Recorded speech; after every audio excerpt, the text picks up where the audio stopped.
he said has already stirred the hornet's nest, so to speak. And it's not the first time. From day one, he has been at odds with the obedient movement. He hasn't agreed with them on anything. So nobody is surprised with what he's saying today. Professor Soyinka is a controversial figure.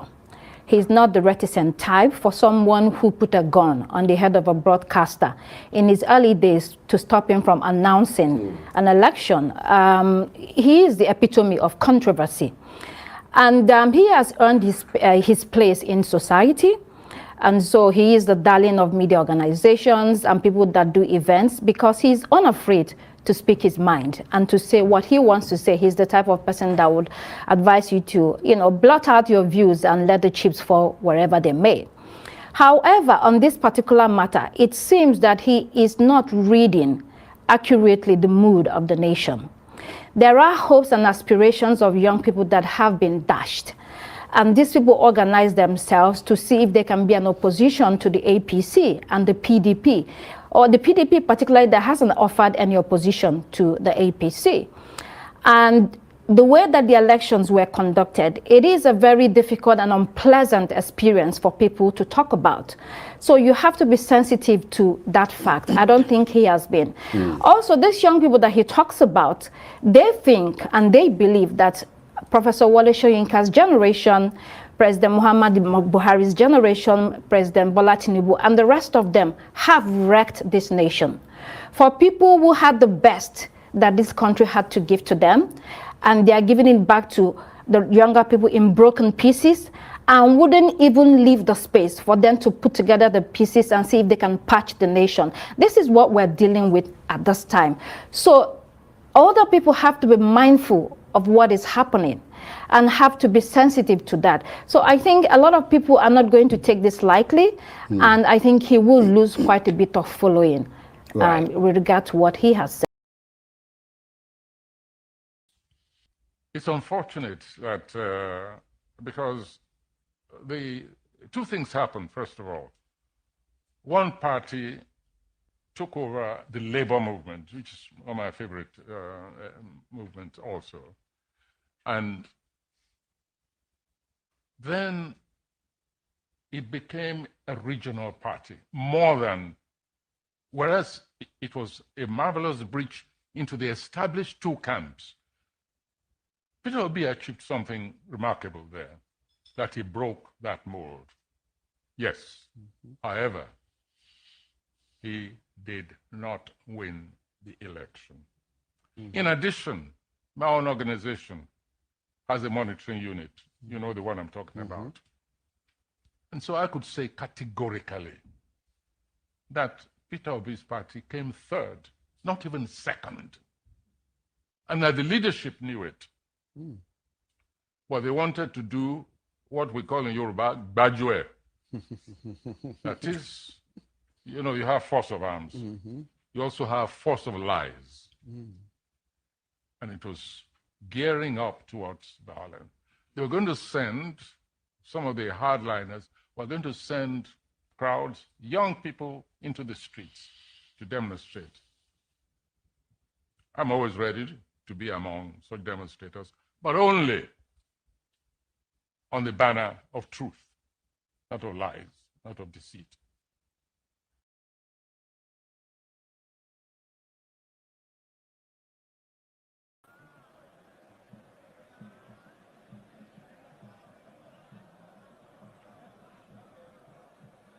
Ẹ̀yin lọ́balọ́ba orí adé mo kí yín kú jókòó ẹ ṣé tẹ́ wà ń bí ṣùgbọ́n ẹ jẹ́ kí n sọ nǹkan kan ibi tí gómìnà bá wà tàbí pírẹsidẹ́ǹtì bá wà kò sí ọba náà ó ń láti dìde fún gómìnà tàbí fún pírẹsidẹ́ǹtì ẹ dìde.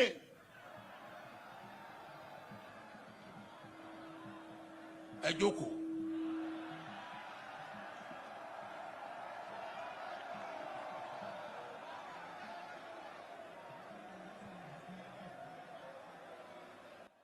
Ẹ jọ̀ọ́.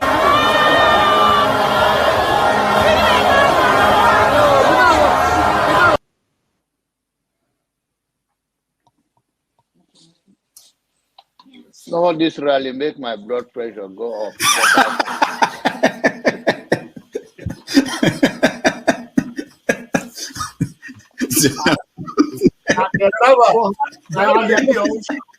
And the people are a platform for him who are supporting him. So you should get a filter sometimes. Filter your thoughts before you say. I'll continue to take blood pressure medication until Why are you getting high blood pressure, Jonaba? Now, I'm not taking medication for myself. I'm taking it for people like Paul and some of you guys that after the January, February something, and then people like Soludo, that is a good spoiler. I thank God for his life. He's working for my godfather.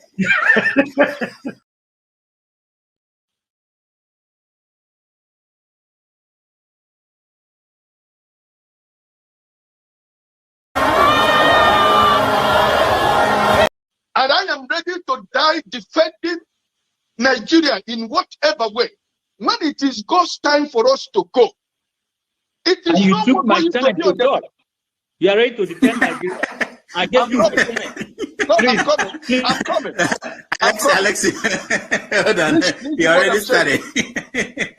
What I'm saying, defending Nigerians is this. I gave him my time and he's using it to defend Nigeria. No, sorry. I'm sorry. There is Alexi.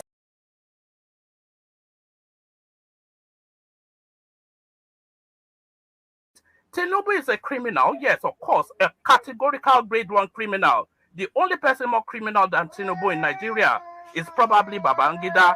But he's a criminal, and is he fit for purpose? Absolutely not. Should Tinubu be the president of Nigeria? Categorical no. Is there a better option than him? That is subjective. So show me who he is.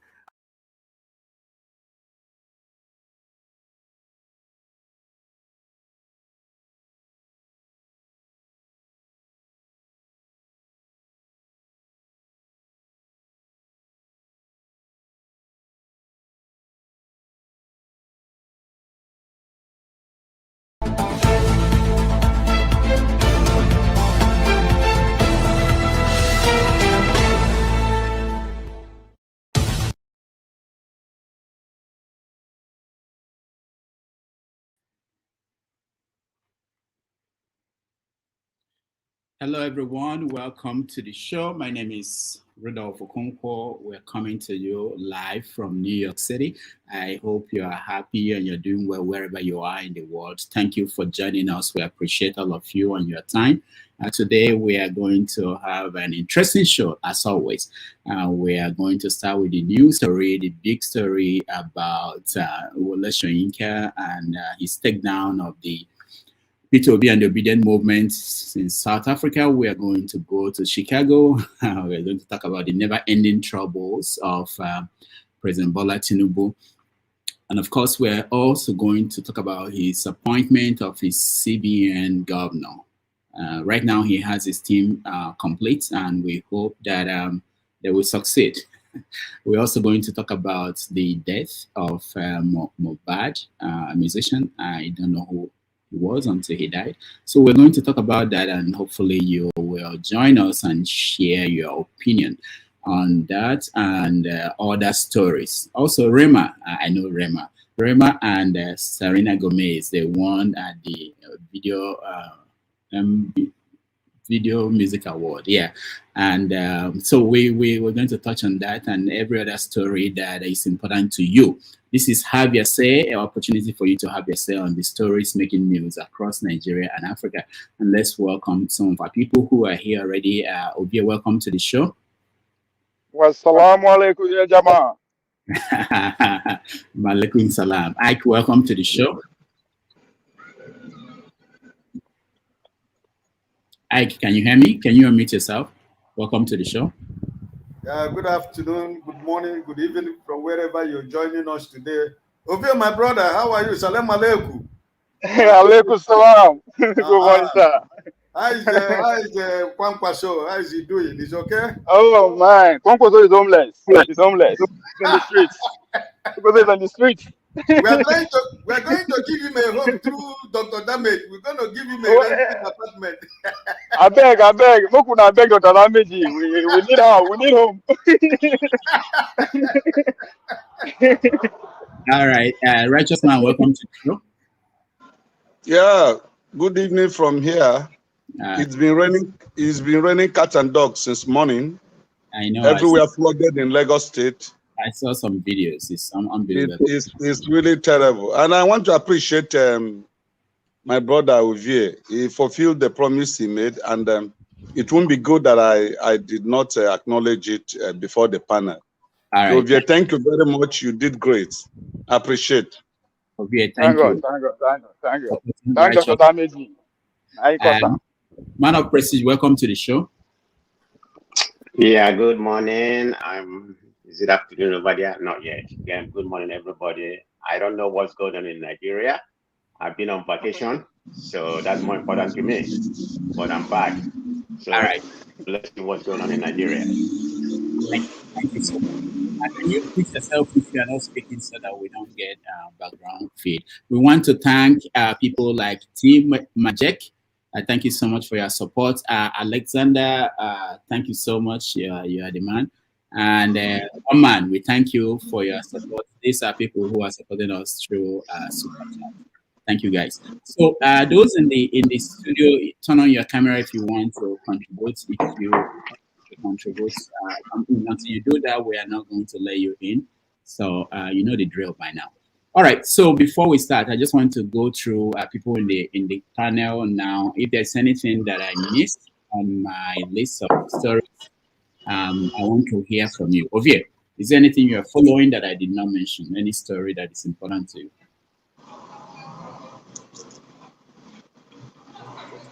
Ovie, unmute yourself. Yes, I think the first one, Mr. Ike, brought it up already, which is Konkoso being homeless, being kicked out of his own party, and in the street like every one of us. That's PDP finding their mojo again.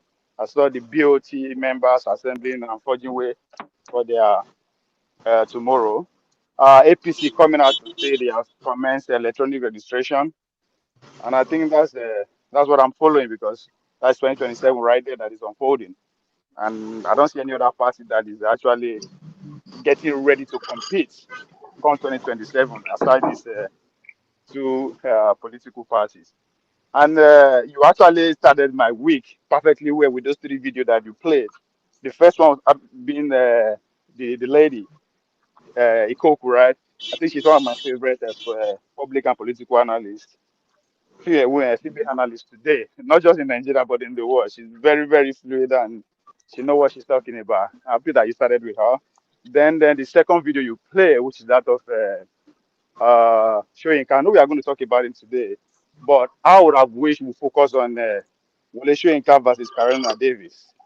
Who's actually featured on that interview that was granted. The interview was about 1 hour 45 minutes.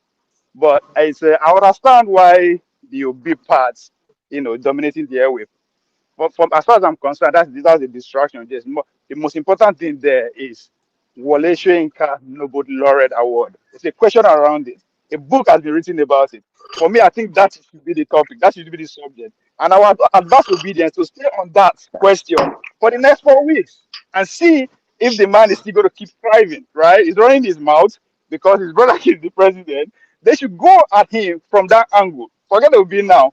Carolina Davis should be the topic of discussion when it comes to the Wole Soyinka. Then again, you play the third video, which is Obasanjo, ordering the traditional ruler, to which I belong, and I respect them, holding them to stand up and disgracing them in the public. But that says a lot where we are. And the more I listen to the video of one man that you play when he was describing Tinubu, the more I listen to that, the more I understand that it's deeper than the way we are trying to caricature the whole statement, right? It says something. If Bola Tinubu is not good, nothing for a purpose, but if there's any man that is better, then show me. That says a lot about where we are as a nation. When we have all these old men, Wole Soyinka, as you see running things, And as far as I'm concerned, they are coming from the angle of in their 40s and 50s, when they're supposed to be given opportunity to actually lead, they were in the street struggling because of the military guys. And the military guys took 40 years, 2 decades. So they feel deprived and they want to actually, as far as I'm concerned, repeat the same thing for us who are coming. Because what Wole Soyinka is accusing the obedient of, they did not half of what that man did during his own time. The obedience never attacked anybody with a weapon, physically or anything. He did.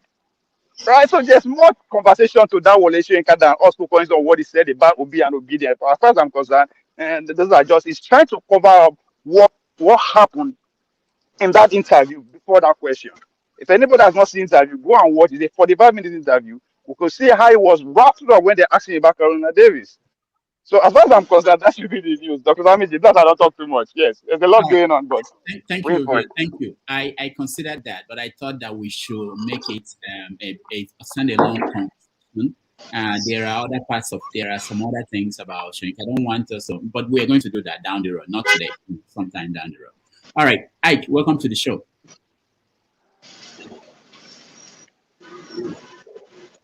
Thank you, Dr. Damiji. Probably I didn't watch the videos you played, but I think one of the things that I think we talk about is the illegitimacy government that is trying to claim the legitimacy by lying to the world and Nigerians that UAE has lifted the ban on visa ban in Nigeria. You know, this is the country we have found ourselves. You know, there is never anyhow any lie can ever become true. You know, so I am. You see, listen. If you want to claim legitimacy, at least you do something with honesty. At least that is the starting point. Be truthful to Nigerians. The same people you are trying to win their heart. You cannot win the heart of Nigerians at this present time by lying on their faces. Because this is just the problem. I needed them to be honest. I needed them to be truthful. Because if you want to change the mindset, if you want to change the tempo, the tension that is in your country that you are ruling right now, I think that the simple principle, basic thing that is supposed to do is to be honest and truthful to Nigerians. And when Nigerians check what you say, they will discover that it's true. Because we have lived past that age when they will say, when they will tell us something, NTA will tell us something, or channel television will tell us something, I will believe it, and everybody goes in. No, Nigerians have wised up a lot. We are into the technology world. We are into the social media every day. So why can't they stop lying? Because immediately they said what they said. The UAE officials went to CNN and said that they denied that they never lifted the ban on visa on Nigeria. So this is a very country. All right, thank you, Ike. We're going to talk about that part of our conversation. Go ahead, Obi. Dr. Damiji, I was talking to you when I saw you playing that Ikorodu interview. I think I should talk to Damiji. Should bring that woman on. she knows a lot. I think you should bring her on the show. All right. We're going to look for her and get her. Now we're going to talk about the issue of the messages we're getting from Tinubu and his team, especially the issue of visa reversing the visa ban of Nigerians, and why are they doing that? Why are Nigerians surprised looking at the way they did the campaign and what happened? So we're going to touch on that. There are so many cartoons coming out of people making fun of the new people speaking for Tinubu and everything. This is one of them, the Lion King. You know. All right. Let's go to who is next. Hold on, let me see. I lost my. Okay, let's go to Man of Prestige. Is it? No. Oh, sorry. Righteous Man. Righteous Man. Welcome to the show. Yeah, Dr. Damages, I expected you to mention about the interview granted to Libros Oshomo. that interview got a lot to reveal, and it's like that interview was setting agenda for 2027 election. Libros Oshoma, he opened up a lot of things that are hidden in the Constitution and the INEC Act regulating the elections. He was talking about the Constitution leaving the burden of proof of election being rigged, taking it away from the petitioner to INEC, that it should be the INEC that should have the burden of proving how the election was conducted, whether it was rigged or not rigged, instead of the petitioner being the one that will have the burden of proving whether election is rigged or not. I think you should listen to that interview. It has a great exposition. And then secondly, the opening of Visa Collection Center in Enugu. Some critics are saying whether it's a way of spying on the Southeast and using it to monitor the activities of the IPOB, what is going on there, because for 60 years, there was nothing like that. How all of a sudden, the British have just remembered that the Southeast need a place like that. And then the appearance or the arrival of the British warship in the Nigerian coast. What is the agenda? Is anybody afraid of coup d'etat or what? Because if you listen to the news today, the army generals made a broadcast and saying they are submitting to democracy and they will not give room for coup d'etat in Nigeria. So I want you to highlight on those issues and actually watch the videos. Possibly it will give us a direction. All right. Thank you. Thank you, Righteous Man. Man of Prestige, welcome to the show. Thank you, Dr. Rudolph. I'm here to learn about what's going on. Can you hear me? Yes. Yeah, thank you very much. Like I said, I greeted everybody. I'm here to know about what's going on in Nigeria. I've been away for about 2 weeks or so. But anyway, notwithstanding, there's something that I was paying attention about this Tinubu case. So I'm just kind of curious about what's going on. I mean, in my opinion, I think he attended University of Chicago, which is less than an average college. So I'm familiar with that Chicago college. It's nothing, people are talking about he has a first degree. Any Nigerian can go to that college and have a first degree. I mean, the college ranked like 146 out of 156 in the Midwest. So it's nothing to write at home about. It's not an Ivy League. It's not anything close. But having said that, I'm very curious about the document being released because now the DOJ said they're going to release the document in October. So it seems like a coordinated thing because there's about 6 agencies. Maybe there's something there, maybe there's not. It's not making any difference in Nigeria. Tinubu is the president, so let's get that straight. But with the way the US is handling it, I don't know if Biden playing a role in that, in order to be able to work with Tinubu. So something is going on. Initially, they said they won't release it on 2026. Is that 25 or whatever, But right now, they have agreed to release it. The whole 5 agencies, IRS, DOJ and everything, DOJ is coordinating the whole thing. So they have about 200, about 2,500 in the document. I mean, what is the document about? What did Tinubu do? Why would he have such a file? About 250. Anybody can read it. That's what they have on him. So it may be good, it may not be good, but it's not going to make any difference. So I think they're playing game with, they're playing game with Nigeria. But like I said, it's going to be released in October. I think that's the final thing I read. So they're going to release, but some of them may be redacted. So let's just hope they release some information, whether it's good or bad. But why are they, redacting the information? Some of them, like they claim. So let's hope and see what's going to come out from that. Thank you. All right, thank you. Good day. How are you? Jude. Hello, good morning, Dr. Rudolph, and good morning, everybody. Okay. Except for Nigeria, it's true that it's like there's no ending, and things continue to happen back to back, and Yeah, like man of prestige has spoken. One of the most hot issues during the week is just Tinubu's case in Chicago. Certificate issue in Chicago. Now it has been confirmed. Yes, somebody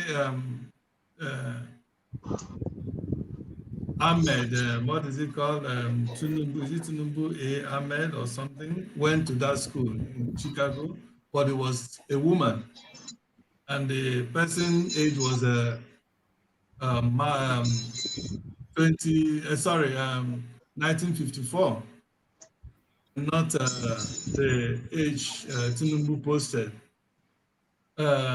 So we want to know that person. They should release all this information, and moreover, the person who went to that school is an American citizen. Tinubu is not. So we want to know that. We want them to release every information about that, even if they may not add anything. But Nigeria deserve to know who is ruling them. Deserve to know how how corrupt, how evil this man is, and the kind of things he has involved himself in the, So that is one. And then another thing that is going on, the lies that they told about lifting up the visa ban to UAE. Of course, they have been, busted on that. They think that it's a business as usual. They will come because they have bought over all Nigerian media. They can just come and say anything and think it is, think it's just part of what used to happen in the past, that they just say anything because nobody to investigate them. But now Nigerians have woken up. We are in the days of technology and social media, like somebody has rightly said. So nothing is hidden. You can say whatever you want, but the truth. So it is quite sad. All right, thank you, Jude. Thank you. What we're doing now is I've mentioned some stories we are following and the ones that people are adding. So if there's anybody who's here to speak, you have something that you think I missed that is important, let's just get it so that we can get into the conversation. Please, Dr. Damage, 1 second, okay? This Libros of Shomo, I don't know what they call that lawyer, right? I think we should discuss about that guy. Yeah, despite the interview he granted, for that guy to almost this somebody that has been a very good, has been a critic of the government, bringing out the leaders in Nigeria are doing. I normally listen to his videos, and whenever I do, I'm always happy. I say, thank God we still have people like this in Nigeria. And for this man turning around again and saying the same thing, saying different thing, as if now supporting Tinubu, supporting the same people that he has always criticized, it makes me wonder, even how many of us, that it makes me wonder that I can't even trust any of us. It's coming out here now and other social media talking about Nigeria. It shows me that actually this saying that every Nigeria has a price, that indeed is true. I don't want to believe it, because not all Nigeria, I don't have a price. You can't bribe me, even if bring everything in the world to bribe me to support any evil. Something I said, no, I can't do it. I will not. But it's like we all have a price. That man can now be changed, can now change, and it's now singing the praise of Tinubu. Jesus Christ. All right, thank you. Let's go to Echi. Echi, do you have something?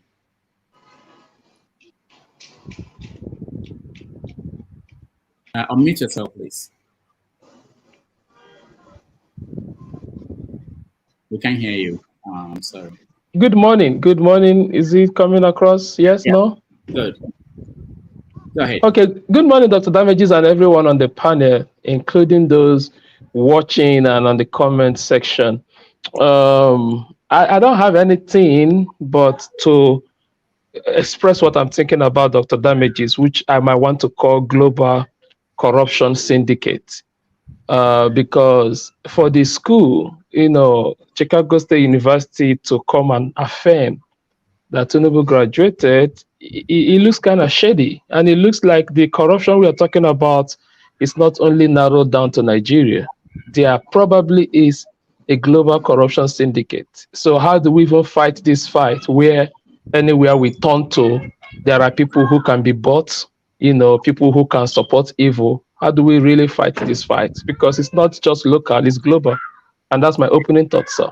All right, thank you. When we start on that topic, I will ask you, why do you think that it was, when they said that Tinubu graduated, they didn't say which Tinubu, but based on their record, Tinubu graduated. All right. Yeah, they said that the Tinubu that graduated was a female. Okay, they didn't say that, but it's something that we saw in the document. I hear you, George. Prince, go ahead. Good morning, Dr. Rudolph and other panelists. I think everybody has spoken well. The story that kind of like impressed me is sometime this week I got to learn that during the time of Abacha, that Wole Soyinka and Tinubu were selling rice from Taiwan. Yes. So it's kind of like impressed me. How did that happen? And it was said by Wole Soyinka himself that I don't know. It interests me, and I want to learn more about that. All right, thank you, Prince. There's a video of that. So we had Soyinka talk about the incident and how it happened. So we'll try to find it. Maybe we'll talk about it. Nathaniel, welcome to the show. Hi, good afternoon. Yeah. Please, I want to bring our mind back a little. This Tinubu, Buhari, and so on. Do we understand that during the time of Buhari, the primary school certificate, the secondary school certificate, all of them were questionable. And not only that, when Buhari was dealing with sickness, there are some Nigerians who went to that hospital in order just to verify what is really wrong with the president. And they never find anything until Buhari left. Nobody was able to bring out his the result of his medical stuff. And that is how a doubt was being casted that we don't know anymore that it was a real Buhari that was running Nigeria. So I want to really bring our mind back. That we do not forget that same syndicate, that is what is going on now. And every one of us must be very, very, very careful because of the nations we are staying, that we feel that we have been blessed. So a lot of us don't want to really speak the truth. I was in a program yesterday, Mayegun General, and Mayegun was important for that what made a lot of Nigerians to go away from Nigeria. And do you know that when some were giving answer to that question, many of them were saying that they will not come back to Nigeria. And a lot of them have children. So at the end of the day, it's like what happened during colonization and slavery, that is what is going to happen. So every one of us should be careful and we should stand on the truth. Because what these people they are doing, mostly when it comes to terrorism, how to keep Europe away and brought a Buhari, and Buhari put Nigeria into debt again, in fact, in the very ground. And we feel that this APC syndicate with the Western powers that is connected to how they will ruin Nigeria forever and make Nigerians to leave their nations and remain abroad, scatter the world. So we have to stand on the truth and devise a means to fight back, because if we don't fight back, they are the one that is behind terrorism in Nigeria, and most of our places are already in danger. So the APC syndicate, what is going on right now, is going to play out. So if we don't think like Niger people, we don't think like Burkina Faso people, and we don't think like Mali people, there is no way we are going to get out from it. And nobody should support them anymore, because Nigerians, we are in danger. So this Soyinka stuff, Soyinka is not consistent. There is a doubt on him.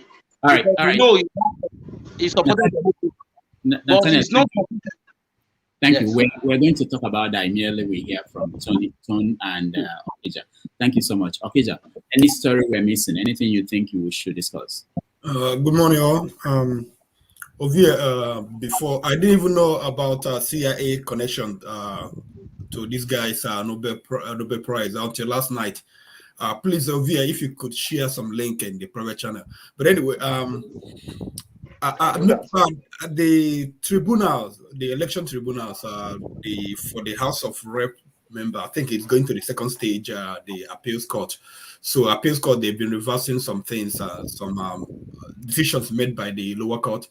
So I wish, we could talk about those, and people who have information on the cases that were reversed. I know that Elumelu, the lower court ruled that he won, and the appeals court reversed that decision. So we can talk about those ones. But I mean, we have a full discussion already. I don't think we're gonna get out of Soyinka for like for 5 hours. No, 2 hours we should be done. It's not gonna go more. We're not gonna let it go far. Yeah. Anyway, thank you, Okita. Tony, you're next. Hi. Excuse me. Hi. Hello, everybody. It's just disheartening to hear from somebody that represents intellect in Nigeria to come out and speak along those lines. You see, one would have it's kind of a figure that we've always respected. Every Nigerian have respected over the years, and he just been coming out and been diminishing his status, and that is really sad. And interestingly, that is the hallmark of this administration, because this administration, all we've had from them is just deceit, lies, fake rhetorics, tribalism, to say the least. So, but the thing is that it's sad. The sadder part of it is that I still find some people that are still supporting this set of people. Now we're talking about Tinubu. I mean, most of the APC supporters or Baptists don't see anything important. Why Tinubu's certificate is very, very critical. They say, well, what about it and all that? The school has said he attended, and so be let's just sweep it on the carpet. Dr. Damages, I don't know whether you are on the space. There's a video that has been trending, and it started trending again 2 days ago. Somebody within the Tinubu family released a video, and he was explaining how he came about the name Bola Tinubu. This is not fiction. This is not an Igbo man, because when you talk now, they'll say because you're Igbo, you're IPOB. If in fact they've even accused Dr. Damage's forum as IPOB Igbo channel and all that. That's their business. But again, this guy came out and explained how he was adopted. There's no problem in being adopted, but actually he did drop a big bombshell, and the bombshell was that he assumed the identity of the man's late daughter. And that is why he came about the name Bola Tinubu. So what are we talking about here? In India, the man was facing the camera and was lying through his teeth, saying he worked for Deloitte. Deloitte had come out robustly many times saying that this man, we do not know him. He did not work for us. So how come we have found ourselves in a place where people are defending lies, constantly spewing out divisive narratives? We're already divided as it were. It's just worrying. I mean, it's just worrying. So when you talk, when you want to address the truth, either they will accuse you of being an Igbo apologist or IPOB apologist. So that's my take for now. Thank you. All right. Thank you so much. And we're going to get into that. I know maybe you are new to public forum. If you're not, they will accuse you of anything. That shouldn't stop you from doing what you're doing. Whatever Dr. Rudolph, please, I just wanted to say something real quick. I've been hearing about this stuff. They talk about celebrity criminals. Okay. It looks like most of these people are also on this platform, because after we finish talking, they will send you emails. Some certain person sent me certain, certain texts last week, but I'm gonna ignore it. I don't give a damn about what that person, who that person is, or what that person is. But what I'm trying to say is those people who they have trying to throw, those on panel after you finish speaking, then they will start telling you that they will come after you and they will do this and do that. I'm not scared of none of them, and they are nobody. I'm just making it clear. Thank you. All right, thank you so much. Let's go to the first topic of the day, Wole Soyinka, and let me play this again for those who are not aware of that. He granted an interview. It was a conference in South Africa, and Okendi Bay interviewed him. Two things so let's happened, watch a little bit of that. One party took over the labor movement, which is one of my favorite movements also. And then it became a regional party, more than, whereas it was a marvelous breach into the established two camps. Peter Obi achieved something remarkable there, that he broke that mold. Yes, however, he did not win the election. In addition, my own organization has a monitoring unit. You know the one I'm talking about. And so I could say categorically that Peter Obi's party came third, not even second. And that the leadership knew it. But they wanted to do what we call in Yoruba, Bajue. That is, you have force of arms. You also have force of lies. And it was gearing up towards violence. They were going to send, some of the hardliners were going to send crowds, young people, into the streets to demonstrate. I'm always ready to be among such demonstrators, but only on the banner of truth, not of lies, not of deceit. All right. So this, just a clip from the interview, is a part of the interview that has been in the news. It's a longer interview. I can tell you that I spoke to Okendi briefly in South Africa, and he pointed out that it was more than that. The interview was longer. He wished that Nigerians would watch the longer version of the interview. Okay, incidentally, we'll be here on Sunday, October 1. He's our guest, so we get the opportunity to talk to him about some of this. But let me hear from you guys. What are the issues with this interview and this that you see? Let me start with you. People are scrambled out. I can't see. Let's see. Ike, let's start with you.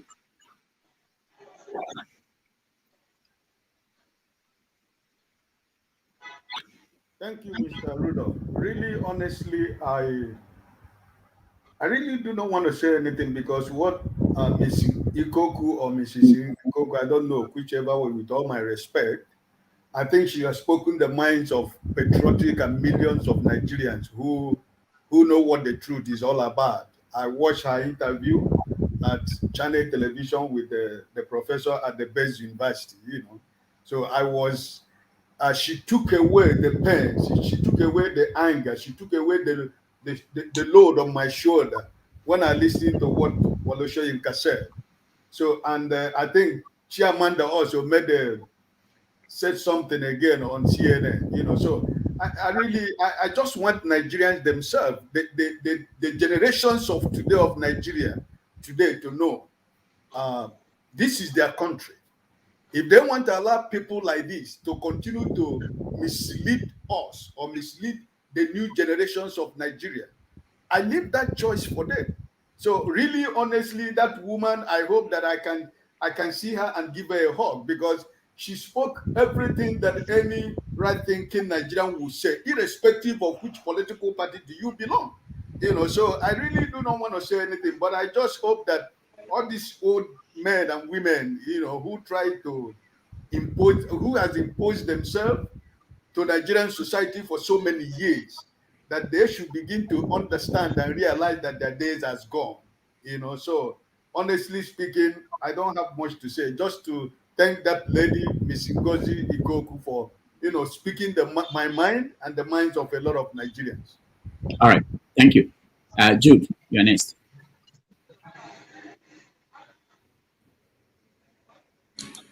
That is the interview. I just listened to that clip a few days ago. It made it to the social media. It was very shocking and very disappointing. That's a man that was once revered and held at a very high esteem in Nigeria, in the literary world, not just only in Nigeria, but all over the world. A man that every Nigerian will be proud, is proud to, to boast of, wherever he goes in the world and say, yes, this man is from Nigeria. That he can degenerate and retract to this kind of partisanship, I don't know. I mean, coming out in an open interview that, world, everybody in the world, millions will be listening to or watching, and both-facedly telling lies. I don't know. Does it mean? I don't know. Is it becoming apparent that professors in Nigeria now, that there is a spirit of lie, a spirit of corruption that has gone into their brain or that's attached to their professorial this thing, especially those that are getting? Is that what it is now? Maybe we'll have to investigate whether there's a virus now that is eating up professors in Nigeria, that they no longer tell the truth and they can sell out for a penny. Because this man, his intellect, his intellectualism or his works, which he has done before, actually has masked his racial bigotry. That for many years, many people don't see him as a racist, as a racial bigot. But now he can't hold it back anymore. Everybody is seeing it now, that this man is simply a racial bigot. And a man who cannot even tell the truth. Look at what he did the other time. As if that was not enough, saying that obedience are fascist. This man that took a gun during his days, went to a radio station, wrote a speech and put on a gun this thing and asked the newscaster to read his speech. During his days, and this is a man that is accusing Obiden as being fascist, who have never assaulted anybody. Tinubu, whom he is supporting an APC, he didn't even accuse them as fascists. These are people who said that if you are not going to vote for Tinubu, you must not even dare coming out. And he saw all the mayhem, the people they killed, the people they wounded during the election. And this man will come out to tell the world that Obi did not win election, did not even come out second. Is it from the moon? Was he not in Nigeria? Even if he wasn't in Nigeria, doesn't he listen to news? Doesn't he watch videos of what happened during the election? One thing is showing, apart from supporting Tinubu, also is further revealing the deep-rooted hatred these people have against the Igbos, and how that they have ganged up and made sure that an Igbo man will never rule Nigeria. It is far more than what we are seeing, what we saw him say. It is a deep-rooted anger and I don't know what I would call it, against the Igbos. All right, thank you, Jude. Let's It's a shame. It's a shame. It's so disheartening. Let's move on to other people. Echi, sorry. Echi, welcome. Go ahead. Can you hear me, sir? Yes, go ahead. Talking about HO, I wonder where she has been. Okay, so let me dissect the whole situation in 3 dimensions. Number one is the person involved, Professor Wole Soyinka, with all due respect to him. No when more I think professor. about Don't call it professor. It's not professor, please. okay, It's not a when I think professor. about the personality involved and the personality speaking in the interview, all I see is interest and solidarity. You know, solidarity based on maybe he's come a long way with the now so called proclaimed president. You know, maybe there's a solidarity right there. He's defending that. And the interest, when I think of interest, I'm also thinking about what my brother just said, the tribal dimension to the whole equation. Because we see some pastors doing that. You know, there's obviously this tribal insanity that if we don't cure it right now in Nigeria, we truly will not make progress. We have to just cure it. But whether we want to pretend as though it's not there, it is there and it's glaring to us, glaring at us at our faces. But all of these, both interest and solidarity, is rising over and above nationhood. So these men don't really think of the nation. They are more concerned about their unenlightened self-interest. They are more concerned about, supporting their man where they there. They know they think about the nation.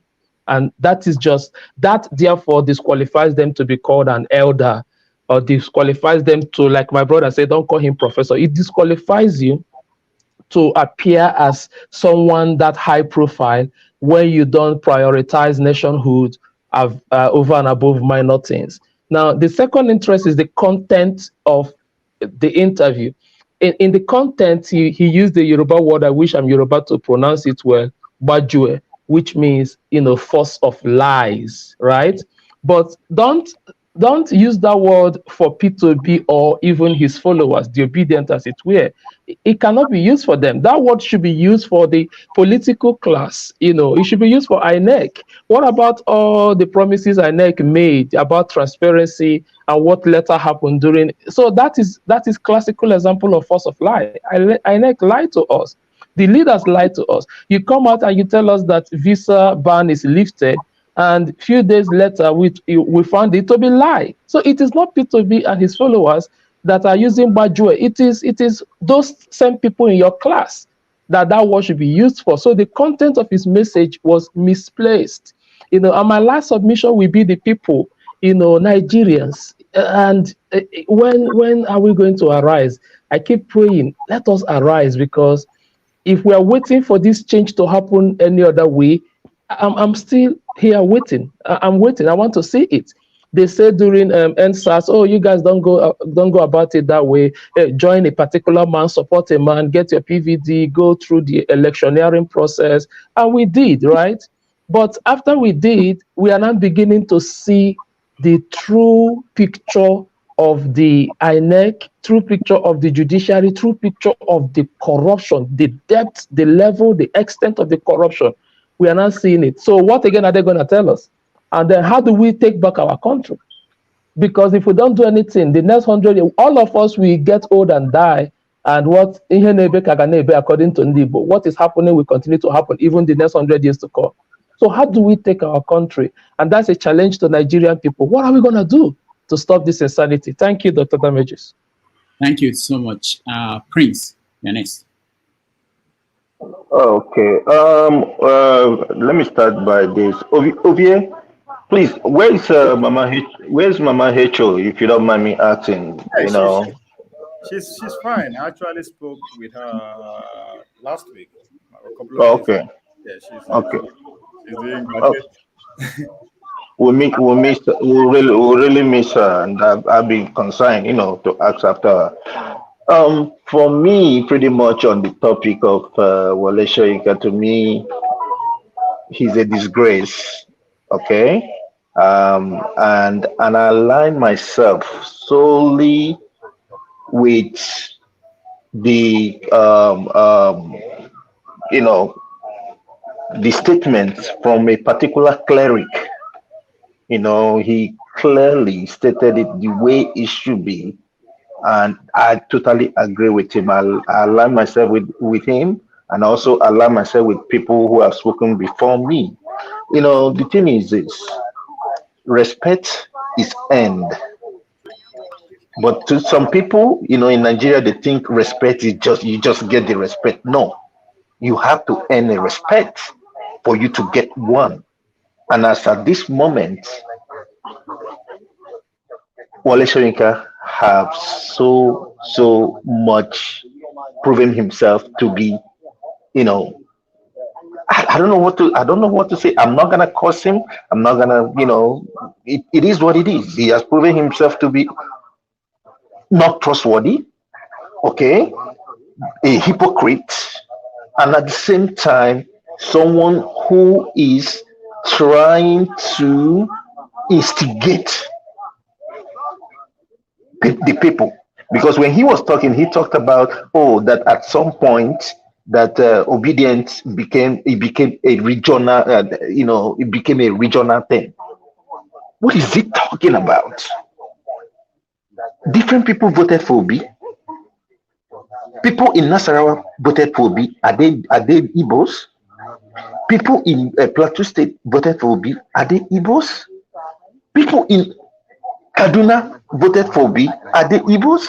So what is he talking about? And he forgetting that when he was younger, he went to a radio station and did something. In this time, he would have been regarded as, that he kidnapped or did something to somebody. But look at him today, talking about, that he would join the youth only on the ambers of truth. He should enter house, man. He should enter house and go and rest. That's all I can say for now. Thank you. Thank you, Prince Apache. Nathaniel, you're next. Thank you very much, Dr. Damage. I will repeat the words of Nelson Mandela, late Nelson Mandela. He said, a leader that changes because of what he confronts, he changes his idea. That leader is not a leader. And he also said to a Nigerian journalist that we, the South Africans, Nelson Mandela, is waiting for Nigeria to lead Africa. All these things are absent because people like Soyinka, in fact, it is better to remind him that Abiola did not win June 12th, so that we will hear from him how he will reply to that. Because during that Abiola time, when Abiola won, I did not give him, I think he didn't keep quiet. So today he's calling obedient fascist. Today he's saying Peter Obi did not win the election. I do not take part in the election. I do not even encourage my family to go and vote back home because I know this nonsense is what is going to come out from it. So what I will say is that people that are still listening to such a man, they are going to be degraded because he's not a role model. In this nation I am, the only person I see his name in the signboard, in the school, the name school after him, university and so on, it is only Nelson Mandela from Africa. Outside that, there is no other person. So enough is enough. We have been listening to these people that are so tribal minded. In fact, let me tell you, Britain indoctrinated these people the way they will relate to themselves and look themselves, and they don't have mind outside what they were told. Forget that Soyinka is a professor. He's a professor of nonsense. What would that one teach, or has he been teaching the school that impact other people? Look at, let me just repeat this. When the Fulanis, or let me say the terrorists, they kill people, or they went and used their cow to degrade his farm, what did he say? When this INEC, he has never condemned INEC. The INEC conduct a free and fair election? Why is he finding some kind of people to accuse, to say these one are fascists, Obi did not win the election? Nigerians should stop listening to such people, and if we will devise a means to make sure that such people, their ideas they are not welcome.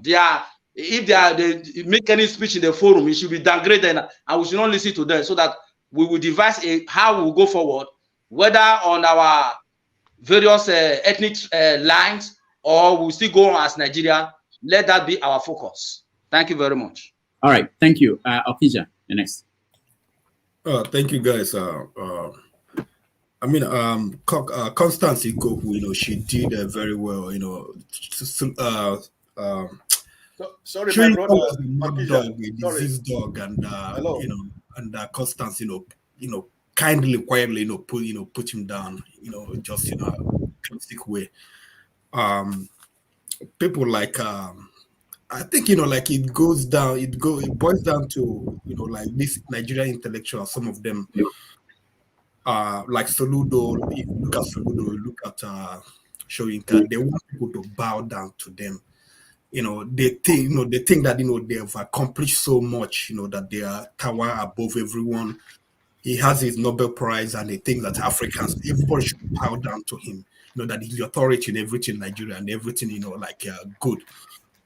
And it eats him up that that Nigerians, young people, found in Peter Obi, a man that they admire, a man that they want to be like. I mean, who has ever said that he wants to be like Soyinka, or that he wants his child to be like Soyinka? Never a time. Never a time. But you look at Obi, and they don't understand it. Just like Constance said. These are the things we're dealing with right now. Soyinka, they've messed up Nigeria. So his generation, they've wrecked Nigeria. They broke Nigeria. Like when you talk about things people are feeling. I have a friend he's a millionaire now.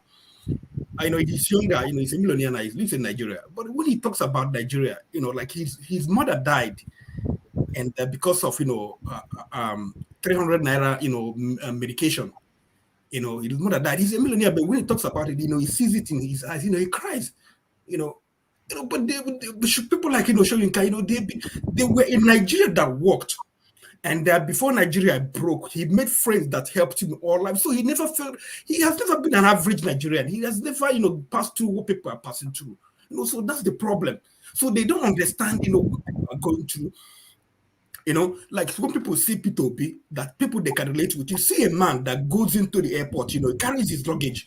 You see a man that messes with people. Soyinka doesn't do those things like that. The other Nigerian politicians, a former governor. So these people, they see this is what we want to be like. This is what we want to be like. He doesn't understand it. So like I mean, look at Soyinka. He hobnobs with the corrupt people. He's a free flag to Tinubu. Could you imagine? Okay, what if Chinua Achebe were alive today, would Chinua Achebe be friends with probably Andy Upa or Joe Zokalo? He mixes with corrupt people. He had a birthday party sponsored by Rotimi Amechi. Tell me how Rotimi Amechi made his money. He organizes birthday party for him. He flies him in his private jet. He goes travel all over Nigeria. His house was built by government with unbudgeted money, and he accepted it. He is a compromised person, just like his Nobel Prize, was compromised. So I mean, he doesn't. He looks at he sees people bowing down to Peter Obi. With all his Nobel, nobody bows down to him. The youth, they don't care about him because he wrote stupid books. My search, I went back to my WhatsApp group, my secondary school guys. We read Jero's play, whatever. I asked them again, did you understand Jero play? Because I couldn't understand Jero play. I read it, and I was like, come on, let me throw this thing away. Nobody understood him, so he doesn't understand that we don't. He doesn't understand. People bow down to things fall apart. Nobody bows down to any of his books. So he's empty, even though he has Nobel Prize. He's empty inside. He has nothing inside. He knows he's nothing. He's just with his afro hair and with the CIA Nobel Prize. He flies around with corrupt people. He is nothing. He's empty. All right, thank you. That's his problem.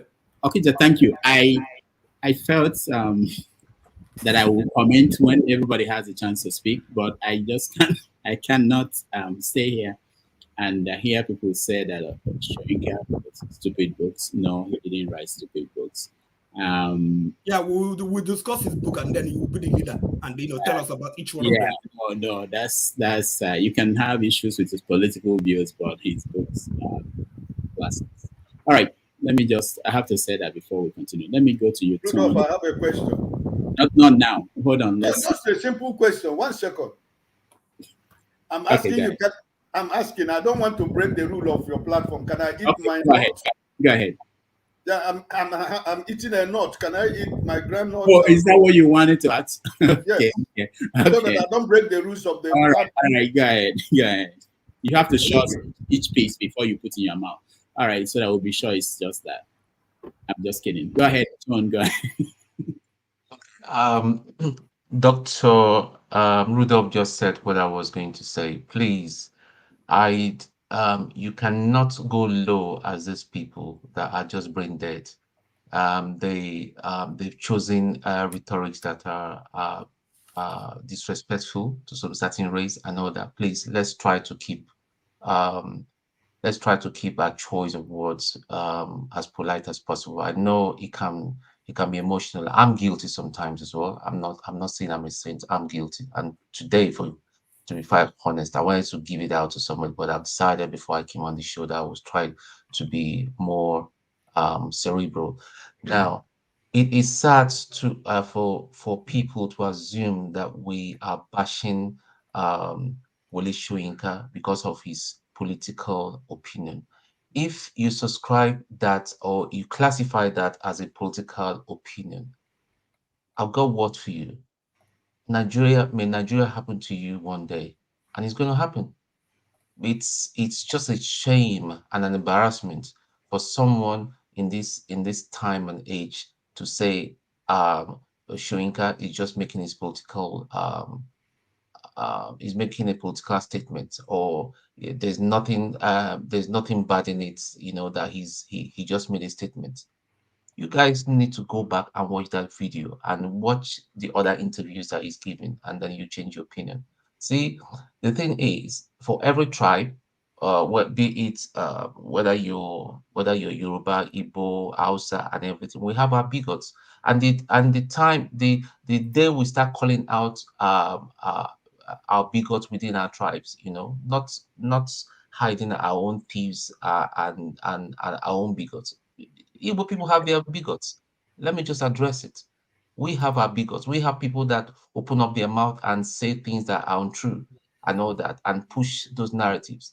The day we start looking beyond tribe and all that, and while we're always here every weekend and we're passionate about it, I know that we stay for 12 hours, 14 hours, because we want our country to be good. So the starting point is we need to start calling out irresponsible narratives and thinking, and reshaping people's way of thinking. Thank you. All right, thank you, Ton. Let's go to Righteous Man. Unmute yourself, Righteous Man. Yeah.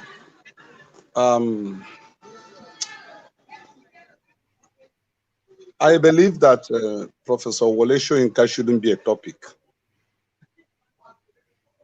My reasons are as follows. Number one, we that are in Nigeria here, we don't feel its impact. If it's existing, we don't know. We don't know. Ask average Nigerian on the street. They don't know who is Wole Soyinka. It's the elite club that talks about him. We don't feel his impact, so he's not existing.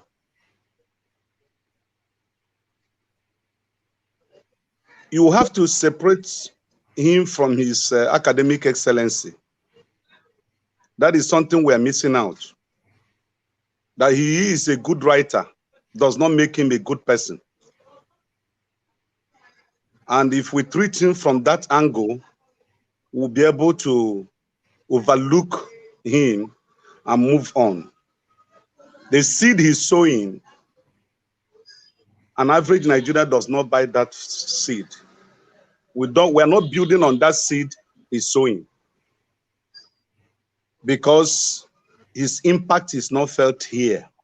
So let's not make him a hero by discussing him. For me, he should be cast by the wayside and move on. Thank you. All right, thank you so much. The last person, Henry, and then Obi, and then I'll make a comment. Henry, go ahead. Yeah, good evening, Mr. Rudolph. Good evening, everybody.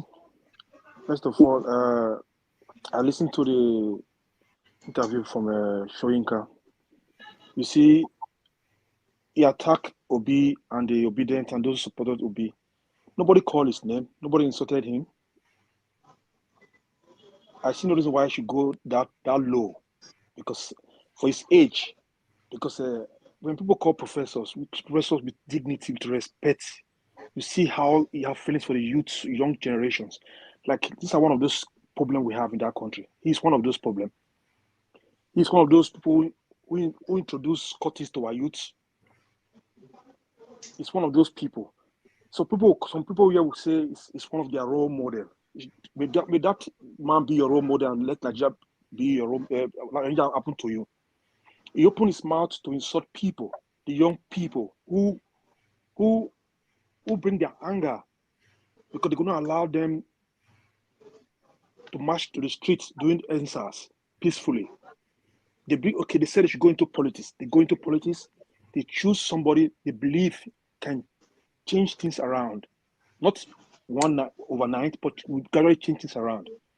They voted and they supported this man. That man was Peter Obi. And they was patient enough to wait for the judiciary, and they are going to the tribunal. But he still have the guts to open his mouth, who call himself academic man. I don't see, it could be your academic person. For me, it's under my feet right now. It's so low. The way he opened his mouth to speak about the young generation, the youth, you see how low he is. You see, they don't want the youth to take over their country back. These are the so-called elites that are moving Nigeria backward. What has he contributed to the Nigerian people? What? It's the same professors that ring the election for Tinubu.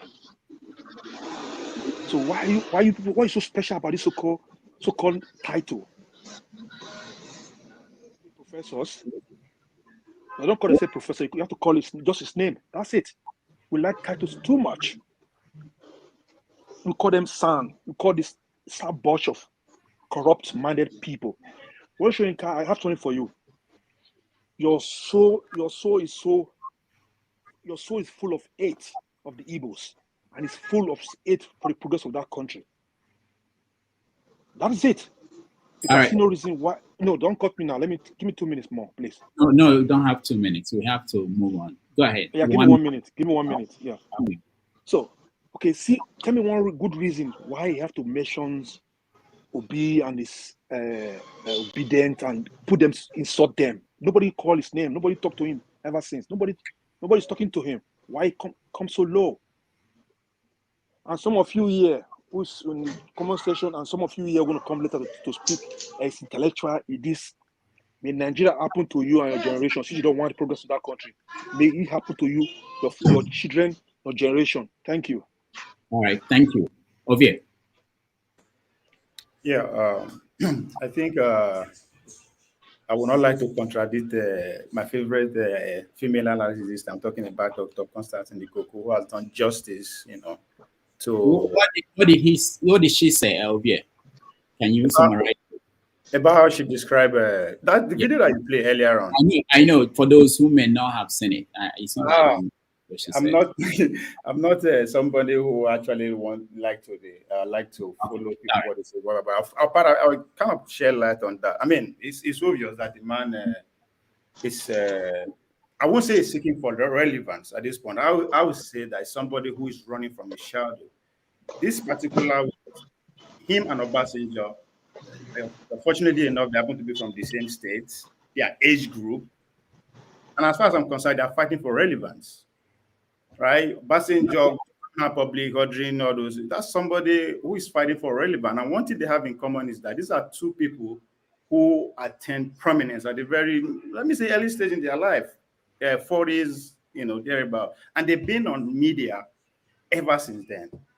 So at this point, just like people who are saying it's a distraction, I agree, but are they a necessary distraction? You always bring out conversation. But where am I going with this? Because for me, what you say about the beer and all that, it's for me, it's covering up something, or it's running from something, and which is what Carolina Davis actually spot on. I would advise us to go and to look for that book and read. It's called African Literature and the CIA, Network of Authorship and Publishing. I will advise anybody to look for that book and read it. It's about how the CIA actually operate back in the system, and it's still happening today. I will get to that. If there was this Cold War between the Americans and the Soviet Union,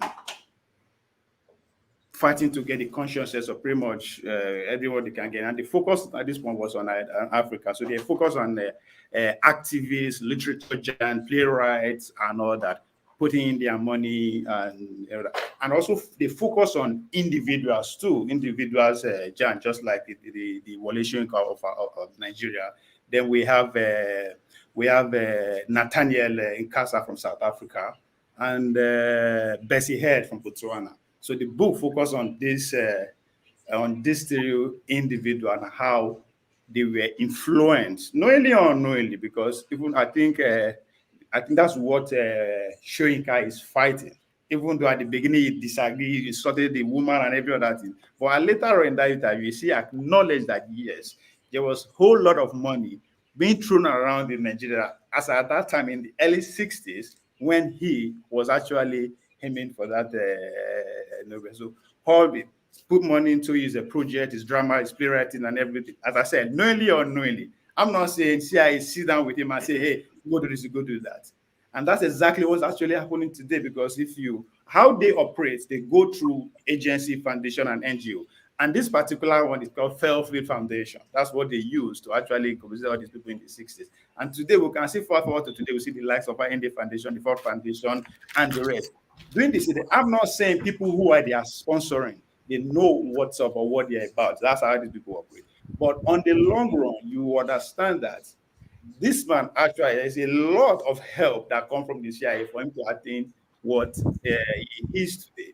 And that's what agitated him. And I think I will give it to Okindebe in that interview with Soyinka, when he asked him regarding that Davis and Adekaya. There's another guy, a Yoruba guy, who Soyinka just decided to destroy. And as somebody who prides himself as an intellectual, I don't expect you to be going aiming at people's character, even though he's trying to be smart about it, to say, oh, where I come from in Yoruba land, we put our intellectual aside, we do this and go there and do that. To me, that's just trying to be smart, and it's not going anywhere. The way you responded to that question from Okindebe says everything that you need to know regarding this subject of discussion. It was so uncomfortable, it was rattled up, and that's where I focus on. So it baffles me. Well, I'm not surprised that the comment about Obi is what it feels, because he knows he's going to get response. For me today, if I'm obedient, if I'm to advise obedience, I would say forget about all the name callings, all the insults. That's what he wants. It's not going to go anywhere, because if you start doing insult at him, he's going to have a media engagement again, and we ignore everything and focus on those things. I would say we should just start asking questions. Can you tell us more about what the role the CIA played in your upbringing? Can you we should stay on that for the next 4 weeks and see if this man is not going to fade away or if it's not going to fall. Just ask questions. There's weapon in asking questions. You are not insulting anybody, you are just asking questions. Can you explain more about what Carolina Davis is saying? What do you know about the role of the CIA? How much actually, all these questions, just keep asking him. He's going to get to him rather than putting on his, yes, I'm listening. All right. So for me, that's what I think we should do. Because these men, as far as I'm concerned, their relevance is fading away, not just because of their age.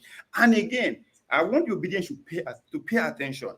The people that the APC sent house to insult them or to provoke them are not directly involved in their affairs, right? They are not tied to Tinubu directly. They are not tied to the party. So while wasting time focusing on them, go straight to the bottom of what he is running away from. and you will see how he's going to fold. We should actually, because everything that has been said about his administration, about Tinubu, he has not said a word, not a word that came from him. But he keeps staying on Obi. Why? Because he's getting response. The response are coming in form of insult. Let's stop insulting this man. Let's start asking questions. Right? Somebody said that, what is his impact in Nigeria in terms of what he has achieved as a literary giant? I don't know, maybe because I'm not in that field. I think I see Soyinka more, his impact in outside world than the country itself. So why should we focus time and insult him rather than asking the necessary question? Right? Because anytime I read so much about Viola Davis, her book, and everything that comes within that, it's a big deal. I'm shocked that even me, I'm just getting to find out. There's a whole lot going on with Soyinka and his Nobel laureate award. There's a lot going on in the international community and people who are writing about, who are criticizing him, are not mere street hawkers or beggars. These are people who are in his professions too.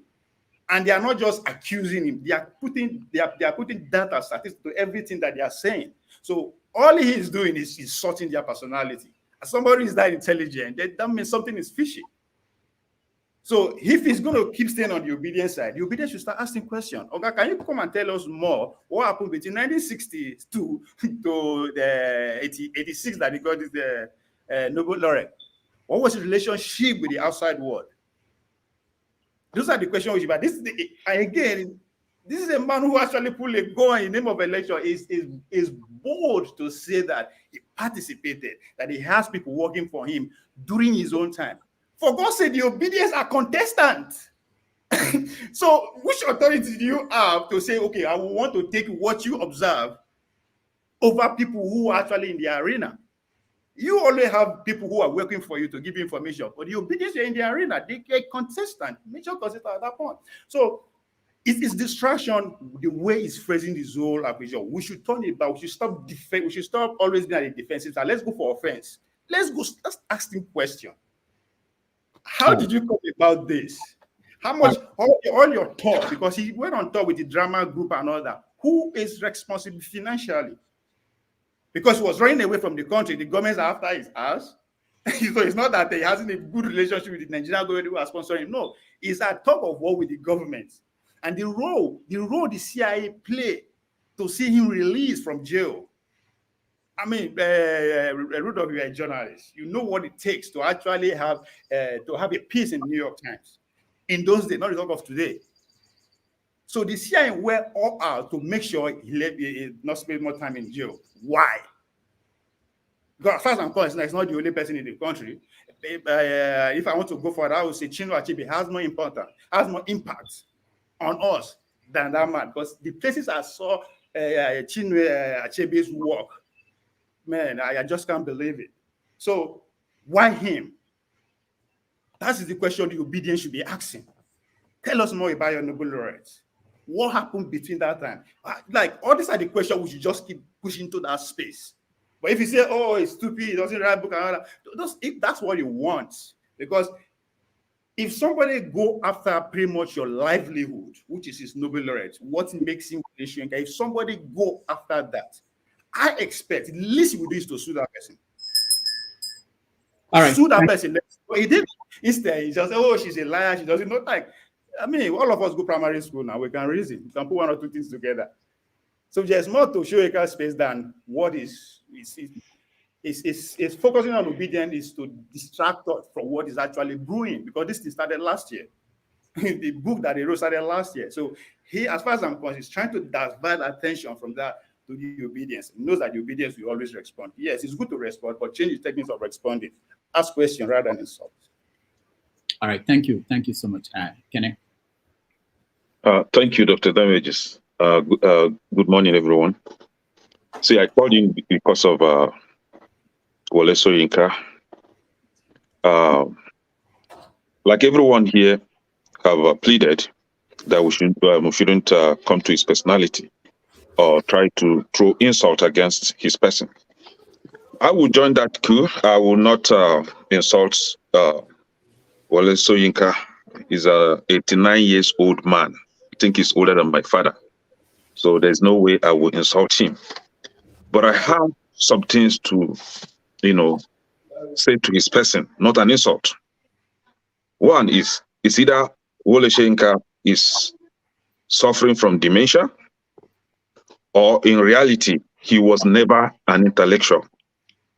Because as I know, an intellectual is one who engages in critical thinking and reflection of the reality of the society, and that person who proposes solution to those normative problems in that society. Wole Soyinka has never done any of this.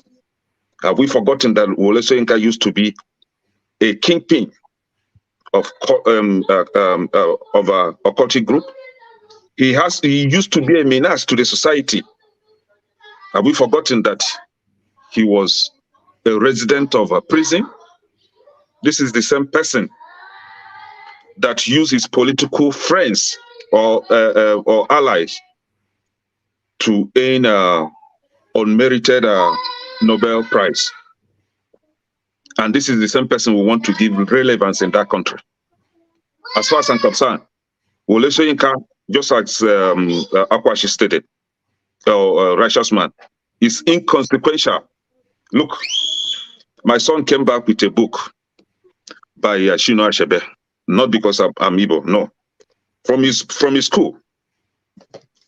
My daughter came back with this. This is written by Shimamanda Adichie, Purple Hibiscus. I, for one, I've never read a book from Wole Soyinka. I don't even know the name of his books. My children are following the same path now. They don't even know him, right? But this is the same person that was in Nigeria early this year when the election was going on. Some group of people thought that, what's his name? Tinubu was their messiah. And for that reason, an ethnic group must be stopped or must be deterred from taking part in the election.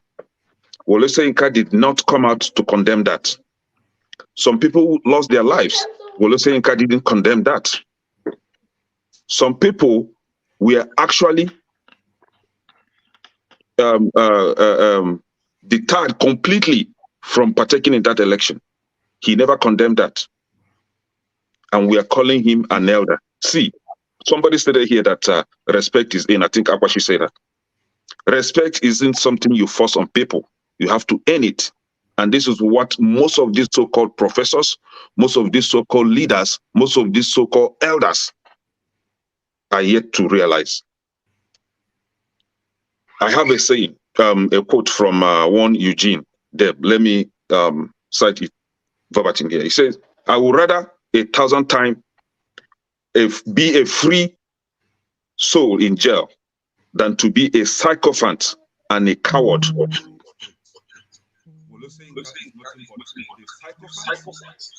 coward and a hungry man that is calling for food, stomach infrastructure.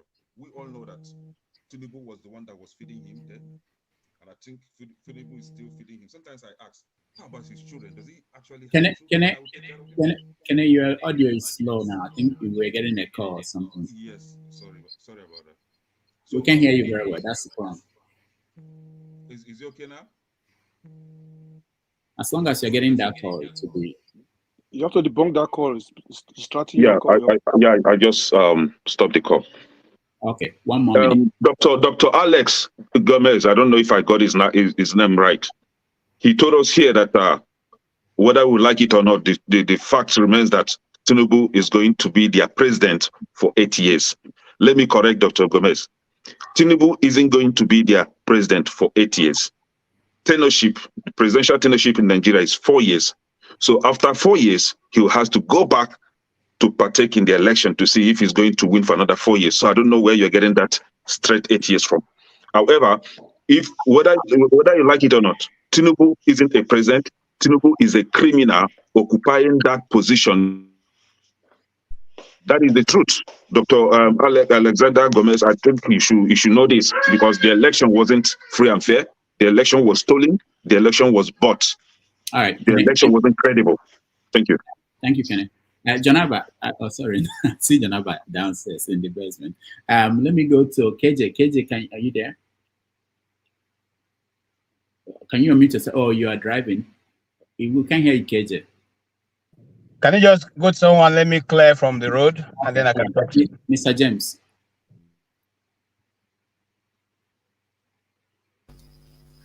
Yes, thank you. Can you hear me, please? Yes. Good. This Soyinka's issue is very funny because when we talk of Soyinka, the professor, the literature professor, I must admit that I have enormous respect for him as an academic. There's no doubt about that because I had the advantage, or I have the experience of reading 2 of his books. The Man Died, Prison Notes of Wole Soyinka, and Ake, Years of Childhood. When I finished reading The Man Died, Prison Notes of Wole Soyinka, I had what I call literary upliftment. The satisfaction I derived from it was unquantifiable ever since I finished reading that book. That is Soyinka as an academic. Now, it is very difficult to say how to award this Nobel Prize because there's no mathematical formula or quantification in awarding it. The Nobel authorities use their discretion, which cannot be questioned, to award the prize. So being awarded a Nobel Prize does not mean that it's necessarily the best in literature in Nigeria or the world over. People always try to compare him with Achebe. These 2 men, we cannot compare them for one reason. Achebe writes in a simple, straightforward language, which even intelligent primary school children can read and understand what he's talking about.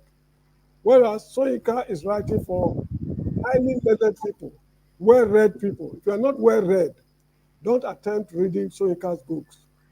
So we find it very difficult to compare these 2 people because as for Achebe's books, majority has been translated into other languages. They've sold in millions. Whereas Achebe's book, Soyinka's books, very few are in print because it's not in high demand. So Soyinka is writing for the well-read people, while Achebe is writing for the commoners, let me put it that way. So we cannot really say who is the best among the 2. Now, as for his character, Soyinka is a man, because he's well-read, he has the ability to maintain or to sustain more than one contrasting opinion in himself at the same time. Most of us sitting here today, whenever we are developing opinions on anything, we normally hold one opinion. Soyinka has the ability to maintain more than one opinion at the same time, and he will resolve the contradiction within him in his dealings with people.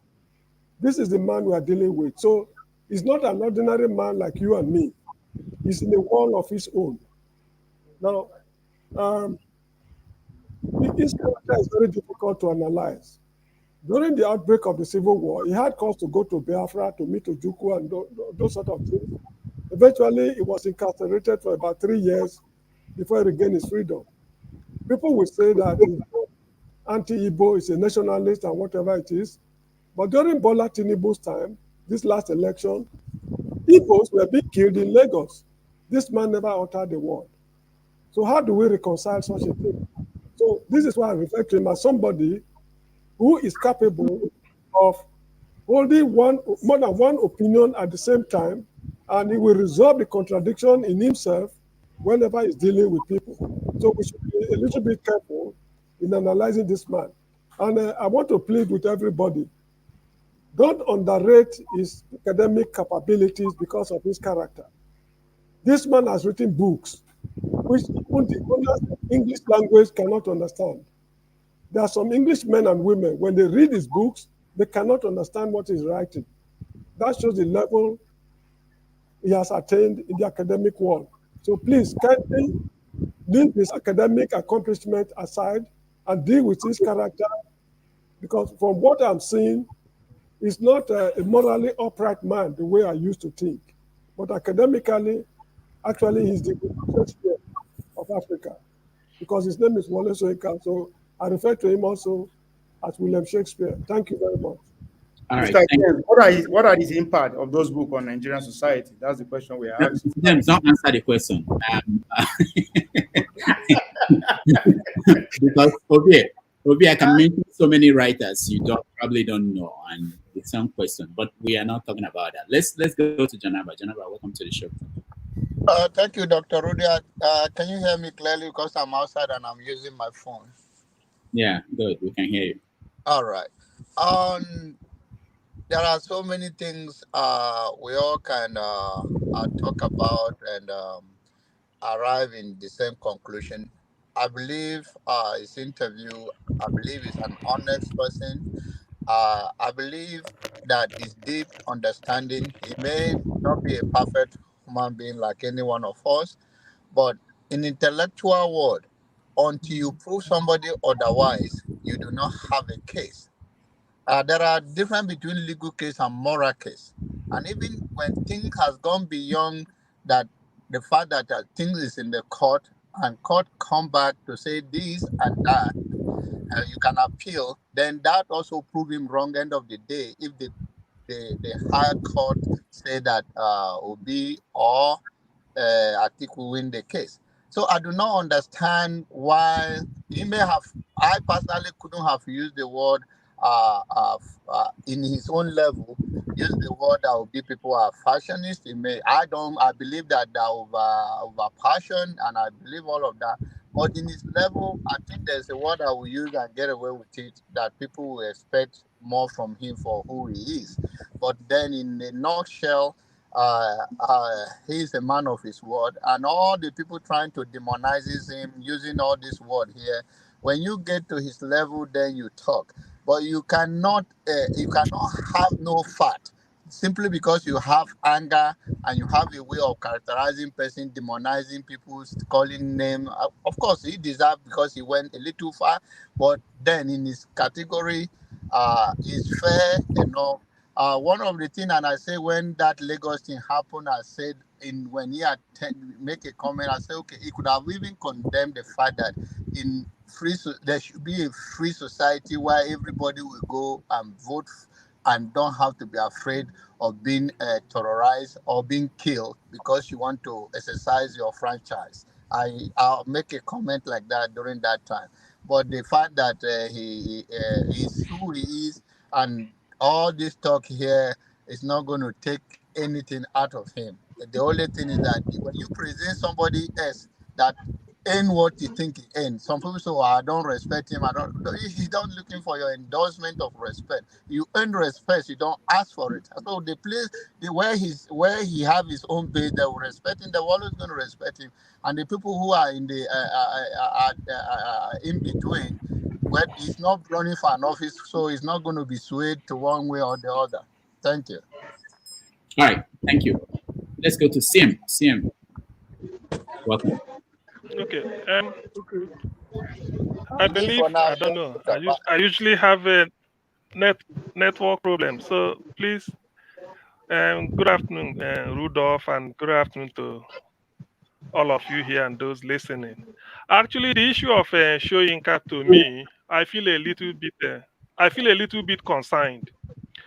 Concerned not just because of what he says, but what he said, but who said it. Bishop Kuka said, I always like to refresh with Bishop Kuka's anecdote. He said, a racket in the hand of any schoolgirl is a racket. But a racket in the hand of Serena Williams, the word we take note. A running boot in the feet of any schoolboy is just a spike. But a running boot hanging on the shoulder of Usain Bolt, the word we listen. Soyinka, because of his global, let me say, prominence, I have to say it. He should be circumspect when he's making some statements. He's too cavalier sometimes. That's why people are taking umbrage on him. Soyinka, if you really what he said humanity, I think he said justice is the first order of humanity. He's concerned with humanity, but I started being disappointed where Soyinka is. After this election of February 25th, Igbos were slaughtered in Lagos for no just cause. Soyinka kept quiet. A street tout, Oluomo, has to order Igbo that if you don't vote for APC, don't come out. All those Mama Chukwudi, we don't want to see them. Soyinka kept quiet. Why I'm particular about it, I lost my own cousin, direct cousin. I lost my own cousin because of this election. So if this election hadn't taken place, he would have been with us here. I mean, he would have been with me. So all these things happening around, like Igbo businesses were burnt, selectively burnt. Soyinka kept quiet. He's no longer the conscience of the nation that he claims to be. He spoke under Abacha and wrote a book, the Open Soul of a Continent, and teared Abacha apart. Soyinka insulted Jonathan's wife, President Jonathan. He called her all sorts of names. That is Soyinka. So what are people making reasons for him? What did he say? So Soyinka has become so bigoted to say that a Labour Party. If you say Labour Party is contoured, you can quote INEC. That's what INEC said. You can say INEC conducted the election and say Labour Party is third. Nobody will take you up on it. After all, INEC said Tinubu come first. If I say it, you are not. I'm not the person. I'm not original. I'm quoting INEC. Soyinka said Labour Party is a regional. What region is he talking about? Is he not west? Is he not central? Is he not east? Is he southwest? Definitely southeast. Look at where he's pigeonholing Obi. I won't make the case better than the person who spoke earlier saying Labour Party won in Plateau. Are they Igbos? Labour Party won in Nasarawa, Benue. Are they Igbos? Southern Kaduna even. Are they Igbos? Labour Party won in Bayelsa. Is Bayelsa Igbo area? Is it not Ijo? Labour Party won in Edo, where they even carry it for head. That is the headquarters of obedient movement. Labour Party won in Lagos, which is cosmopolitan. Every ethnic group in Nigeria is in Lagos, and Labour Party won there. Labour Party won in Abuja, which is also the seat of the capital. So what is Soyinka saying that Labour Party is a regional? That is where he's becoming bigoted. With all whatever people are saying against it, that is where he lost the plot. He couldn't, if you want to make it, people will say it's his own personal opinion. Your personal opinion, but you have to be objective. There's a reason that people look upon you for direction. How could he have said Labour Party is a regional party? Regional in what way? Look at the spread. Look at the people following. I mean, these are evident. I want people to take me on this. Is Labour Party the way it is now? Is it regional? If you say APGA, All Progressive Grand Alliance, that elected Soludo governor of Anambra State, if you say that one is maybe regional, somebody might say, well, but look at Labour Party. Look at the geographical spread. Despite all the rigging, despite all INEC did, look at the way. A party that can win in Abuja and win in Lagos, is he a regional party? Please, people should answer this. A party that won in Lagos, as cosmopolitan and melting pot Lagos is, and won in Abuja, with despite all the rigging. So Soyinka is becoming something else. I don't want to delve into his very dirty, stinky past. I don't want to. All you need to do is to go and read the biography of Mr. Justice Ayu Kayode, the mystery gunman. It will tell you everything you want to know about Soyinka and his cultists. So what are we really talking about? The man is messing himself up, to be honest with you. Yes, people must have respected him. If based on the evidence of what he's saying now, he can't earn anybody's respect. Those in the literary world, literature, knows that Achebe's book, you cannot be more Catholic than the Pope. You cannot speak English language more than an Englishman in England. You can't. You can speak Igbo more than me, an Igbo man. You can't be a German and tell me you teach me Igbo language. I know the nuances. I cannot speak Urobo more than Urobo man because I'm not Urobo. Ditto for Yoruba, anything. So for an Englishman, a member of the House of Commons in London, to say that the best book ever written in English language is Things Fall Apart.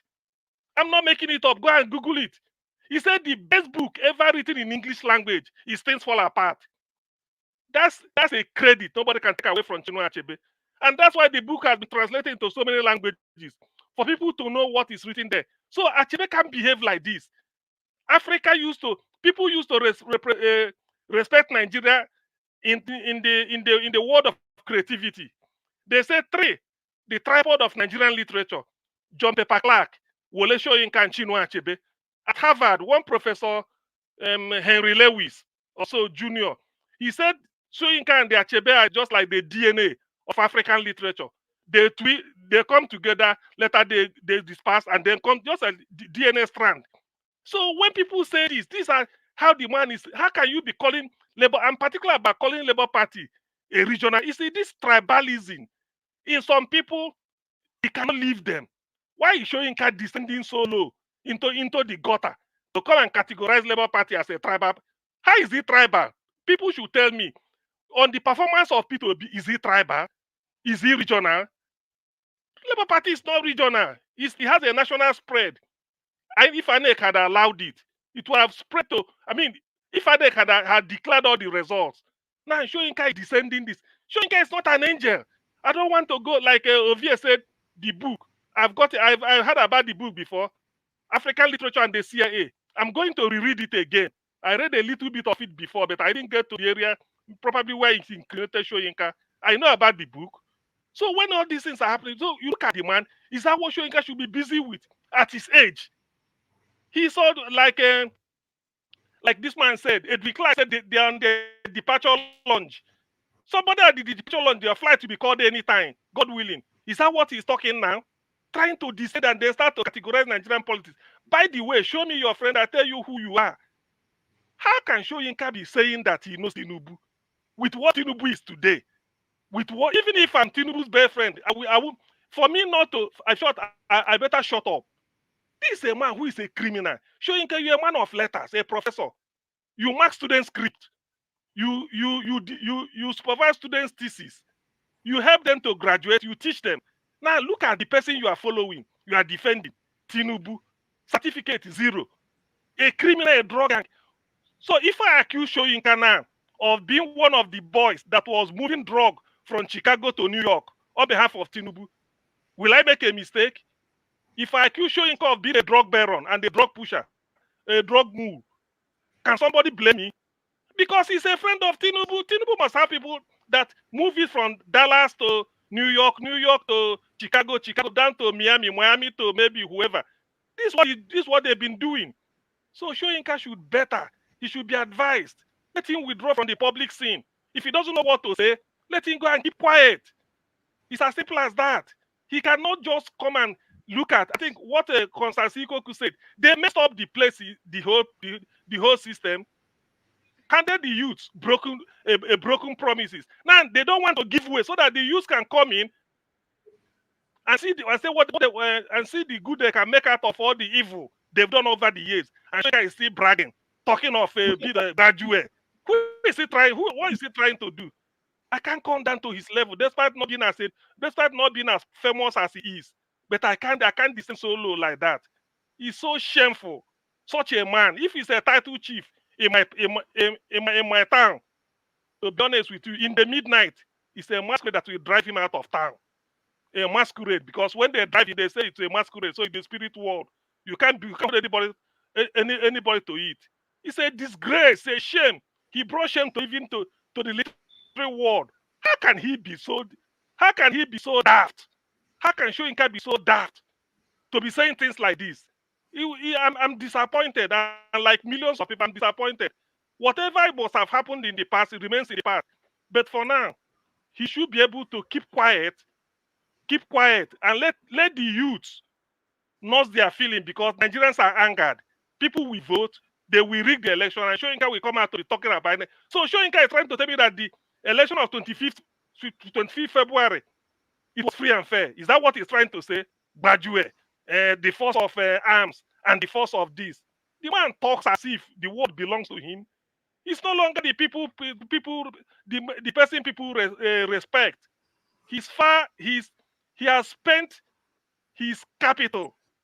He has spent it. Nobody is listening to him anymore. He's just wasting people's time. All I'm right. so pissed off. All right. Yeah, Thank you. the chapter of that book is Soyinka and his CIA discontent, where she alleged that the African first Nobel laureate was supported by 3 CIA-funded organizations: the U.S. Center, CCF, and the Fairview Foundation, and the London-based Transaction Center. So more to that. All right. Thank you. Mr. Rudolph, let me take on CM on a challenge. Mr. CM, you said if anybody can speak Igbo more than you, I can. Okay? I take that challenge with you. All right. Thank you. Thank you. She also claimed that this aided Soyinka meteoric rise to international prominence. So he was very focused on where she's going with that. All right, let me, I wanted to make a comment. It won't be coordinated, it won't be very articulate, but there are a few things that is of concern to me, and we'll be exploring them in the next few weeks. Let me also point out that tomorrow we have Professor Chidi Odenkalo. He's joining us on 90 Minutes Africa. He will weigh in on some of these topics that we are talking about today. And I have, before this happened with Soyinka, we were reaching out trying to see if we could get him on the show. Maybe this will happen within the next 1 month, but we just have to stay tuned on this. Somebody is working on that for us. But let me just say just a few things about the level of conversation in Nigeria. I'm not happy about that. I'm scared. The only way I say things is I smile, but it's actually horrific. You know, I'm scared of the level of conversation we have in Nigeria. I know where people are in pain. There are a lot of things going on. You know, there's a generation that just cannot take what is happening. It's a new generation. I don't belong to that generation. I understand that I don't belong. Rudolph, you asked me about Constantine. That's exactly what she's saying. That Soyinka does not understand the yearning of the current generation of Nigerian. I think that's what she was saying. Yeah. Exactly what you just said. Okay. All right. So I understand that, and as someone who will say that I am part of that writing class, I'm worried about the way we have essentially putting politics into writing. I mean, I know that they are connected, but the way people attack Wole Soyinka, the way they attack Chimamanda Ngozi Adichie,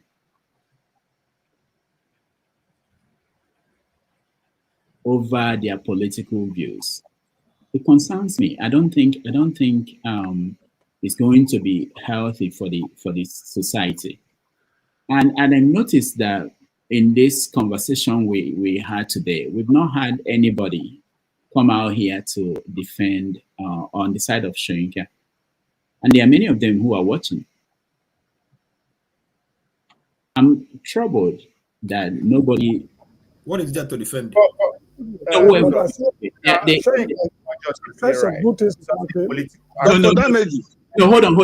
you did, James. I know you did. What I mean, Dr. Damages. What? Who is this? Let me finish before you go. Let me finish. All right. Dr. Damages, if you don't mind, I don't think Soyinka is not just a playwright, as we want to just attach him to. He's also a political activist. He's directly involved in the politics of things in Nigeria. I know. So we are not criticizing because it's his opinion on player. No, he's a politician. No, I understand. But what I mean is that there are people who, and it's not just here, I've gone to many panels, many platforms, people discussing, and people just say, basically dismiss his contribution to literature because he had an opinion that you don't agree with. It troubles me. Or people dismissing someone like Chimamanda because you don't agree with her opinion about this election. That should not be. Or people say, hold on. Or people saying that we should not put those people on TV. We shouldn't talk about them. No. We can't live in that society. That you disagree with Soyinka is not why we can't talk about him. I don't know why we think that's the best solution. It's so simplistic.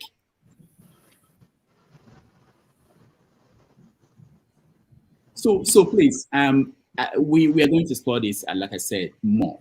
And anybody that comes here, we'll ask them these questions. And this is something that I think should be discussed. Let me give you a little hint. So yeah, for tomorrow's show, Chidi Odinkalo was, I proposed a title for the conversation we're going to have. And he told me that, you know, I could widen it up by changing it to something else. And what he talked about was, he brought anti-intellectual society, that we are becoming anti-intellectual society, and that's more troubling. All right, we will talk about this as we go along, but I'm worried. I just wanted to say it out here. Go ahead. We are talking of lot of hungry Nigerians on the street and dying. No, you are not hungry, Jude. Jude, you are not hungry. You are talking about intellectual whatever. Jude, hold on. What Nigerians on the street that are dying on the street. Jude. That's not what we need. Jude, hold on. Hold on, Jude. Everybody here. Dr. Damages, what I submitted at first is that, number one, let us separate his academic excellency from who he is, his natural person.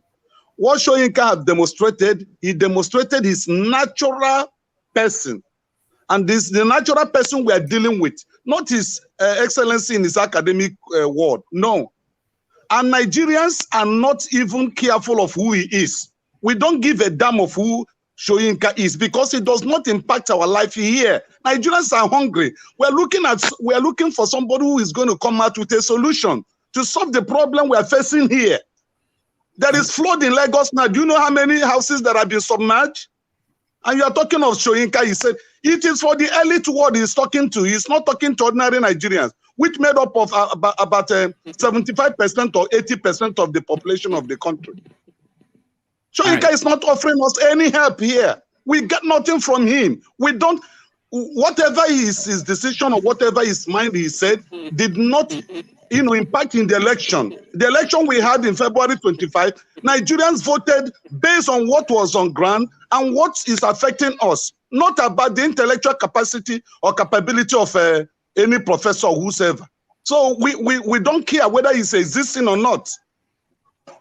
And I'm on doctor, before, people do other works of art. Look at YouTube people like Macaroni and stuff. Nigeria can relate with them because in their anger, in their poverty, in whatever they are passing through, they can go back and escape in Mr. Macaroni, but they can't escape in Mr.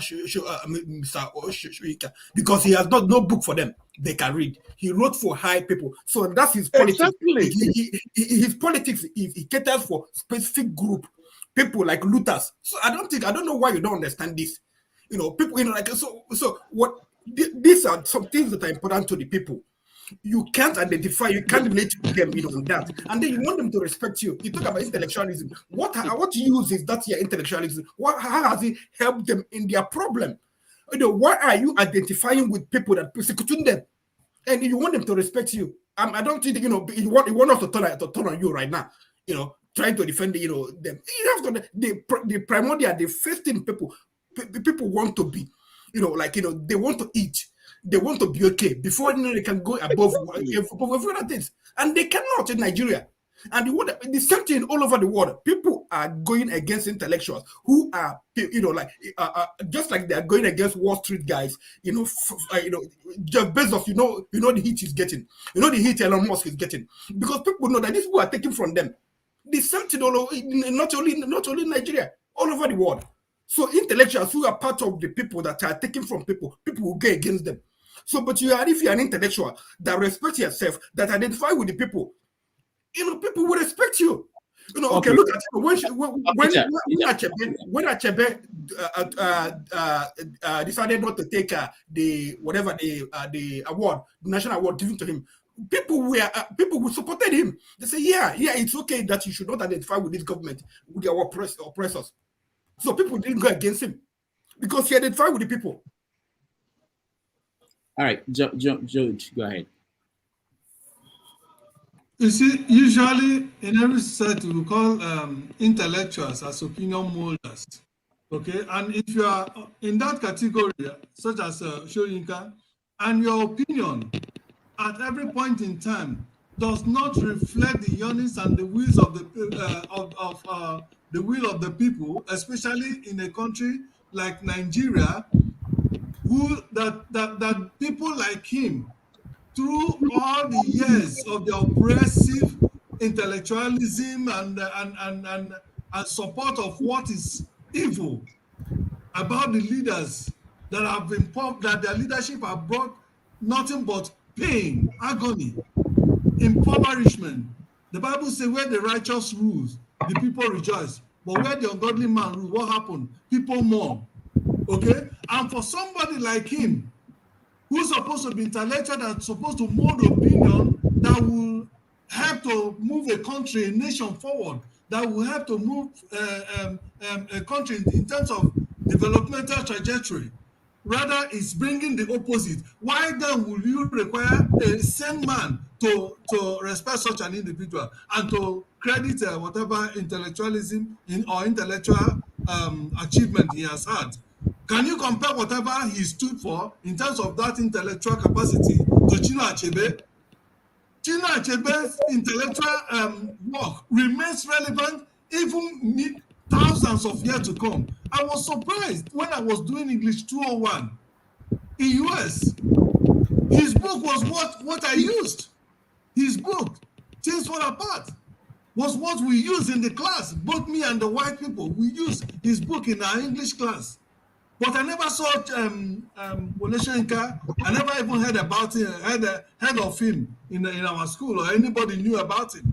But everybody in New York, in my school, Borough of Manhattan Community College, knew about, in English class, knew about Chinua Achebe.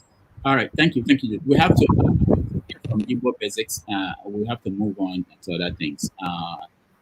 Go ahead, Igbo basics.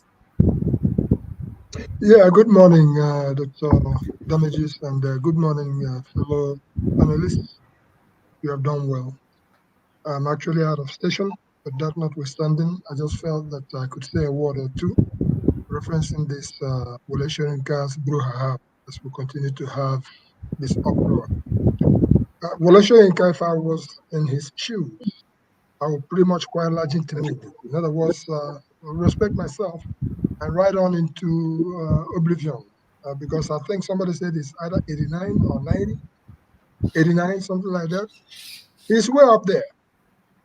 In the book, Mazi Okano, Journey from Medicine to Theater Art, who has cited Wole Soyinka and how he was rescued from Eastern Nigeria, while Mazi Okano was actually broadcasting from Awolowo's library, courtesy of Dr. M. Ayokpa. That is when we didn't have internet and we didn't have all these other things, not even cell phone. We had walkie-talkies and all other kinds of intelligent gathering gadgets. As to what our good brother Obi had submitted, I will throw the same line. The only thing I have to contribute here is this. Because Wole Soyinka is a Yoruba man, let me be very, very blunt. And Chinua Achebe, an Igbo man. I have met Chinua Achebe a few times. I have never met Wole Soyinka. If I'm to dig into that, I would think that if Chinua Achebe was an Hausa man or a Yoruba man, and I'm not trying to downplay the role of all the other ethnic groups in Nigeria, that fear that even the CIA or the British intelligence that they have when it comes to that man is an Igbo man, like Odumegwu Ojukwu's father them. That fear that they have, they continue to play here. But there comes a time when even themselves cannot continue playing the same game. So when Chinua Achebe excused himself from the National Honors Award and things like that, that was a mark of character. That was a mark of the man who said, you know what? It's not worth it. They have always tried to play it as if it is Achebe and Wole Soyinka. No, it shouldn't be. These are different people who represented different things.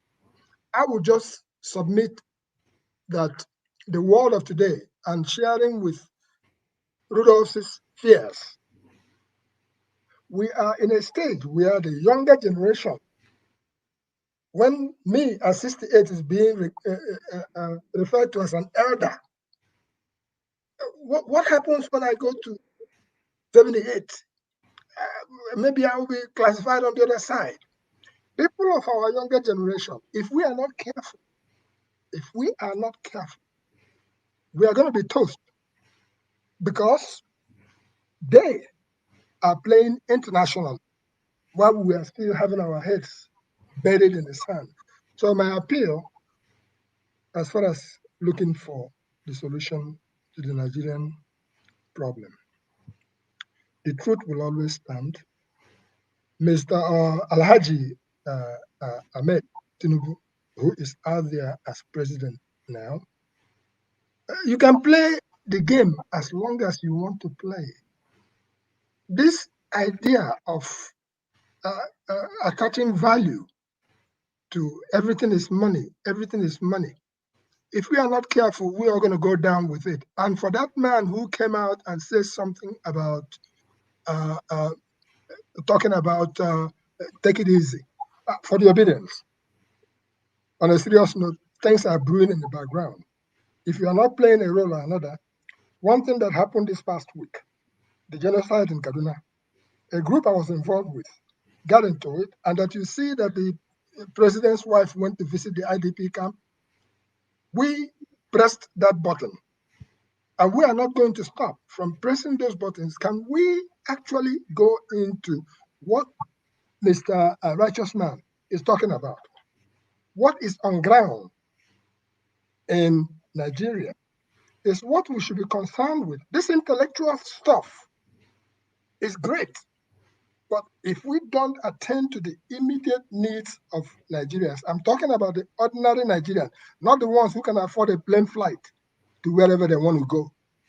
If we don't attend to that, we may not have a country to return to when the chips are down. And for that man who is looking for war, who is saying, if you continue in that direction, because the war wasn't fought in your territory or in the northern territory, and all the Easterners were involved completely. If a war comes out again, everybody go collect, whether you be north or you be west.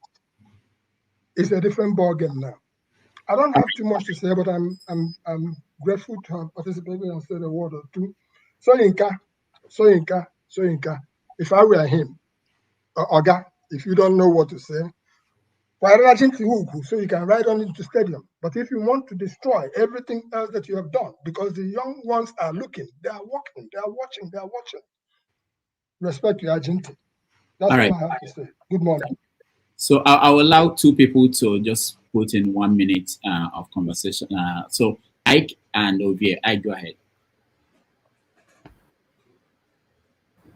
Thank you, Mr. Rudolph.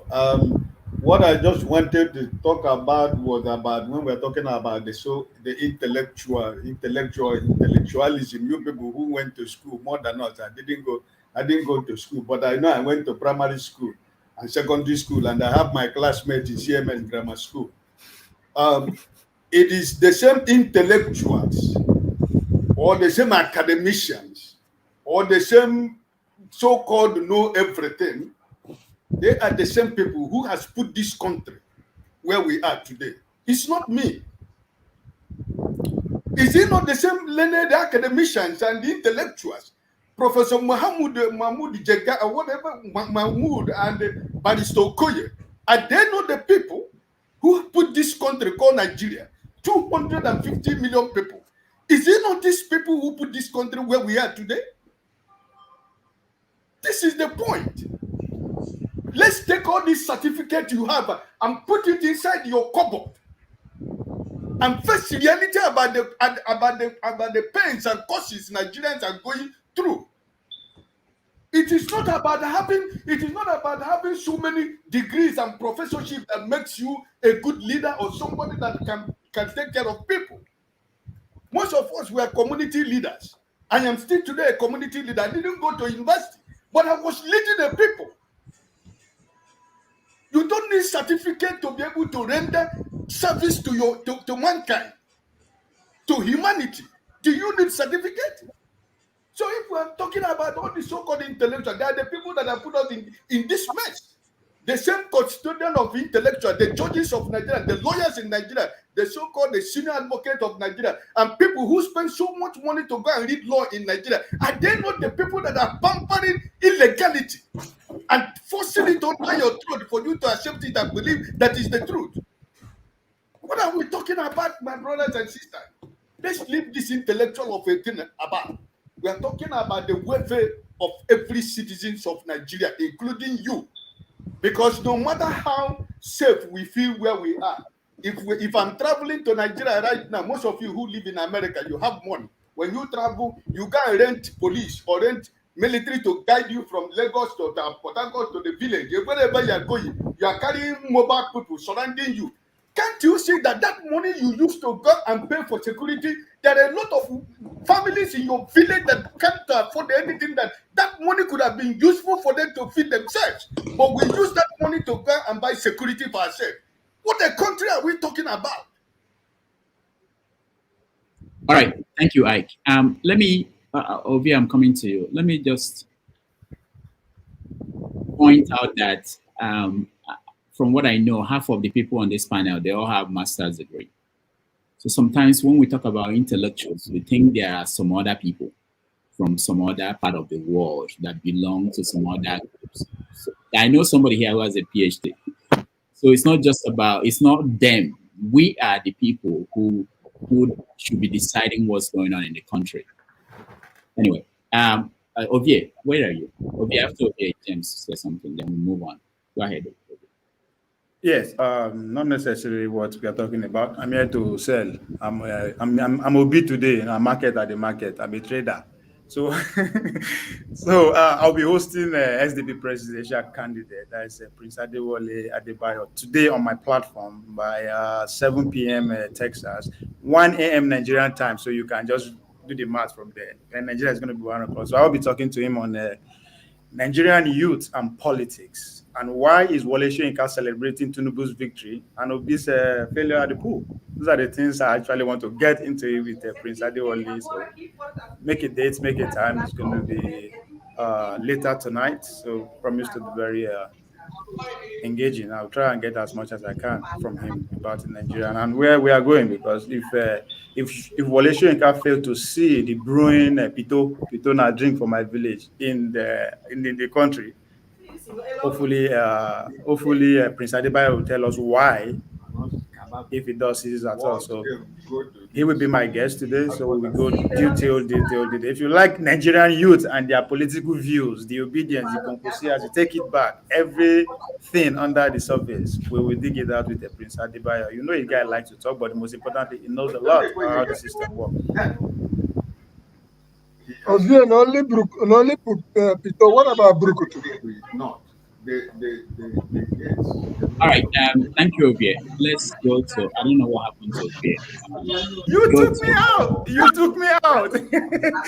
You take me out now. But that's all I have to do. Yeah, that's all I have to say. I beg Mona go listen to the man. All right. That's all I want to say. Okay, is it on a politics platform or? Yes, on a politics platform. I think I will have to go underground and bribe Rudolph to link up with his platform too, so that we'll have a lot of people. But yeah, on our politics on YouTube, on Twitter, on Facebook, on we drink Pito well. That's our original champagne. That's the Igbo basics. Yeah. What about Brukutu? What about Brukutu? No, it's the same. We call it Pito, that is in a social language. But Burukutu is more like a universal language, as you say. Yes, not the same thing. Burukutu and Pito are the same. Please, I just want to appeal to people once again. We should not demolish our future because of our anger for Wole Soyinka's, his character. If you look at the modern European nations, the philosophies, the ideas they use in governing themselves today were propounded by their ancient philosophers. Machiavelli, David Hume, John Locke, what's his name? René Descartes. Emmanuel, I mean, these were the people who propounded the theories they are using to govern themselves today. As a testimony, you realize that the modern European nations, they don't have a solution to the problem of terrorism. Because if you read all these philosophers, there's none that said anything about terrorism. So we should not look down on our thinkers just because they are doing certain things that are not acceptable to us. So this is the point I want to make. We should separate Soyinka's works from his character. They are not the same. You take time to read The Man Died. You know the level at which this man is operating. As I said earlier on, he wrote books in English language, which some Englishmen cannot even understand. That shows the level at which he's reasoning. He's a well-read man, although his character is something else. So this is the point I want to make. Thank you very much. All right, thank you, Mr. James. I wanted to question you on the wonders of writing a book that people will not understand, but that's a different. I don't want us to go in that direction. There is a new idea about writing, but hopefully I'll bring more interesting people to discuss that. So we're going to move on, and some of the topics that we still have to discuss is there's a new central bank governor, which was appointed by the president. We want to talk about the man, who the man is, and what he might be able to do for Nigeria. Also, we know that the case going on in Chicago is still on and becoming more interesting. So I think what we might do now is to take a break. When we come back, we'll talk about Tinubu and the case in Chicago. After that, the central bank and the financial team that Tinubu is putting together, whether they will be able to achieve things, good things for Nigeria. So I know that some people are in the backstage, and we are going to bring you in as soon as we are back from just a few minutes of break. And the conversation will be on Tinubu and his Chicago certificates. There are so many people who went to court in the last week and were there when the judge and the lawyers were making presentation. And there were other things that were revealed last week. So I want to talk about that and know what you guys think of what's going on. Some people think it's a distraction, but some people think that it's very important in talking about tomorrow's Nigeria and what it will mean. So let's take a break. We'll be right back.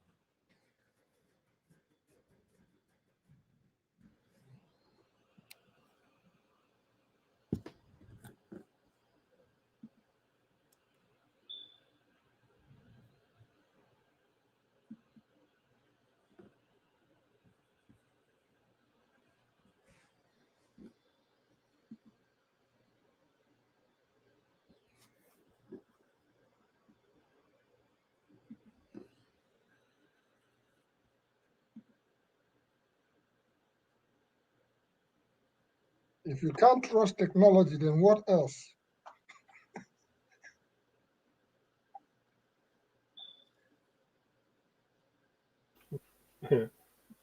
It's like trusting Agbada and the APC.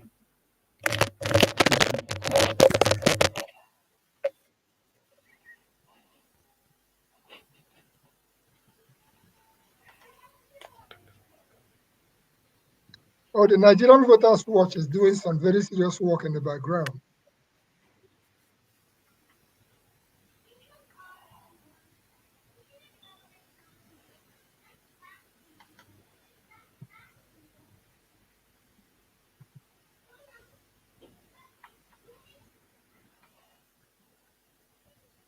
The only thing I can say, those of you that live close to New York, you guys should be, go and protest. he's showing up at the UN. Album right here. It's called Spirit of Love. We're very pleased to welcome Majek Seshek.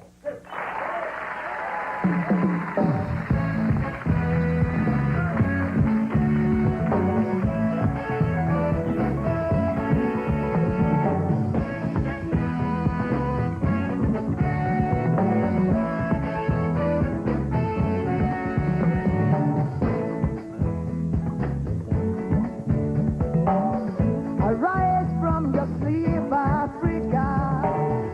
Rise from your sleep, America. There's work to be done, Africa. There's work to be done, America. But if we unite, we will be free. So long, too long, so long, too long.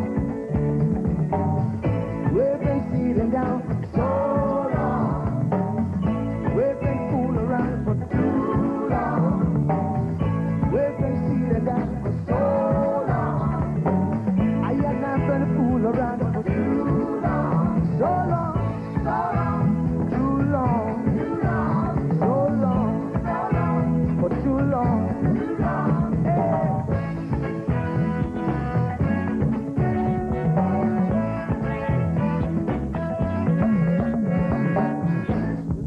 Remember, long time ago, when we used to live like prince and princess. Remember, the pyramid of Egypt, when we used to live like prince and princess.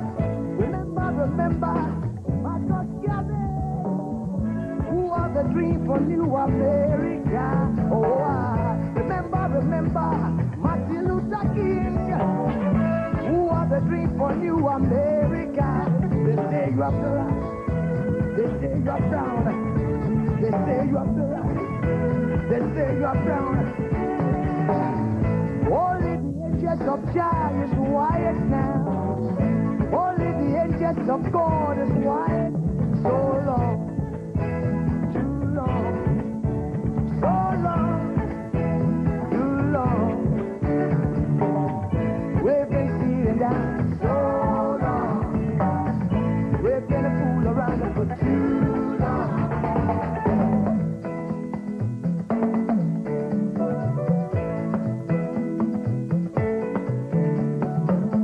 Arise from your sleep, Africa. Arise from your sleep, America. There's work to be done, Africa.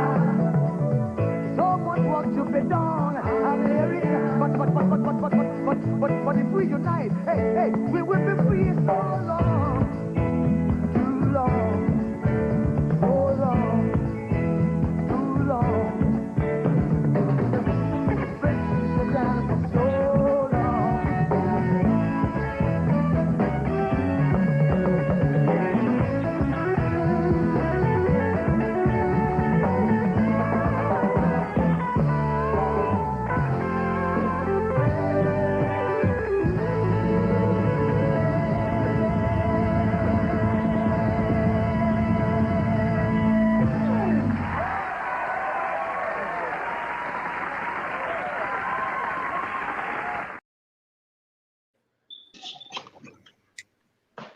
All right. Welcome back, everybody. And this is Harvey Say 247. It's a show where you have the opportunity to air your view on anything going on across Nigeria and Africa. We thank you for joining us today. We're shifting grounds now. We're moving to Chicago, where there is an ongoing case in the courts concerning Bola Tinubu's certificates, identity, and everything. Some people think it's a distraction. Some people think it's at the core of making sure there is an integrity in the process of things we do in Nigeria. So let's start with you, Mr. James. What is your take on what's going on? I think Bola Tinubu's activities is more of what I call arm twisting technique by the U.S. authorities over Nigeria. They are not coming now straight. to Nigeria as far as these activities are concerned. I think behind the scene, they are using it as a tool against him. The, So the they music told him is behind the playing. Oh, not where I am. He's 2 days. CM is 2 days behind us. He's 2 days behind. Anybody hear the music again? Anybody? Okay. Yeah, No, I said no, it stopped CM now. is 2 days Okay, behind us. it's began again. It's began again. CM is 2 days behind us. Did they All block right. my? I'm hearing my jack. I'm hearing my jack for check. It's UK internet. It's UK internet. So CM, I don't It's understand. not the UK. You people don't. CM, What is playing is Magic Pashek. Hey. To be honest.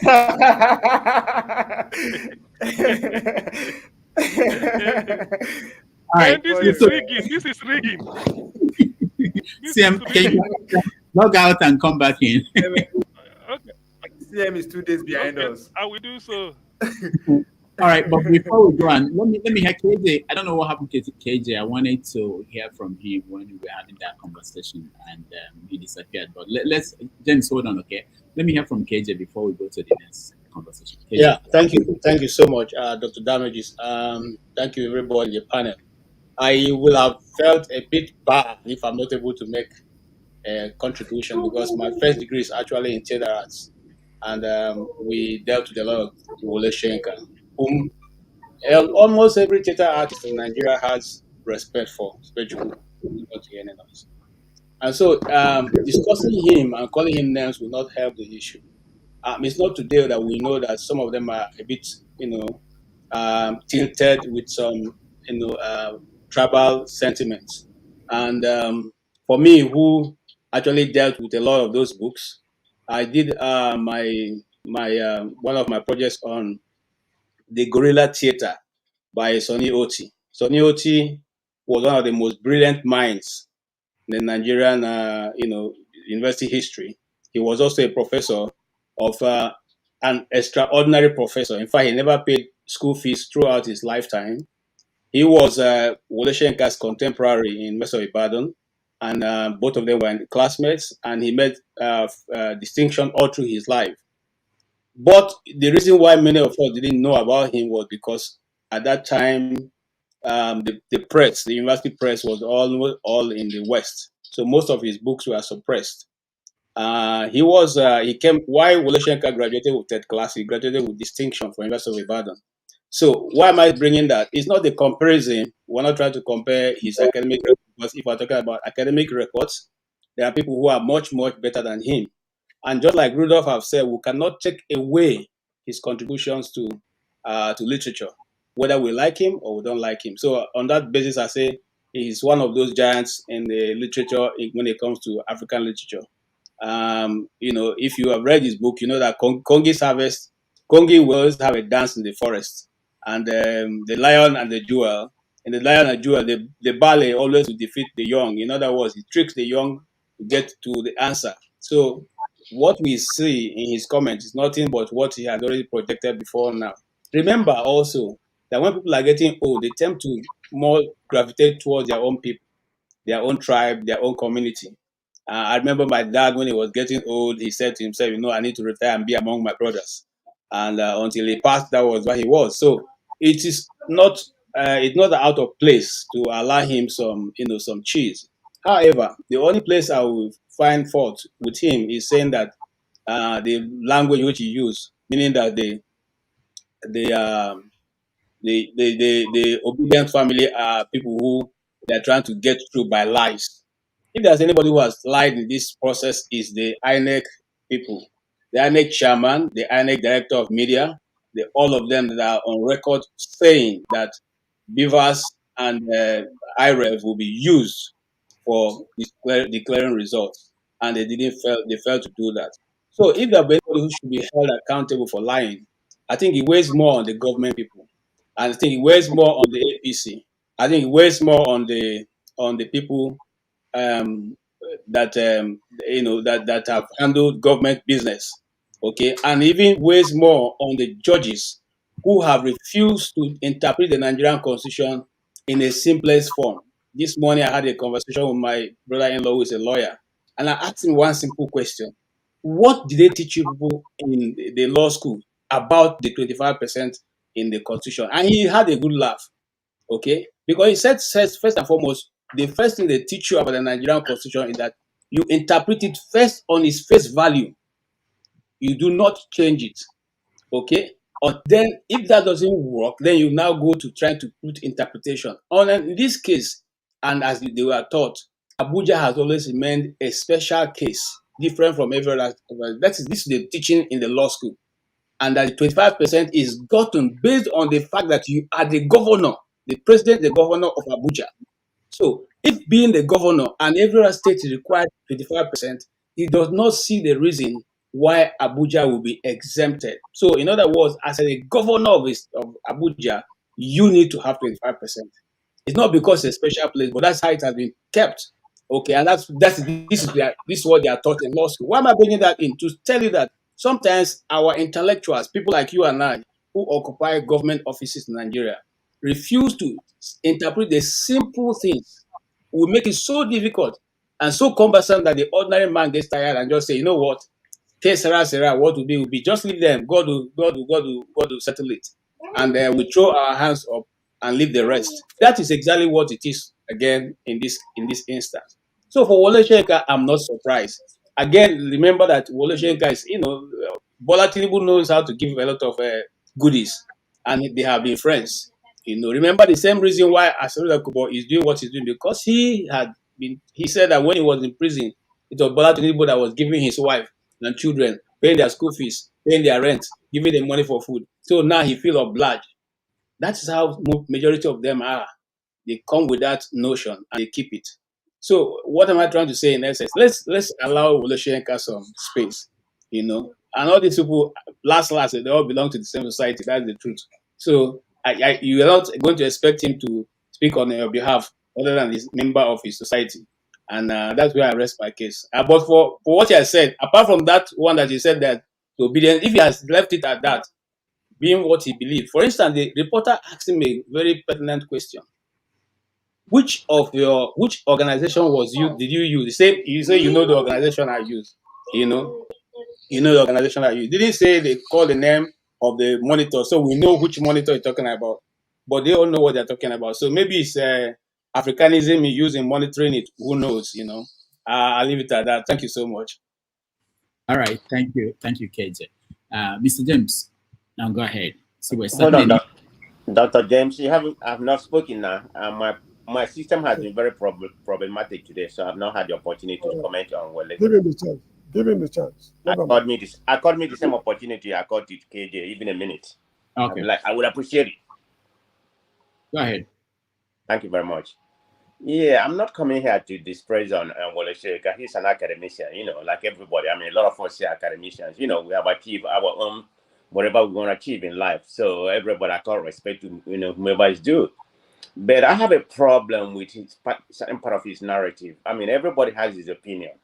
I mean, if you really look for what has transpired after the election, Wole Soyinka has not commented on anything. He has not even commented on Tinubu presidency, whether Tinubu is doing well or doing bad. He has not even commented on him. Why is he so much focused on obedience? That's what I'm trying to get from that aspect.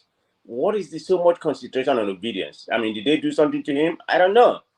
Like I said, he hasn't commented anything about Tinubu, presidency, whether it's good or bad or something like that. He's only focused on Tinubu. I'm making it so regional, like saying that it's a regional, it's a regional party. How's that a regional party? People in Lagos voted for him, will be one Lagos, and some other places, Plateau, they voted for him, he won the, he won the capital, and some other places. So I kind of find his narrative, not comparable to my own opinion. I don't see where he's coming from. I'm not going to come here to say anything about him. I respect the man for what he is, but I'm so much worried about where the tone of his language, where he's going. It's not making anything better for the country. Talk about the presidency. Tinubu is the president right now. He need to focus on the president, the present president, that we have right now. and say anything that he's doing or give him some advice as an intellectual, not obedience. Obedience is not in power. I mean, they are not in power. The election has been decided. Tinubu is the president. So you should be focused on Tinubu, not obedience. Obedience is not too much relevant. They are no opposition party right now. I don't know what his issue was. That's where I'm coming from, But I'm gonna stop there for now. All right, thank you, man of I prestige. just respond a little bit, just like 30 seconds. You see, man of prestige, it is easier for them to accept when they term it a regional party, an Igbo thing. You see, they are not being able to accept the fact that someone who is from the east can actually galvanize Nigerian youth to stand out and vote for them. It's too bitter to be swallowed. So the more they make it regional, the more they are able to sleep well. Okay, because they thought that a time will never come when this kind of thing will happen, but in their time is happening, and so it is easier to call it. It's not just Obi; it's a trader. It's not just this person. Even though we Igbos do not even see Obi as our candidate. Okay, but it will suit them more and give them the fact that they are not being defeated by their children. Okay, when they say it's a regional thing. Okay, I think that's what it is. And nothing else. He's not only one. This is what his class of people are saying. That's the same thing they're saying. That's what they discuss. That's what he just gave us an insight into what they discuss when they are by themselves. Thank you. All right, thank you. James, go ahead. Yeah, thank you. You see, Bola Tinubu's predicament in America, from my point of view, the U.S. authorities are using it as a form of arm twisting technique to compel him to do what he would not have done ordinarily. For example, take the problem in Nigeria. They want him to invade Nigeria through ECOWAS. It seems that he's dragging his feet. So they just tell him, okay, drag this. We're going to reveal your records starting from October. University of Chicago, is this the State University of Chicago? You do X, Y, Z. All these are arm twisting techniques. Because to me, it's very surprising that having spent more than 100 days in government, instead of the man to address national issues like crude oil theft, illegal gold mining, and what have you, he seemed not to be interested in anything affecting the welfare of Nigerians. After all, those stealing the crude oil, where do they bank the money? They bank the money in the West. They don't bank it in Japan or China or Singapore.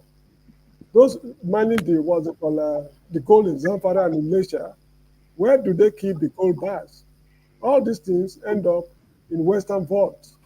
So it's a bonanza for the West. The coming of what's called Bola Tinubu is a bonanza. And this is what we are going through. I do not foresee any tangible thing coming out of the threats they are issuing in the West as long as he is prepared to dance to their tune. Thank you.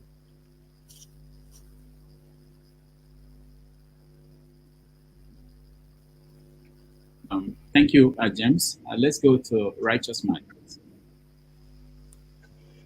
Yeah, Dr. Dan, I have a question and you've not been able to answer me. Why did you choose the word damages? It's a long story. I think there was an interview where it was discussed, but it was the name of somebody in my high school. It was the name he chose as his name. So when I got to the university and I had to pick a name, I picked that and added doctor to that. That was it. Nothing wonderful. Yeah. One of the reasons why I asked that question is because Nigeria is damaged right now, and we need someone to repair it. You know, it has not excited me that we are spending much time about Soyinka. He's the man that is retiring. And I think each time Ovi speaks, Ovi draws my attention to looking into the future. And I did ask a question sometimes ago here in this panel this panel should be able to be setting up agenda, preparing people for the future. Because if we are spending this time here, you guys are there enjoying everything that life gives. We're not enjoying here.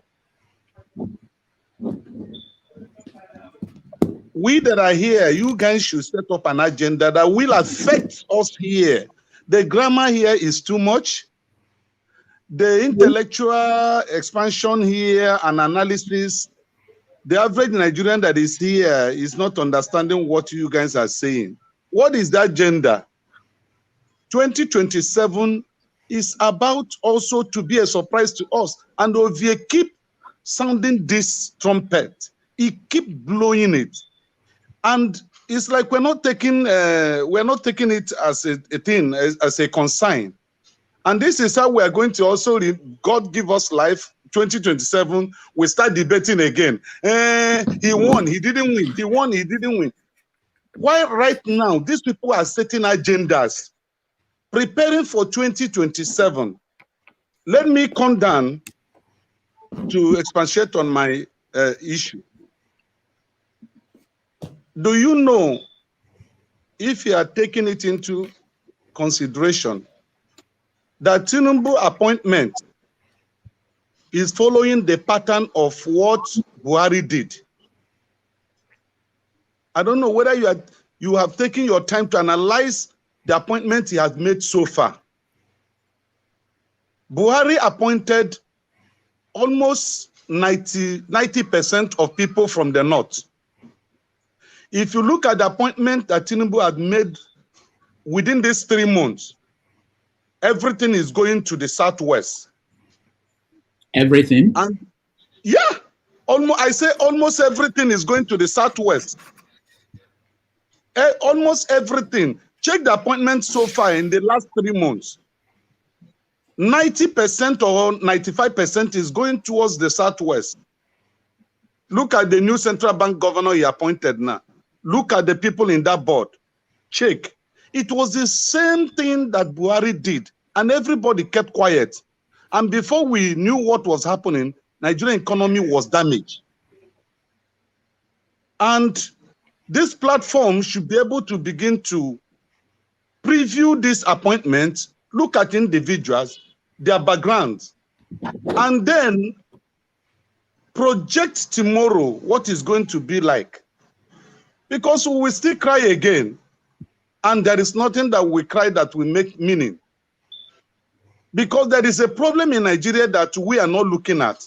And sometimes when we begin to analyze issues here, you analyze it. I don't blame the panels, those of you that are in abroad, because the life in abroad is comfortable to you, and you come to Nigeria maybe once in a year or once in 3 years, and like the other person said, you go and pay 600,000 naira for the IG to give you, police commissioner to give you mobile policemen, and army that will, keep you. You spend 2 weeks or 1 month, then you fly back, and then you begin to speak grammar. That is not what we need done here.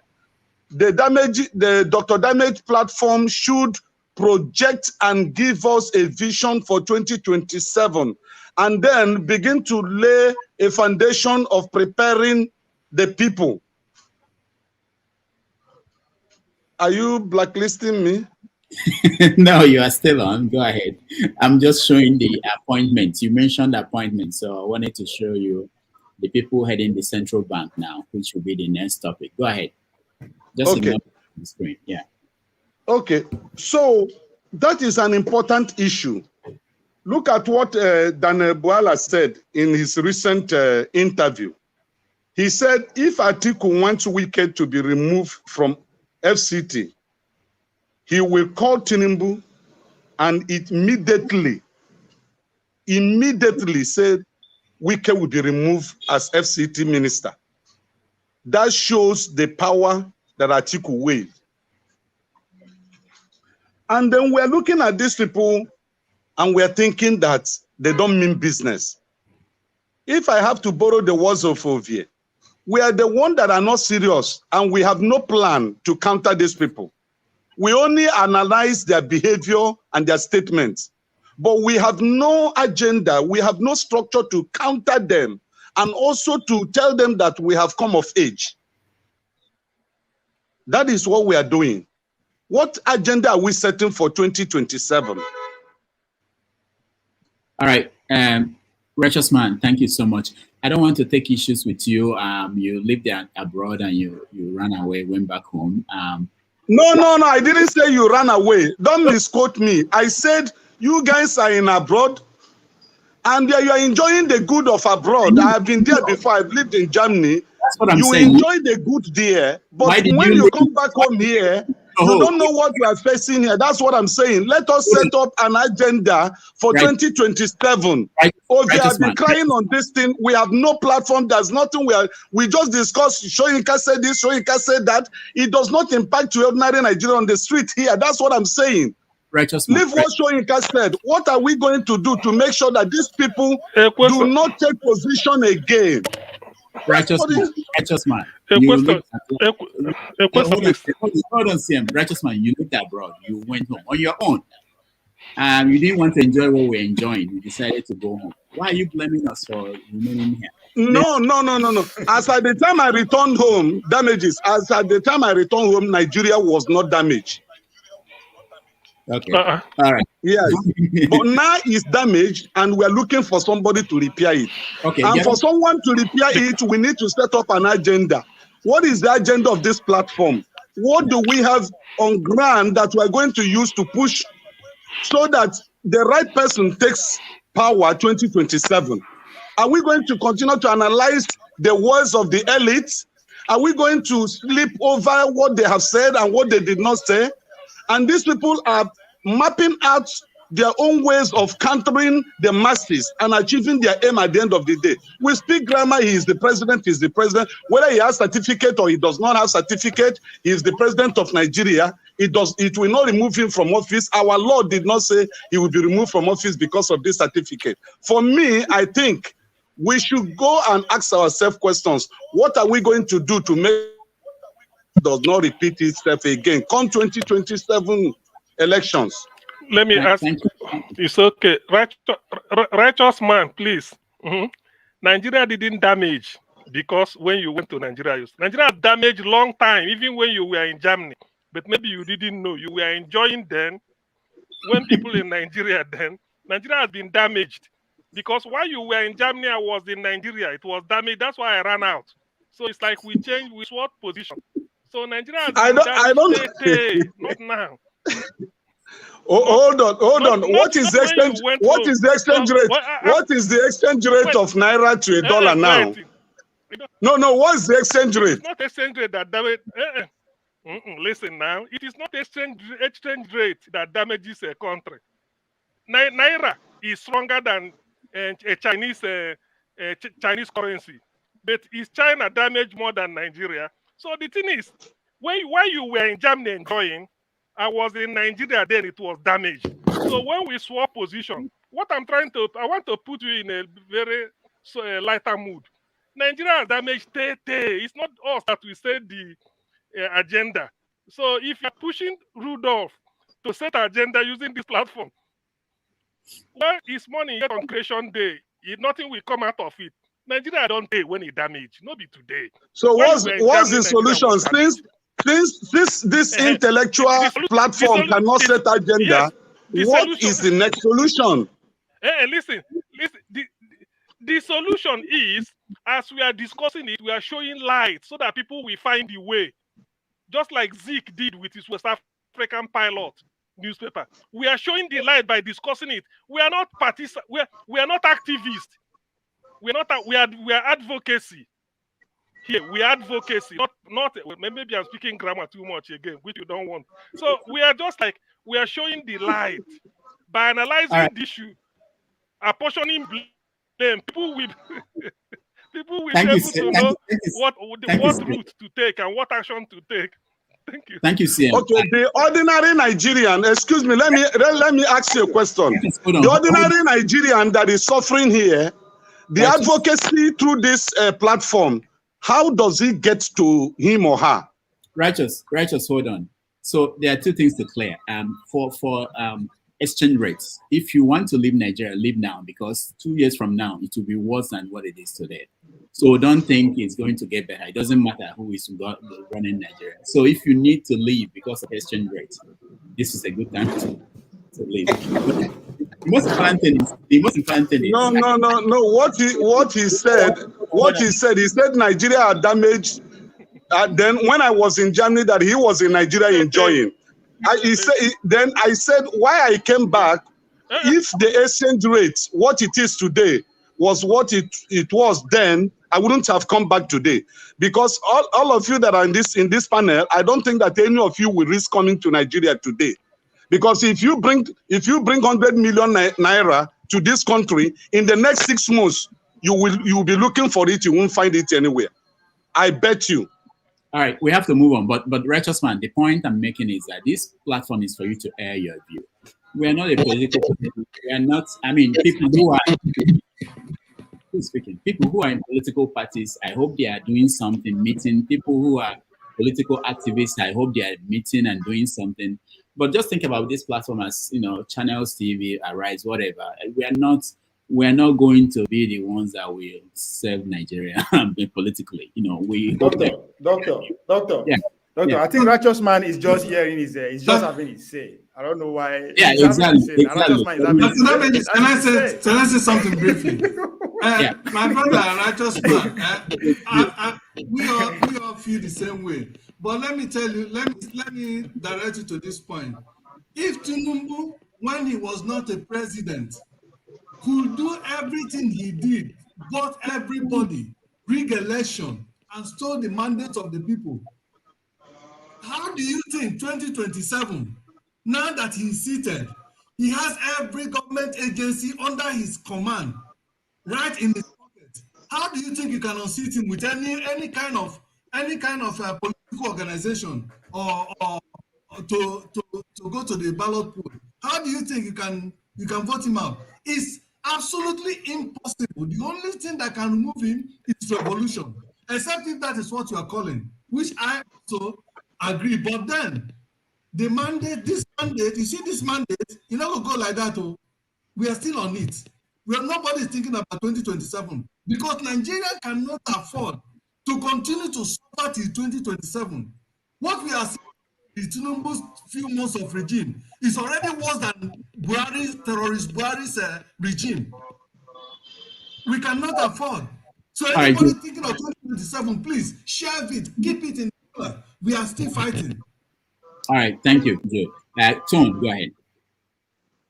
That I wanted to drive, and I was just waiting to contribute mine before I leave. All right. Hold on, Prince, go ahead. You are next, actually. First and foremost, Mazi Righteous, don't be angry at us when you guys say we are enjoying. We are not enjoying, we are not enjoying. Do you know how many calls I get in a day? Even at night, midnight, that I want to lay my head. As you see me now, I'm just getting off work. Okay? But I bet you by the time I get off this platform, series of calls will come. And it's always, oh, can I get this? Can I get that? Can I get this? Can I get that? We are not enjoying. Yes, we make the money, we might have the facilities, we might have the the infrastructures, but we're not enjoying when you guys are not at peace. And for the fact you guys want us to set an agenda, how can it be us setting up the agenda? We've done what we're supposed to do. When the time came, when they told you guys to go for your PVCs, I know how many people that I encouraged and I even supported them to go and pick up their PVC. When the time of election came, I know how many people that I supported and I encouraged them to go and vote. But at the end of the day, you guys expecting those in diaspora to set the agenda to come and even help you guys facilitate it. Even somebody the other day was saying, "Oh, you guys should come back to Nigeria and join us." I said, "Go! No, wait there until you are tired." We are doing what we are supposed to do for you guys. We are speaking up, and at the same time, people from different countries are hearing us. Yesterday, I just made a little joke with a friend of mine. I told him, I said, when are you going to Nigeria with me? The first thing he told me, oh, that you're Nigeria that got a drug baron. as the president. And what are you guys doing about it? I'm serious. If you want, I'll give you my Facebook, and then you go and see it on my. It's there on my timeline. And he's from Kenya. So it's not that we are enjoying. We are not enjoying it. None of us like. What are you guys doing about it? Yes. He said he asked you a question. Yes, he asked me what are we gonna. What do you want me to answer him? I told him, I said, I just want to see what I can do. But I told him that we are doing what we're supposed to do, which is we are not advocating for violence. But at the end of the day, things are going on. I know it might not be fast, but truly speaking, we are really, really, really disturbed. We are not just neglecting you guys. We are not saying that, and just like Dr. Rudolph said, by next year, now we borrow, now go take carry the money we go give una. If I give una $100, now we borrow, now go take carry them. Go. As a matter of fact, before you go even carry and go house, what do you call it? Kidnappers and all that must have waylaid somebody on the road. That's how it is. It's bad. It's not, when you see us laugh, we are not laughing. We are not laughing at you guys. It's just kind of like how you are so angry and you want to show your disdain, but you don't want to show your disdain in with a frown face and all that kind of thing. What would you do? You just laugh. After all, we are told that laughter helps in calming down blood pressure. Like Janaba, my blood pressure too goes up every time we talk about Nigeria. But what can I do? Thank you, Prince. Let me. It's happy to see Prince laughing again, because after the election, the day after the election, there was a moment I was worried. People were calling me, "Did you see?" And he's losing it. But I'm happy to see that he's laughing again. Thank you so much. That's part of what we do here. It's not just about conversations, serious conversations. We also want to make sure that people. This is more like therapy too, for us who are far away from the scene where these things are happening. It's not like we're laughing at people at home. We understand, we feel the pain sometimes more than people at home, because we know that things should not be working, they should not be going the way they are going at home. We have reasons to believe, So thank you, Righteous Man. Thank you, Prince. Let's go to Ike Venice.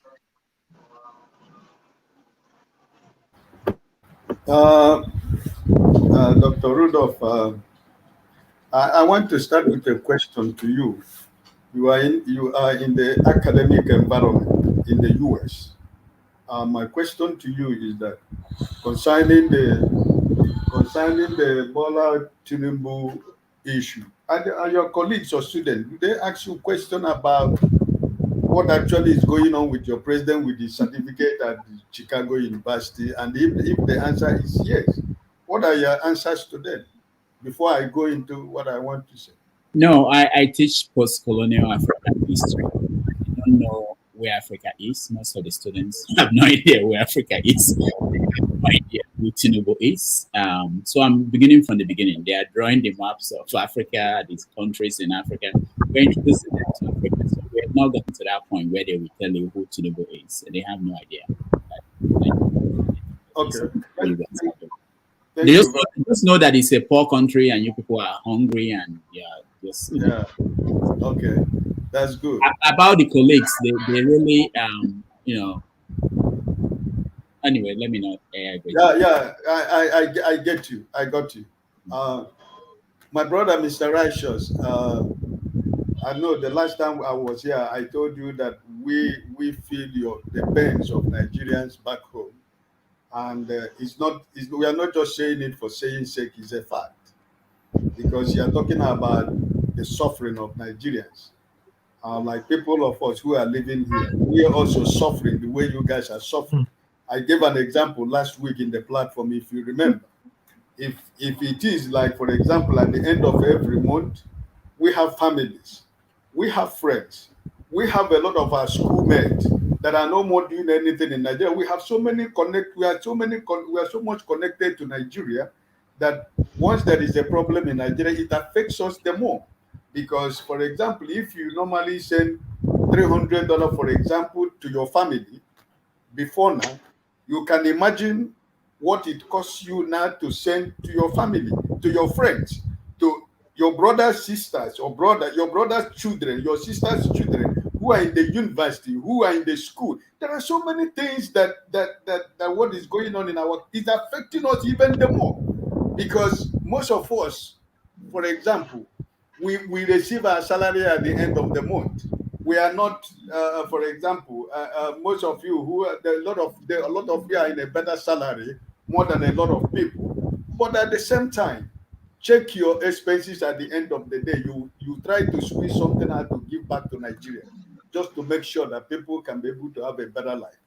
So don't ever think that we are not we are feeling the pain. That's why I brought the issue of why do people have to travel home, spend 600,000 to 1 million naira for security just to stay in Nigeria for 2 weeks? That money can be given to families in the villages and in the kindreds that need this money, instead of me going home to surround myself with security. I don't need security when I go. I don't need that. So that's why I'm saying that we have not forgotten where we're coming from. So about how do we do about 2027, I want to tell you that the struggle of 2023 is not over until it is over. But also, there is always something I used to tell people back home. When the beginning of the obedient movement and Labour Party and Peter Obi came, the issue was, where is this man? He doesn't have a structure. How is he going to make it? But all of a sudden, that man without a structure, that man with 4 people tweeting in a room, has caused political earthquake in Nigeria, that even the people who think that they are the political gladiators in Nigeria cannot even understand even up to now. So my advice to people, even as I'm talking to you, we are still spending money trying to encourage people back home. Get registered into a political party. Go to your local government. Become a participant. Don't be on the side. Don't be only a voter, but be part of it. Because you don't change this structure without starting from the grassroots. It's not there. Because they told us we don't have a structure. But God has given us a man who has made people to use their personal finances to establish a structure somewhere. The money that most of us spend, we are not supposed to be advertising what we do here. But during this Obi movement, we know how much most of us are spending in Nigeria. Is it in T-shirt? Is it in banner? Is it transportation? Is it telling people to go and register? Is it go and collect your voter's card? We have spent so much money. Not that we have, but because we want a better Nigeria. So every time I speak to my people back home, I say, listen, what happened in February is an example. Never you go back to sit at the background, get registered, become a card-carrying member of a political party, join the movement. And also, I used to remind people that Obedient is not a political party. We are all members of Obedient, but we have a platform that our principle, the man that we are looking up to is following, which is Labour Party.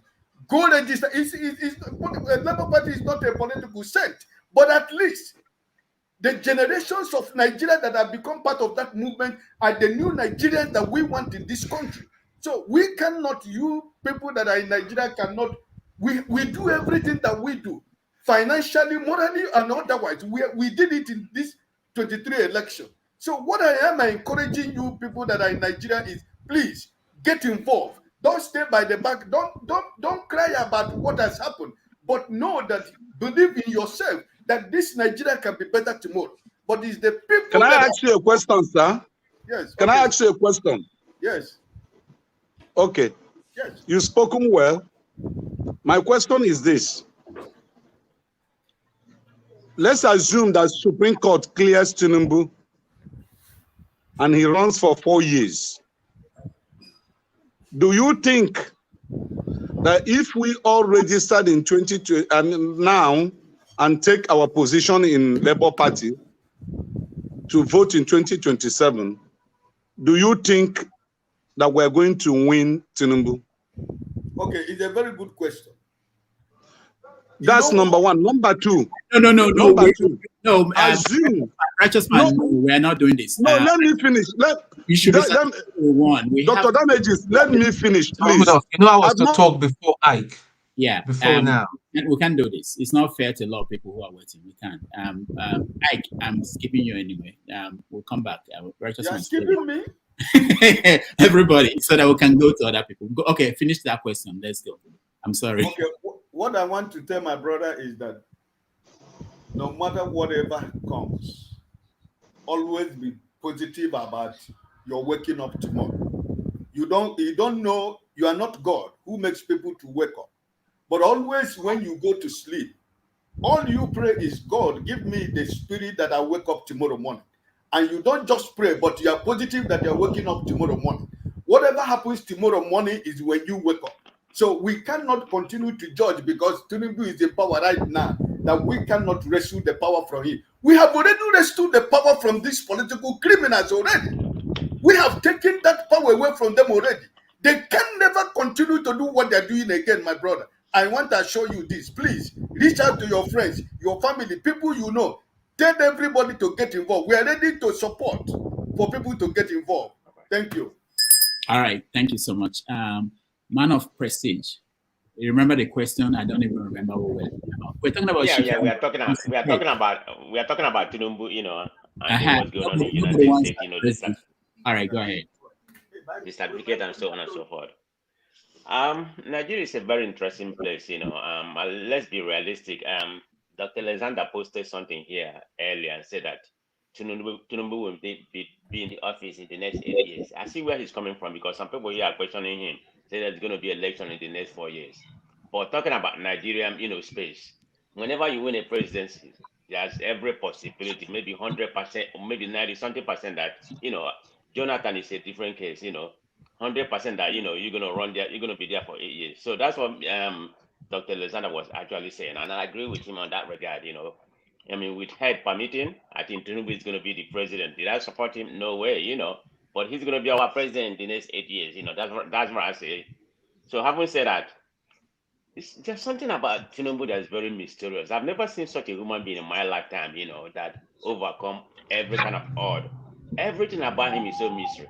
We don't know where he come from. We don't know what state. Even the university that he attended, I believe he attended University of Chicago. Is he the one that did he register as a female? That I don't know. I wasn't there, you know. So having said that, I mean, everybody keep on talking about his degree, university, and everything. After all, he went to University of Chicago, which is below average.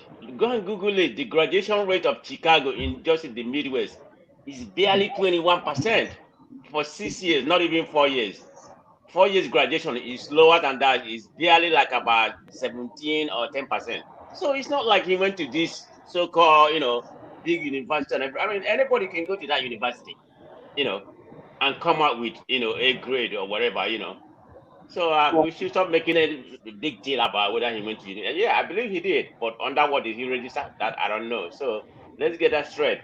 But going back about what's going on in Chicago from recently, I mean, I've been on vacation, but the little information I get that the document that they have on him on his file, you know, is about 2,500. I mean, how can he have such a document? Why would they have such a file on him?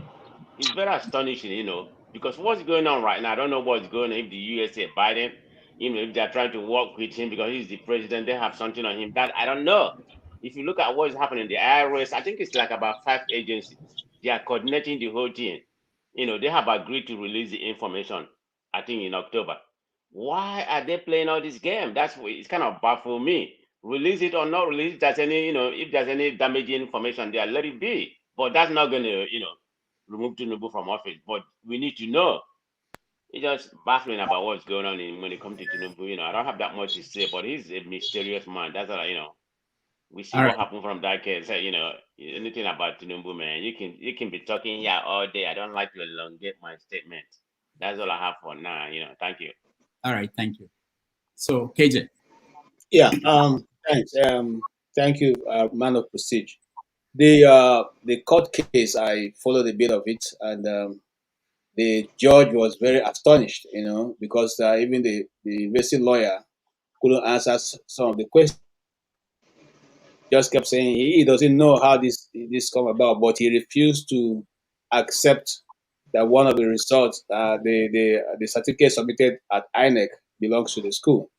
However, he was able to affirm that the signature on this one of the people who endorsed it was or used to be the president of the university. But at the time that certificate was issued, the lady was not in the university and couldn't have signed that certificate. So at this point, the judge now wanted to know if that student, and then Atiku's lawyer said, in fact, not only that, the person who who registered into the university was an American student, I mean, American citizen. And the person who is Nigerian now, who bears the name Bola Tinubu, is not an American citizen. So the judge now asked, if there could be any further trace, do they have a social security? And the lawyer said that's the baffling thing. They can't find any social security number attached to that name. So at this point, the judge now asked the question: is it possible that this is happening? And the lawyer from the school said, look, you are as baffled as I am, but what I can say is that we did not issue this certificate. But the other one, yes, we issued. The other one is ours. But this one that he submitted is not ours. And I cannot say we signed this. Okay. Even though the Nigerian media turned up everything upside down to say the university have accepted that they didn't say they issued it. They said they never issued that certificate. And he cannot, that is the lawyers on behalf of the university, accept that they issued it. How it came about, they don't know. Why there no social security number attached to it, they don't know. How is now if a man bearing the female number name, they don't know. Even though there was a desire, or rather there was some pushback to say it was a mistake. He simply said he cannot say how the mixture came about. So now the question that was left for the judge, like he said, the judge was so surprised, and I mean, everybody was baffled at this mysterious figure who nobody could actually identify how all these things come. The mere fact that he doesn't have a social security number attached to the citizen, that's an American citizen, was baffling. And so it was concluded that, look, all of you go. If you have any more further information, send to me. But I'll go sit and sort this thing out. Unlike our own judges, these judges go behind and do their own research and send out their staff to go do research. Not that they come and sit down and tell us why should somebody come from Amazon and say this is how this thing functions, and you must be, So they do their own diligent research behind the scene to arrive at whatever judgment they're going to give. Will that change the situation? No, I'm only saying this. I'm one of those who believe, and I said this before, that as long as Tinubu has climbed on that seat, he's not coming down. You can kill him there, he will be there.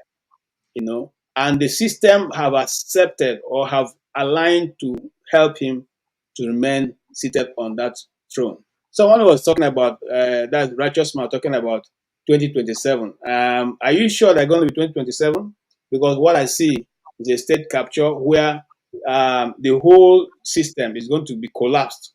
Anybody who can rig election and get people into office is going to be working with Tinubu in the next 4 years. You can see how, yesterday the president said Wike is his closest advisor, and where you cannot get to him, once you get to Wike, the information will get to him. Wike, remember, is a member of PDP. There are members of Labour Party that have been, that have been called into APC. There are members of PDP who have been taken. They are leaders of regions who are also called into accepting that this should happen. So it's not going to be like it is. But what we were going to see replay. Of course, you all know that there was a little bit of problem last week in Abuja when the National Union of Road Transport Workers, got a clash, and that clash, moved all the way to Abuja.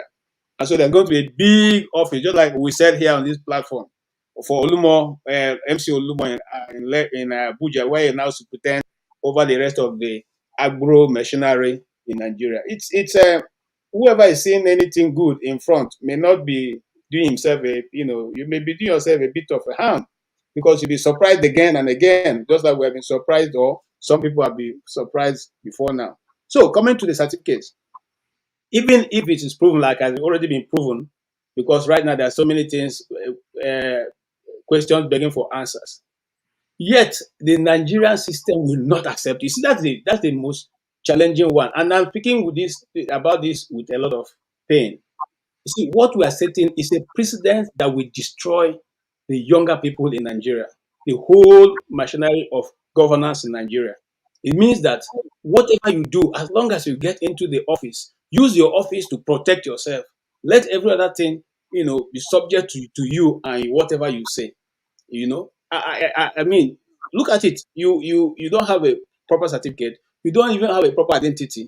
We don't know how all this came about, and yet it is going. I mean, we are just allowing it go. People are always saying, "Let it be."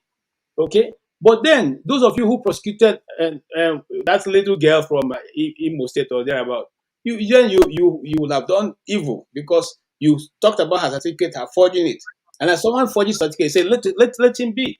Okay, why should we talk about it? And the judges are even the ones that this morning, my brother-in-law and I was asking him because I was thinking, okay, maybe there's something they teach them differently in the law school that makes it, that you can just judge anyway. And he said, no, no. These are standard these things. Anybody who is a Nigerian lawyer knows that these are requirements for FCT. It is not something that is coming out of the moon. Okay, but here we are. People are already accepting that. Is it that Abuja is a special listing? Abuja has always remained a special listing because it doesn't have any governor, doesn't have legislators, it doesn't have many things that the states have. And like he said, because it was said and Abuja, he didn't say shall Abuja or Abuja stroke Abuja. He said and Abuja. And then a nation that have Wole Soyinka, Professor Wole Soyinka, who is a master of English, who even wrote books that the English people do not understand, okay, cannot interpret and what are we doing? So this is I will round up. This is the situation we have, and some people are making a lot of comments on the comment section. Look, the truth is, if you have better understanding of it, please come on and explain to us. I'll be willing to give you my position. So you put your brilliant idea to it, so we can hear it. But as it is now, my brother, all of us who will chop the breakfast. But let us face the fact. Your relatives that are in Nigeria are going to face this thing we're talking about. If you like, take it. If you don't like, don't take it. We all going to face it. Okay? Because you see, what goes around comes around. What goes around comes around. Okay? And that is the situation. Thank you, sir. All right, thank you, KJ. You mentioned something very important towards the end, which is something else that worries me about the conversations we're having today in Nigeria.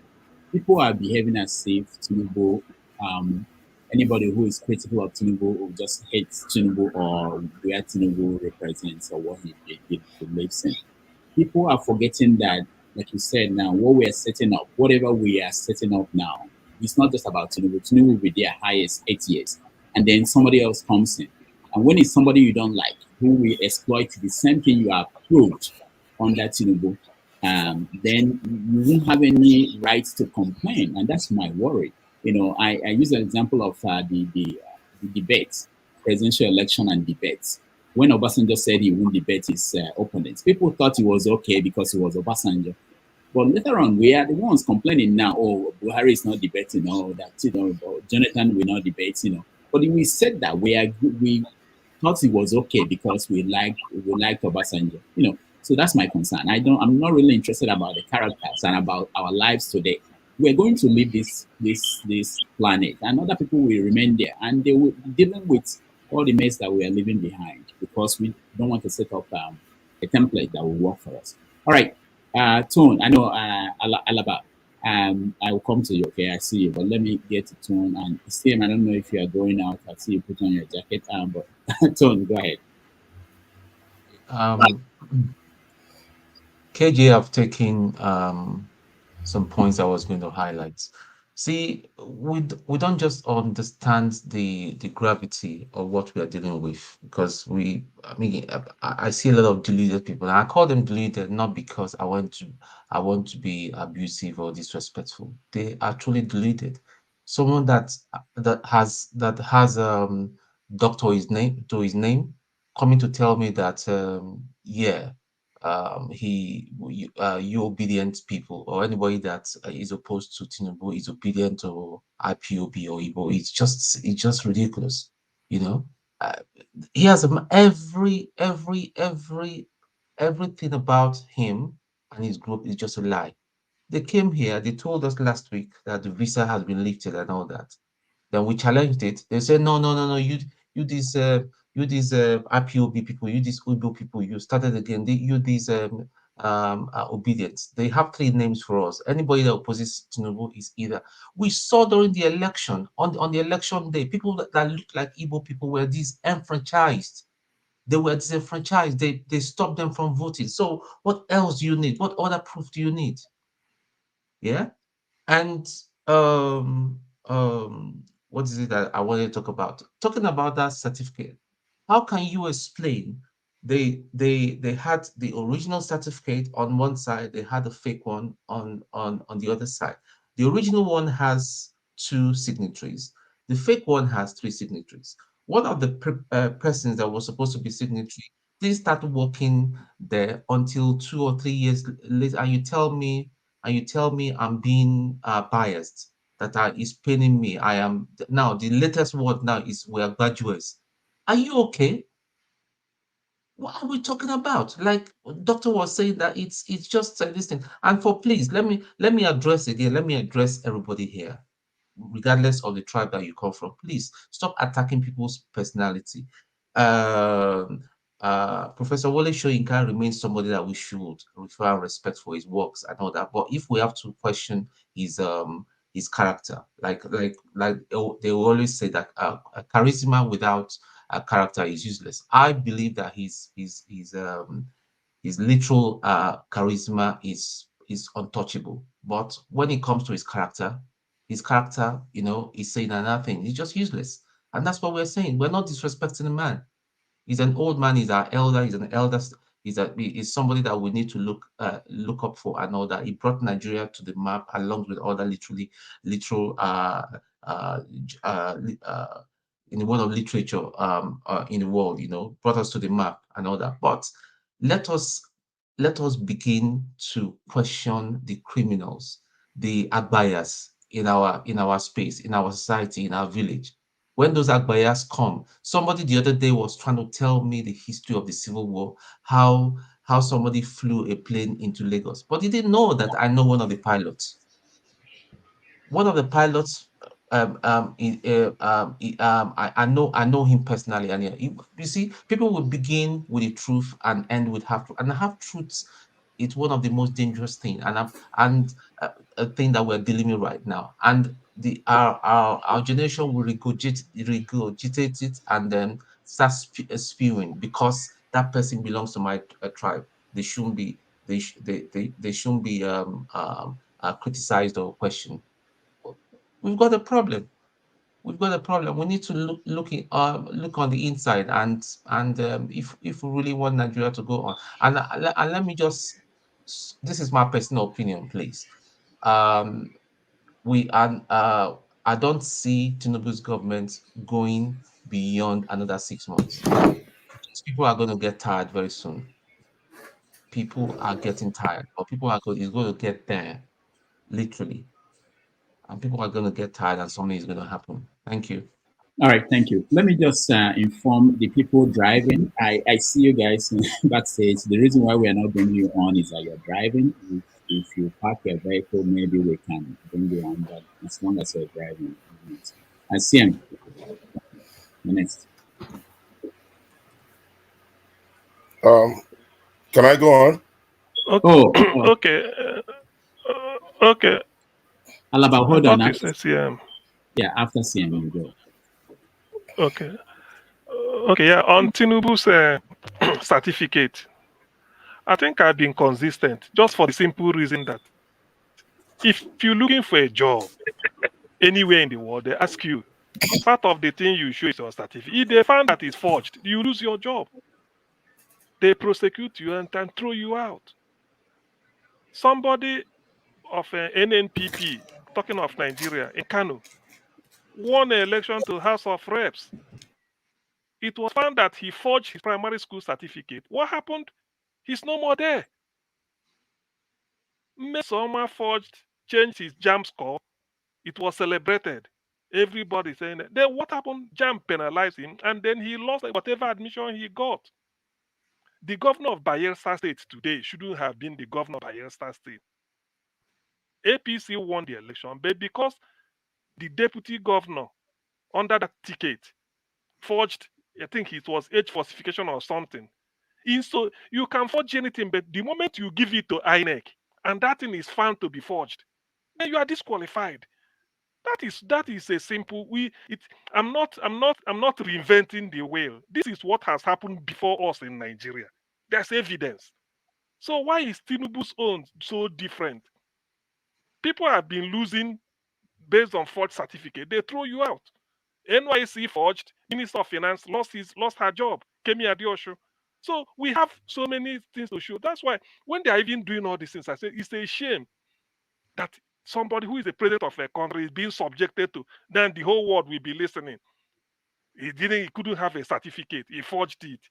3 signatures in the one you showed. 2 signatures is supposed to be. The signature is not there.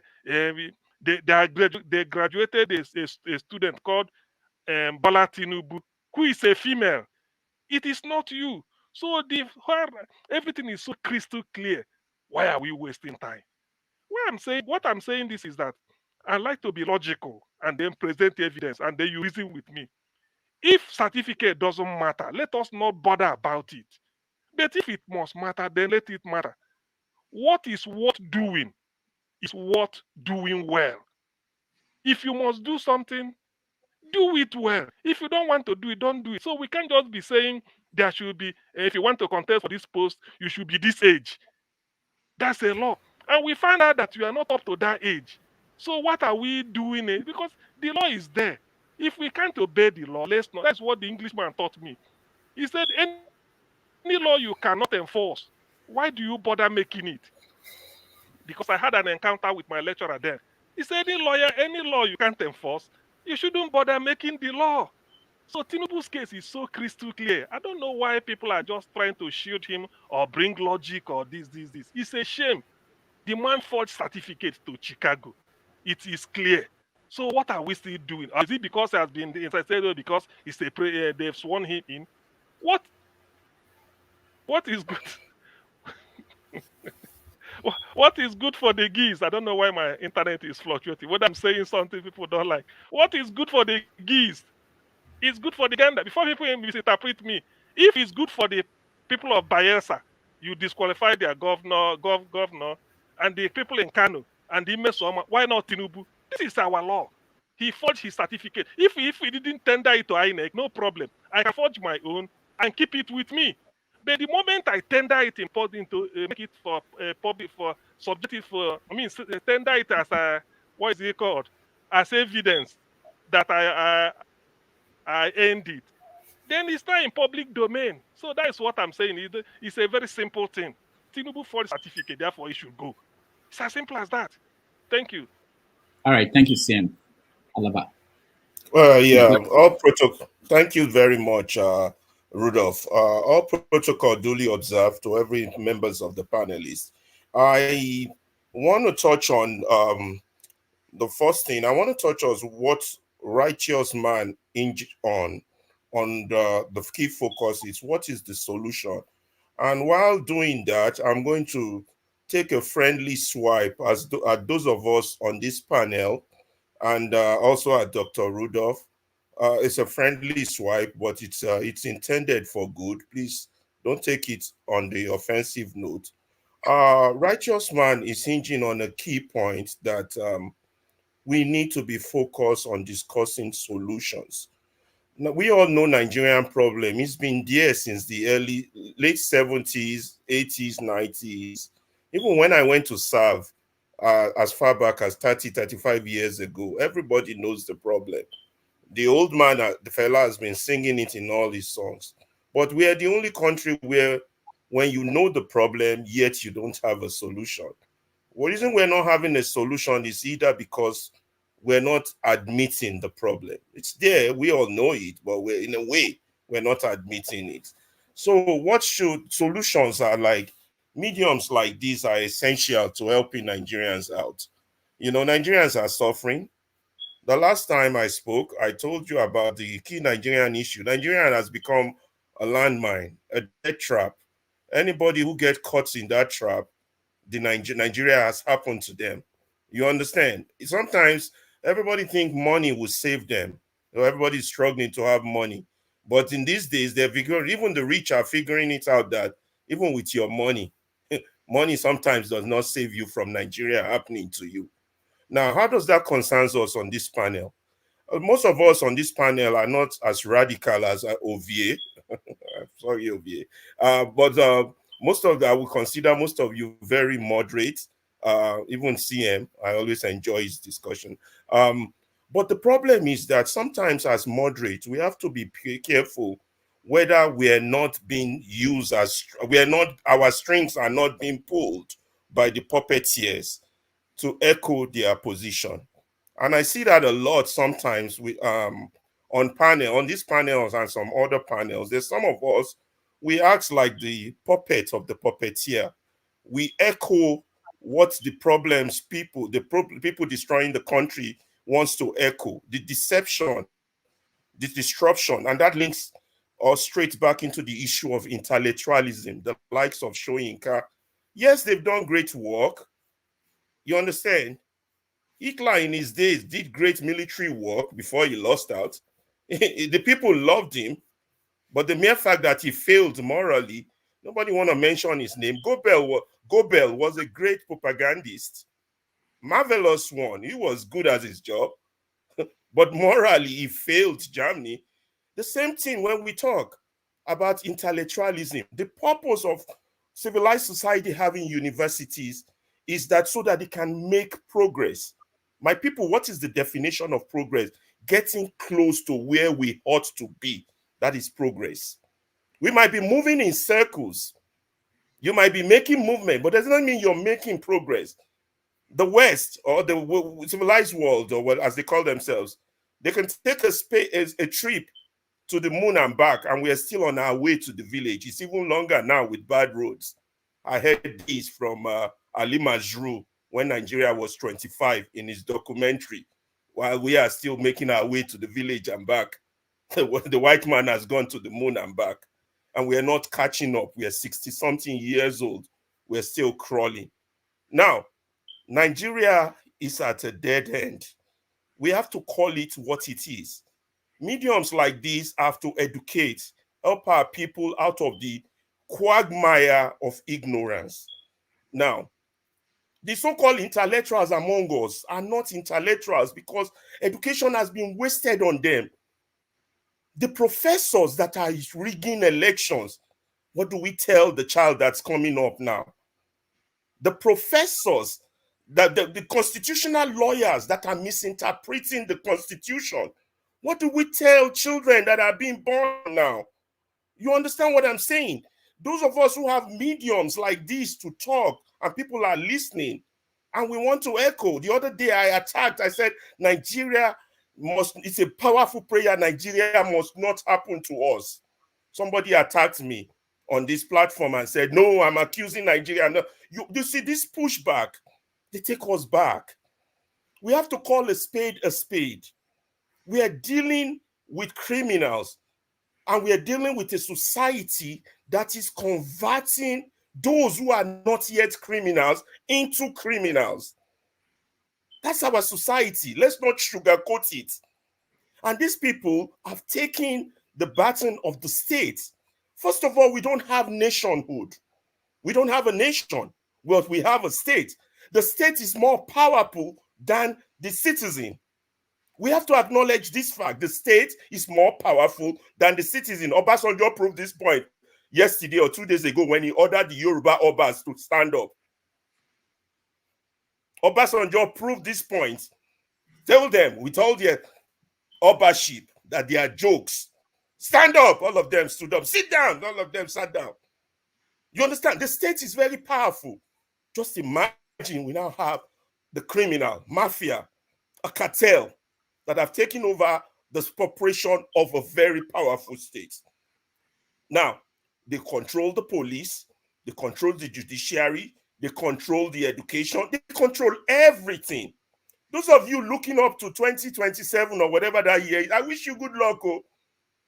It's like somebody trying to win an election against Hitler in 1935 or 1936. Good luck with that. It's not going to happen. It's going to be a one-state country, one-party state. Anybody that can rig election will be in tune with the ruling party and they would win. Don't fool yourself.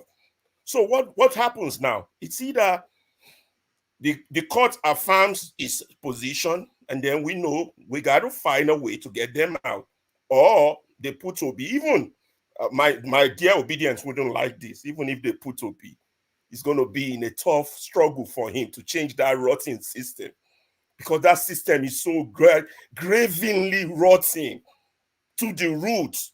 To change that system is a uphill task, even for Obi if he gets there. I know Obedience won't like that, but that's the truth. So let's move forward. So where are we? This is where we are. We are in this situation whereby we, the educated ones, the elite, we cannot be a Soyinka. For God's sake, we can't come on the screen and sound like Abati. Abati was saying we don't need education to run the country. No matter what happens in Chicago, it's not going to affect anything. People like that should not be on TV because they are polluting our children. People who don't get it, who don't understand the dilemma of our situation should not be in front of a microphone, because they are pollution, they are decadence. People like Soyinka, irrespective of his work, should not be holding a microphone. You need to see Ndibe, the way he cringed when Soyinka made that statement. I don't know if any of you were watching. Ndibe cringed. It looks like this. Damn. Soyinka shouldn't be talking, that said. But it's not just Soyinka. There's so many intellectuals like that. I mean, the point of a university is to mold the country into the future. What are we molding in Nigeria? We're producing criminals. We're producing gangsters. We're producing certificate forgers. Back to this story of Chicago, because I live in Chicago. Bottom line, I can tell you, I remember Dr. Rudolph, when I talked to you about, I went to Chicago State that Saturday to go check, and I sent you the email of what they sent me of the yearbook. I need to breathe, sorry guys. What got me thinking was that who in the world apply for a job and submit a picture of a yearbook to the National Assembly in Lagos? Nobody does that. Each one of you here, you have jobs. You submitted your transcript. So, and none of the journalists in Lagos 25 years ago could go dig it up and said, why a picture from a yearbook? Apparently, after he secured himself as governor, using Lagos money, he connected with Chicago State. I'm pretty sure he bought a lot of people, because a lot of people were fired for not financial, for a lot of irregularities in Chicago State. And if you Google his name and Google Chicago State, you see his picture with most of those people he parlayed with. So he has his own agent, his own Oluwole within Chicago State itself. So Chicago State is compromised in this issue. He didn't go to Chicago State. Any of you, the Nigerian press were saying that, oh, yes, Chicago State confirmed to CBS that he graduated. Nigeria is always twisting the story. So what is happening is that this man didn't go to Chicago State, but he has money. He has told you all, there's nothing money can buy, more money would buy it. If money can buy it, more money would buy it. So he's got his own agent.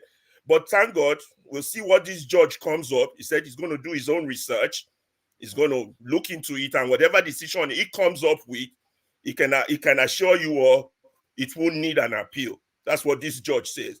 But you're dealing with criminals, you're dealing with a rotten system.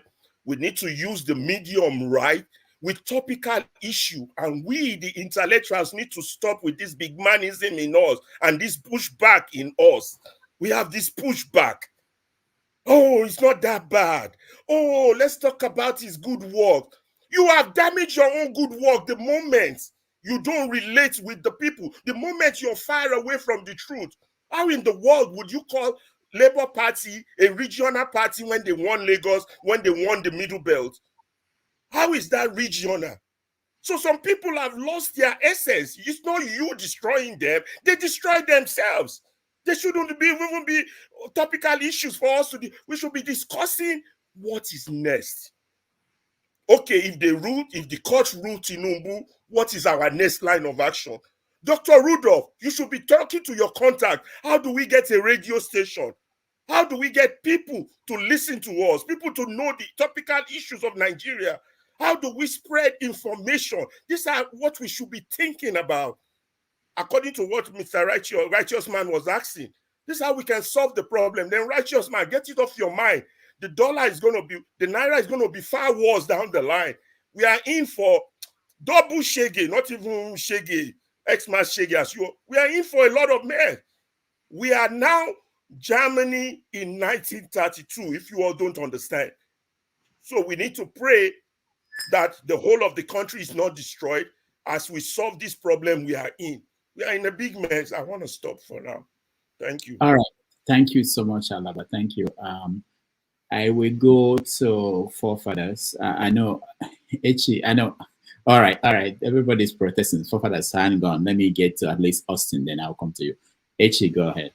No, you can't get to him before me now. Who's tonight? You were here before I even came on. I even want to leave. In fact. No, you are not leaving. Austin, stay there. I'm coming to you next. Echi, go ahead. Can you hear me? Yeah, go ahead. So I was begging him not to leave.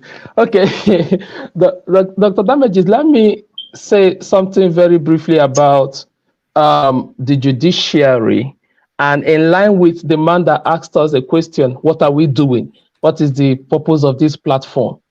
I want to say, in a lighter mood, that this platform has a very great purpose, and that purpose is the purpose of disseminating information. A lot of people are now aware because of this platform. And it's difficult for the political class because before they were taking advantage of us, because we are, a lot of Nigerians were ignorant people.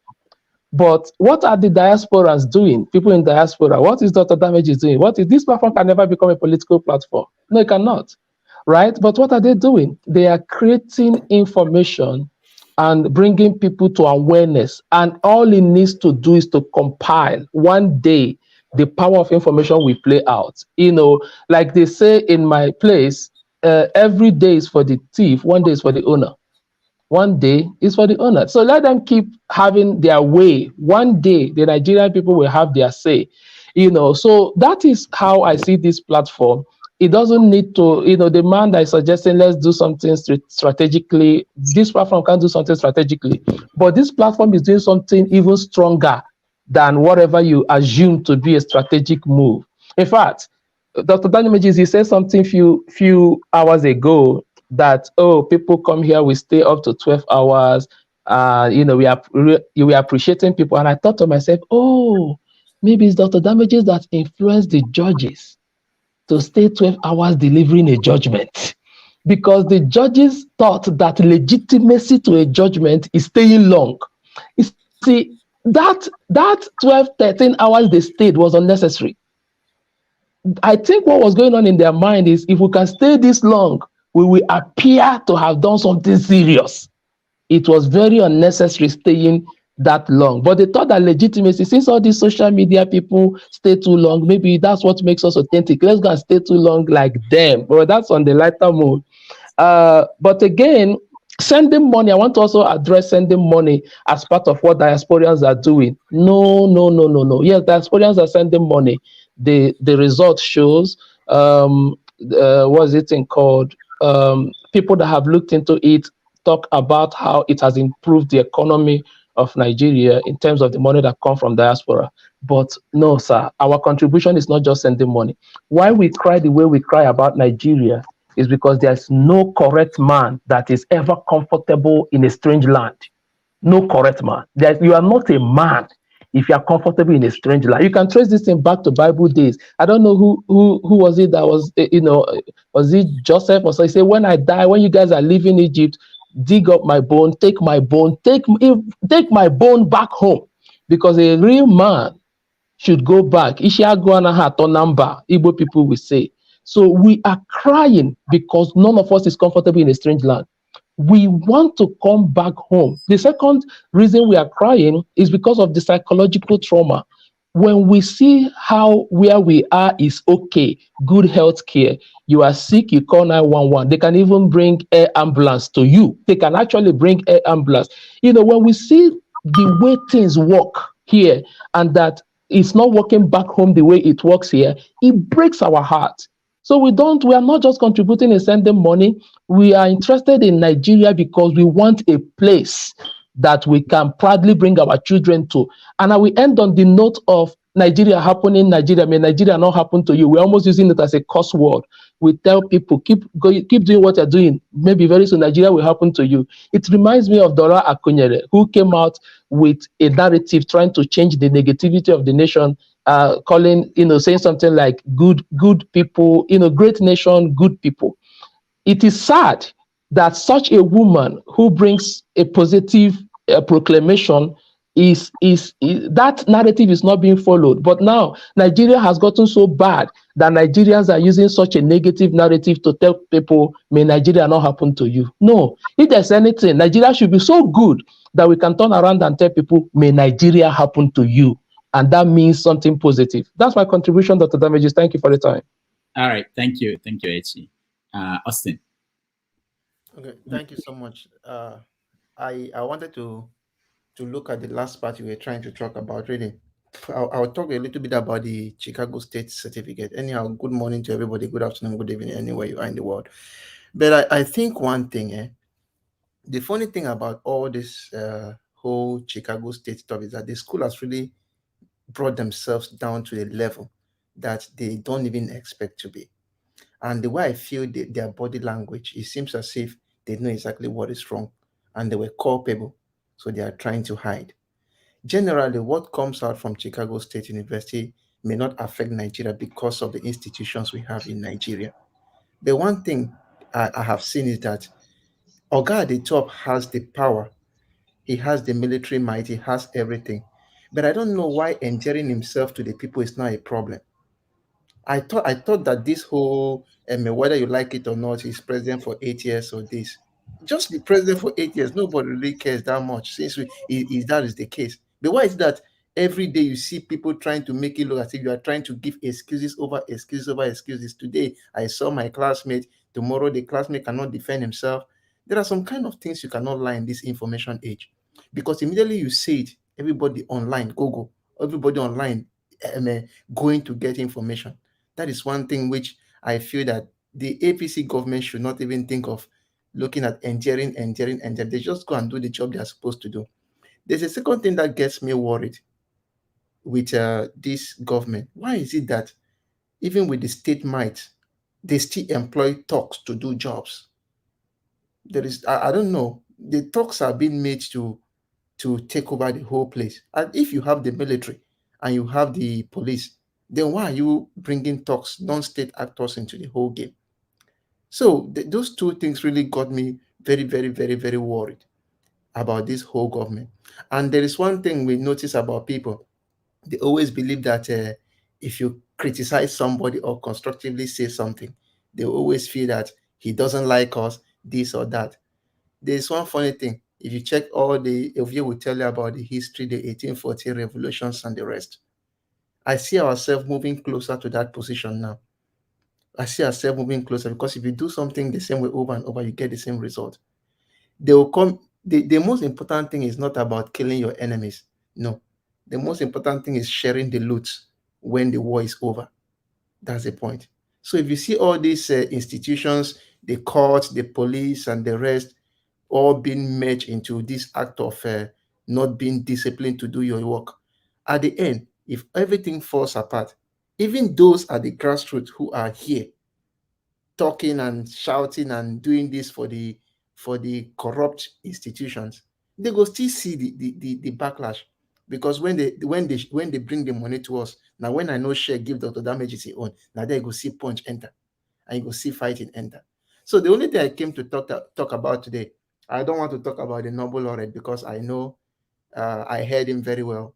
I understand him. I'm a type that when I hear you say a lot of things, I pick the ones which are good, the ones which are not good, I just throw them. So I don't even want to talk about him. Anyhow he wants to do his thing, he can do it. But the only thing I came here to say here is that we should just come out clean. And if we come out clean in anything, the evidence will speak for itself. And one last thing before I bow out from the studio, please. I have been a teacher in Nigeria. I have my basic principles. And one thing I'm so happy about is this. I was trained from the basics in Cameroon. That was where I was trained. And the school I attended was a government school. And the people were very good with discipline. And that is why I will say to an extent, not even to an extent, you cannot bribe me with money, with women or what, you cannot. There is one thing we should try as much as possible, those in school, to do. Train those children well. We are all dying. Most of you are, all of us are getting old. See my brother Paul, see in Piet. All of us are getting old and moving.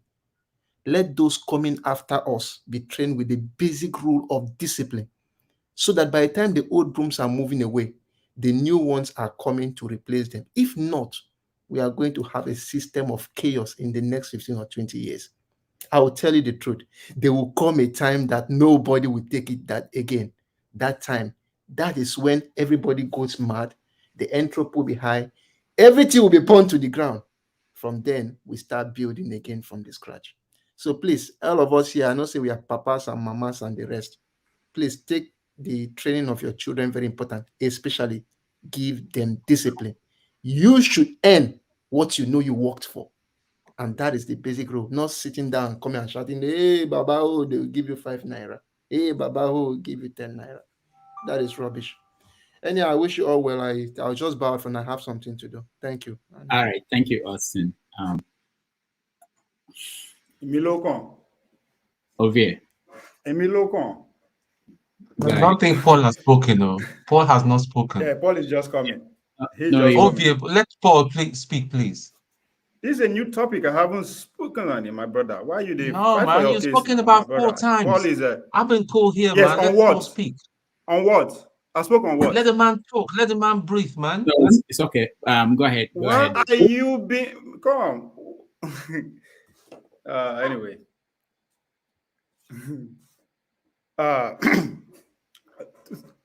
Just make I start. Just like August was here, I will start quoting history. No, I'm not going that route today. But my mama, they always tell me one thing. Then say, "I ogbovie iminore." That means who they cry the sea road, right? Dr. Dameji, your guest last week was Dr. Chudo Nwagu. I remember asking him one specific question about this Bola Tinubu's results, scandals, and all that. I asked him, as I said, what do you think? Is this just another distraction that is going to take us 4 years? What is going to come out of it? I remember him saying that it depends on the government of the day to see if the result is going to, whatever that is in that space, is going to come out or not. And as we speak, Tinubu is the government of the day. So I don't think I need to go further before we know where what is going to happen in that. 2, in every society, we have the ruling class. Whether you agree or you disagree, and they come in different forms and shapes. Now, what's the difference between the ruling class and every one of us is what we care about. The ruling class want to maintain their status quo in the society. Obasanjo, Wole Soyinka, can go on and on and on. They want to maintain their financial power, right? Dangote, all the business people with them, you know where they are today. They want to triple their wealth. They want to keep staying in charge. That's the ruling class. Then what do we care about the rest of us? We care about, the man is too short, it's too fat, it's not light skin, it's not to speak English, it's not a Christian, it's not a Muslim, he no go school, he no graduate in time, he's too old, he's too young. And there's nothing wrong with that. But the rhetorical question before us today is that, how far can you go to protect your interests, if those are your interests? And again, ask yourself, how far, if you can go that far, how far with those ruling class who have everything going for them, we go to protect their interests? So if we see it like that, I think the reality of our Nigerian tomorrow, as far as I'm concerned, it's not I begin to question, where is the generation that we actually bring in Nigeria that we want? If this is the reality in every society, and we are not seeing from that. People keep saying, oh, may Nigeria happen to you or not happen to you? The question I'm asking is that, you leave your comfort home where your placenta is buried. You were forced to leave. What could be more dangerous than that, saying, oh, Nigeria will happen to you? What could be more? I prefer to be in my village, right? But that's not the case. So what am I trying to say is that what we pay attention to is want to give you tomorrow's results. The man who is on top of this case, this way sued Tinubu in Chicago, I'm talking about Atiku Abubakar, the same man, right, who is going around lowering all the other political bigwigs to come and join the party. PDP is holding a board membership meeting. APC is busy registering new members electronically. What does that tell you? Only two things can take Tinubu out of office: death and 2027 election. That is the only thing that can take them out of office. So I said it before, right from when this whole thing started, there's nothing there. Nothing is going to come out. They just want us to keep busy. That's what I can feel, the pain of righteous man. All these things that we are spending our energy on, what is the end result? You forgot the third option that can take him out of office.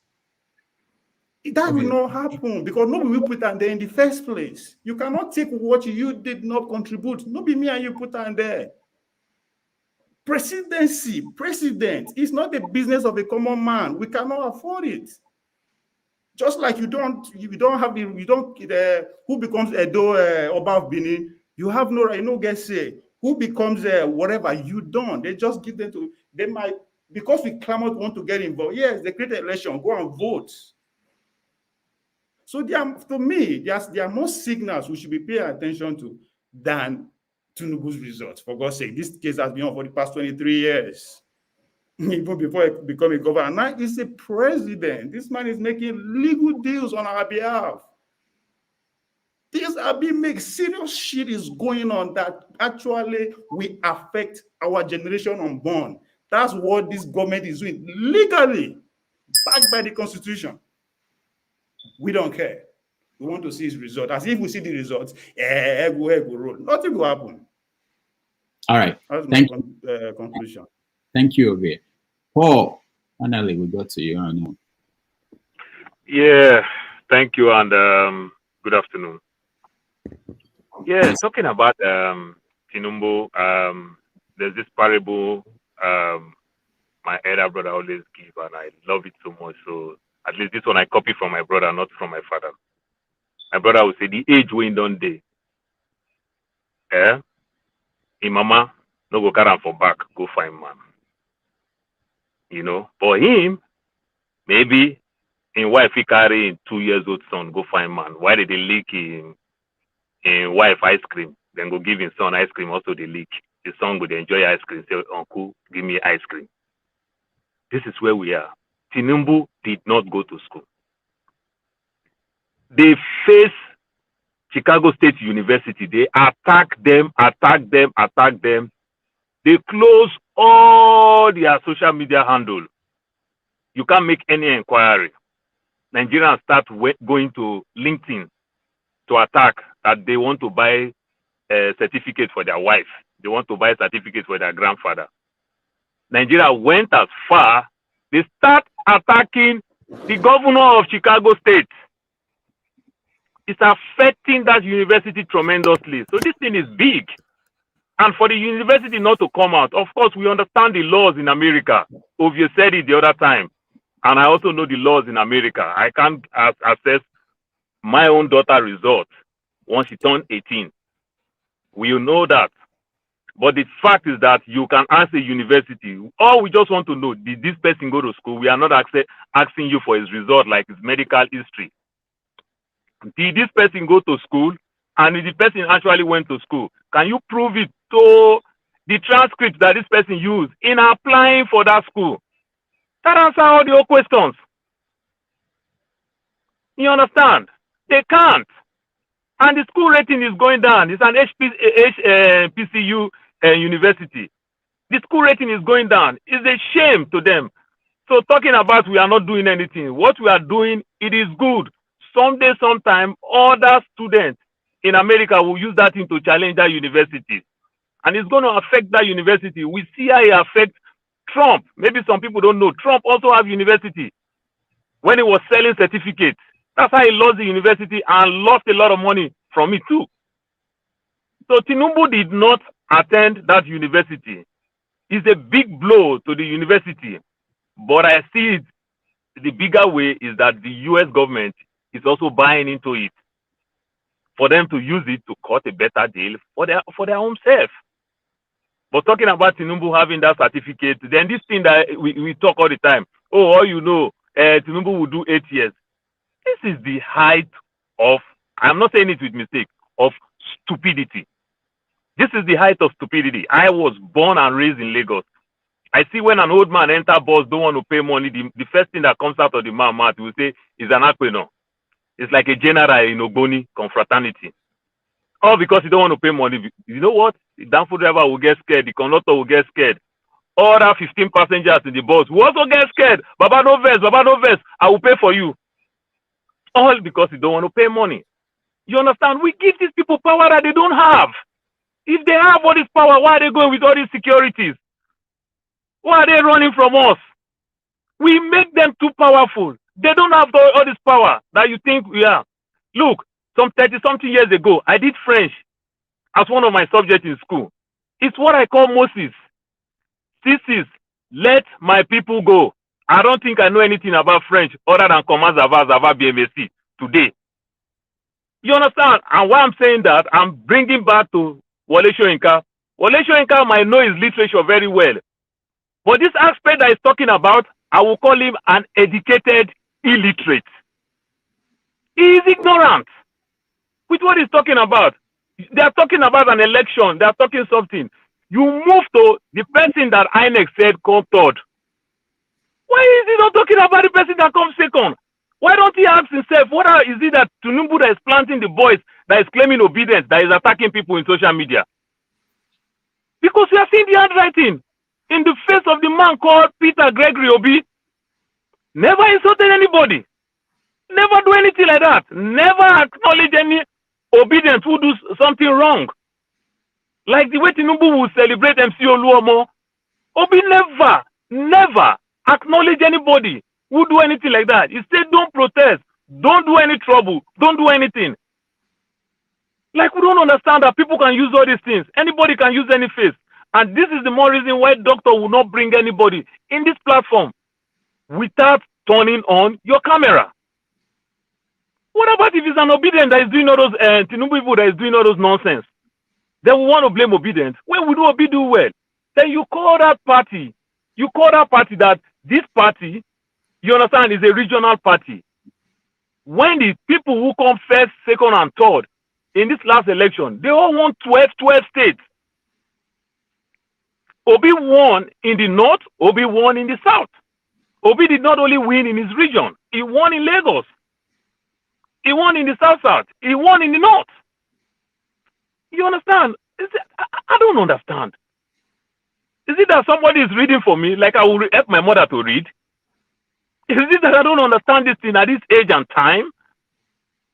You understand? So this respect. It don't tire me. It don't tire me. Doctor, since my children started following me eat in my plate, I enjoy food more better. Than say, who born you where your papa they eat, we go stay like dog, they wait, make my father eat finish, then we eat the crumbs that comes out of the plate. I enjoy my kids eat with me. Times have changed. My father started with black and white TV. I started with color TV. I can't even remember my color TV. I'm using smart TV today. Times have changed. Old man self wey no respect himself. Small pikin go call am name. Small pikin go give am name. Like small pikin wey respect himself, he go also follow old man chop. That's how it is.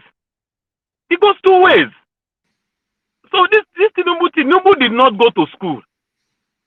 And somebody comes out in TVC to say, oh, Tinubu is my classmate. And coming up to TVC with no evidence, word of mouth. When it's proven that Tinubu said he worked in Deloitte, and Deloitte come out and said, Tinubu did not work with us. Like somebody also said again, Tinubu might work in Mobile. Yes, we agree. But Oluwole has been an age-long thing. So many people today in abroad, I know so many in abroad today, that use Oluwole. One family will go resemblance, they bring all the whole family, go to Oluwole. If not because of thumbprint today. That's how so many people fool abroad today. You understand? So these are the things. Oluwole has been there for a very long time. What about the use Oluwole to work in Mobile? And when he even work in Mobile, did he work in a top executive place? The answer is no. He was making $2,000. He didn't really make any money. You understand? They say, oh, and nothing will go do. Nothing will go do. And it pains me a lot when I see an educated person says this type of thing. Nothing will do. Oh, cabal, power, and every other thing. Who is Jonathan? Before Jonathan become president. So where the cabal? Were they on vacation? Let's actually say the truth.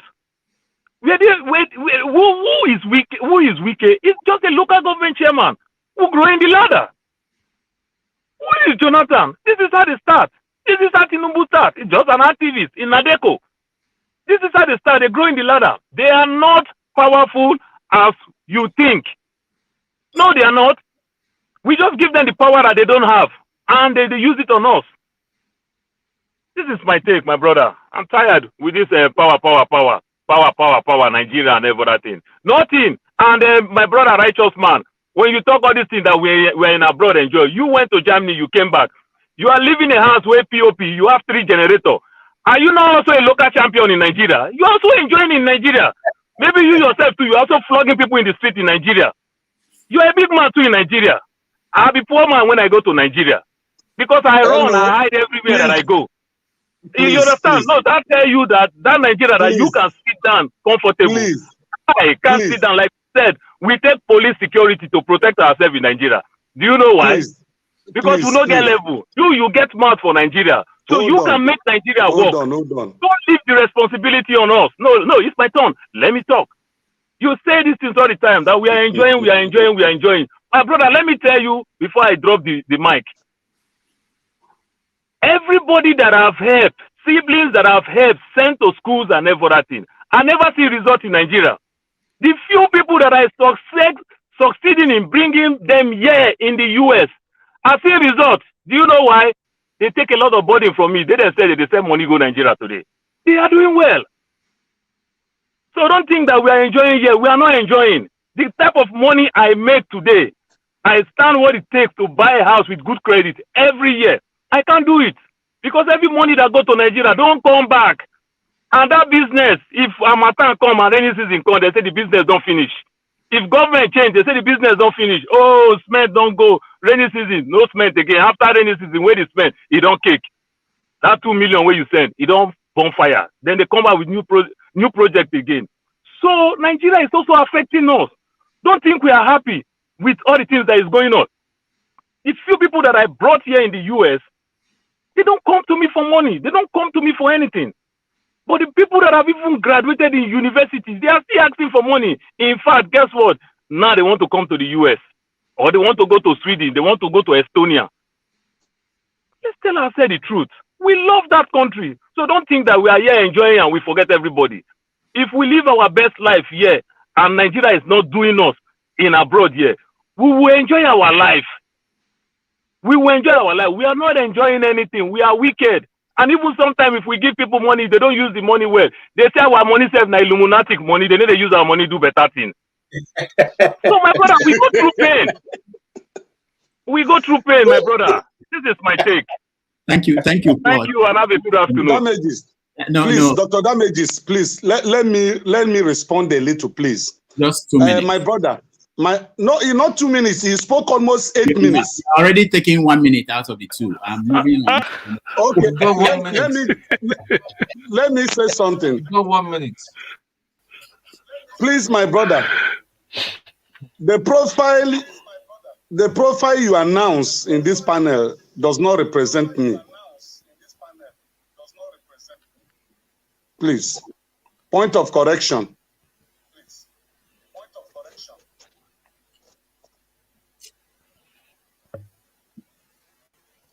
Okay, we can't hear you. Righteous man, we can't hear you anymore. Okay. Can you hear me now? Yeah, we heard you earlier on. Is that all? All right. You didn't, Dr. Damages, you didn't want to give me my time. So I just want to respect myself by just correcting the profile. Okay, hold on, righteous man. First of all, you have issue. I think you turned on 2 platforms, YouTube and something. We are getting echo from your end. So that's one. Secondly, you spoke on this topic. So that was why I skipped you. I was going to people who are here to speak on this topic. And I'm moving on now to forefathers because I think you can join us again. Yeah, log out and join us again. There's something with your connection. Forefathers, before you speak, I want to just acknowledge that someone like Paul, who had to stop from wherever he was going to, to speak, we appreciate people like that. The same thing with everybody who is here. For those who are in the comment section, we appreciate you too. But I really want to talk to those who think that they have a different viewpoint from what people here on the platform are saying. I think if you're passionate enough and you totally believe in what you believe in, I think we have an open forum here for you to join us and air your view. And I want to really hear from people who believe that what everybody here is saying is wrong, okay, or it's not accurate. Thank you. Forefathers, go ahead. Thank you for having me. This is Dr. Damages, and greetings to everyone on the panel, to the chat, and to the viewers. Righteous man, I think the people are giving you a hard time. I'm not sure it was necessary for them to be giving me a hard time for saying that maybe we should have a bit more agenda and more organization the way we do our things in the country, especially for the ones in the diaspora. Because if you can make more impact, why not, explore that option?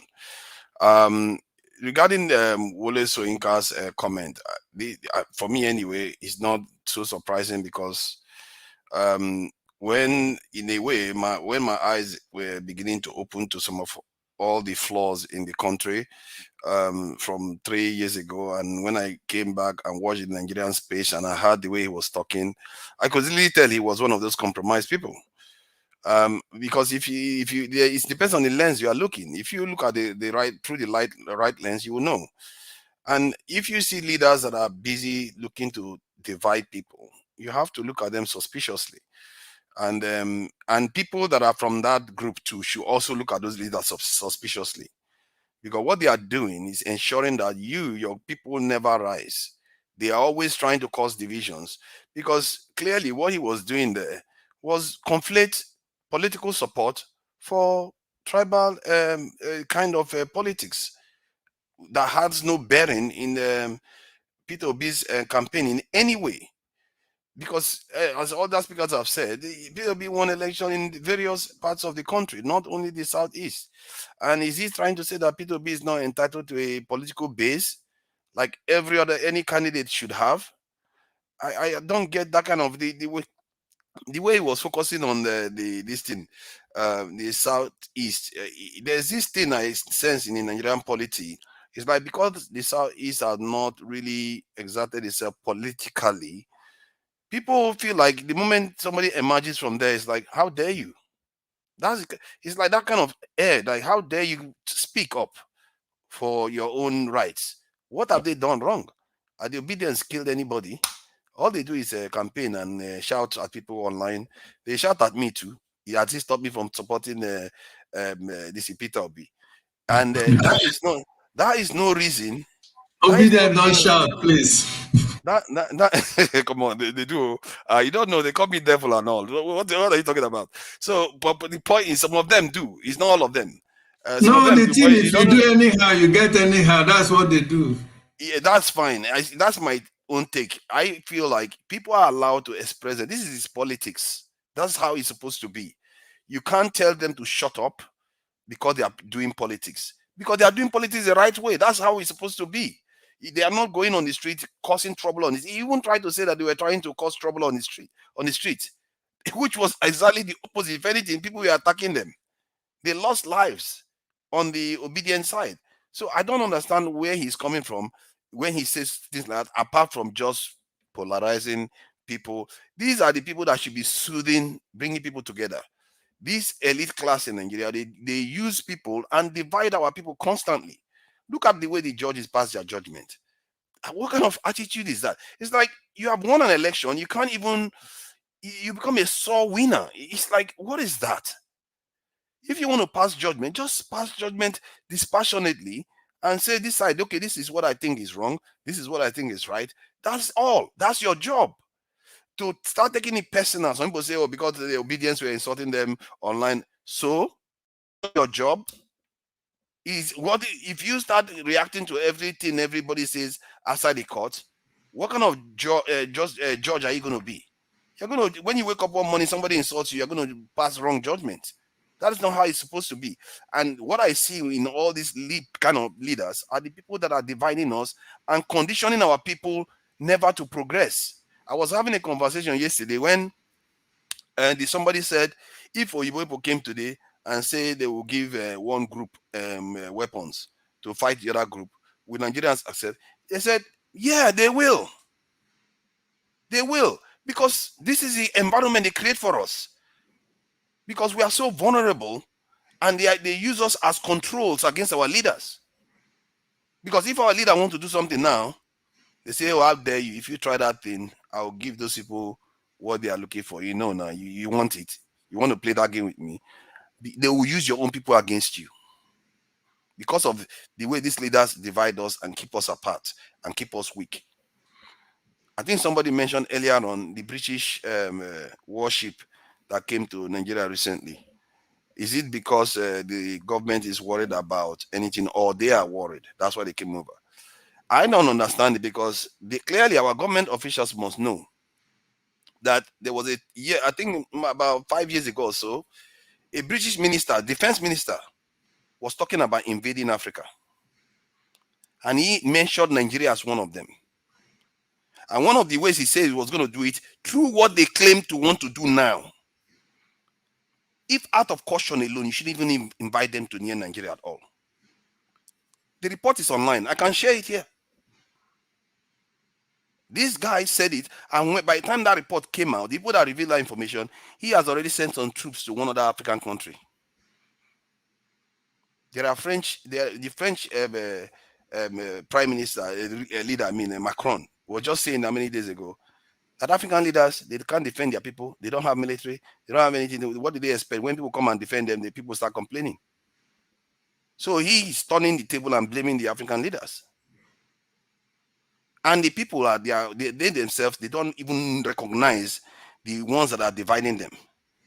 Because Wole Soyinka, what he's doing is an actor. He divides. Personally, I've not seen anything that Chimamanda has done that deserves that. Chimamanda, everything she talks about is about the politics. It's not like going after people in terms of, oh, this guy is Yoruba and all that. So he's no. Or trying to ethnicize the debate.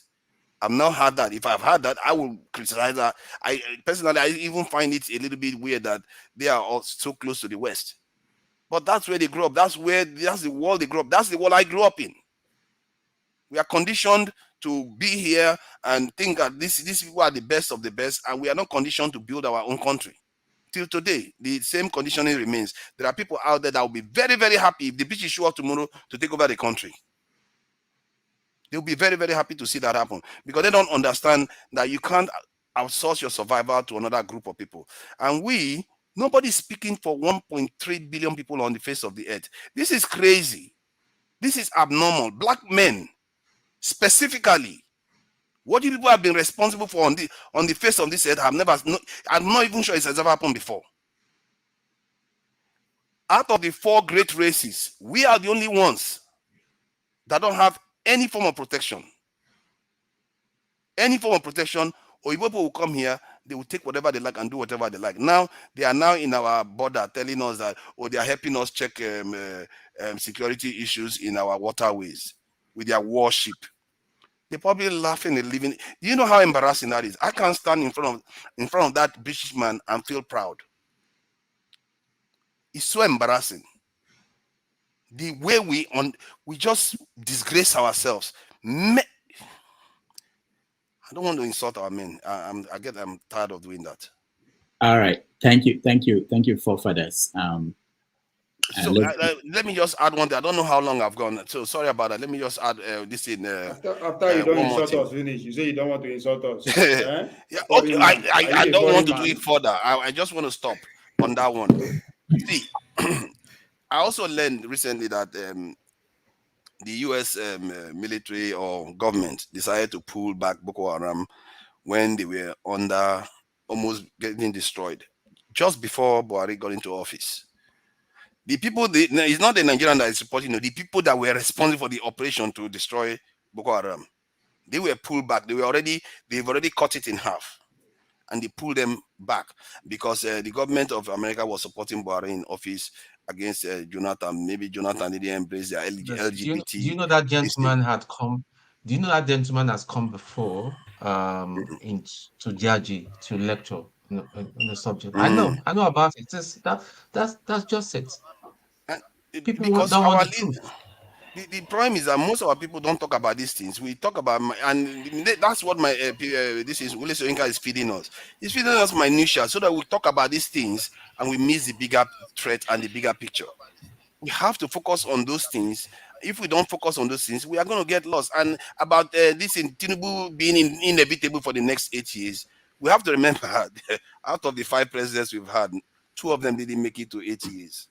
So for us to be acting as if it's inevitable, it's going to get there. Politics is a fickle beast. Don't just assume. It depends on what the opposition does. It depends on what the other groups do. If they are completely useless, yes, he will make it to 8 years, and God help us if he does any good thing out of it. Because so far, if I'm scoring him, everything seems to be on the negative side. But we'll see. I don't want to take too much time. Thank you very much. All right. Thank you, forefathers. Electricity, you're next. Yeah, thank you very much. I greet every one of you. Those in the comment section, I saw your comment about me. Thank you very much. I didn't know that you missed me as well too. But I will try to be brief and not to take much time as forefather did.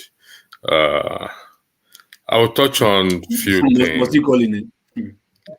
No, it's my friend, so Tone, at your time, in your own time, not you're Exactly. gonna I was highlight. coming for Tone too. I was coming for Tone too. No, I'm not coming for him. You're gonna highlight the indicators that you argue that Tinubu will not last for 6 months. So I will need those indicators, please, at your time. I'm going If you want to engage me on that, that'll be off camera. It's just it's security. Okay. No, it's high security now. You can't say that online. Okay, that's okay by me. But I'm going to pick on CM. CM, before you highlighted on the issue of certificate and everything forgery. The issue of Bola Tinubu certificate, it's 2 ways. One, it has both negative and positive effect on Nigerians. What do I mean by that? Now, my son just finished primary school, and there was an error, a typographic error in his certificate. Just a letter was missing. and it was brought to my attention. And I said, listen, this is a typographic error. All indications shows that he went to the school. But the mother insisted and said, no, I don't want this Tinubu Wahala. I don't know where my son will get to tomorrow. And I don't want this Tinubu Wahala to come and affect him tomorrow. So you can see the positive side of it, that people also are taking note and they are making certain adjustment. Also, the negative side that Mr. Alaba highlighted that, and querying a bat that says, oh, you don't have to go to school or whatever. No, education matters a lot. It also have that negative effect. But CM, you highlighted the certificate issue. Well, Mr. Alaba, I go to you in the sense that you highlighted that we know this problem, which is 100% true. And I've often said the solution, like what those in the comment section have already highlighted, is when we start to invoke Section 68 and Section 110 of the Constitution, even in respect to Tinubu's certificate. It's there in the Constitution. It is there. So we will talk about this over and over, but we know the solution. Like what Alaba rightly said, we've said, we know the problem. But why don't we start to push for the solution? Then we will get somewhere. So until we start to push for that solution, which is the Section 68, it's something, it's just the reality of the matter. Whether we want to agree with it or not, it is the reality of the matter. Now, the Chicago University reputation is at stake.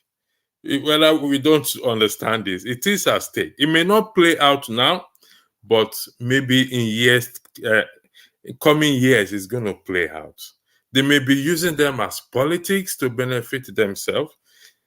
My only fear in respect to issue of our current president is he's doing everything. He will do anything to hold on to power, including mortgaging the nation. And like what Rudolph said, the mess will be here. The mess that we create now will remain for generations to come if we don't start to attack and address this generation. The issue of that certificate, forgery, if you go to the legislative arm of government, they have the power to resolve this problem. Not even America. I'm telling you the truth. They have the power to say, Mr. President, it's time for us to start this investigation. They do the checks and balance on the executives, but not until you and I put fire in their bomb. Then they will start to act. And like what Paul said, we think they are powerful, but indeed they are not powerful. If Rudolph now acts, until I stand up to Rudolph, if Rudolph is a bully and thinks he's powerful, and when I stand up to him, he will realize that indeed his power is limited. He can't do much. He can't stop me from breathing on head here. He may have power. He may cut me off from YouTube, from his channel, but for crying out loud, he can't stop me from being on YouTube. So they don't have that power as we think they do. Not until the people rises and we start to do what is very needful. Then we will get to where we are. But if not, this mess that is being created that we don't know what it compromises. Even for UAE to lift the ban, the visa ban on Nigeria. Nobody asked that question. What was the deal behind? What deals were made behind? What agreement was entered into? We don't. If you walk in the corridor of power before, these are the questions people will be asking. How did it happen? Did they actually leave the ban? Sorry. Have they actually left the ban right now? Come again? Have they left the ban right now? No. It's not been lifted. No, it was a lie. There was nothing. There was no discussion in that. Whatever this man is entering into, we should be concerned. That is my point. Because he will do anything to remain in power, including mortgaging the country, which maybe some leaders have done in the past, and we find ourselves in this messy situation. The bottom line is the solution is in our hands. It's not in the hands of Chicago University. I'm gonna be honest with you. It's not in the hands of the West. It's in our hands. And until we rise up. I mean, forefather says something about us black men. Anyway, I will cover that in my next broadcast. So I won't tell you the title forefather because it is going to throw you off balance. So I'll leave it like that. So all right. thank you very much. Thank you. Thank you. I'm hearing radio somewhere. Please, can you mute yourself? So I'll come to you, local P, but electricity mentioned some things, and I wanted to say something flashed into my mind. I was thinking, what you just said about finding out what they sign on behalf of us, like what did they discuss in Dubai, and maybe the loans we're getting from China, what are the terms? We don't really know. We've never seen the documents. So I'm thinking that electricity, if you pick up that... You know why, Damage? Because we are more interested in Bola Tinubu certificate than that. Apparently, that is more important. No. Yeah, I don't believe that. When you say we, you put everybody. There are 200 million people. So I'm just supporting what you are saying. I'm not. No. But what I'm saying is, electricity now. KJ, hold on. Let me finish. KJ, hold on. Someone like electricity now could just say, you know what, this is my responsibility. I will go and find these documents that they sign. And if you can give us 2-3 of them, you become the kind of guy that will now say, you know what, let's do this, and people will follow you. You know what I mean? It doesn't take a lot. When you see someone like David Hundein, he wasn't born to be an investigative reporter and to do these things. So I go back to that when we see things that we think that will help, the next thing to do is to say, I'm taking up, and this is one step to where you are going. Before you go to section 68 and 110, when you do this 3 or 4 times, and wow, all of us, everybody will now say, this guy, I will follow him. He has his... Dr. Rudolph, I'm not doing a pushback. I think in respect to section 68 and section 110, we can get the evidence of what we want if we go to our legislators to ask these questions. Okay, if I go to my legislators which represent in my constituency, I still say for the record, I've said this 7 years ago and it's still playing out, and it will continue to play out. It's on record that not until we start to invoke that section of the Constitution. That is where we have that power. I repeat, that is where you and I power lies. Yes, I'm going to do the research. I'm going to find out. I'll go to my contacts. I hope they will fish it out for me. But like I said, even if they fish it out and I bring it out here, okay, nothing you and I can do, and the only thing we can do is to bring it to the attention of our legislators to say, you know what, this thing does not represent us. I yield the floor back to you. Thank you. Let me just mention before we continue, hold on, that Alaba, for instance, sent me some things he was able to obtain on his own. And I don't think he's an investigative journalist. The point is that all of us, we all have responsibility along the way to contribute to the nation being what we want it to be, not just pointing out things that other people can do. And that's all I'm trying to say. KJ, I will go to KJ, local, Tone, 1 minute, and then local will now speak. KJ, 1 minute.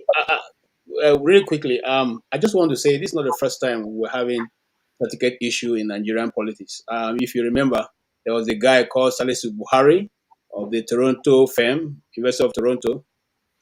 He was then the Speaker of the Assembly, and he as soon as that came up, he resigned and left the country and went to do the university, as he had already put in his. So why this is being covered up is what we don't understand, and why they are saying people should move on is really a problem. You see, I agree with electricity most of the time. In a normal setup, that's how things should work. But in a system where the government or people in governance, use the people's money, construct a road, go to the community that the road is situated, bring them out, leave them under the sun to stay there from morning till evening, waiting for the governor or whoever is coming to commission it. And then when they comes, they are expected to dance and thank them. You see, these are the mentalities of first must break if we are going to take the Nigerian people to the next level. But my challenge is this: it's like the Hausa, sorry, like the what I call now, the herdsman, who is just one single individual but controlling hundreds of cows. The cows do not understand their strength, so the little boy can pull them, control them, beat them, drive them to the place he wants, make them sit down. Okay, because they will never realize, or they do not realize the strength in the hundred of them. That is what's going on in Nigeria. You see, the mentality has been. I told you guys here that the first time I came to the US, I wept at night. I wept because I looked at what was going on, and I know that in the place where I was, my state governor was around. He had been coming before I came here. He sees all these things. I entered the metro bus in the DC area. I saw that it was the same bus, Rudolph, that El-Rufai had imported in Abuja that wasn't working. The AC wasn't working. It was smoking. The same bus. I came back. I felt like, I don't know, is it getting something I'm going to just deal with the leaders? Because I told my wife, these people are so wicked people. These are wicked people. Because you come here, you see these things function, you bring them and you let them break down so that people will continue to suffer. Of what purpose? So you see, we are far away from El Dorado. I don't know whether we're ever going to get there. The truth still remains, okay, that look at it now. The Tinubu issue have come up. It has been taken from national level, moved to region, and then moved to tribe. And so from this point on, religion is going to cover the rest. Because you know why? If you remove Tinubu, the next man will not be affected, will be affected. So they're already looking at the presidency coming back to the north after 4 years, because Tinubu is not going to do 8 years. Okay? And like I said on this panel, a very top northerner told me that they're going to play back exactly the same thing Obasanjo played for them. The same thing Obasanjo played, they're going to play it back. And if you watch what is going on, it's exactly what they are doing. They are playing it. So what am I trying to say here? No nation developed with 2 or 3 or 4 agendas. None. At least in the US, we know we are facing the bureaucrats and the people. And everybody knows their position. And everybody knows what they're after. In our own situation, so many things are dividing us. We first divide along religious line. We divide along ethnic ground. We divide along latitude and latitude, the north, south. We divide on almost everything. And even mere truth is not accepted as truth. What are we saying here? Are you saying that when people go to school, they can forge their certificates and give themselves whatever, and that should be accepted?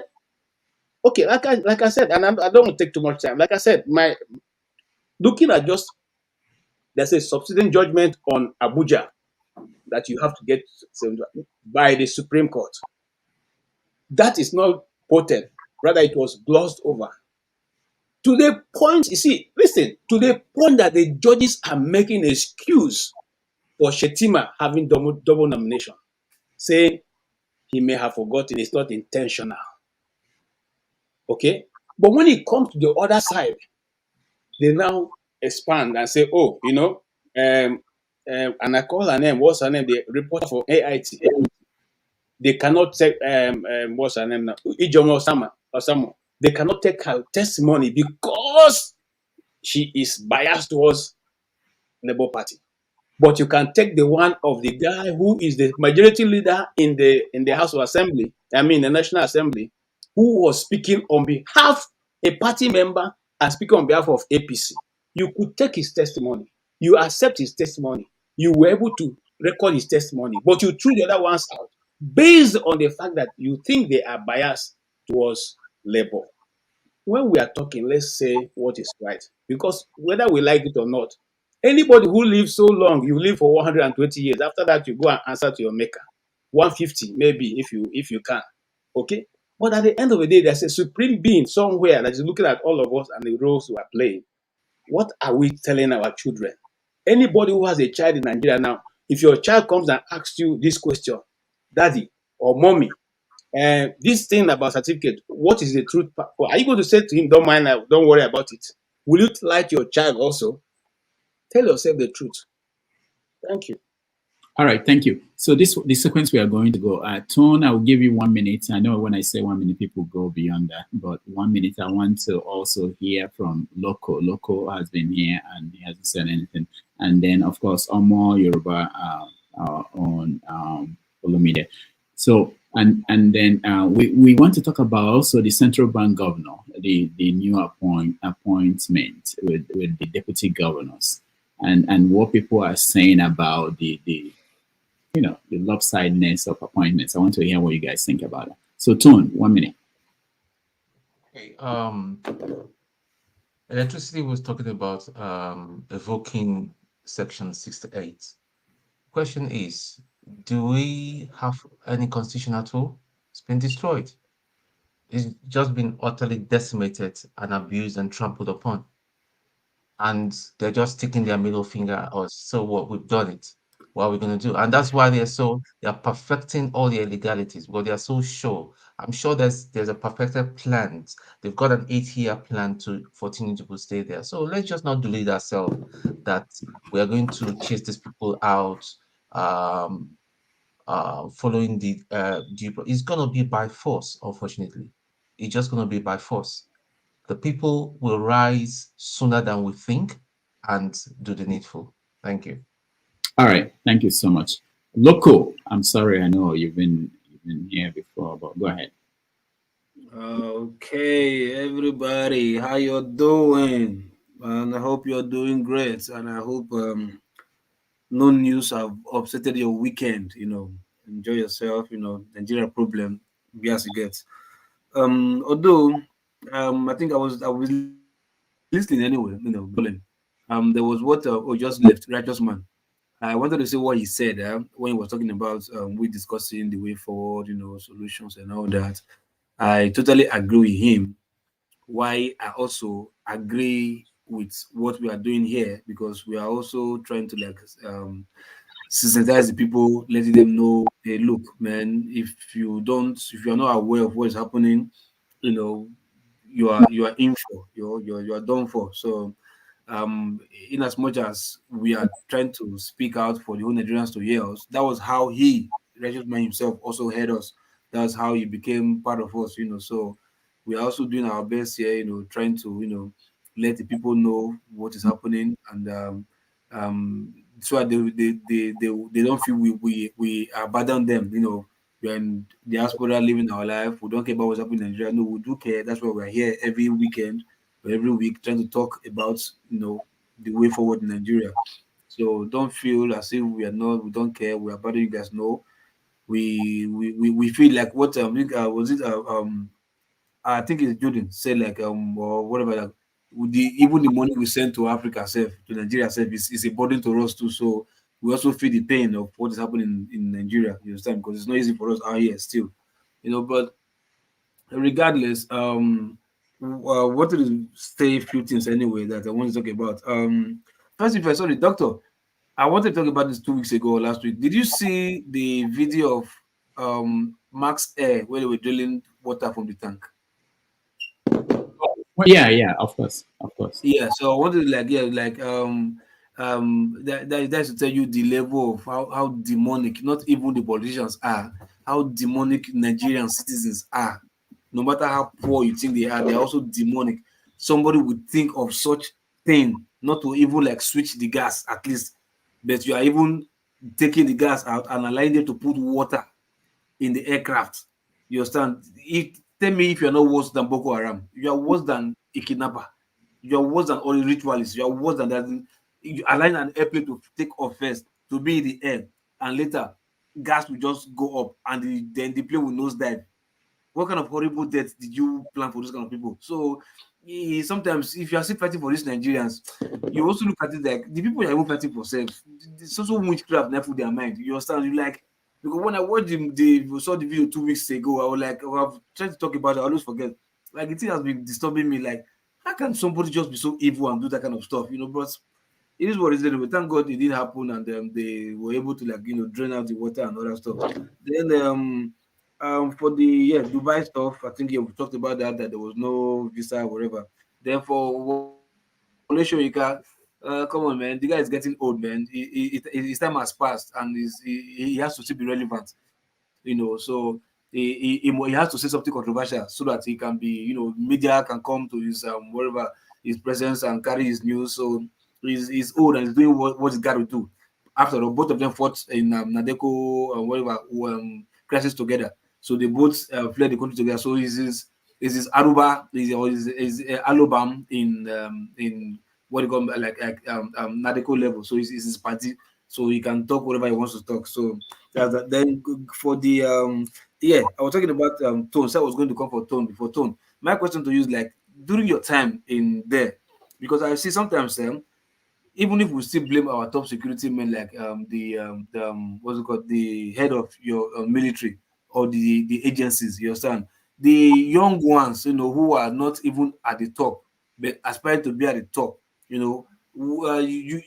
you keep quiet, right, and you just grumble and do nothing, I will say to you guys that you are also complicit of what those your senior colleagues are also doing.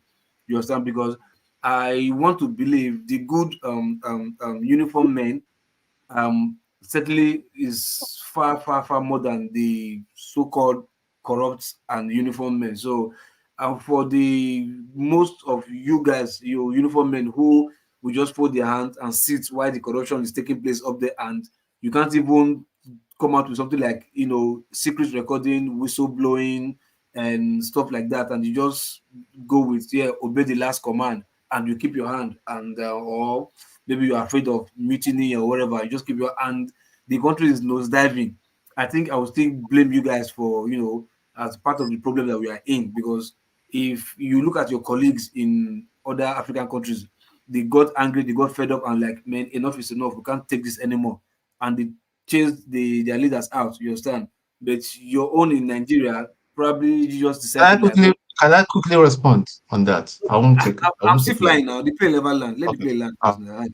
You understand? So, like, it's not even you, because not even in the army, both in navy and whatever, all the people, whatever, you understand? Because, like, let's use Boko Haram for instance. You can't be fighting Boko Haram on the land, and you send signal to Air Force for air support, and the signal is truncated elsewhere. They did not get the signal. They did not turn up for you guys. You understand? There's a problem. So if that is happening, you understand, you guys are on the field fighting, you send a signal and the signal did not come, and your life is being at risk here. So you like, man, I can't take this anymore now. So if your senior colleagues at the top are compromised, you should have been able to like set them up, bring out audio tapes, secret recording, so that at least bring them out. You understand? Because it's as if the Nigerian army are doing their best. They are doing their best. They are doing which we know they are not doing their best. They are lying to us.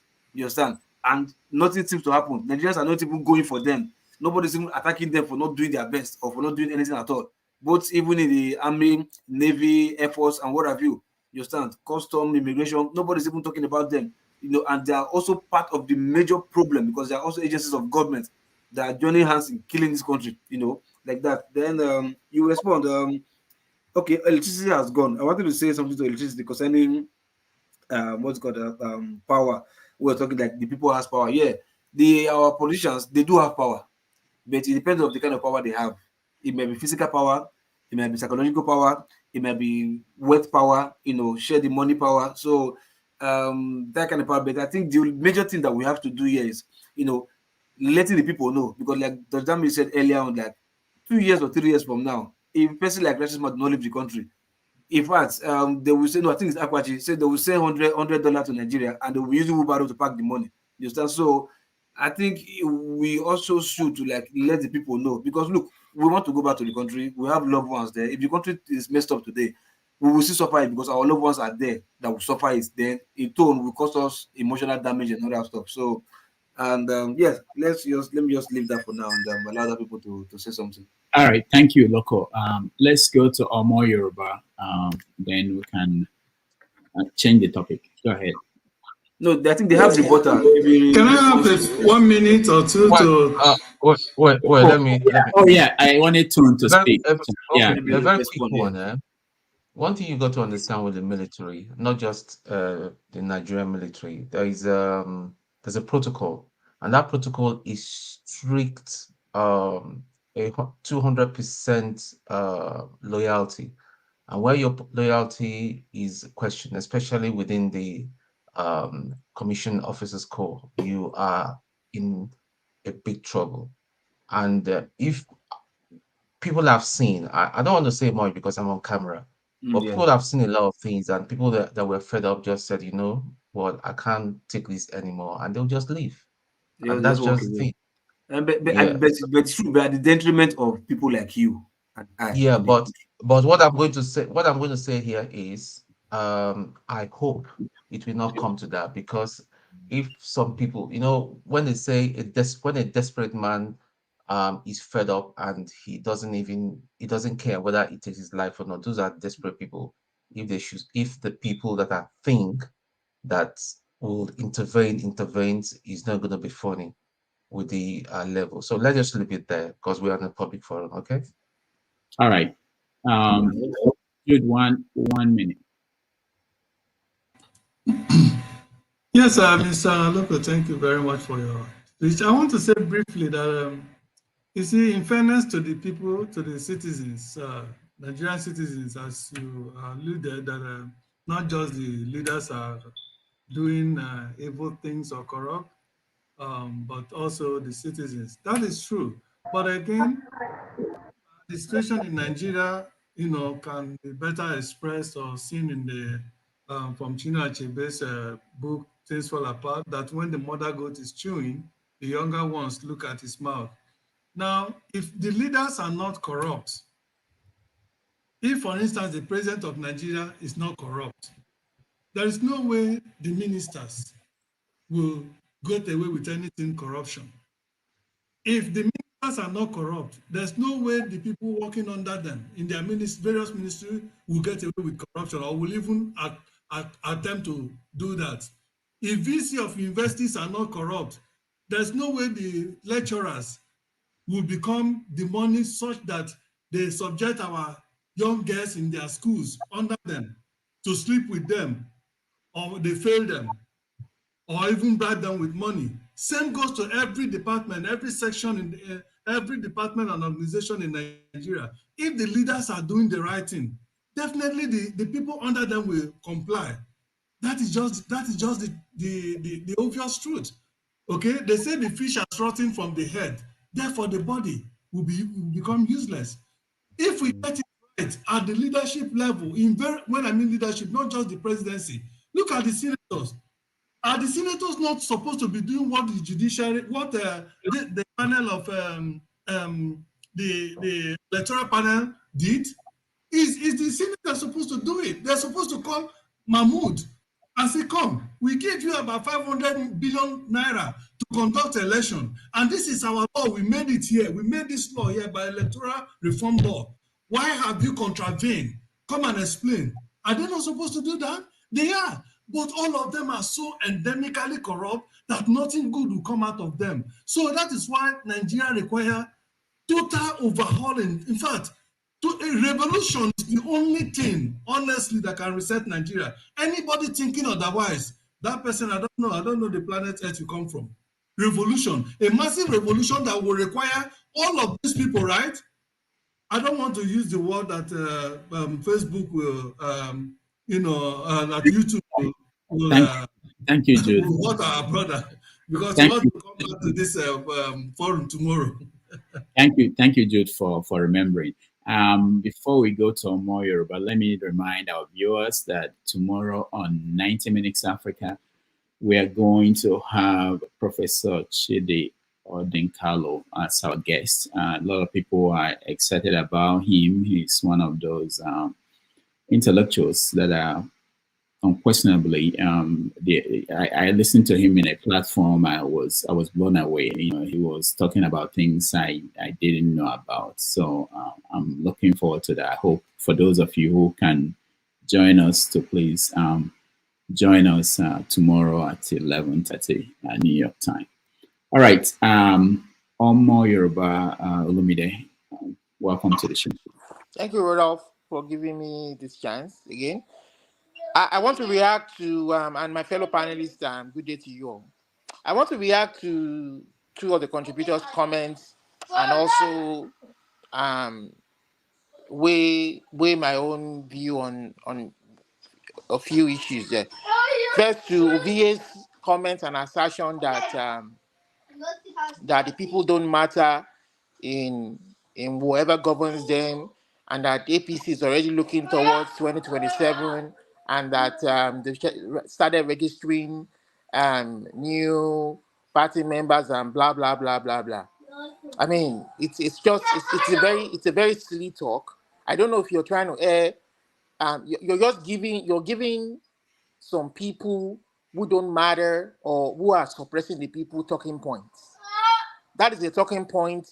It is a very, very, very unintelligent talking point. You are in America there where there's freedom and liberty. People are allowed to choose their leaders. And they are here coming on air and saying that Nigerians don't matter in who elect their leaders, and that it is a few elites that choose that. Is that what we want to promote? Rodolph, you shouldn't be allowing some people come on air to promote falsehood and lies on your platform. It's not right. Intelligent people, smart people like me and others around the world who don't come in or here contribute, listen to this like this. You are calling yourself intelligent. That's smart. That's intelligent. Let me talk. Olumide, we are graduates now. Olumide, we are graduates. Please leave my friend alone. Leave my friend alone. People want to elect their leaders. You know, Ovie went to Chicago University, so forgive him. Okay, can we listen to him first? Some nonsensical talking points that they don't matter in who elects them. Who are the elites that decide? So you want them to give in the country to give in to evil people? Is that what you're saying? I don't know how you are contributing your effort to making things change by hearing falsehood and lies. You understand? Please take it away. Don't come to that with that platform. That's one. Then two, about electricity. That is another unintelligent. I'm sorry to say. He comes here with Section 68 all the time. I know people like Mayegun who have started a Yoruba Union a couple of years ago. People are contributing towards the platform and is making his own beat back home. I know people like Elvis, now Niger Watch. Daily, he was able to influence the Ido election when he saw what APC tried to do to the current governor. There was his name now. We might say that the current governor is not performing to expectation. That's debatable. But he was able to use his platform to making sure the people elect the governor that they wanted. You understand? I can mention people who are using their platform to make changes. If you, electricity, believe in Section 68, go and create something to get people who believe in you to support you. It is very, very clear that the majority of the people here who listen to you don't support you. Go and get people to support you and recall your member of House of Reps, member of Senate. Don't come and tell rubbish here on the platform and say Section 68 is something for this and that. Was it because it was your town man who was chairman of, or your somebody from the person from your state was the chairman of the Constitutional Reform Committee that wrote that 1999 Constitution? And I know where that is coming from. And you don't want to stand on the side of truth and say that Constitution is rubbish. Rubbish. And that it should be rewritten all over again. The people should come and sit down and rewrite that Constitution, all the indigenous people of the country. It is time for us to stop playing games and coming here to tell people rubbish on air. Because Rudolph is giving you that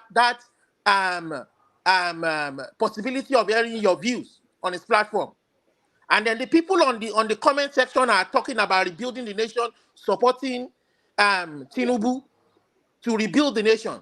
Now, see, it is beyond on him as the president of the country until the court says otherwise, that okay, fine, Obi is not the president, you are the president. Right now, he's the president according to their sham shitty constitution there right now.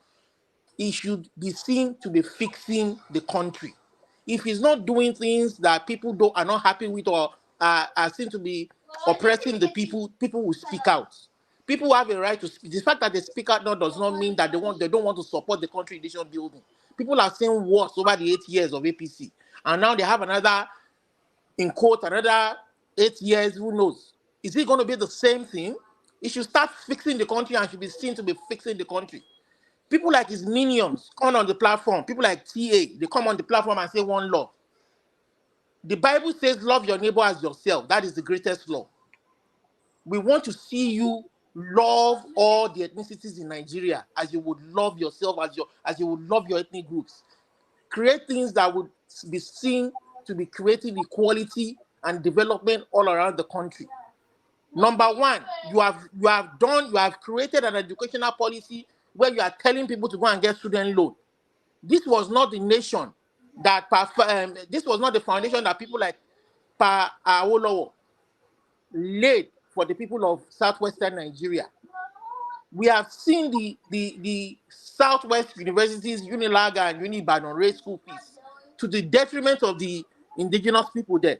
You tell them to go and borrow. Are you trying to de-educate our people? Look at what Awolowo's policy did for the southwest people. Look at how many southwesterners are educated both home and abroad because of that policy. And you are telling these people you are increasing school fees from 20,000 to 200,000 naira per session.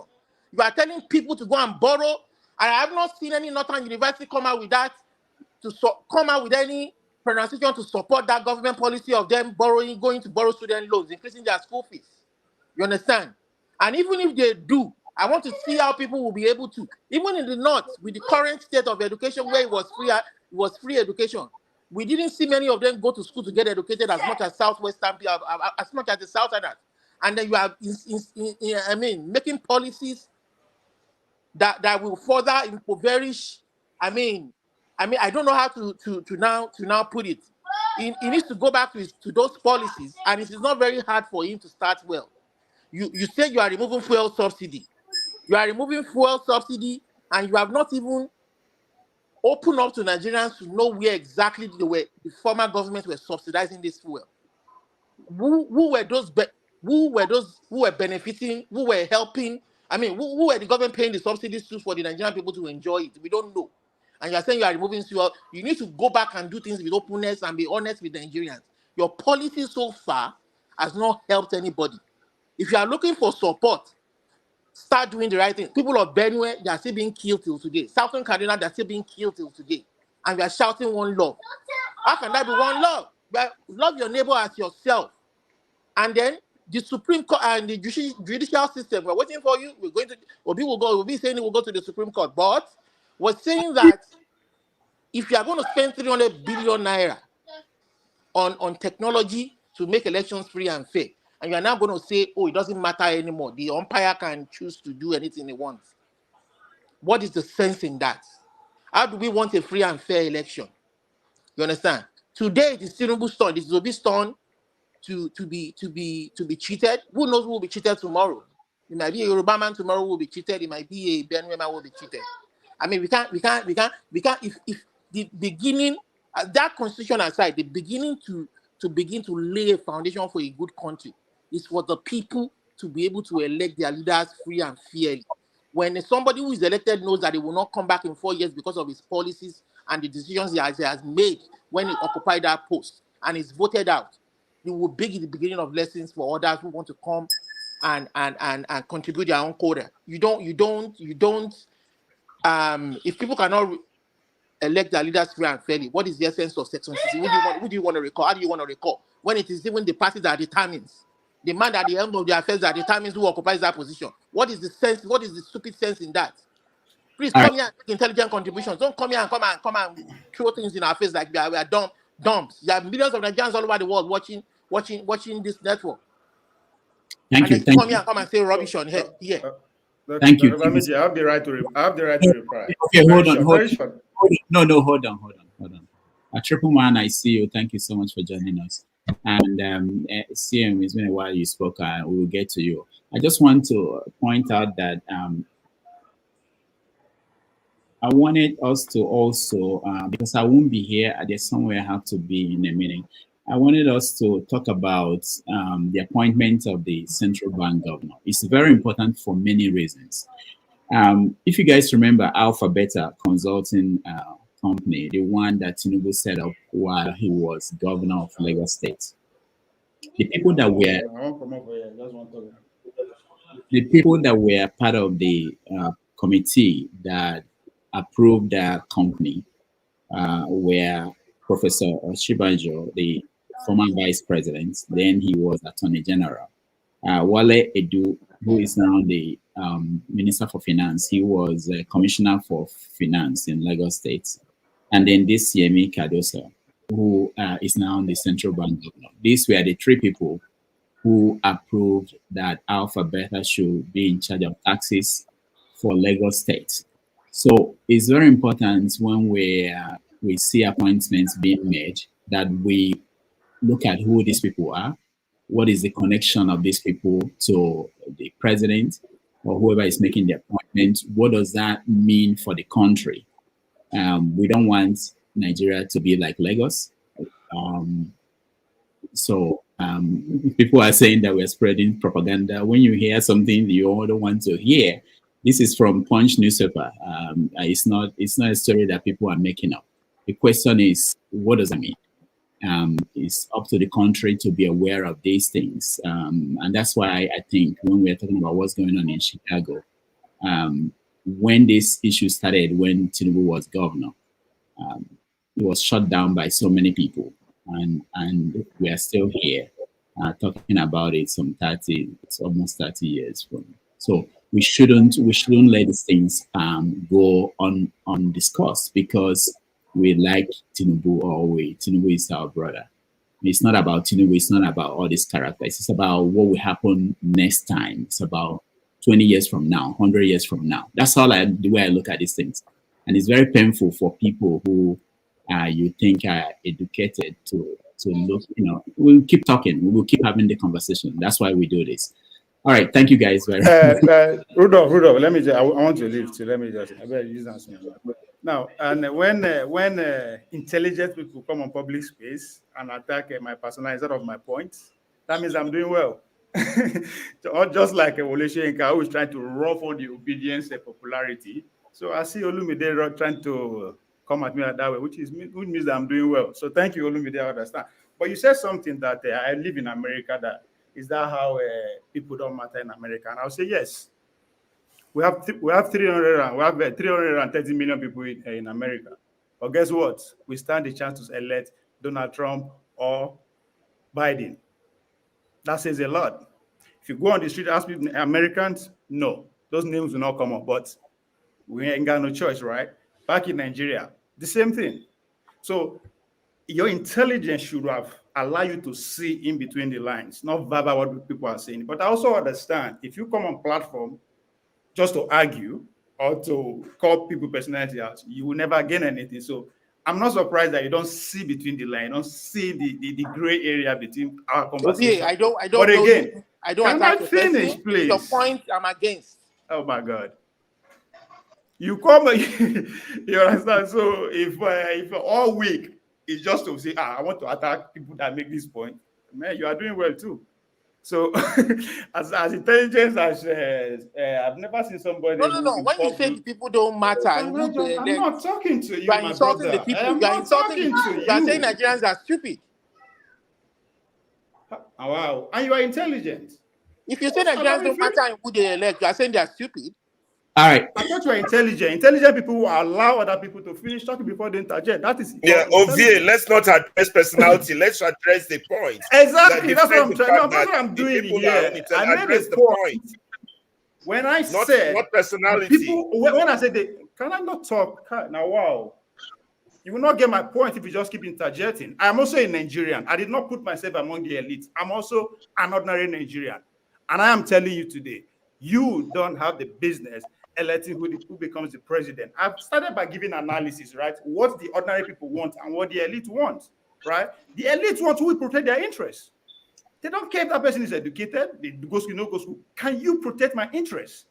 And that's what we narrow it down to these two people. Those are our choice. If I give you the option today, among 200 million Nigerians, choose a president. You have the power. I swear, I don't know your mind, but this name that we see in our space will not make the first 50 in your list.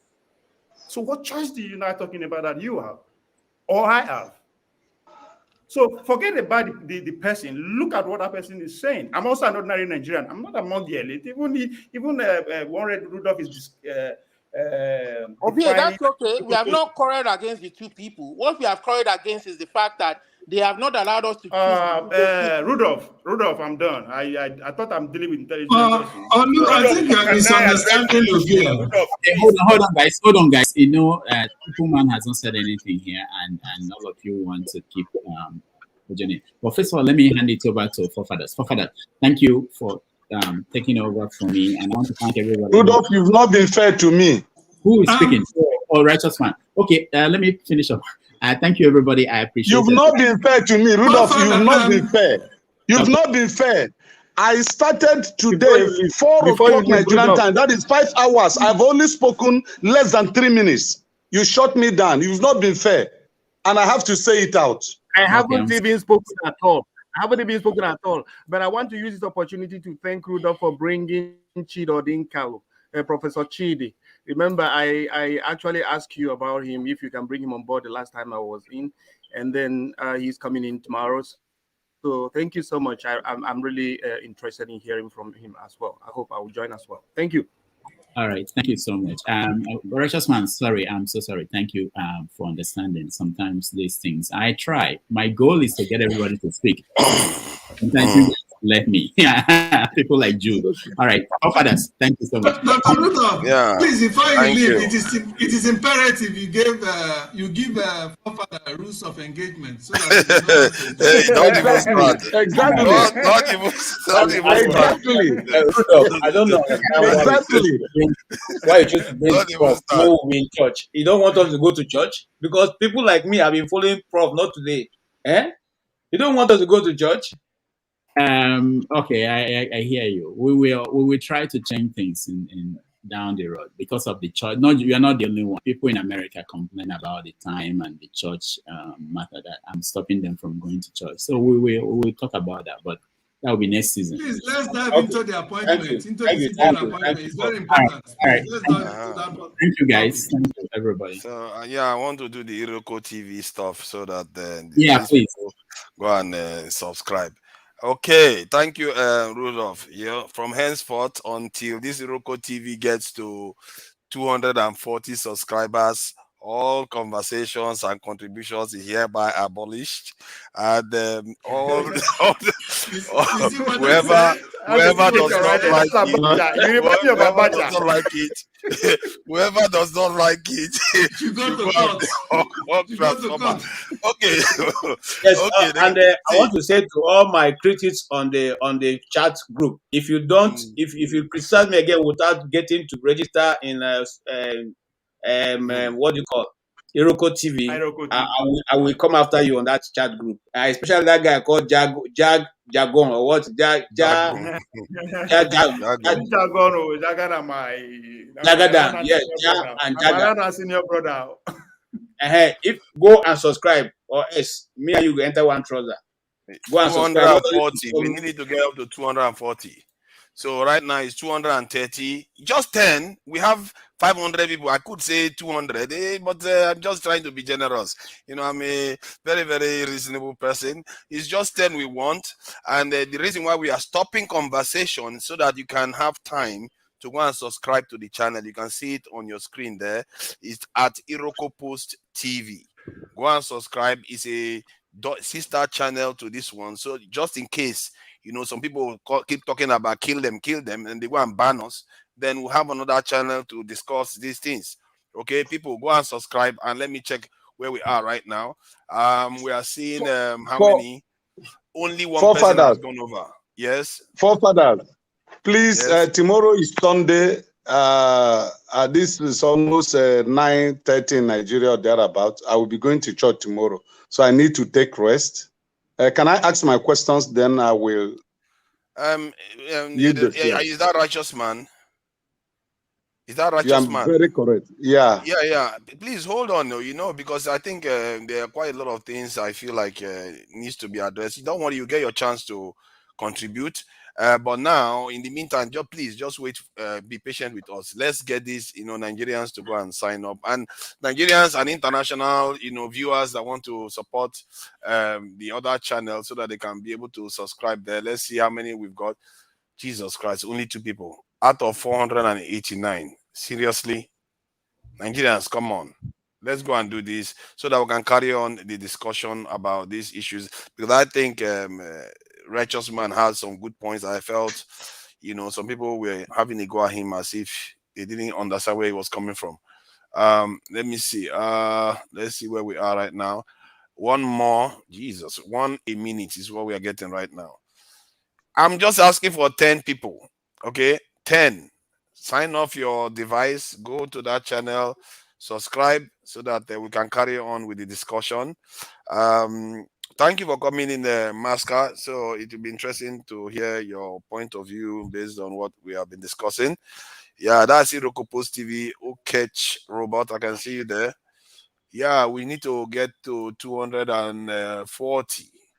234. 4 Nigerians and international viewers that are about 4. We have 483 watching. 483. You just need to peel off a few to just go and sign up there, and this will be over. Okay, let's get this done. How long is this gonna take? Oh, it's still 84. It's still 4 people that have signed up. Don't worry, I'm watching. It's gonna go up, and sometimes it just overshoots. Now it's 5. Forefather, is John. Is he part of this? Those who have subscribed? I'm not sure, Jajon, have you subscribed? John, don't go and subscribe, or I'll kick you out of that place. Oh yeah, my goal has subscribed. You see, it was one of those people that haven't subscribed before, so he's subscribed now. Okay, it's 37. It's just 3 more. 3 more. We are going to be there. 3 more. Okay, thank you, John. We're supposed to be heading to 1,000 by now. We're supposed to be heading to 1,000 by now. I will be stopping intermittently to be asking for this is subscription, because it needs to get up to 1,000, because this channel has got 70,000 and more. And just to get up to 1,000 on the other one is being a little bit slow. Let's see. I think we should be there now anyway. I think we've got, 38. Only 8 has done it now. Let's see where we are now. Is it 9? Okay. Thank you. Congratulations, Nigerians. We have done very well. How many percent out of 10 has gonna subscribe? Less than 0.1% has gonna subscribe. Very, very well. Thank you, Nigerians, for doing this job for Dr. Damages so that we can have another backup channel. I will be stopping intermittently, so forgive me for stopping conversation so that we can go and do some work and subscribe to other channels. And okay, thank you. I think I want to hear from Righteous Man. Righteous Man, I think you are quite an interesting, and you are in Nigeria, you are quite an interesting contributor here. And your views, I think you need to understand that Dr. Damedi probably missed it somehow. Maybe if he didn't call you, all the other people are catching his attention. Maybe that's why. Please go ahead with your submission. Yeah, thank you, forefathers. Yeah, my question goes to all the members of the panel. I have 4 questions. Number 1, what does collective ideas achieve if it is not utilized and put into action? What does collective ideas achieve if it is not utilized and put into action? That's number 1 question. Number 2, how do we cure the problem? Since we have acknowledged, somebody mentioned it about half-truth, and half-truth is very dangerous. So how do we cure the problem of half-truth in Nigeria? I can cite an example of half-truth. 1, the 1966 coup was tagged Igbo coup. 2, Professor Wole Soyinka captioned Labour Party as regional party. It is not spread. And these are half-truth because Obi is from the southeast. How do we cure this half-truth problem in Nigeria? Then number 3, what is the interpretation of OBJ statement he made, I think, 2 days ago? And the statement, I quote, throw overboard democracy that does not serve the interests of the people. I think you should be asking this question one at a time because it looks like they are quite loaded, and for people to remember all 4 of them, I'm Can sure I they will start? remember the last one more. All of them just say their finger the moment you mention the last one. So Okay, is that I think, all? yeah, can Is I that have all? a go? I It's not think all, but I let me don't know if stop I'm for allowed now. to speak. Okay. Yeah, Yeah, no, you have let's asked. go. Let's go line by line so I cannot Sequentially. confuse. Yeah, let's do sequentially, and we'll time it so because a lot of people want to speak, and it's a shame that our esteemed guest, because he has a unique view, and he's somewhere almost the last masker. Please be patient, but we'll try to be making it 3 minutes and to respond. I think I hope you remember the question, KJ. That 1 second, righteous man. Please, if you can just type out the question there and on the yeah, platform. write the I will say it question, now. and then I'll I'll copy say it it and now. paste So it on the I'll take screen. it one after the other. Collective ideas or collective views. It I said, depends. what does collective ideas achieve if That's it what I is said. not utilized and put into action? Good. You see, collective ideas, as you put it, first and foremost, depends on what you think the collective ideas are. For instance, on this panel now, there are so many ideas we have thrown out, and not a lot. Everybody agrees with what we have said. Some people are on the extreme, some people are the middle, some people are the other end, and so we cannot say we have a collective idea right now of which direction we are pushing on this panel because we all see things from a different point of view, and that is the beauty of a community.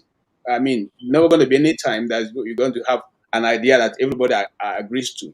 Okay, we all will have different bites at the idea, and what we should be aiming at is having to disagree and to agree, not being disagreeable, which is the situation that we find ourselves sometimes in Nigeria.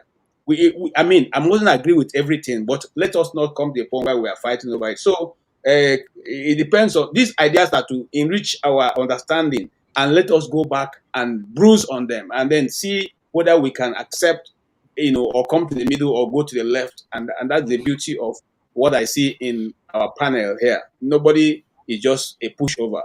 Every idea is important, and every point is made clear to the person who is speaking and to those who are listening. And so that's what I will see. That's what I will say for the first answer. The second answer is how do we deal with half truth? Let me say How this. do we cure? How do we cure? Not do. How do we cure the problem of half truth in Nigeria? Awesome. Not only in Nigeria, half truth is what has become a norm right now. And let me say we are this. dealing with Nigeria issue. Nigeria. I'm coming now, bros. Come in. Let me answer. Now, truth itself is relative sometimes. And in government, especially in Nigeria, Nigerian government see the truth, see things that are not as they want it to be said as not true. Okay? In other words, the problem with what social media have brought is the fact that government do no longer have control of information. So when forefather brings an information that government does not like, it calls it false, fake news, false, even though it may be true. For instance, on this panel, we said that Dangote's refinery wasn't going to function, and government said it was false. But now we know that even by 2025, it will not still be working. So in other words, why am I saying this? I'm saying that the truth that you're talking about, it depends on where it's coming from. If it's coming from the people, it is fake news. If it's coming from government, it is truth. All right? And I dare to say that based on that, so many things are known as false, but the government pushes as truth. Ngalari, okay, the man who is now speaking for Tinubu is going to do It looks 10 like you have times to. worse. It looks like you have to make it shorter. Otherwise, your 3 minutes is So already done. let me move to the last one. Maybe Which is, one person can speak on one Yeah, question one so that question we at a can. time. all right. Yeah. So let me Yeah, if so you that want me, I can pass the rest It over, but I depends have on a what little they bit. want. If they answer the question quickly, then they can go to the next question, or they can just deal with one question at a time. So, Okay, your number please three go to question. the Let next me do One that. at a time would be better. Then you can go round. All Okay. right. One at a time, one question at a time, and then we can go round. All right. So CM, you can go ahead.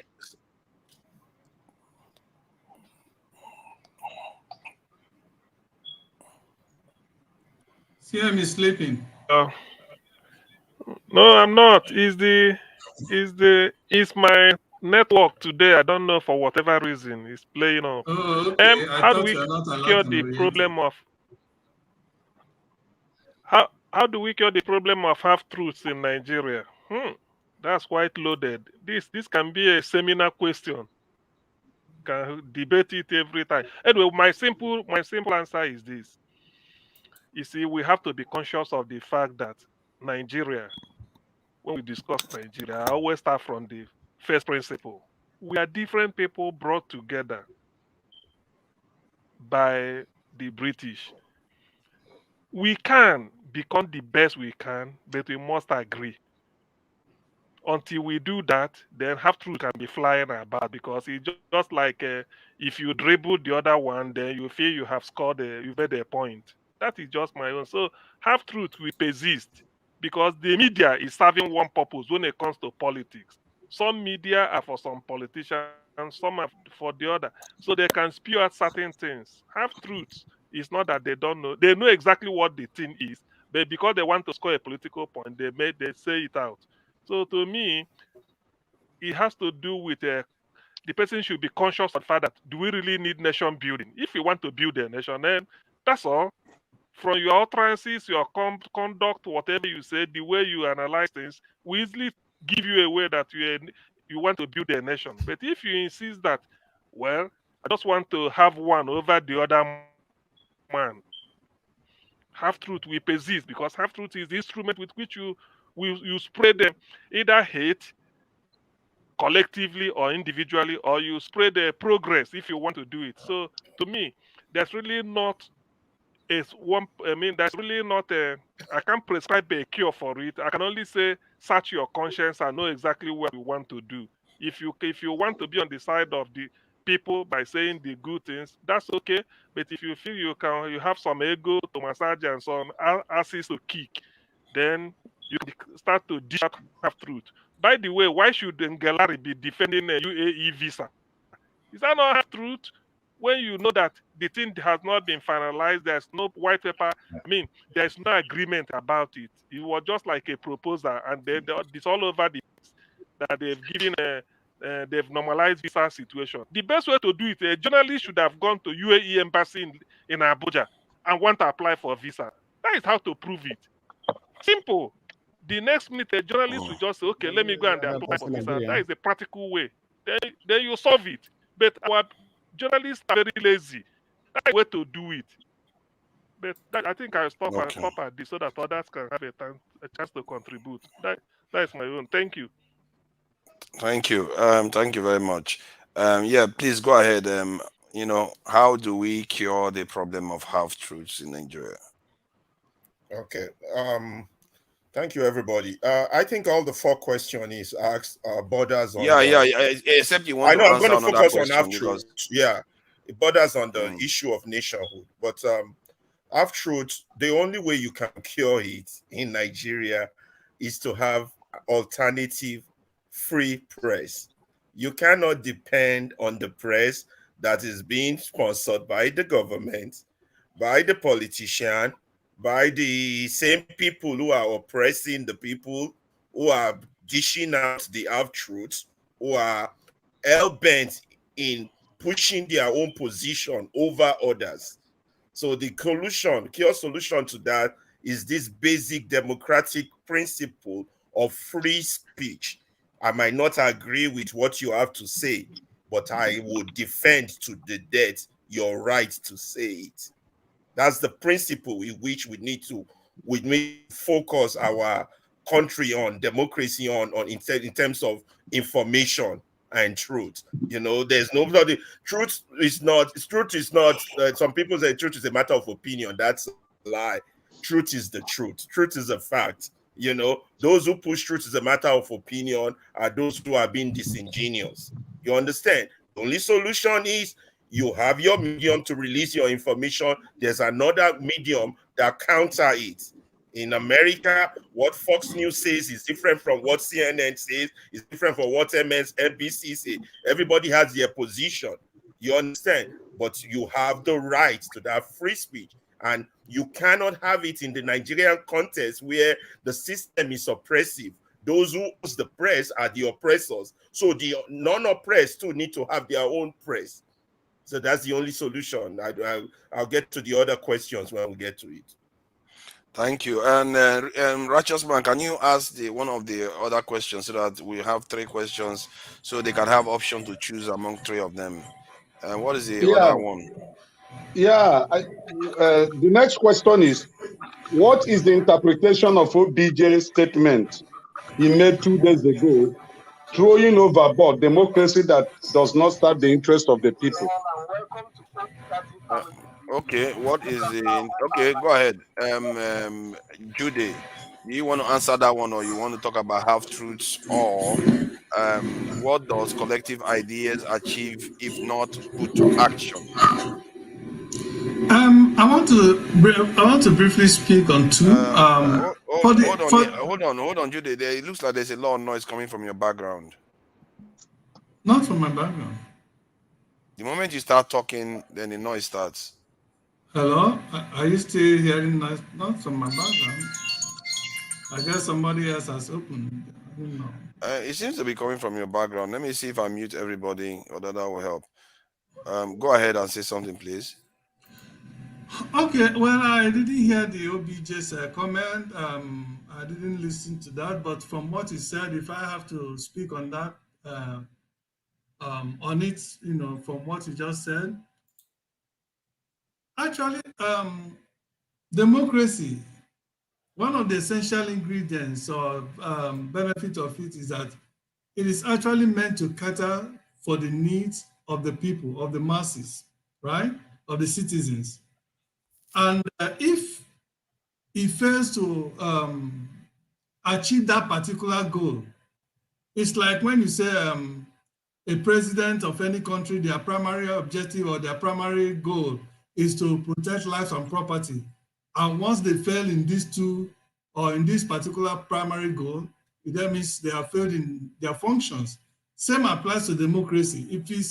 If he cannot cater to the needs of the people, if it's not that is able to lift up the people of his under which is practiced, then it cannot be called democracy. And that is what we are seeing in Nigeria. Nigeria is not, we are even very, very far away from practicing democracy. Because what we have in Nigeria, according to, like Fela has rightly put it, is just demonstration of craziness. What we have is just a sham of democracy. It's just a superficial, okay? Because if the people cannot participate or cannot be able to select who governs them, that is not democracy. And that is what we have seen in Nigeria. And that is what why we are where we are today. Nigeria came out in mass for the first time and selected the person they feel that this man is right to govern us, is right to be our leader, that we are tired of a situation where the system continues to impose their own leader who are only there to protect their interests, the interests of the elites and the thieves and the political chaos in Nigeria. And now they thwarted that people's mandate or people's will. You can't call that democracy. On that, so I believe that is where Obasanjo OBJ is coming from. Then regarding the second question, which is sorry, what does it mean to throw overboard? To throw democracy overboard? Just like, let me give you example. Let me give you example. When Jonah was in the boat, where they were traveling to Nineveh. He was running away from the assignment God gave to him. And everything began to capsize. They threw him. He requested that he should be thrown overboard so that there will be stability. So when democracy is not serving the people, OBJ say he should be thrown overboard. What does it mean? Yeah, that's exactly what I've explained. Just like what has happened in Niger.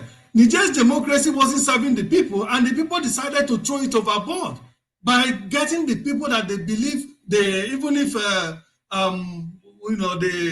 military junctors that took over, even if what they are going to do is left to be known. What they will do at the end of the day as time goes on. But for now, the people believe that is going to serve their interest because the so-called democracy they were practicing in the past has never served their interest, but has continued to impoverish them and continue to serve the slave masters outside Niger, which is France. Okay, so I believe that it's in line of that Obasanjo is speaking coming from. Because Nigerian democracy, let's face the fact, is not serving us. So there is every need that we should throw it overboard. We should look for something else. Because if tomorrow, unfortunately, we wouldn't want the military to intervene because the military is even as corrupt. They're even more corrupt than the politicians. So Nigeria's system is just caught in between the devil and the deep sea. We don't know which way to go. That is why I keep advocating that it's a massive revolution that will see and witness the burial of all these players over the years, expunging them totally from Nigeria, them and the entire family from Nigeria, to sanitize Nigeria, that will now start building afresh. I believe that is what is going to work in Nigeria. Otherwise, we just might as well kiss development goodbye. Okay, thank you, Jude. Thank you, Jude. Let's do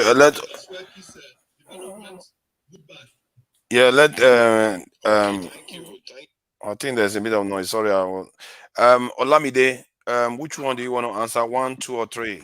Okay, I'll answer the third one. The third one. Okay. The one Obasanjo alluded to. So, for me, I think about Obasanjo's comment about throwing democracy overboard carries a lot. It is pregnant with a lot of meanings to it. From my own perspective, I mean, probably alluding to the coups that have recent coups that have happened in West Africa, and with respect to the Nigerian situation, if it is the same Obasanjo that I know, I don't think Obasanjo will be advocating for a military coup in Nigeria. So, but what I want to say is that I think what personally me I can say that Baba should do to contribute towards the change that we yearn for in Nigeria, rather than, I mean, I'm not saying he's advocating for a coup, or maybe forceful takeover of leadership, but what Baba should yearn for is Baba should be honest with himself that the way the country is currently constituted is not right. I mean, rather than ask for the military to come back, it's an opportunity for our elites in all the different parts of the country, ethnicity-wise, indigenous people, professionals, or what have you, traditional rulers, to ask that constitution, we should come together and revisit that constitution and sit together and fashion something that will be workable for all of us. That constitution is not working for us. And then two, if Baba was able to write a letter to a judge in the UK regarding one man who did wrong, Ikorodu, asking for the judge to temper justice with mercy, Baba can write an open letter to the Supreme Court to making sure that when they deliver their judgment, they deliver a sound judgment. He's an elder statesman, and he seems to be stands in a non-partisan position. He can write a letter to the Supreme Court, an open letter that they should make sure that when they deliver their judgment, it should be in the spirit of that constitution that they currently run, and for the right decision to be made. Wherever it swings. Maybe that's another one thing Baba can do. So I mean, that's all I have to say with respect to what he said. Okay, thank you. Masca, 1, 2, or 3, which one do you want to answer? Thank you for coming in. Well, I will choose not to answer any. Rather, I want to ask a righteous man a question of my own. Why is he asking these questions? Okay, righteous man, please go ahead. You want to use your time to ask him this question for him to answer it? Yeah, sure. Actually, I joined just to commend you, Mr. Forefathers and Loco. There was a session you guys held, I think, about last week. It was very incisive about the genes in terms of ethnic groupings in Nigeria or Africa generally. I really found that it was a profound session for me. I was very conscious to make out time to be on the panel just to thank you and Mr. Loco.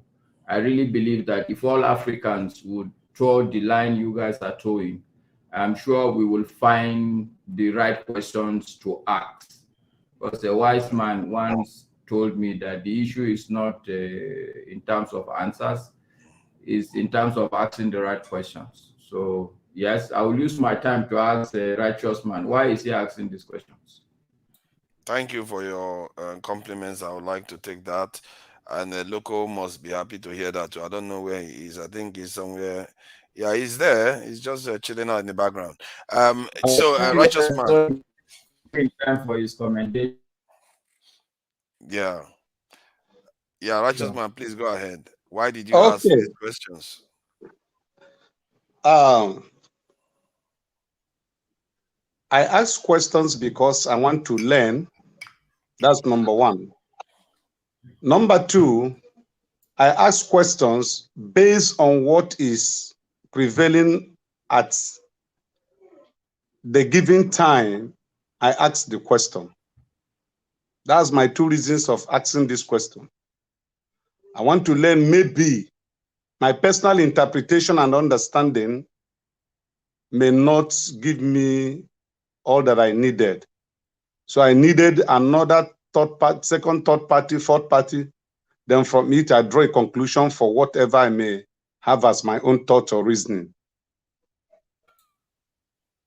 That's quite, I think that is understandable if that is your answer to it. Because you are fair enough. And forefathers, I just want to weigh in on righteous man's response to that. I don't think you can't weigh in on it. I'm sorry. There are very, very strong members of the panel that are waiting to speak. Okay, we should not have people should be free to air their questions and answer opinions. In building a strong country, there should be no go areas, please. All right. There's nothing wrong with asking questions. Thank you, Olamide. The Blackstone. So there are 3 questions out there, and I'm sure you've seen the other 2. The first one is about ideas that are not put into action. What is the use of them? The second one has something to do with, if I'm not mistaken, let me get that again. The second one is how do we cure the problem of half-truths? And the third one is on the screen. What is the interpretation of OBJ's statement he made 2 days ago, throwing overboard democracy that does not serve the people's the interests of the people? So what do you make of any of these questions? Which one do you want to take on? Forefather, 1 second. He said the half truth with reference to Nigerian, with reference to that Igbos are they orchestrated the Biafran War or the Nigerian Civil War. He made righteous man. Okay, is that the context?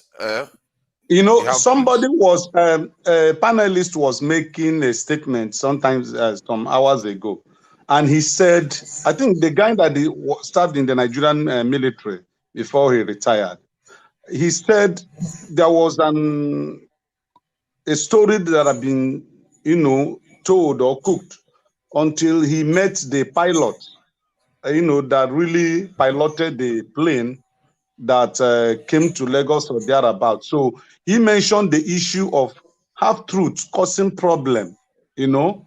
So that is where he didn't, finish up. He said because he is in the audience Aviation. and he's on camera, so he doesn't want to go into details. So from that statement, I pick it, okay, fine. One of the problems of Nigeria is this half-truth that have been peddled.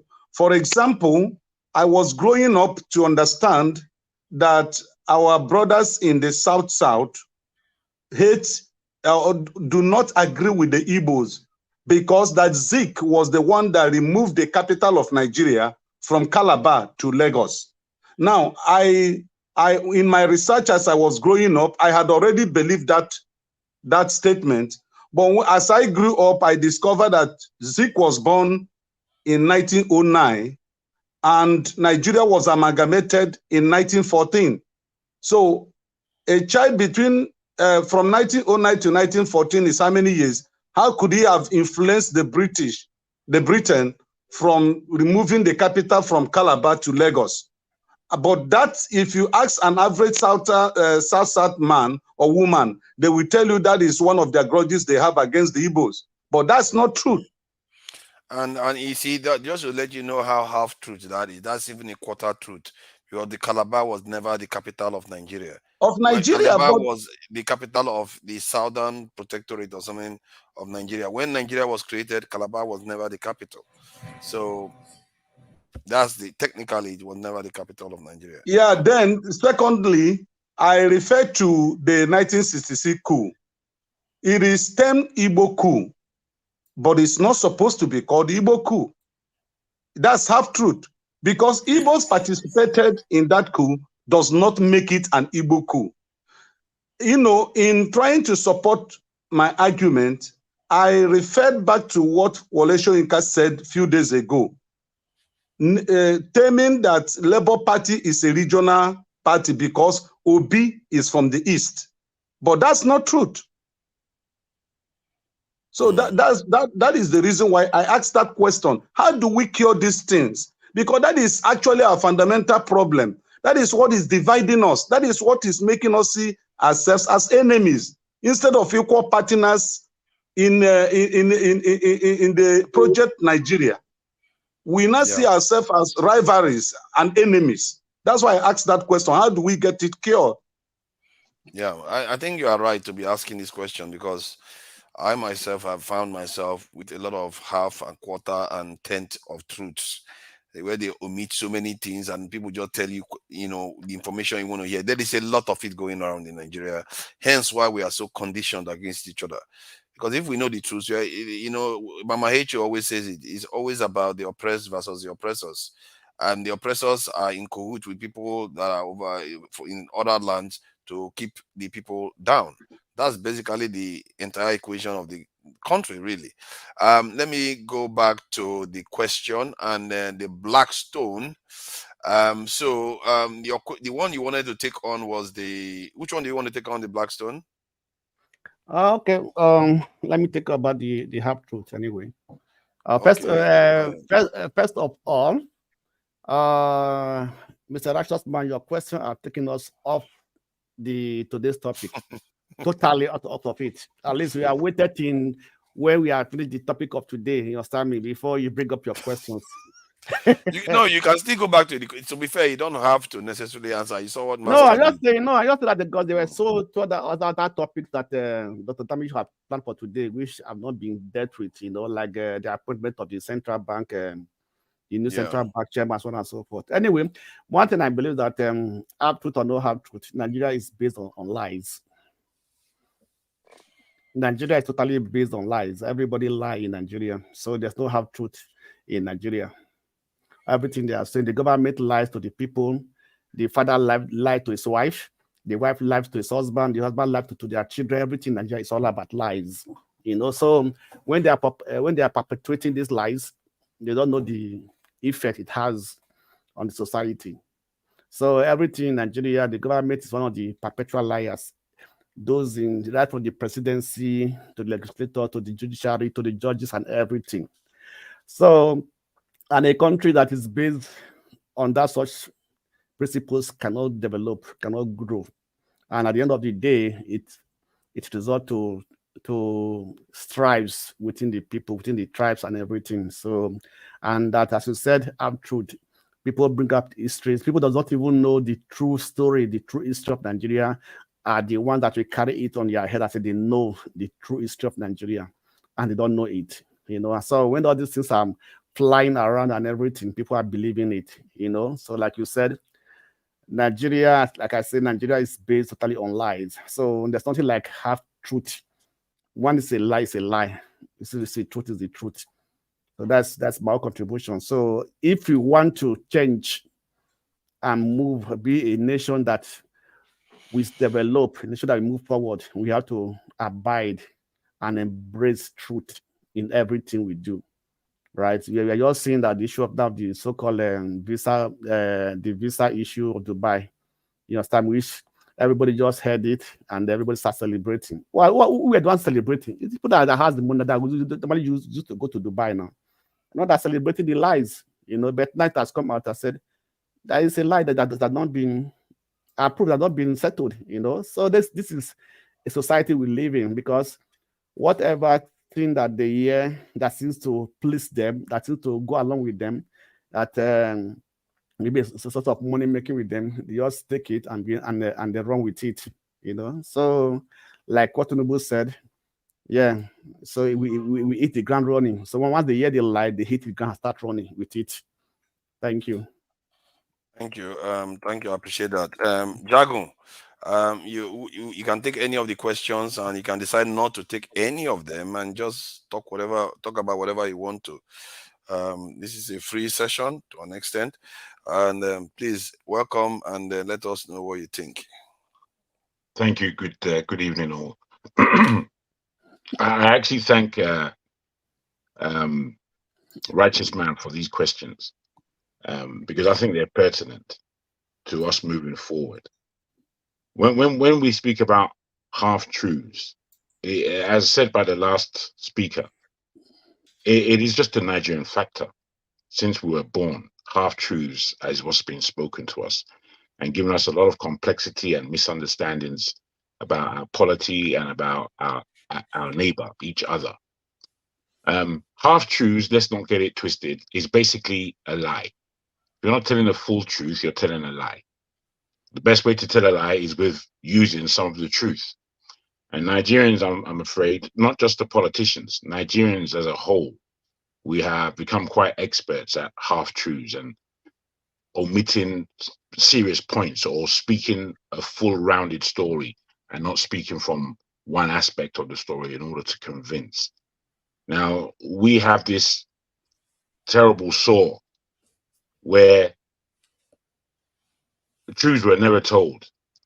I believe, my personal belief is that if Nigerians were fully aware of the atrocities of slavery, it's not that we weren't aware, it's that we weren't fully aware. And the fullness in the awareness would allow accuracy as to how we move forward. You see, without this thing called accuracy, we're doomed.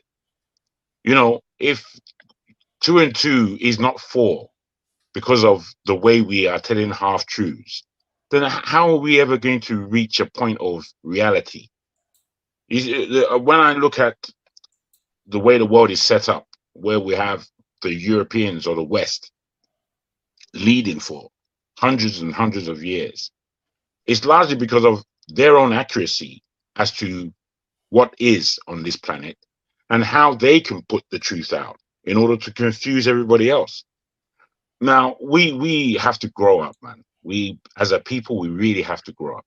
When I speak to people I know who are Nigerian and we are communicating on a certain topic or level and we're trying to really get to the bottom of it, I quite often find the answers or the responses of those who I'm speaking with is bent on not a holistic view of what Nigeria should be or is, but is bent on their perspective based either on their nationality or ethnicity, and their ignorance.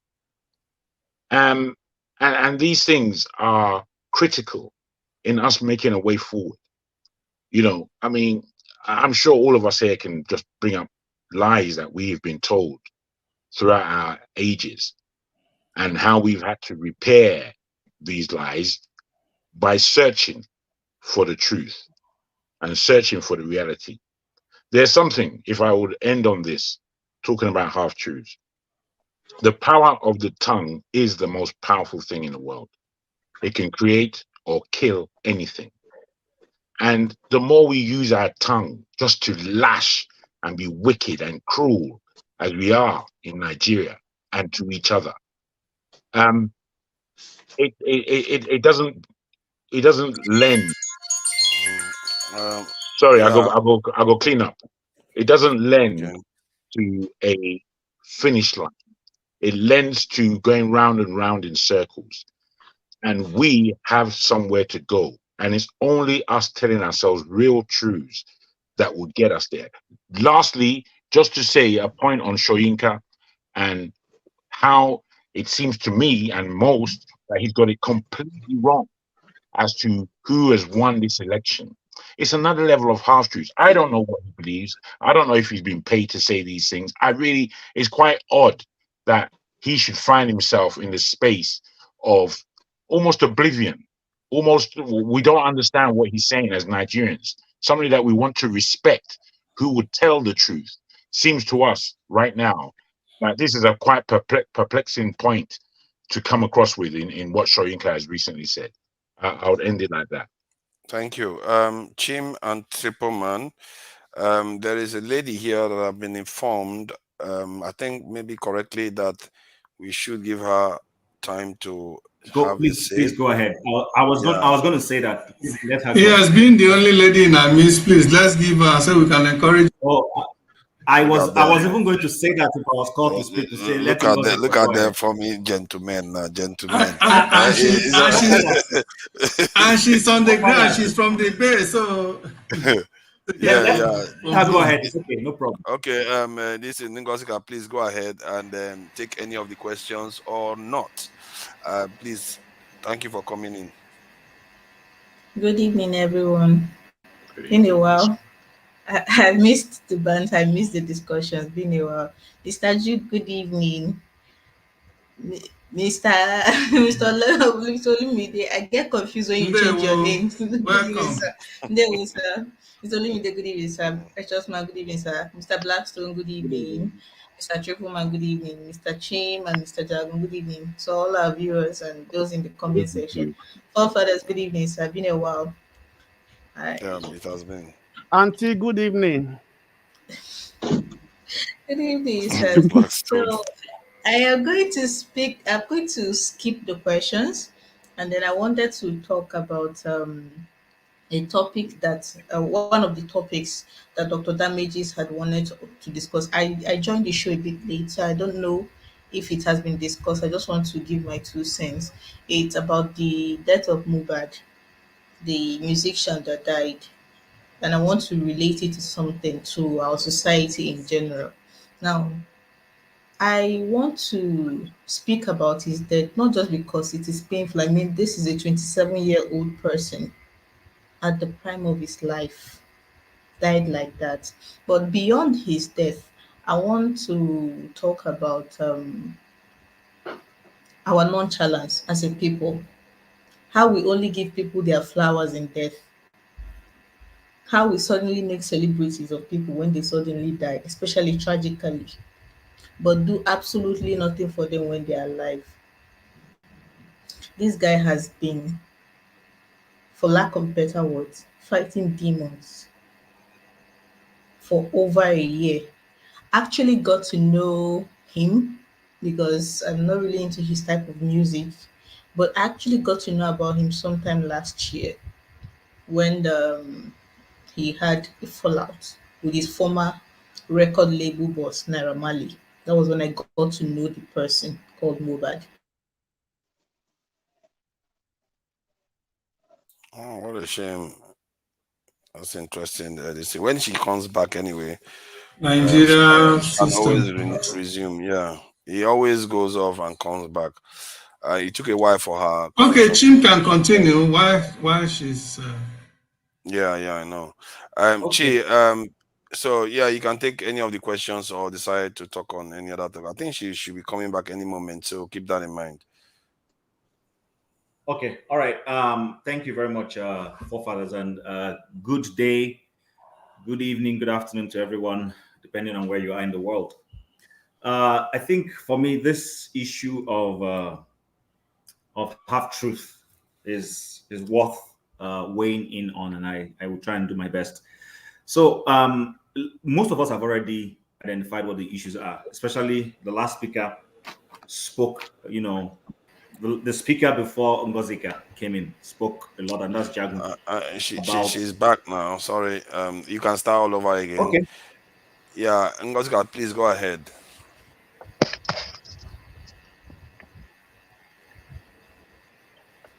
She's not showing yet. She's showing on my end. She's showing, but she's not. No, this is me publicly. This is me publicly calling out MTN. MTN. This is me publicly calling you people out. I don't know what I've done to you. All right. Maybe I can go ahead. Can you hear me? We can hear you. Should I go ahead? Oh dear. Forefather, are you muted? Yes. Ngozi, go ahead now. We can hear you, Ngozi. Ngozi, can you hear me now? Am I audible? Yes, we can hear you. We can hear you. Hold on. See, I just wanted to advise her in case the connection is not very stable, you can do away with the video so that only audio can come through. Because you are doing video and audio, the connection can get a little bit funny. You see now, it's gone again. So, Jude, please hold on. Whenever I'm trying to, coordinate this stuff, if everybody's talking, it gets her confused. Please, Chim, go ahead. Okay, so I was saying that Jagun had said a lot. There's nothing like half truth. Absolutely nothing. It's either the truth or not the truth. In fact, I argue that there is nothing like my truth or a person's truth. It's either the truth or not the truth. I hear us always trying to make all those things up. So yes, the problem with us, and perhaps I will talk about Wole Soyinka, Professor Wole Soyinka. Let me give him the respect he deserves. And that comment he made, it was quite painful. In fact, it literally made it look like he has an ox to grind with people who have been in the obedient movement. First and foremost, the Labour Party as an organization is strongest in Edo State. In fact, anything Labour started from that part of the country. And as we speak, I told people if you go and now our state, don't worry, we know how we do things. The heartbeat of Nigeria. So if you go and take a statistics of the votes that Peter Obi got, out the Labour Party got in Nigeria, you find out that the strongest places are not even the southeast. It just simply make, Wow, you two are frozen. How did that even happen? Ngozika, please go ahead.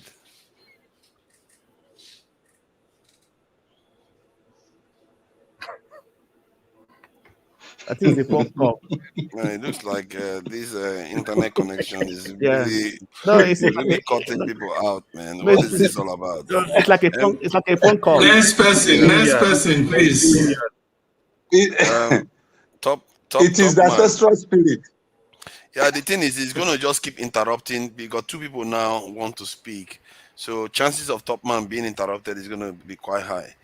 Ngozika, are you there? Yes, can you hear me? Yeah, we can hear you. Try turning your camera off. It might make it a bit easier for your voice to come through. Oh, right. Is it better now? Okay. Yeah, we can hear you.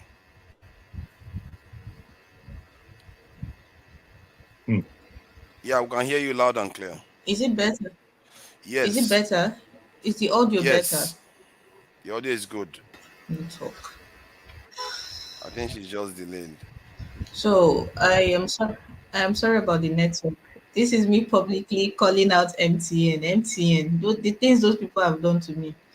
Anyway, I was saying something about Mohbad's death, and I was saying how his death has once again exposed our nonchalance as a people, and how we only give flowers to people when they are gone and can't smell them, and how we pretend to be our brother's keeper.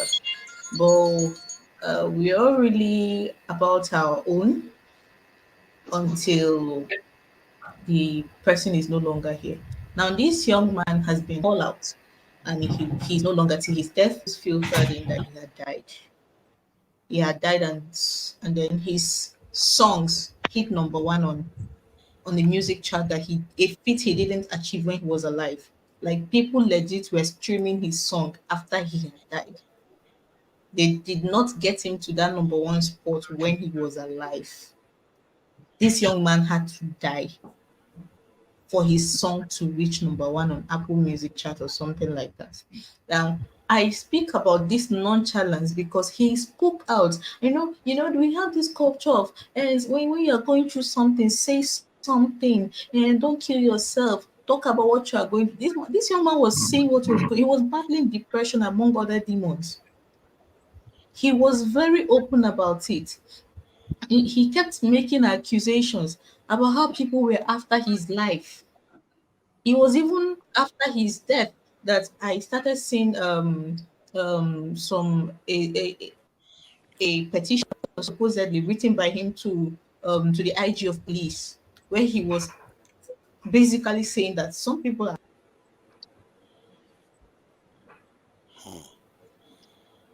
Some people wanted to take him down. This in Chim, please go ahead. Jude, feel sorry for all these people now. People want to talk, they can't talk. I would have come back to you by now, but they've not had their chance to have their say. Top man has to Yeah, I say one. wanted to talk just briefly on what Ngozi is talking about since she's not able to finish since the internet is, because I have an idea of what she's trying to. I get where you're coming from. Let Chim finish because we Okay. still have to get the top man. Top man has been there, we have to consider him. Ngozika is coming back, so this is getting a little bit caught. Chim, how did you get yourself? What happened now? You are not in Nigeria. I didn't get myself for a while. Is you forefather? It's not. Now you're blaming me now. I'll take it on. Blame me, yeah. Blame me for it. It's the spirit of the forefathers that is affecting it. You are overseas. Your connection goes down. I don't know how that happened, but it's okay. Contribute your. It's because he was talking to Wole Soyinka. Because yours is about 3 minutes. Okay, so I will start it all over again. Okay. Then we can now allow Ngosika to finish. If she goes out, we just ramble on until she comes back. Please go ahead. All right, let me go ahead. So so we're talking about half truths, and I already said that half truths is no truth. It is either the truth or not the truth. So for instance, I'll give you an example, and this particular thing, I'm sure we've all experienced it, played out during the elections in Nigeria. Every light complexioned woman is Igbo or Efik. What a hula bola. And that's why we saw some Yoruba ladies, light complexion ladies, went to vote. And because they didn't want people who were Igbo to vote, unless you were guaranteeing to vote for APC, they blocked them. I know a lady, popular actress, who went to a polling unit because she's very light in complexion. And they automatically said she was Igbo. The lady really got infuriated and started speaking Yoruba and telling them. And people knew. Those who know how can you call, I won't mention her name, how can you call her an Igbo lady? So you see, the problem is, and somebody has said that in the general comment, our ethnicity is not allowing us to think rationally.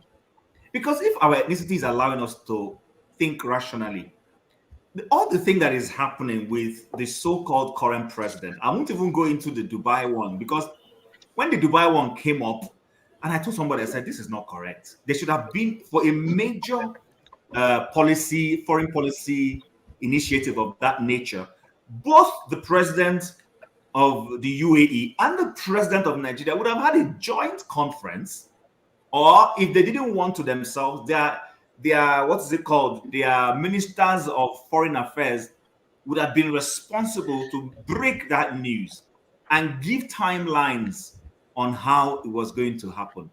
And people ran away with it. And Ngelele, there is a caricature of him today on social media where if you've watched the popular Lion King, you would see where Simba was unveiled to the world. There is his own Simba unveiling from Baba Laya Mohammed to him.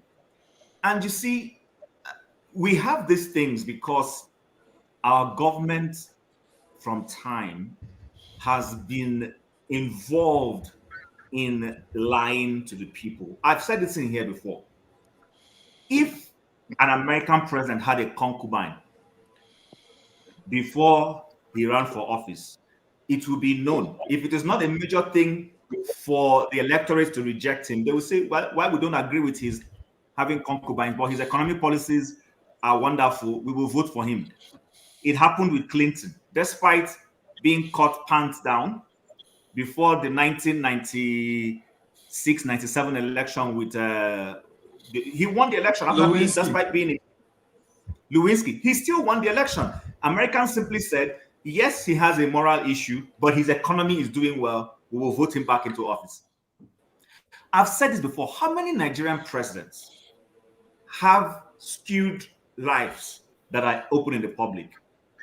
Jonathan has children, but he comes on air to paint the narrative as if it is Patience Jonathan that has those children for him. Well, it is not. Those are some of the things that are the lies our leaders tell us. Do you understand? So until our society and our government starts standing on, and listen, this is not about the person's private life. Your private life is your private life. We may speak about it because you're a public figure. And that's what happens. The moment you sign up to be a public figure, your life is in the open. If I dare say I want to run for local government chairman tomorrow, all the girlfriends I have, people will start knowing them. It's just a fact. So for as long as those little things, we do not know where our president is coming from. We don't know his grandfather. We don't know his elementary school. We don't, those are, and then of course they start skewing lies, and then a web of lies, and then a web of lies, and it just keeps carrying on. So my own view is that the only way we are going to break away from this is the day we get a president who is going to be a president for all, not a 97%, 5% president. The day we get a president that doesn't care whether if agriculture is going to be better than oil, and the agricultural basins in the north, and he comes from Nembe, he focuses effort to generate the resources in that north for the good of the land. I'll quickly end here. Or another half truth we're telling is gold is being mined in the north, but Nigeria as a collective is not reaping the resources from gold. But we're being told the oil in the south and southeast and the southern part of the country is owned by all Nigerians. Those are lies that the nation is telling itself. So when we get a leader that is going to be fair to everybody, that is going to say, I don't care what your religion is, I don't care. And Obasanjo came close to it. He came close to it. I think he just lacked the will in certain areas. Otherwise, to be honest with you, no leader is going to be perfect. But I always say it here, if you compare all the presidents we've had since 1990, the man seems to be the one who genuinely had an interest. His chief of staff was not from the Southwest. The man who saw him the first before he closes the day was an Igbo man. His central bank governor was Igbo. His minister of finance was Igbo. And he was a Yoruba man. He didn't care. All he wanted was for his government to do well. And they would say, OBJ did well. He didn't care where you came from. But since after him, we've had leaders who the central bank governor must come from their origin. In fact, if not possible, from their mother's womb. That's what they want to do. So until we start curing that ethnicity, Half truth will never go. And lastly, please. You can't go into another this, you know, another headline. See that one. Just lastly, just on that same half truth. Most of the media houses in Nigeria are owned by private individuals right now. Most, if not all. So each of the political actors has his own media house spinning his own agenda for him from his own perspective. Tinubu has his TVC and his newspaper, his president. Those papers are not going to write anything and are going to go contrary to their benefactor. You know, even the Arise TV that we praise, we know who owns it and where his interest lies. So as long as that is happening and we don't have, like somebody said, a genuine, you know, media house that is not roped in anywhere, has no interest, has no paybacks to any political father somewhere, half truths will continue to circulate and thrive in Nigeria. Thank you. Yeah, thank you. I think you said a lot of things that were actually accurate. Ngosika, please go ahead. And whatever happens is, how come you didn't move 1 second since he was talking? And, you know, you are stable there. Please, I hope you are stable when you carry on this time. Please go ahead. It's not my fault. It's MTN. I know it's not your fault. I'm just wondering whether MTN is watching you. But I'll still say it. Because I've been an white lady on your shirt. A young man that has been battling.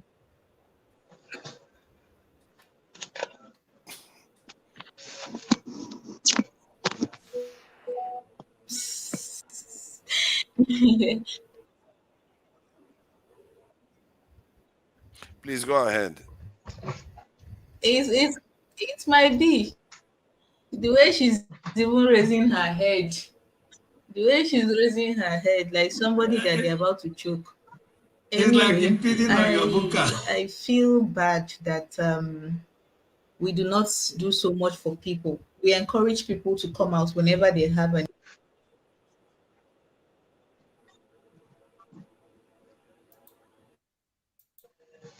She's gone again. Yeah, the audio, this thing, MTN is really messing up. You see, it's almost like when she starts talking, that's when it starts happening. Because if she's not talking, she's there, fine. Then the moment she starts talking, maybe it's the movement that is causing it. I don't know. Or maybe she can change that t-shirt. Yeah, Triple Man, thank you for your patience. And yeah, what do you think? You want to answer? Take one of the questions about the OBJ, about half truths, or about action, you know?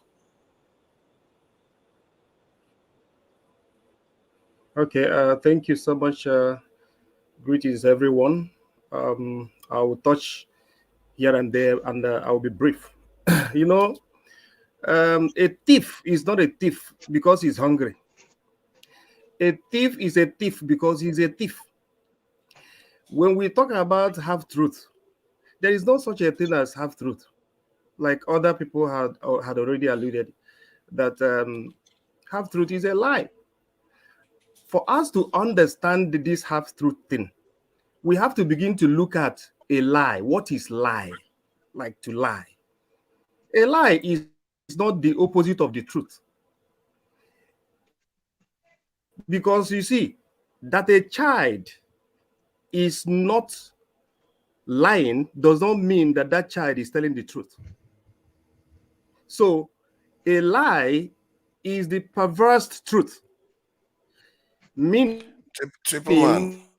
it appears like the truth because it has the power and the ability to convince. Triple Man, I'm sorry. Yes? You know, because your audio, you are overseas, I take it. Are you overseas? Yes. Yeah, Can you hear me? Okay, good.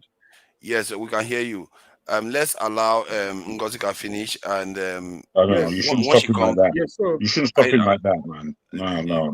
Django, hold on.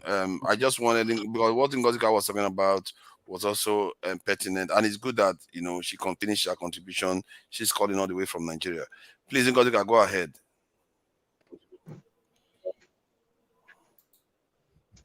I'm sorry, I promise. If it goes up this time around, I'll just go and watch from the backstage. I don't know what is going on with my network. So I was saying that it's unfair that we keep giving people their flowers when they are dead, and that we encourage people. We go on this whole campaign about mental health, about depression, about how you need to speak up, about how you need to seek help. But when people seek help, we either mock them. When I say we, I say the society, Nigeria as a whole. We either mock them and go like, and we trivialize it. We tell them things like, "Ah, how can you be in Nigeria and be depressed? It's not possible. Just find data, you see things to laugh about." And then when somebody is suicidal, we tell them you're not serious. Why would you want to kill yourself? We trivialize people's pain and we act shocked when they die. How does somebody how does somebody's song top a chart in his death? How is he going to enjoy it? He's dead, for crying out loud. We couldn't give him that when he was alive. He's now topping charts.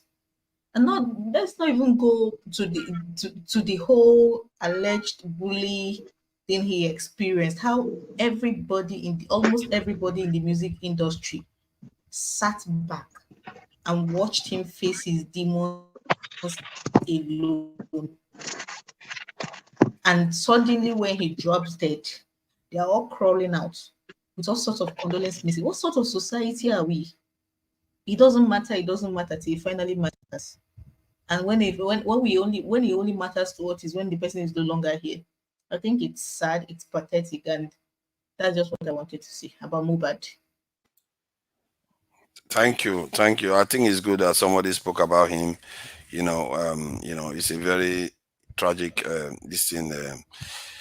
event, and young man passing away that is quite unusual, especially somebody that is doing so well. Triple Man, please go ahead. Sorry about the interruption, and I just needed her to have a say.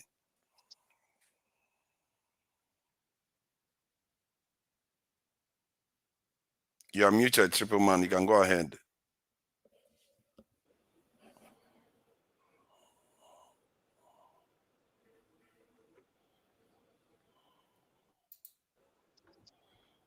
Triple Man, can you hear me? Go ahead.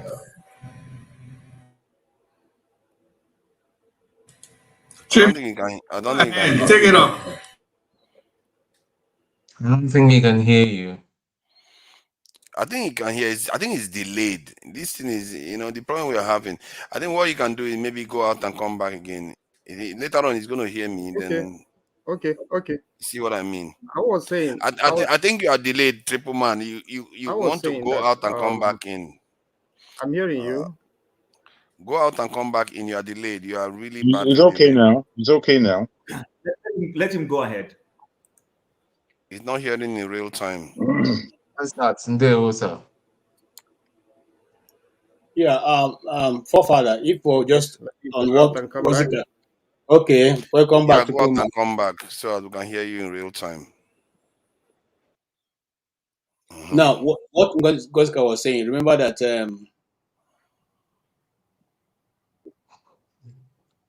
Go ahead. I wanted to quickly just address something that came up. Somebody said that Monica Lewinsky happened in Clinton's second term, and I don't know what rock that person was living in, because I know where I was, I know what I was doing.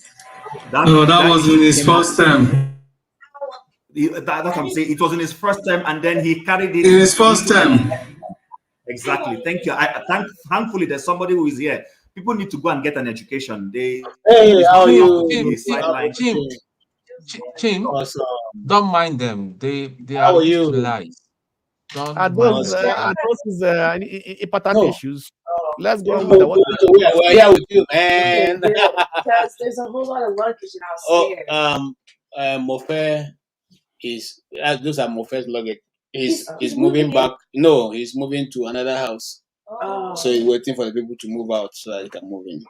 KJ. KJ, can you? I'm sorry. To Nigeria, is it my turn here? Yes, it's actually Pansat's turn to address some of the questions.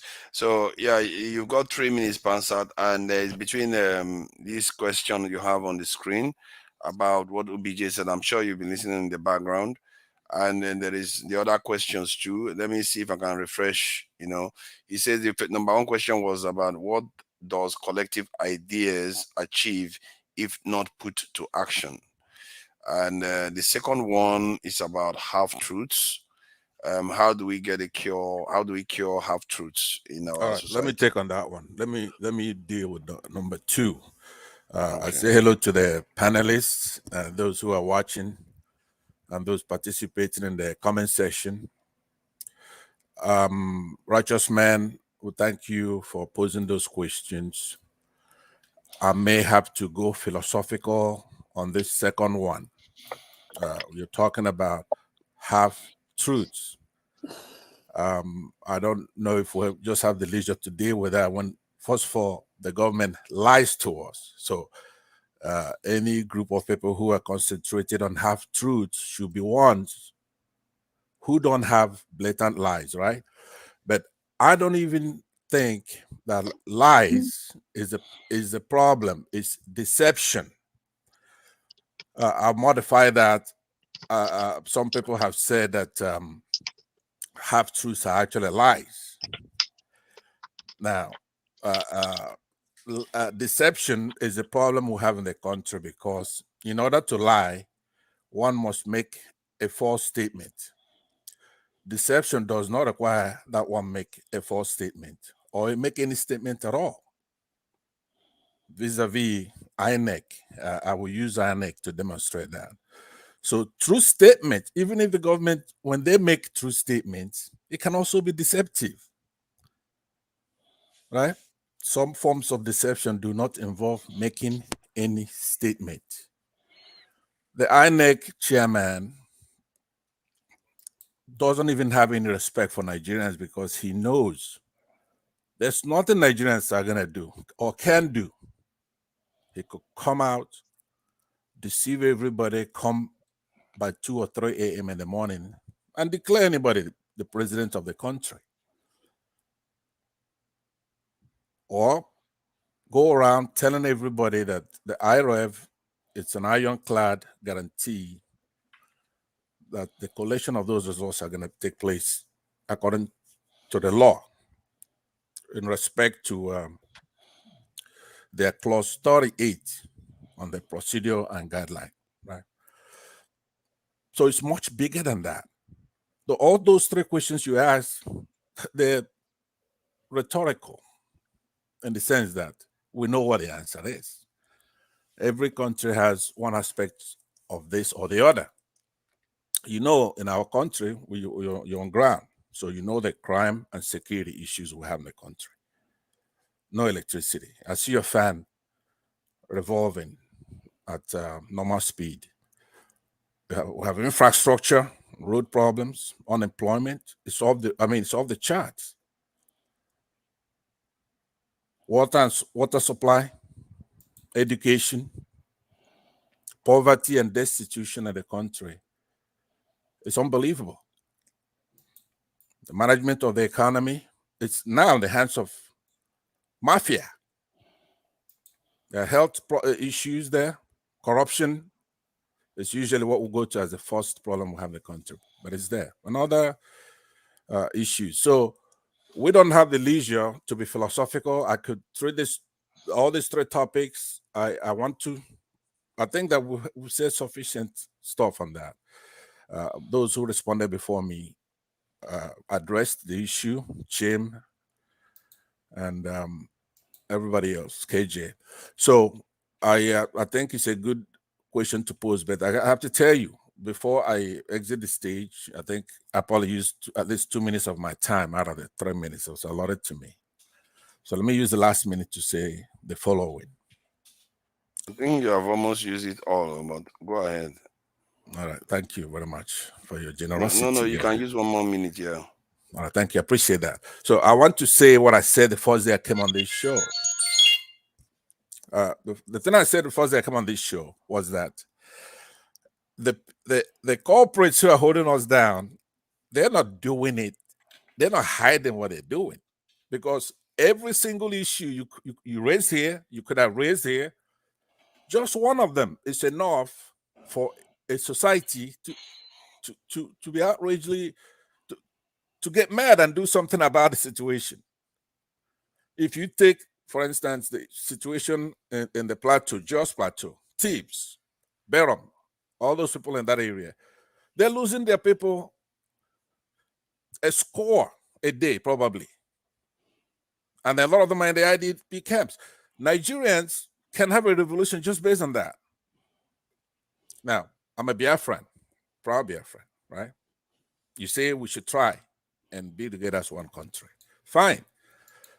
The Thebes, their leaders, political leaders, helped, allied with northern Muslims to commit genocide on our people, right?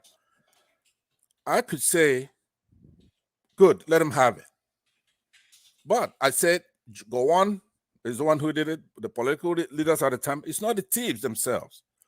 So I'm saying to Nigerians, in 1966, some Nigerian soldiers whacked their Sadwana of Sokoto. It has nothing to do with Nigerian Biafrans, Igbo people. These are Nigerian soldiers. So we're going to have to stop waiting for another excuse. It's time to apply the Iraqi model in Nigeria. Now, I described what that was in another show. I don't think I have time to describe what it is, but we do have to take justice back home. We have an Islamic problem in Nigeria, Sunni Muslims. They're causing a lot of violence in the country. Thank you, They're killing a lot of people. Thank you, Pansat. They are against, hold on, they're against democracy and they're used against up technology. the extra 1 minute That's now. what it is, okay? So if you want to talk about the issues, let's talk about the issues. Stop waiting to come here every weekend and keep poking holes at every door. Thank you. We have to take the country back, and it has to be done by force. Pansat, with the Iraqi thank you. model. Thank you very much. Thank you, Pansat. About this question about Lewinsky, I think maybe the issue is that the actual act of the improper behavior of Clinton was President Clinton occurred in his first term, but the actual scandal was in the second term. So half truths again. You see, this half truth business has come to bite us here again. So some people are saying it's the first term, some people are saying it's the second term. So so that's the thing. What the act occurred in the first term, but the scandal is in the second term. So let's leave it at that. So now we can go into more open discussion about the main topics, because Righteous Man's question, I think they are quite pertinent. They are probably even topics of a show. One could bring them up as a main topic of a show, because these things have, like Pansa said, some more in-depth analysis that can be discussed, because lying or deception tends to involve willful act. It's a willful act. You knowingly deceive somebody. But if you say something that is a kind of half-truth, but it's not intended to deceive, that cannot be considered a lie. See what I mean? And there's a mixture between both in our society. You see half-truths and you see deliberate lying by providing half-truths instead of the truth. Like this week, when they published some on newspaper that Tinubu, the Chicago University, said Tinubu attended the university and all the rest of it. But what they didn't highlight in the report was that that the university also said they couldn't authenticate the document that Tinubu submitted. That whether it's not their job to authenticate the document or stuff like that.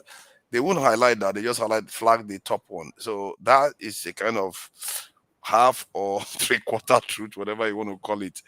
Because the purpose of people going there was they are contending that he forged some documents, and so that's part of the inquiry. So they could have just said, okay, yeah, they did say that he attended, somebody that is called Bola Tinubu attended that, but the certificate that he submitted was not something that they can, say that it's from them.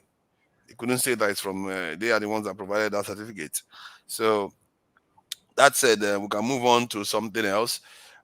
For me, you know me now, I'm always keen on our government trying to do the right thing by the people. I think that last question about OBJ was quite pertinent, because what OBJ was basically saying is that If democracy, you're not getting the dividend of democracy, either change the democracy to a different form of democracy, change it to traditional rule, whatever you need to do what you need to do to change it, because our lives, the purpose of governance is for us to prosper. And if it's not allowing whatever we are doing is not allowing us to prosper, you have to question yourself and say, re-examine yourself and say whether you should change it. And that's something that we have been doing this now for 23, 24 years. It has offered us an element of stability. That is without any doubt. As a matter of fact, it has offered us more stability than we've had throughout our, about 60 something years history. Question now is, are we prospering from it? And Could I go at that first? Since I went last in the first question, right? And the second question that I answered, because the fallacy and why you would even treat this. You asked the question and just took it Okay, and went with it. let me see how you rule. But Pastor, because you're a very likable individual, you can go ahead. Thank you very much. I won't abuse the privilege, I promise you, and I'll be very brief. The point is that there's a fallacy in that, right? What OBJ said. I don't have any qualms with OBJ, depending on what epoch we're talking about. I know he's a military guy. I know he's part of the problem of the country. But he's lived a long life and he's been playing all kinds of roles, right? It's not all good and it's not all bad. But he's talking nonsense when it comes to this one. We know what democracy is, right? It's the best form of government. So this fallacy, when you have democracy, you're having a problem with it, right? So you have to then find out what are the other factors that's making that democracy not work. You don't go and try to resolve a settled issue. Democracy is not perfect, but it's the best form of government. It's the government of the people, for the people. We have never tried democracy in our country. You're supposed to have, in the model that we copied, which is the United States model, it's like their constitution is thrown down from heaven. It works. It's very good. It's the best. And we copied it verbatim. Ipsissima verba. Right? So you're supposed to have 3 separate branches of government that are equal. They're equal branches of government. And they're adversarial. You have the executive, you have the judiciary, and then you have the legislature. So Nigeria is corrupt from head to toe on everything they do because, like I said, we have an Islamic problem. Their tradition is not for democracy. Let's be honest. They don't like democracy and they're fighting it. And they use takia to do so. So they undermine everything about democracy. In a proper democratic society, that National Assembly is just as powerful as that executive. They could bring in all these public servants, including INEC, question them and get to the bottom of it. You spend $400 billion to do an election, and you just do wakashege to it, right? The courts are supposed to be a place where justice is dispensed. You saw Mr. Whatever his name is, he's in Senate, and his wife is a judge. This man came on the floor of the Senate and said, hey, look, my wife did a lot of favors to a lot of these people in this room because they gave me money and I told her how to rule on some of these things. That's not democracy. So OBJ is talking nonsense. Democracy works. Okay? And I know you forefathers, you like military, and I know Tone has a military background. There's nothing wrong with the military. Military is part of democratic system under the civilian government. We're not going to have if he's talking about a coup or to have a military government, we don't want that. Because in Nigeria society, because it's a corrupt society, a military government would also be a corrupt military government. If you have communism there, it will be a corrupt communism, right? If it's socialism, no matter what it is, Nigeria is a very corrupt isn't place. that what he is saying? That what he's saying is that if the if it's not delivering, you have to change it. That it doesn't. What he's saying is that you could throw it overboard because it's not doing you much good. What is the use of just practicing it just for the sake of it, while it leaves you in poverty, corrupt, and people hating each other in the country? I know, but You see I what I gave mean? you the fallacy in that is not working because democracy doesn't work, or is it not working because you're not practicing democracy? Do you understand? If the problem is the latter, then no matter what system you break, it's not going to work because you're not No, practicing but the truth. it's not. I think you use an absolute position there. It's not saying that democracy doesn't work for some people. Clearly, it's evidently clear that it's working for some people. So are other systems working for other people. Basically, what he's saying is that if a system is not working for you, you want to ask yourself whether there is other things that you can do for it to start working for you. Maybe even enhance the system itself. But he did say Okay, then. something about throwing stuff Okay. overboard. Well, that's So status quo, right? Then he didn't say anything new. What we have is a democracy that doesn't work, that needs to be enhanced. That's what we're here every Sunday or Saturday, is to talk about how to take the country back and be able to make democracy work for the people. One of them being, when we pick a leader, such as we've done here in this election, we have to make sure that that mandate, right, doesn't belong to Peter Obi, or it doesn't belong to whoever won that election. When all is done, we go through that Supreme Court. We then have to determine as sovereign, as a people, what are we going to do about this, right? Are we going to let a state capture happen? Now, if Nigerians don't want to do anything, that's a form of vote.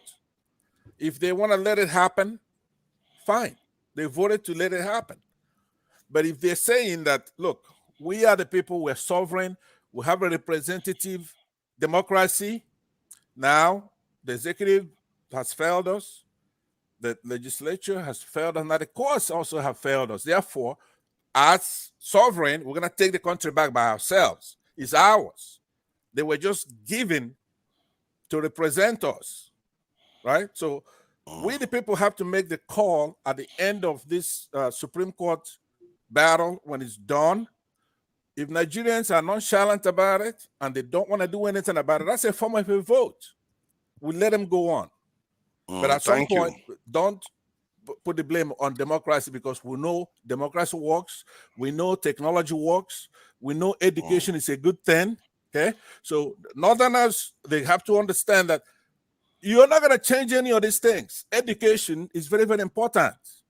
We want education. We want technology. We want democracy. You have to get on with it or get the hell out.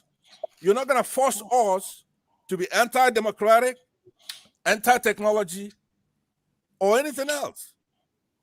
Thank you. Get on with the program and let's get going here. All right. Thank you very much. Thank you. Thank you. Godfather, can you please let me go after him?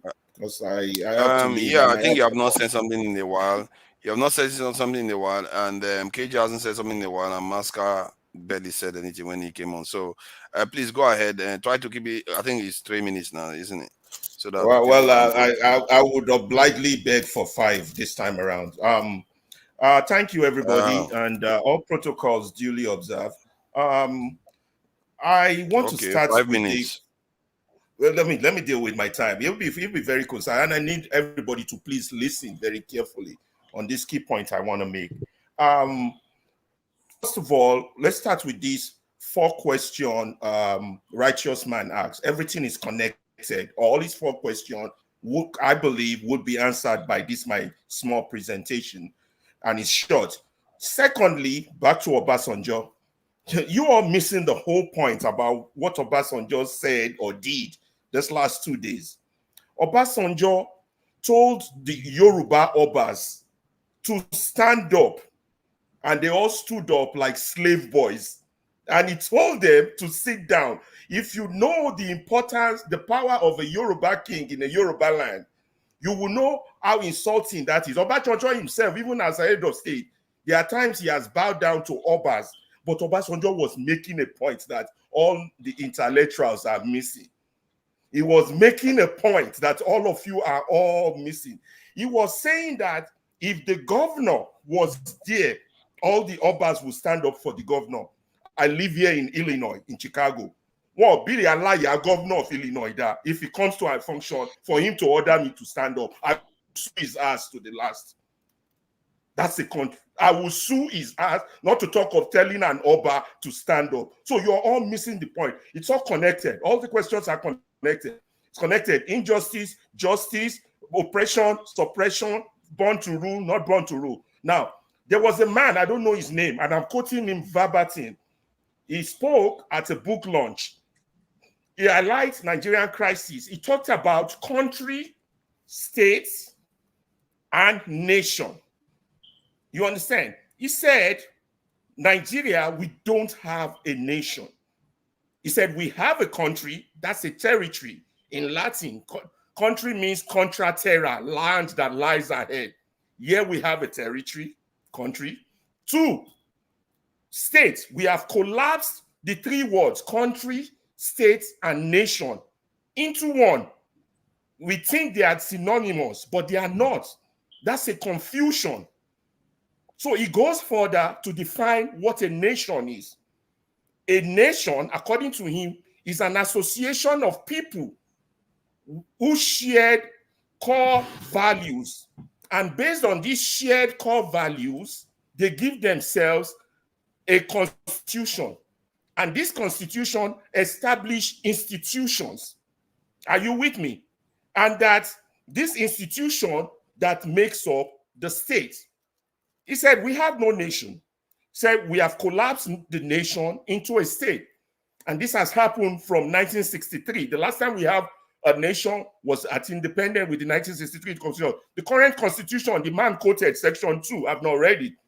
He said, sovereignty does not belong to the people. It belongs to the state. So if you have a non-entity as your head of state, and you have to do what the state tells you.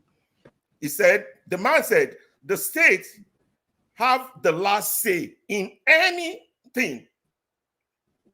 The state has the last say. So even if you have MC Oluomo as your governor, it determines your destiny, it determines your life, it determines whatever, because the state has everything. You understand? The man also said that the state in our current situation is more powerful than the people. That's a recipe for disaster. That's, in fact, his exact word was that that's a recipe for impunity. He went on to say that we do not have citizenship. We might think we have citizenship. No, because the state is more powerful than the citizen. We don't have a democracy. It's an intellectual exchange. You have to think deep into what this guy, I got to find out his name. I don't know his name. He said that at a book launch for Fire-Me. I picked this up from Mayegun's program. You understand? What this guy is telling us essentially is that we are fighting. We have we've not even started. We don't have a country. We don't have a nation. We don't have nothing. But we have a state. And the criminals that run the state determines our destiny. So we can argue all we want, fight all we want, which is relevant to all the 4 questions of righteous man. Do we have a collective agreement? Do we have this? Do we have that? You see all those 4 questions that man had, everything connected. You understand me? So what I'm saying now is that we keep missing the point. It's not about, you see Oba Chojo saying the governor tells the Obas to stand. No governor can tell me, I'm even a foreigner in their land, can tell me to stand because it's at the function. His right as a governor does not infringe on my rights to sit. See the level here, we are not at those levels. Until we get there, then we can now begin to have conversation. So this entire structure we have that is called Nigeria, this contraception, it has to go. How it goes, I don't know. But me, let's stop fooling ourselves. The state is more powerful than the citizen. That's what we have on paper. I arrest my submission. That man is a reverend, Catholic reverend father, and that was it wasn't fire music. Chim, just give me 1 minute. Sir, I beg to push back a little bit. And on Obasanjo, much as I will respect him, is one of the problems of Nigeria. You know that. Because Obasanjo was there. Kill the messenger. Let's focus on the message. I agree with you. It's one of the problems.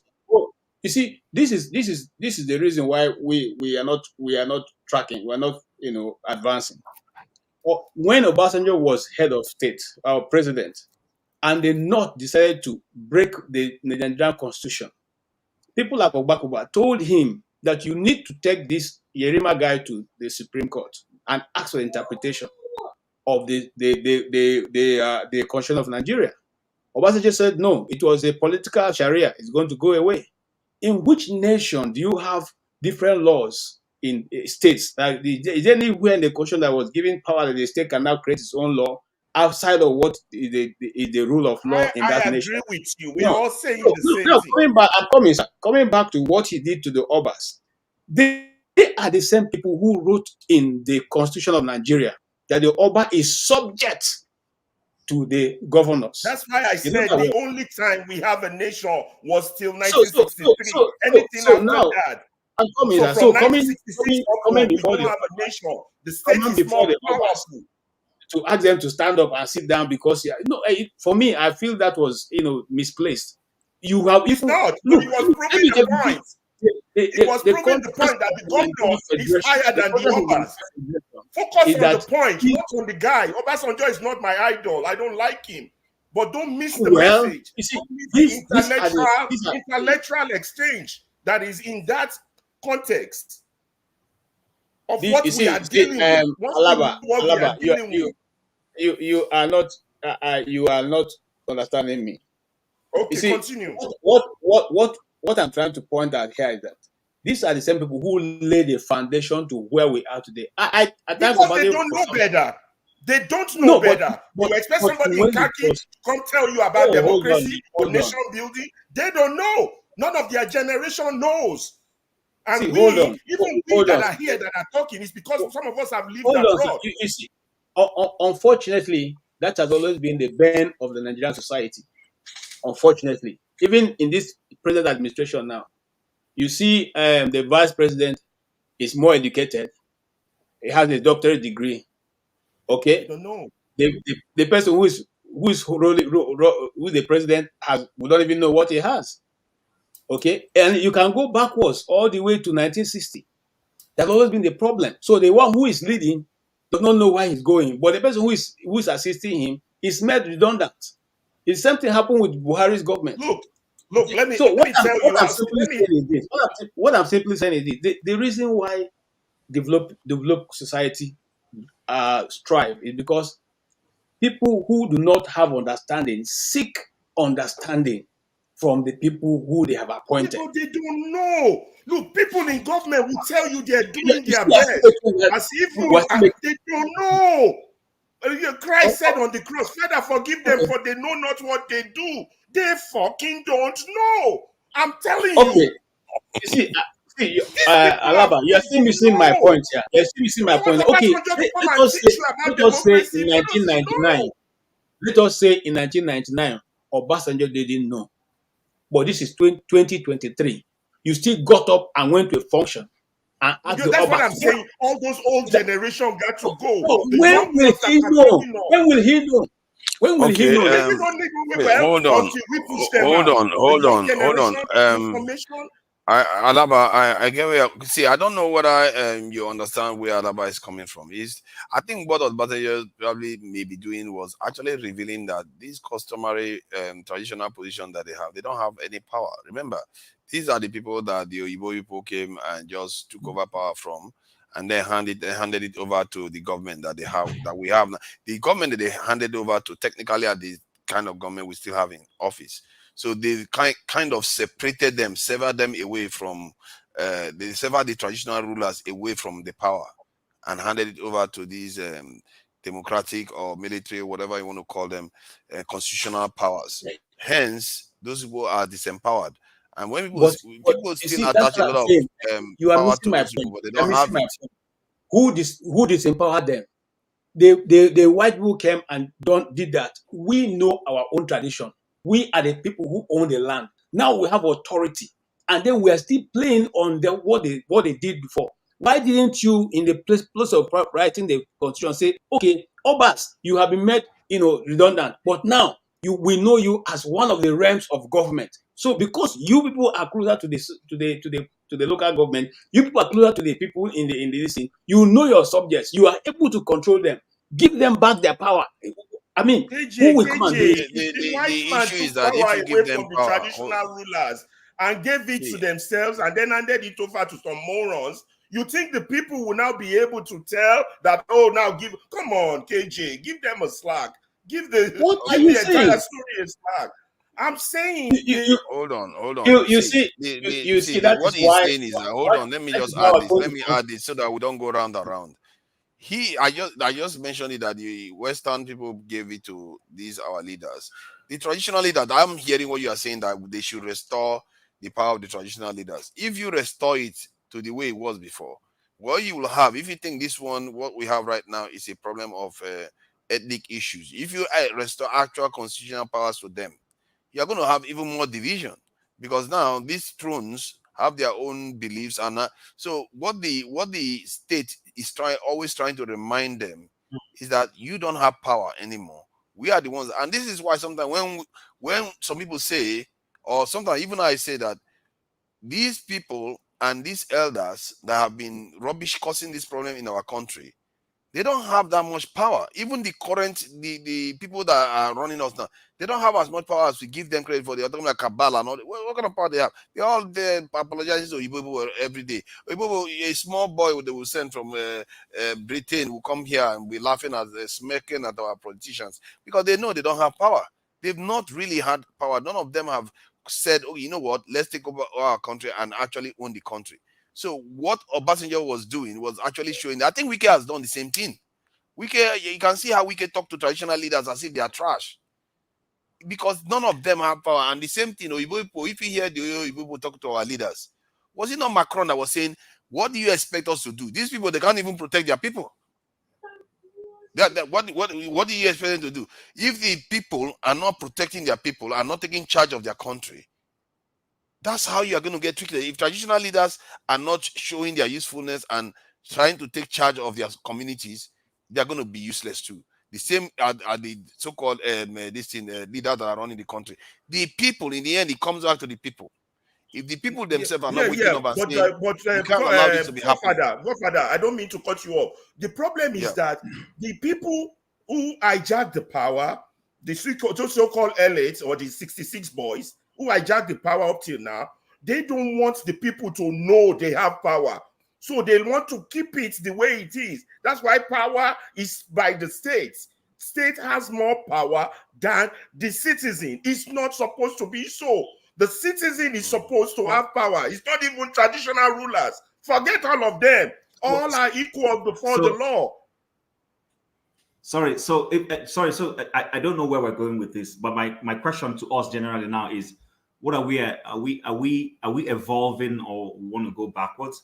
I mean, I'm not saying I support that our traditional They rulers are taking us back. They want the status quo to remain, but we are hold trying on. to educate and see we go Hold on. forward. We want power to Hold the on. people. We want the people's votes Hold to on. count. We want equity. Okay, hold on, We Alaba. want this. Alaba, hold We on want now. that. Okay, hold on. My point is this. I hear you. I'm just asking, and I'm saying, yes, colonialism has happened, and our traditional systems and institutions were destroyed. Destroyed. I'm not going to say disrupted. Destroyed. Destroyed. Forget what we're hearing. It's been destroyed. Now we've moved into a new realm of supposed democratic, albeit not completely democratic, but civilian rule of some sort. Now, shouldn't the argument be how do we start, yes, shouldn't the argument be how do we now start building strong democratic institutions? That's where we're going. You're right. Yes, as against trying to remind us of our traditional rulers are gone. I don't Chim, even think my traditional ruler can Chim, even tell me to do anything. Let's be honest. Chim, I really Chim. don't. I just recognize See- that for the sake of pride and okay, he's my traditional ruler. If I come from Benin, for the sake of pride, I revere my Oba of Don't Benin. forget, For the these sake of so-called pride. allies form a union with the traditional rulers to still suppress the people. In fact, they even determine who becomes the Oni, who becomes the Sultan, becomes the Emir. So what do we want? Do we want to say, okay, we're moving forward? Let these guys be something we can, as per, culture we remember, but not necessarily playing any significant role when it comes to politics. Okay, I mean, that's just Chim. my view. Given all this here, we're talking about democracy. What's the point of the democracy? I didn't diss anybody, did I? No. Given all the Hello? submission about democracy, that this is poor, this is that, and all that. Do you think that democracy is the best way forward? Not the one we practice, not the one we practice, the one we're clamoring for, the one we're pushing for, the one where every vote counts. Every vote counts. Thanks to technology. If not, we wouldn't. I told you all, since 1999, you all don't have democracy. You have a permanent coup d'etat by the military, by the ruling class against the masses. But people are just coming to that realization. That's what I'm saying. My whole point. Alaba, my whole point is tear this thing called democracy. Can you hear me? I think the system is having a problem. There has been a delay. We can hear you. We can hear you. We can hear you. Yeah, we can hear you. Okay. All right. So that was my submission. Hopefully, we can think about this. How do we build stronger institutions? In fact, is this strong institutions that we don't have? That's why people are buying the first thing, guys, I'm sorry to Tone. I'm sorry. The first thing is to make sure we fight for a country where every vote counts. That's the first thing. Then from there, we will build stronger institutions. But that's the first. It's like building a foundation. Once your votes don't count, you're not going anywhere. If somebody who is bad will continue, some big man can determine who rule you. Somebody from nowhere can determine who runs your destiny. If you are saying Once you decide your own destiny, that guy is bad, I can remove him in 4 years. Hold on now. If you are saying that it's about the vote, then what's happening with China then? What's happening with China has a different system. They are monoculture. All Chinese. But that's what I'm saying. It's not about monoculture. Our best bet will be democracy. Anything else, one type will see it as lording it over them.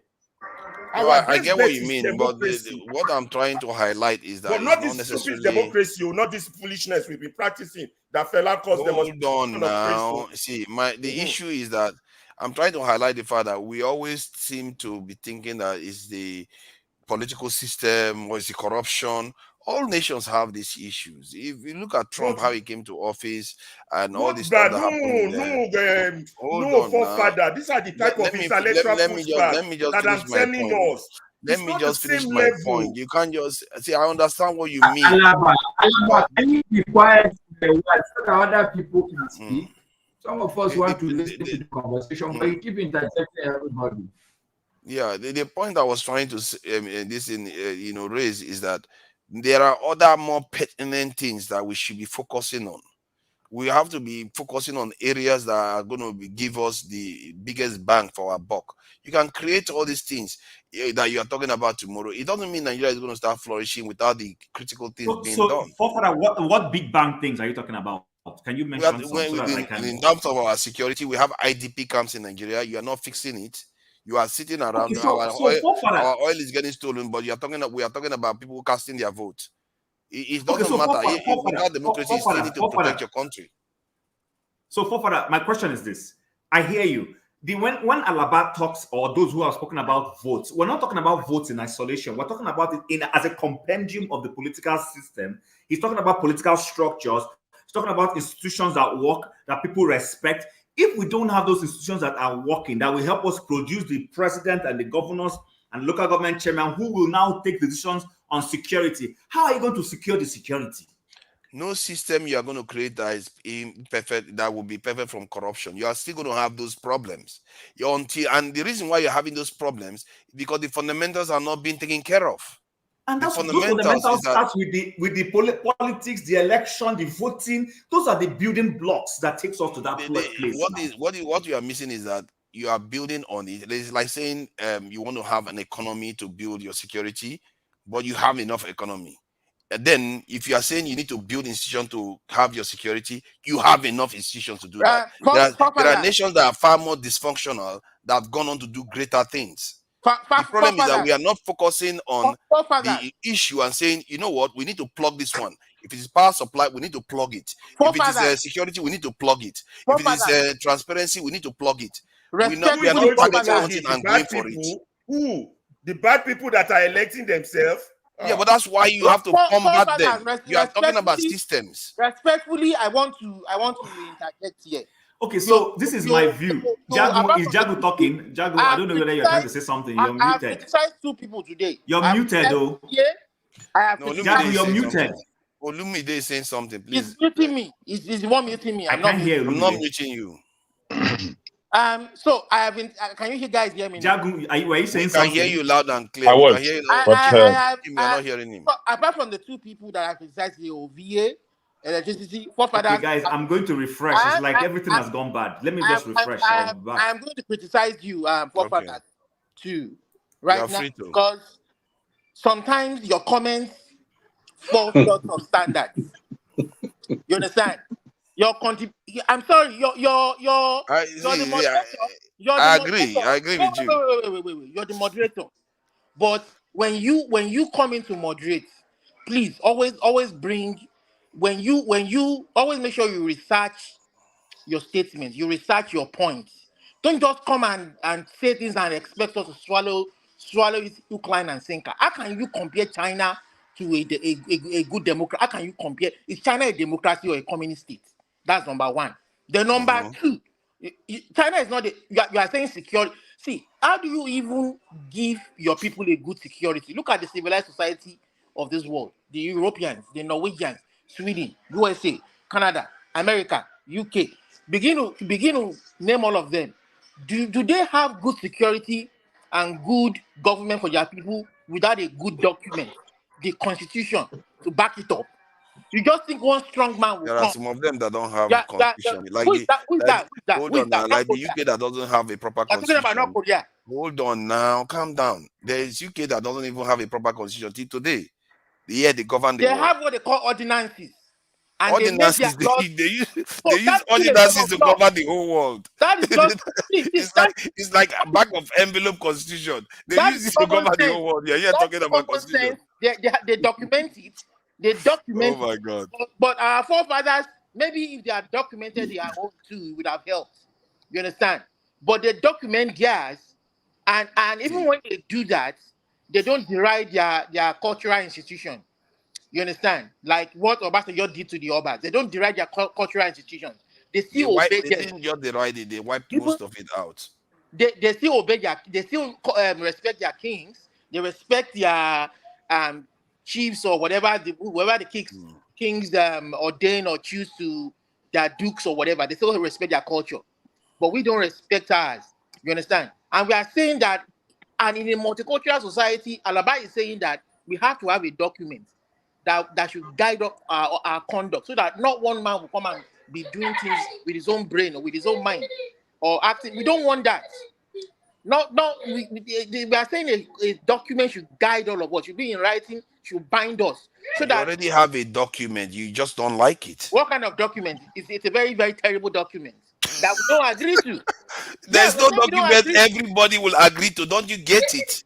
Okay, so forefather, if I may, everybody will agree to. That one falls short of standard. There was one that we all agreed to. It was the 66 one, the regional government one, but it was truncated by the military.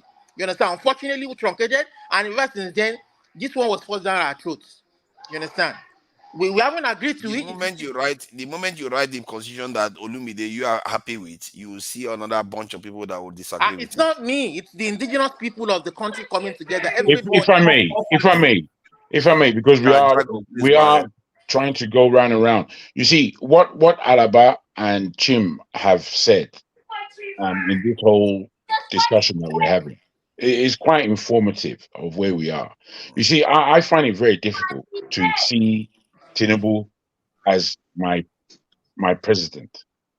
And I find it very difficult to continue speaking in a vein that has him confirmed in my own mind as president. Now, I don't say this because I don't accept what the status quo is.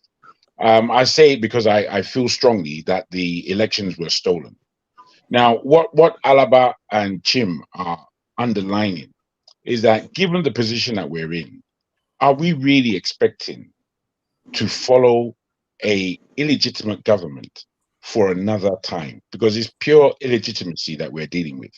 And as we continue down this line of illegitimacy, and you, forefather, saying that Britain doesn't have a constitution is wrong. Britain has the Magna Carta. It's a serious document. If you go and read that document, you'll understand that there are people in this planet that have sense. Now, where we're going is to really understand that if we are dealing with a democracy and our vote doesn't count, that's a fundamental position to find ourselves in. And to continue from that point. And in support of Alaba, Nigerians want to have their own Magna Carta too. Fine. We want to have a Magna Carta, not what somebody forced down our throats. Well, I mean, my brother, there's no need for your interruption there, actually, because it's what I'm saying. I'm trying to emphasize this for forefathers. But there's no need. You see, some people are already happy now. No, it's not that. It's not that. It's what the reason why I'm speaking. Absolutely. The reason why I wanted to speak is because we were on a level of understanding where we are fundamentally, and it's easy to argue that this and that. It's easy to say, if you write a constitution, somebody is going to be unhappy. That is again another comment that doesn't mean anything. You know, we're trying to say, do we need a serious enough constitution in that country that allows people to get on board the project of Nigeria? Because we're not on board with this thing in our psyche. The first comment I made when coming on this program was about our psyche. Our psyche is so bad, it's so wrong, it's so off key. We're not pressing the right notes to make the song. The song is sounding harsh and horrible. Generally, it's not a sweet song we're singing as Nigerians, and we need to come to that point where we're singing in sync. Our psyche is mature. We understand what's going on in the planet that we're in, and then furthermore, we understand how our part to play is now kind of harmonized, because we don't have time. You see, we're talking about democracy in the world today. If we understand what's going on in the West, most of us are in the West. The democracies that we are talking about, their powers are being snatched away from the people. That's what's going on right now. Whether we understand it or not, I don't think we really do, because we're not able to compare that Nigeria could actually be ahead of the West in terms of where the whole world is going. The whole world can find themselves where Nigeria is, without any power, without any legitimacy as an individual. And that's what the whole Magna Carta is about. It's about the individual. So, we got to kind of grow up, even in our conversations here. It's not just about being opposite to what somebody is saying. We have to try and pick up from what someone's saying and say, is this real? Is this the truth? Let's get on board with this. Not just to, come and say the opposite. Because sometimes we're just losing track. It's like we haven't heard what someone has said. What someone has said is valid. What Alaba and Chim was backing is valid. The opposite of it is just making trouble. You're just making trouble, to be honest. Nothing else. Thank you. All right, thank you. I appreciate that. Let me just share some information because of what he said. The question was about, does the UK have a written constitution? Look at what he said. The United Kingdom does not have a single written constitution like many other countries, such as the United States, where the constitution is contained in a single document. Instead, The UK has an unwritten or uncodified constitution, which is based on a combination of historical document, statutes, common law principles, conventions, and traditions. So if you look at them, like if you look at this, such an important one, this is just based on convention. There's no law to it. It says there is an unwritten No, sorry, convention. sorry. What is Father, it? there's What a is that? mistake you're making. The mistake you're, in fact, all those countries you say that have written constitutions like the United States, maybe Nigeria, South Africa, or whatever, all get the rooting for their written constitutions from these British norms and values that we're talking about. What is simply Oh, saying, you're missing my point. Let me finish the point I'm making so you understand what okay, I'm saying. apologies. So, I apologize. Go ahead. thank you. The conventions, there are unwritten conventions and practices that guide the functioning of the government, such as the requirement for the prime minister to be a member of the House of Commons and the monarch's role as a ceremonial head of state. This is just a convention. There's no law to it. They just made it up and they just lived like that. Okay, This so is can a I come country. in? Can I Hold come on, in let now? me So let me don't, finish. so that Okay, we don't okay, lose track of what you're can saying. I finish my point? Jesus Christ. The point is that nations can function without specific document that we keep crying about, because you are missing the point. This nation we are talking about, without any proper constitution written down and going about making it up, they rule the world. And if you make the mistake of thinking that that document is going to save you, you are missing the point. That is the point I No, was trying to you're make. the one missing the point. The document is Okay. our point of agreement. Then That's why it is written then I down. will need you to qualify Because to we all me have diverse how what I points. said is wrong. Okay, so can you allow people to qualify it? You're not allowing us to qualify that qualification. No. If better, what will be better is that for what forefather has just alluded to, can you now give us the process from that point to what would offer us the good governance that you are speaking of? Let's hear your point. To fix the problem, you go after one problem strategically and ensure that problem is fixed.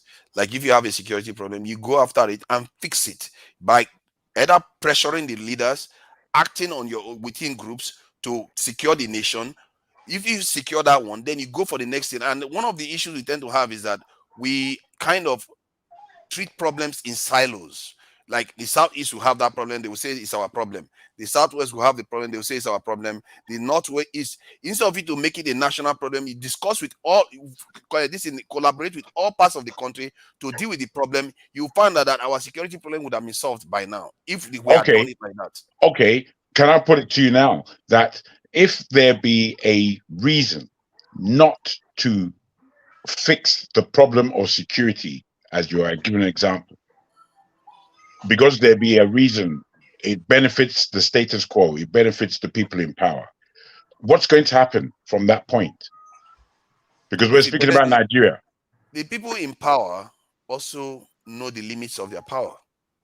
They also, you can see that all the time. Whenever they see that the people move, they tend to move. If the people decide that, you know what, security is what we want now, and you want to push for it, you fight for it, you are going to get it. I don't understand why. You see, even the military will be on your side.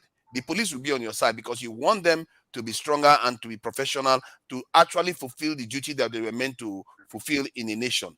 The idea that people just say, oh, security is just a dirty word, you shouldn't fight for security. That's why we are weak. Even No, I feel that you've got it wrong again, I'm afraid. Of course I've got it wrong. The French, Wait.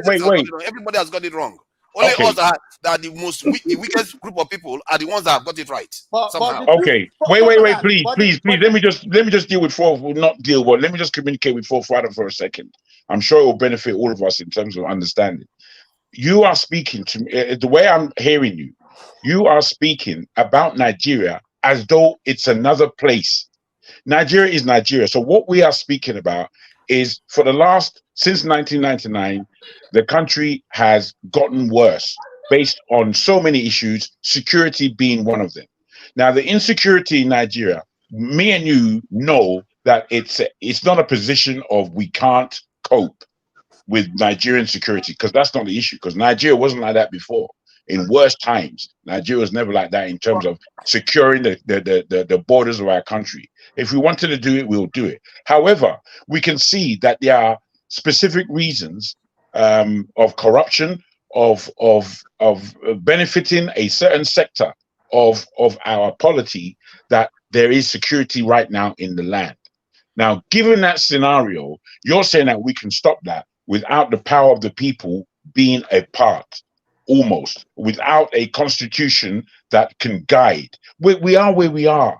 The way you're speaking is almost hypothetical. We're not speaking about hypothetical levels. We're speaking about where we are right now. Where we're at right now is in a tranche of devastation that is continually happening to us. And how do we stop it? As much as all the 200 odd million people in Nigeria would like it to stop, the 200 odd million people are powerless in comparison with the government and the elite. And this is So what the this is 1990 actually where we are. This is what the 1999 200 million constitution people has are even. not powerless. Olumide, This is- hold on. I need to respond to that. The 200 million people are not powerless. And you see, that's the kind of statement that we make. We think we are contributing to the positive development of the society, but we are actually disempowering our people. Because when the NSAS, I'm coming, righteous man, when the NSAS protest happened, the government considered every single demand that the NSAS protesters made of them. And guess how people held accountable for the 150 hold people on now. killed? Let me Has someone been held accountable for that? Oh my Please, God! please. This is You you gotta guys give need to reasonable stop this. examples. See, We're you not need here to to waste stop our this. time. If you don't want to This talk, is type of if you don't want to intellectual talk, see, I need to be able to talk. Let me finish my point. You can't just be interrupting anyhow you like.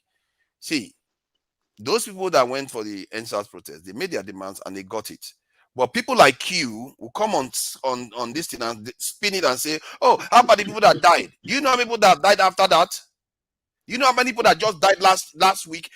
No, just yesterday or 2 days ago from kidnapping, and the people that are dying for nothing.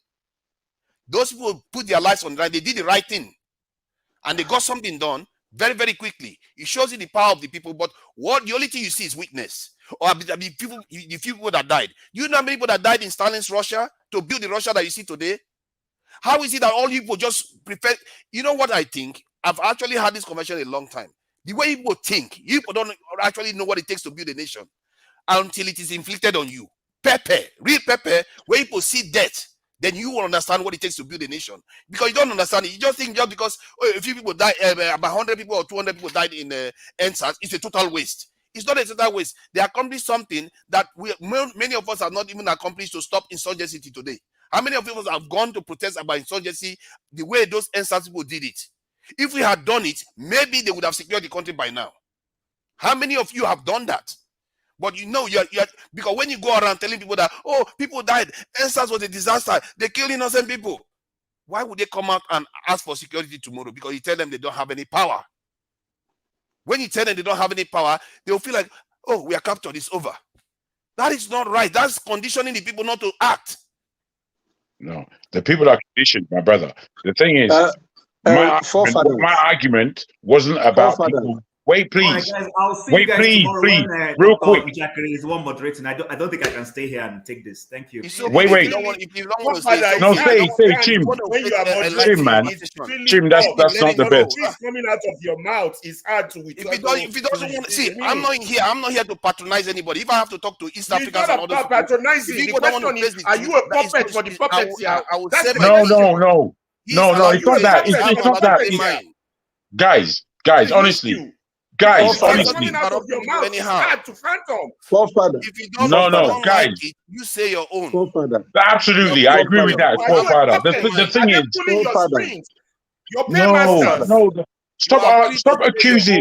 stop accusing badly, please. Let's not do that to each other. Let's not do that to each other. You say yours. Forefather. Yes. Forefather. You know, I've kept quiet and I've been listening, you know. Not only yeah, and you, exactly the finest man there. Yeah. So you see, the issue is this: half truth. What is half truth? Because we need to define what half truth is before we can say there is nothing like half truth. half-truth is truth, but that ends up with lies. Were Igbos part of the coup? Yes. But was it an Igbo coup? No. Well, did somebody pilot a plane? Yes. But at the end of the day, the story that was told, is it true? No. So when we are defining half-truth, that there is nothing like half-truth, it's not true. There is half-truth that ends up with lies. Building up something that is truthful, but towards the end of it, you inject lies in order to achieve your aim. That is the half-truth that is destroying Nigeria. And I asked that question so that we will be able to marshal out a point, a collective point, that we can say, okay, we are ready to build a nation. Everybody has spoken well, but forefathers deviated a bit, because I am throwing the challenge to you. If you believe we are doing nothing here, you come down to Nigeria and join us. Come down to Nigeria and join us. Because the power you are saying we have that we are not using is theoretical. In practice, if you want to effect that power that we have, you get killed. And the moment you get killed, your family would not want any other person from your family to go out for it. So saying that Nigerian people are not interested for a change is not true. We're interested. We know we got the power, but he that controls the military has the upper power. Because it is a captured state. It's state capture. Some clique have captured the Nigerian state. And they're using the military to keep their leadership or their rulership on.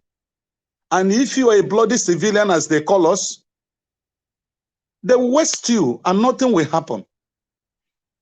So that is the truth. That is the truth that we must tell ourselves. It is not the issue of you are right or you are wrong. You don't use Nigeria to compare with other countries of the world, even Togo, that is our next neighbor. You can't, that's true. I goes to Togo.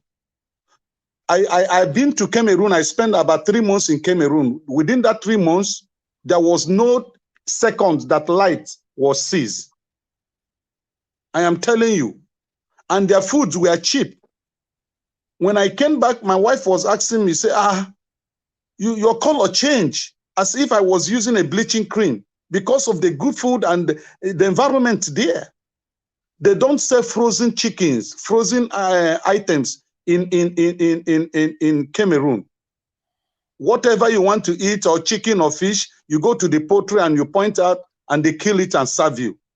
I'm saying my experience in Cameroon.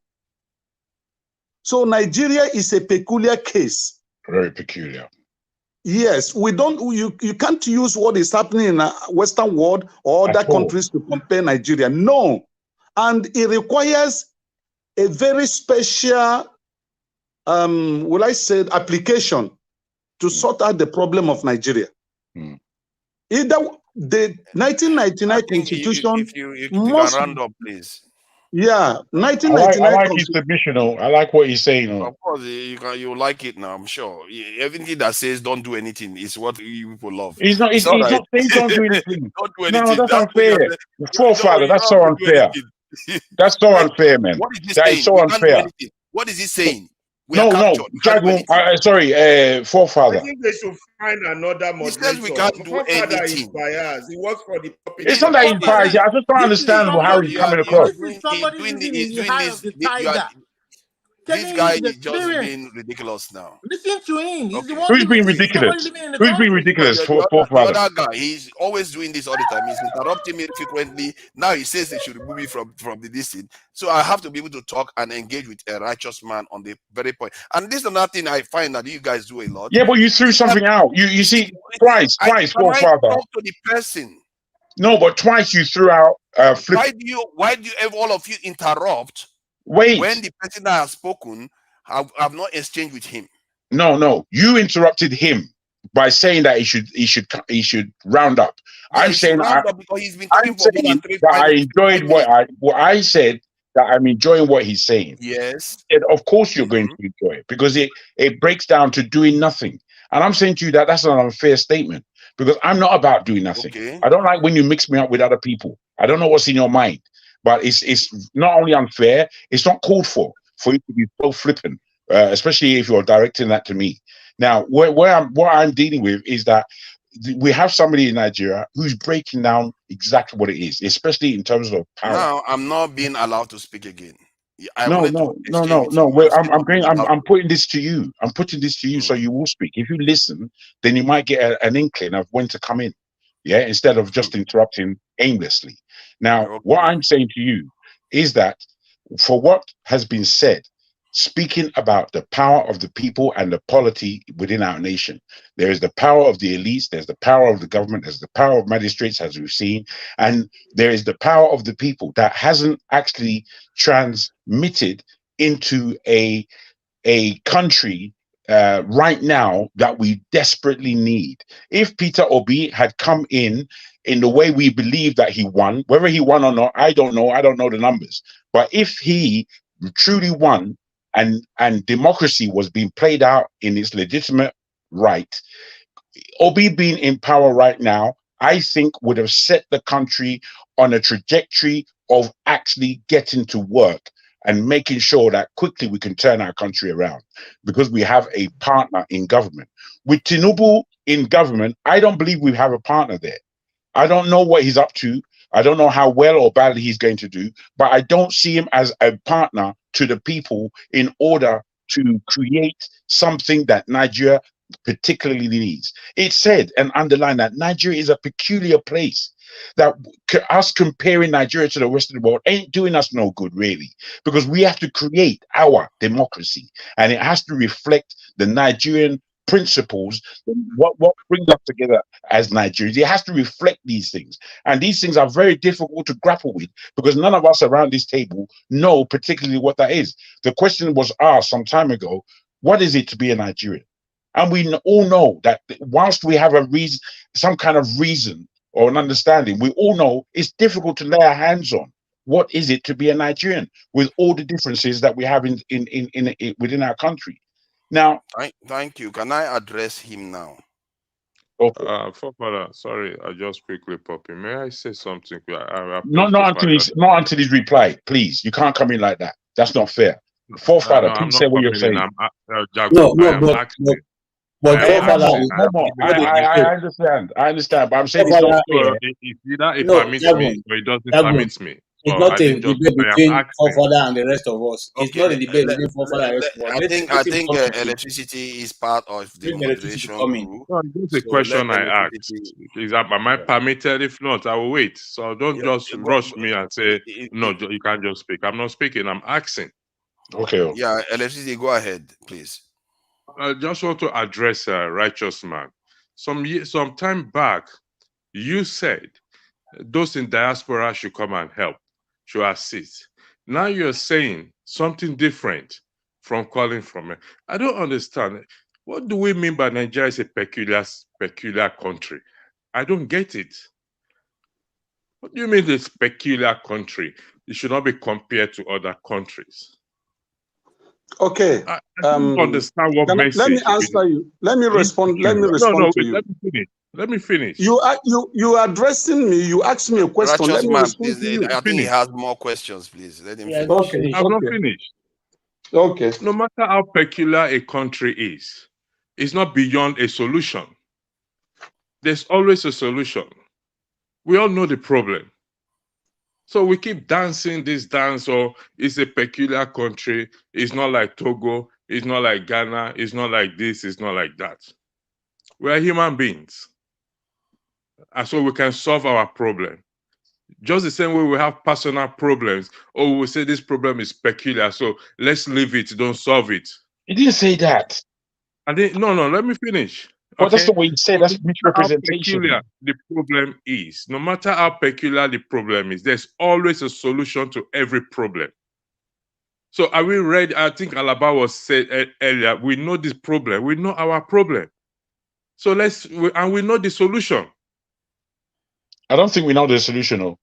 We know the solutions. If we don't know the solution, then we're just wasting our time talking here every day. We know the solution. How can we know the solution and there isn't one? How can we know the solution and it hasn't been put in place? Clearly, we've been talking spelling about? out the solutions. You don't want to. People don't want to listen. They just want to keep picking up. Wait. I'm listening to the statements now. I'm listening to that statement. No, Jagun, you said, if Peter Obi had entered, what if Peter Obi fall down and die today? That is the end of Nigeria. We don't. Not at all. This is the arguments. These are the kinds of arguments that I'm saying are unnecessary. I put to you a position of my government, and do I believe Tinubu is actually my president? I'm saying, to me as an individual, it doesn't stand to me that Tinubu is my president. And the more we buy into Tinubu being the president and possibly being there for 8 years, is the more we buy into the illegitimacy of what Nigeria is. Because I think most of us around this table would concur that Tinubu did not win that election outright. He did not. That's what we believe. Now, we don't know, but that's what we believe. So with this belief, about the people, when are you going to care about the people instead of worrying about Tinubu? No. I'm speaking about the people. I'm speaking about the people. Electricity, let me respond to you. Let me respond to your question. You have to worry about. This is why I was talking about security. Let me People are respond living to in your IDP question. camps in Okay? Nigeria. We're supposed to be worried about them. We're talking about Tinubu government. What essentially Jagun was saying was that we should be interested in the process that gets you into leadership. That process that gets you to be the president of the country. Is it free and fair? A free and fair election. Free and fair. It's never been free and fair. But the process is while that is happening, you have to focus on the people. Because you listen to if you keep saying, the process. What has happened in the last 3 months? The people are suffering. Nobody's saying don't focus on the people. You understand? What we are saying is we are not going to do it based on the scenario that the 1999 Constitution has given us. On the hunch of one man. You are saying the country should be run on the hunch of one man. And Nigeria has been run on the hunch of one man, like people like Obasanjo, people like Jonathan, people like Buhari, now Tinubu. Is that how you want to run the country, on the hunch of one man? So hold on, you are going to leave people to suffer because of what the electricity. Okay, forefather. In terms of people not suffering, in terms of people not suffering, are you saying? Can I respond to your question? Wait a minute, my friend. Just 1 minute, sir. 1 minute. I'm not the moderator. I'm not suffering from this. Allow to answer the question. No, you asked me. You referred to me. You referred to me. I said I am not the moderator. I'm not speaking. You can answer the question. I'm not the moderator. Moderator, can you organize this thing? It seems everybody just organize it. Okay, the people that like to interject, I will take you backstage because I think the interjection has gone out of control. Stop interjecting, otherwise you're going to wait backstage. Righteous man, please answer the question. Okay, thank you. Electricity. There was a topic that was raised, and that topic came in form of questions, and we were answering it one by one. And then it got to a stage that forefathers interjected and was blaming Nigerians that are home here, that we're not doing enough, that we have the power, but we failed to use the power. So when it was my time to speak, I told him that the first challenge I will throw to him is for him to come down to Nigeria, to join us here. And he may be the one that will mobilize Nigerians, then we follow him. Then I told him that we're running a system here that is very peculiar. is different from what is obtainable in every other country. I'm not even talking of the Western world, even within the West African coast. Let me cite an example. About 7 years ago, I was in Cotonou, Dahomey, and my business partner introduced me to the regional governor. When I got to his house, there was no policeman as a security man, a regional governor. And when he welcomed us into his sitting room, he was the one who opened the refrigerator and served us drinks. I mean, the regional governor. That can't happen in Nigeria. And when we were discussing about the issue of Nigeria, he said that the problem of Nigeria is that from independence, that Nigeria was built on three standing table. The two have decided to knock off one of the legs that is holding the table. It has 3 legs that is carrying the table. Then the other 2 joined together and knocked off the other leg. So the other leg now is fighting back, because that was when this IPOB issue started. So he was discussing, telling us what he felt was the problem of Nigeria. That if it was back to their own country, they will not allow such thing to happen. Every tribe will have a say. Now, this is peculiar to Nigeria. It's not peculiar to every other African countries. Then, that period, a loaf of bread was increased, and there was riot in Cotonou, Dahomey. For 3 days, the government have to force the bakers to revert back to the old price. Can it happen in Nigeria? It can happen. That is the peculiarity I'm talking about. What do you mean it So cannot happen? when I It say can happen. it can't happen, the system we are running cannot allow it to happen. Now, when I'm saying the diaspora should come and help, what I mean is this. Let me explain myself so that you will not be misunderstanding me. Number one, if you're in the United States, you can write to your congressman or congresswoman and explain, just like what happened to Showore here when he was maltreated. It was in the Congress House in the US that somebody representing the wife community or state or whatever brought the issue of Showore. That was what forced the federal government to grant him bail. If not, that man, they were not ready to grant him bail. So you that are in diaspora, you have this freedom of speech in democracy that you can use, actualize, to aid change in Nigerian system. That's what I'm asking for. That's the contribution I'm asking the diaspora to do. Thank you. Thank you. KJ, I think KJ has been very patient. I know Odi just came in and he probably needs to have a say. Thank you for coming in, electricity. KJ, please, I know you wanted to contribute something. Go ahead, please. Okay.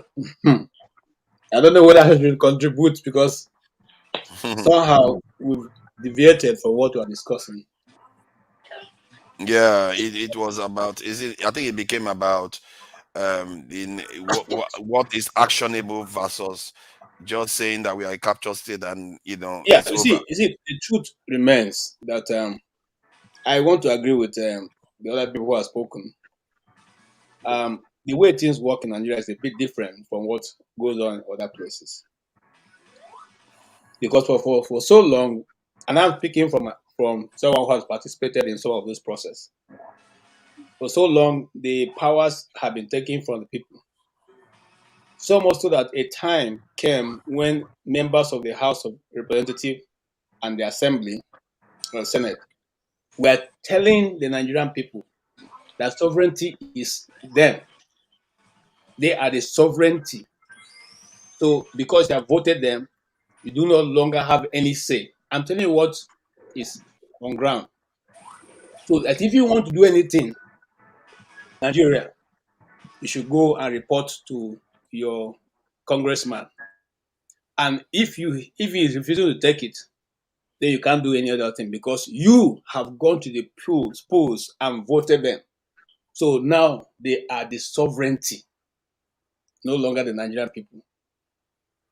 And so every attempt to fight this in the media, because you see, in every nation, the media is like a watchdog. You watch what is going on both sides. You are not supposed to take sides, even though, fortunately or unfortunately now, every media house, except the small ones, every large media house that has a wider reach, has someone controlling what you hear. And like I said earlier on, it became a bit bad for them when they can no longer control the narrative as they used to do in NTA news, 9 o'clock news. The president said, the president went, the president did, the president sat. So it's no longer about the powers that be. But, just like we had a small group we were teaching, you can take your phone and go to the market and start to report on the woman selling pomo and say what is happening to her, and don't wait for anybody. Put it on the social media, let people read and see and watch. So when it became difficult to control the narrative of the people, every other thing contrary to that became false information and false news and fake news and not allowed. And if your station continuously to dwell on that path, you are picked up and the keys of where you are locked is thrown away. So what am I trying to go? I'm trying to get to the point that, you see, is maybe in other clients, people will ask, why is electricity? Why is this person? Why is this? We're not seeing no. But you see, even if you get your friends to mobilize, who know that you have been taken, and they do it for 1 day, 2 days, after the third day, the owner of the territory will say, why people still reported on this stone guy? Leave him and move on. And that news is gone. And that person continues to remain there, and you now be left with you and your God to help you to be free. So what am I trying to say? Sometimes we make it look as if, no, it doesn't work that way. These people, see, in other clients, it is easy for you to call a policeman and report a case. I talking to you here now, I reported a case and a policeman told me, oh boy, you don't come here before. Will they tell you, say, leave this case, or leave them, unless you don't want your this thing. Just leave this case alone. Go and just suffer your pain for nothing, for yourself. So why am I saying? Another client, people say, this thing happened? Really? Okay, give us statement. Okay, we'll write. When you finish making statement, you even type and give to the policeman and say, God, for your own interest, I won't file this, I won't file it. Please, just as I see you, so I just like you, make just a go. Unless you want me to sack me and you say no go there safe. So what am I trying to say? So this is the system where the people mentality has been pressed down. And as I'm talking to you now, if you can hardly gather people to go to the street and say, come and let us demonstrate against this policy. You can hardly. So we need to start working on the minds of people once more to open it up. We need to start working on their side to know that the sovereignty of Nigeria lies with the Nigerian people. You employ these people. You do not, that's what I said earlier in the morning. Until you get them to know that they should not stand on the road and dance for any governor, dance for anybody, say them thank you, send them presents, clean the road for them to come and pass. Until they know that they are working for you, then we will not have a country. As long as they keep thinking that they are your masters and you are the servant, as long as they keep using your money to buy Prado Jeeps and Land Cruisers, okay, both bulletproof and otherwise, as long as they keep using your money to fuel their vehicles, pay their house rent, buy clothes for themselves, take their first class airlines or chartered flights, and do all that nonsense, we are continuously going to be in this hole where we are. Money that's supposed to be used for the people is used for one man. If you have been following Nigerian news for the last 1 week, there was one place that was saying just 2 million, and people are complaining. Just 2 million for holidays. Take 1 minute to round up so that the next person can go. So what am I trying to say, next? I'm just simply saying that what we are dealing with is not like something that is just that easy to pull off. It's just like when you have a 18-wheeler soaked inside the mud, and you come with a V8 to pull it out. who is going to go? Is it the 18-wheeler or the V8? That's the situation where we are in Nigeria, and it's a pity. I'm just talking from my own pain. I don't know whether that makes sense to anybody, but these are things I've seen, and Well, KJ, I Thank you. second though. I second, Thank but that you. one no follow section 68. all the it's okay.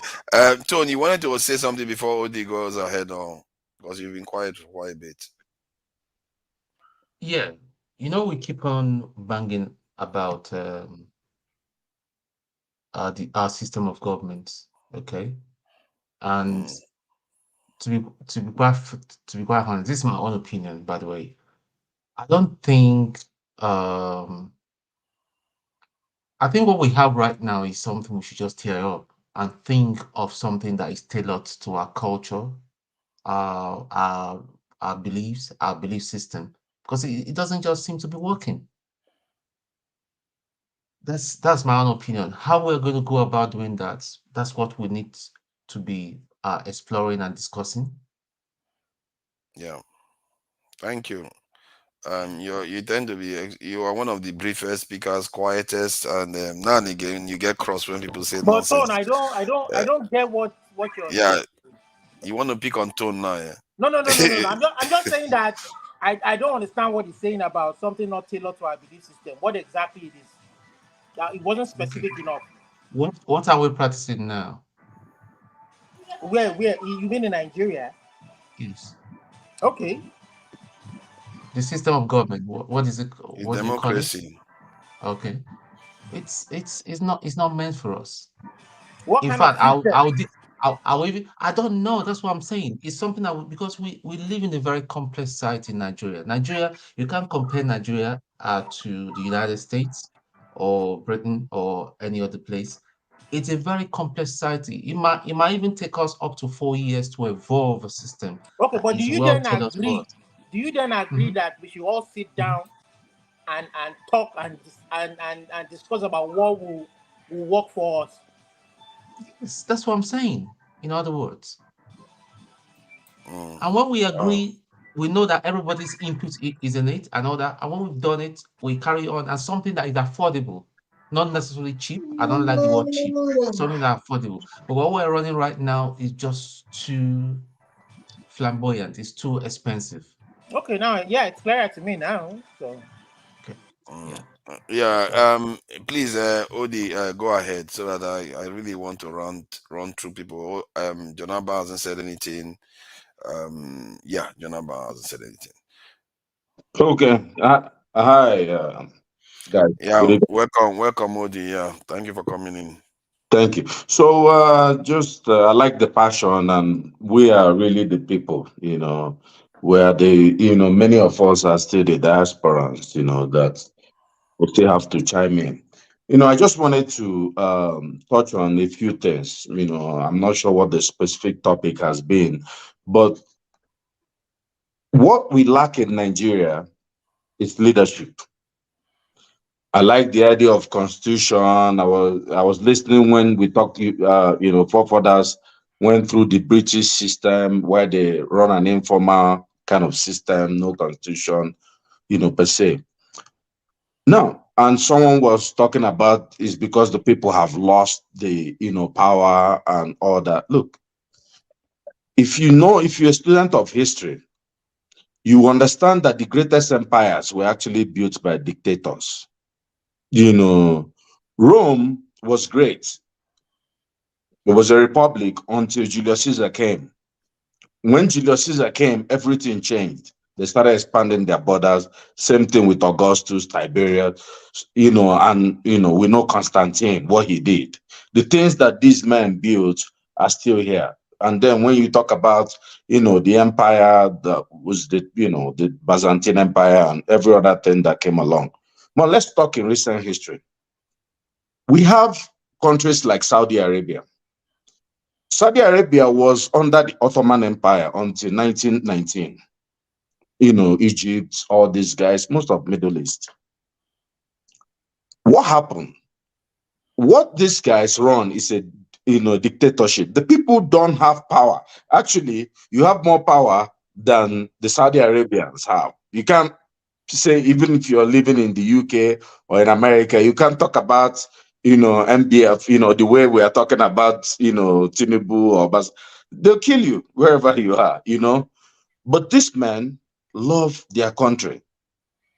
You see, when you talk about, you know, if you go to the UAE, those, you know, it's just a few clans that's conglomerate of Emirates, and then they have like a sultan.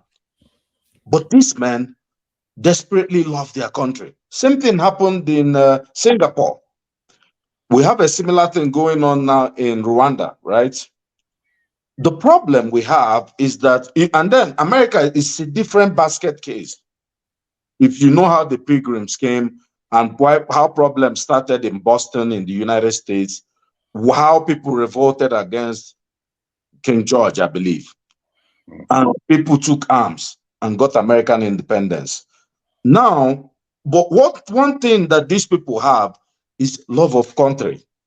What we don't have for in Nigeria, what you don't see, whether it's the leadership or the citizenry, is love for country.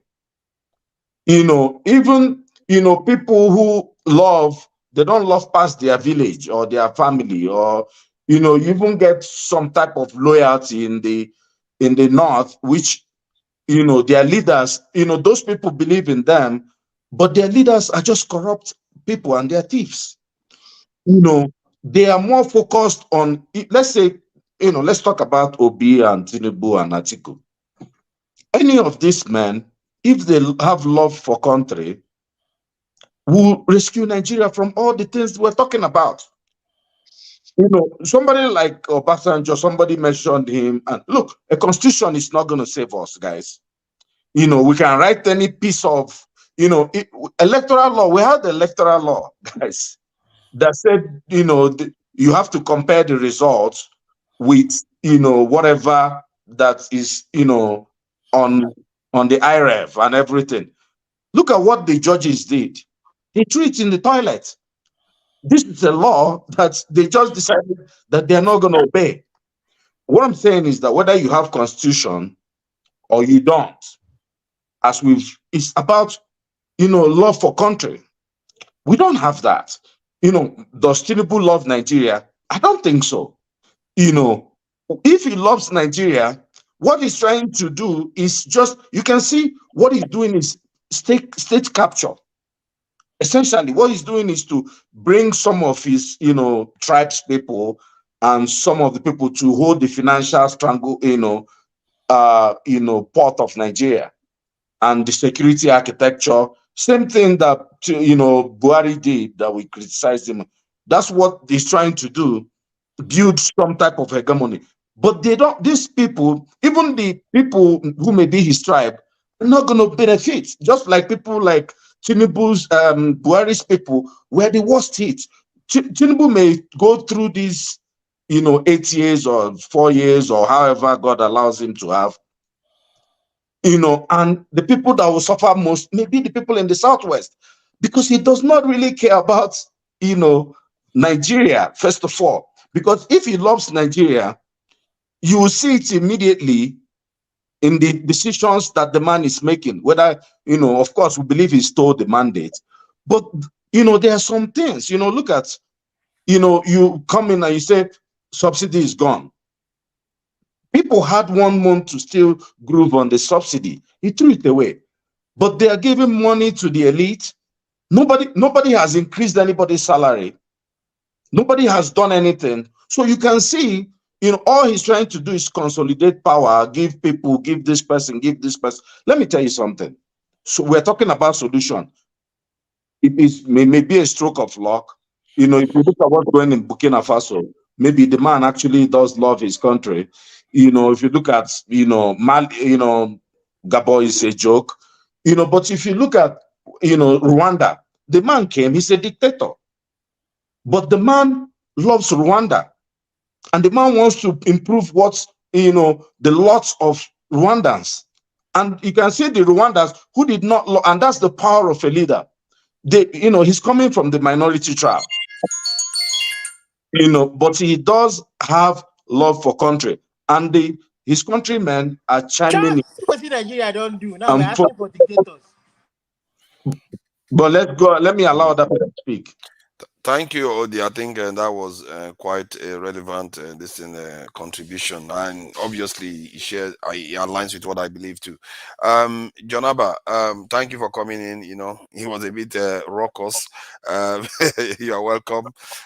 So go ahead, please. What do you think about what we've been discussing today? I believe when we are people that when someone close to us, their sins are forgiven, and when they join our wagon, then that is okay.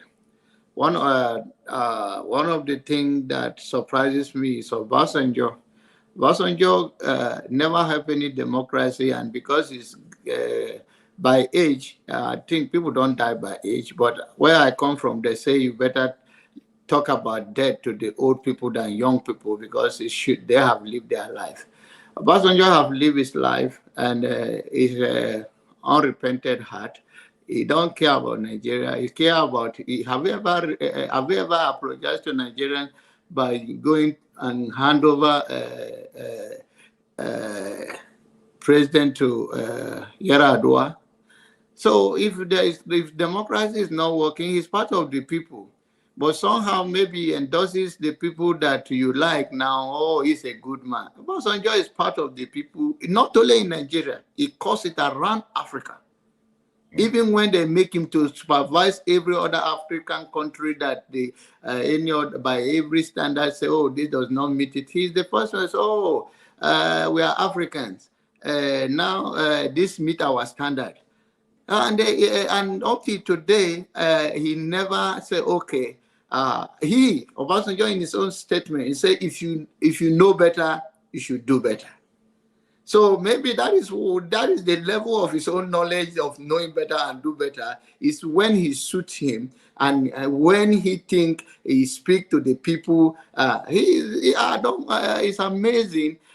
Democracy is good if it's practiced well. If you allow the will of the people to prevail, democracy is a wrong thing when people like him can give the presidency to anyone and ignore the whole country. That's what makes democracy bad, like him.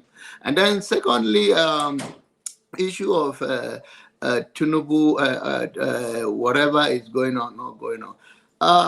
To me personally, I think it's too early. He may, government is especially the system we run in Nigeria that is so backward, so corrupt. I hope, and that's my prayer for him, that he get himself together as quick as he can and work for the people. Many people have mentioned here today about the love for the country. It's all the love for the country, but sometimes love of the country to Nigerian is to be loyal, not no check and balance. You can't question them. And then if you question them, you are the enemy. And the most frustrated part of it is that in life, in leadership, some of us that have privilege, even in the local community, is to fight for people and they fight you. It's very depressing. It's very discouraging. You are fighting for someone and he's fighting you. So, and when we talk about, I think the cross line between what Righteous Man said and what electricity was saying is that all things are possible where there is will, there is way. But also understand that we're also talking about a country where police are not even well trained. And Obasanjo think that started this untrained police by bringing, because he knows as a civilian that is his own strength, and he brought all those Cherekambia police people all over that they don't even know they are left to their right, and what someone doesn't know that they even have a basic right, how can they extend it to you? When they are the one, like one person say here, he went to Cotonou or somewhere, that he do not even see police people guiding them. The criminal in Nigeria, they're the one that have the police protecting them. The ordinary citizens are suffering on the road. If the ordinary person in Nigeria can just, out of being hungry, go and steal a couple of gari, can be stoned to death. But the people stealing billion, it's okay. So it is a country that the people, we all have to hold ourselves accountable. And the change, like I always say, it starts from you and I. The change is not something that you are looking up. My father told me, he said, don't look at your shoulder. Nobody will do it for you if you can't do it for yourself. And that is what I want to tell wherever I have opportunity to my children and all of that, that you don't look at your shoulder and think who will do it. Do the little thing you can do. I know how difficult it is, especially people like Sowore and the rest of them that are in Nigeria, left their family and here. It's not. I don't think he just won the political position, but I believe he meant well. But you are talking about the citizens themselves, that they themselves are so bad that whatever you do for them, they will turn around. They will reward people who treat them like animal, and then go after someone who stood for them. I was talking to I think I've mentioned it here before. My younger ones during the election, even in 2015 and all of that, and they said, "Oh, did they have money to give us?" And I thought that is the mindset of a youth mindset. You graduated from university, you have no job, and you think this old cargo who have used to power and divide and control is what they use. Then they make you poor so you can come and beg them, or make you go to jail so you don't say a word next time. Is that the people you think they have a solution for you? You have freedom is not free. I think that is what electricity means, that you have it, fight for it. But righteous man is saying, it's not the way you think, that we will be sucked in if we try it. And some of them can say, I've tried it and it didn't work because I become a victim. And we keep trying. I've said that this movement, we cannot just stop. Even in the United States of America, there's still voter suppression. So we continue to build on this legacy that have started, whether it's Peter Obi or the youth, whatever. Peter Obi may never be a president of Nigeria. He could be. But then they have started a movement that we can start building on it. How do we galvanize ourselves? How do we use the social media to speak to the people? How do we encourage the people? And another thing that righteous man says that you saw an issue example about Cory Booker from New Jersey. I think that is the senator from the wife constituency in New Jersey, that he intervened. That is on a personal level that our citizen is hold here. It takes the whole Nigerian or most Nigerian to take it to the street. And John Abba, there's one point that you made that I wanted to kind of I want to kind of make a statement again and assert you. I mean, I don't know how to say it. You made a very critical point there about Peter Obi may never be president. He should move on. So that point. When did I say that? He didn't say move on. He didn't say move on. He didn't say that. I don't know. Wait now. What you said after that was my own meaning to it. You understand? So that is the dangerous trend. If the Supreme Court affirms that, I'm not talking about all of that. Let me finish my statement and you come back. I'm just kind of hard to what you're saying, that perhaps the solution, you should add your own elderly sage solution to what Jagun, the kind of fear that Jagun has expressed, that I'm kind of thinking along, is that if the Supreme Court affirms Tinubu as the president, it will be very difficult for the people of Nigeria to make their vote count.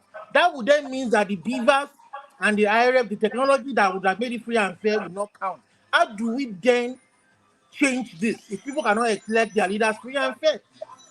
That is the dangerous notion that I think that you have brought into that conversation now when you say he may not be president.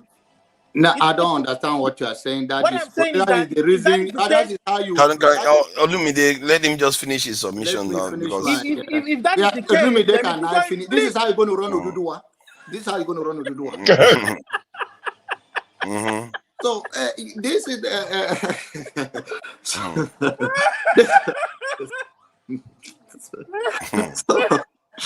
so I like I said, sometimes we are all brought up and trained and have different role to play. But as a collective society, whatever you are doing, we all have one or two things to offer to make ourselves better, especially that we can speak truth. There is someone say half truth, no half truth, and all of those narrative to control word. And some people say your truth is not my truth. So which means if it is daytime, you cannot tell us it's night, and then we believe it's night because that is not your truth. So there is no standard. So that is I think that should be the dangerous one. I said, let me go back to my brother as I wrap up, because Olamide good in interrupting people, and I don't think Oduduwa or whatever you are looking for will work like that. What do you want to do? I say that the movement that Peter Obi have started, even if we do not become a president, we can build on that instead of giving up. And whatever the Supreme Court has to do or have to say, whatever you think, the notion of... the question I'm asking is how? Only let him finish now so that others can speak. I am not your judge, right? Nigerian people and the Obi movement, they can decide, and all Nigerians can decide after the verdict how to go. I'm not going to be here speculating. All we want, I've never expressed something different, but that is my own opinion and that is my own understanding. Whether it comes the way I want it or not, that if it comes, then it's a miracle. But then let us believe that we have started a movement in Nigeria and media have helped us greatly. Let us not give up at this point again. Say, we tried it. The mandate has been stolen, has to be coming, and all of that. I think Agor and Bush may also argue all those things, but there is a system that people can walk around to make sure that the healing of the country continue. I'm not saying if the mandate you are even talking about Obi, that Obi is in the third position according to whatever the mandate you are talking about. But if you think you're going to come from third position and become the person that win, and that is the thing, that's fine. Whatever they find, end of the day, I have no business with that. My own is that let us not stop now. Let's keep pressing. Thank you. Thank you. And just to address the point the righteous man made about that, I was saying that I'm blaming the Nigerian people. I don't know how you read what I said from that. What I was saying was that to say that the Nigerian people don't have any power is not true. Nigerian people have power, and nobody can convince me otherwise. You can't tell me 200 million people is completely powerless. And when we keep talking down to them and telling them that they don't have power, you're basically conditioning them not to react, to any not question authority. That's what you're telling them not to question authority, that the authority is too powerful for them. It's like like an elephant that was kind of this thing tamed to believe that the peg that they used to hold it in position is more powerful than the elephant. When the elephant grows up to be so big, that tiny peg is also still used to control the elephant because of conditioning. And when people keep telling Nigerians that they don't have power, why would they understand that they have power? The government clearly shows that the people have power. Whenever Nigerians move, you notice that the government are scared. Because remember, you are 200 million. It takes one soldier to protect almost 2,000 people. They can't hold Nigerians if Nigerians decide to unite and move. They can't. So if Nigerians say something, they tend to listen very quickly. Just that Nigerians don't pick up on it because a lot of people tell them that they are not powerful. They don't pick up on it. So can I talk and about that cancellation in Togo that you're referring to, you know, there are many times I've heard that the Nigerian government wants to remove subsidy, but they couldn't remove it because they were afraid of the people and they were afraid of NLC protests. You know how many times Nigerian government have wanted to do something and they pull back, but nobody notices it because we think that they are just too powerful. But it's okay. Forefather, I think that which time I did they think it's pull back? They wanted to increase the fuel subsidy and they pulled back. Look at Buhari wanted to remove it. Even the last time Buhari removed it, he wanted to remove it no. immediately, but he had to put it you off. always dwell on That is topics what that that's what you're misunderstanding. You see, what they uh, normally do is if let the aim was to make it $20, okay, they make it $25. And when Nigerian people complain, they bring it to $20, which was the original intention. They've never pulled back. They've never, don't mistake that. Yes, they have. Jesus, can So, we you move you're on? basically Can we, some reinforcing of it, us saying that they talk? are like Thanos. Nothing can stop them. Yeah, please, Alaba, go ahead. Yeah.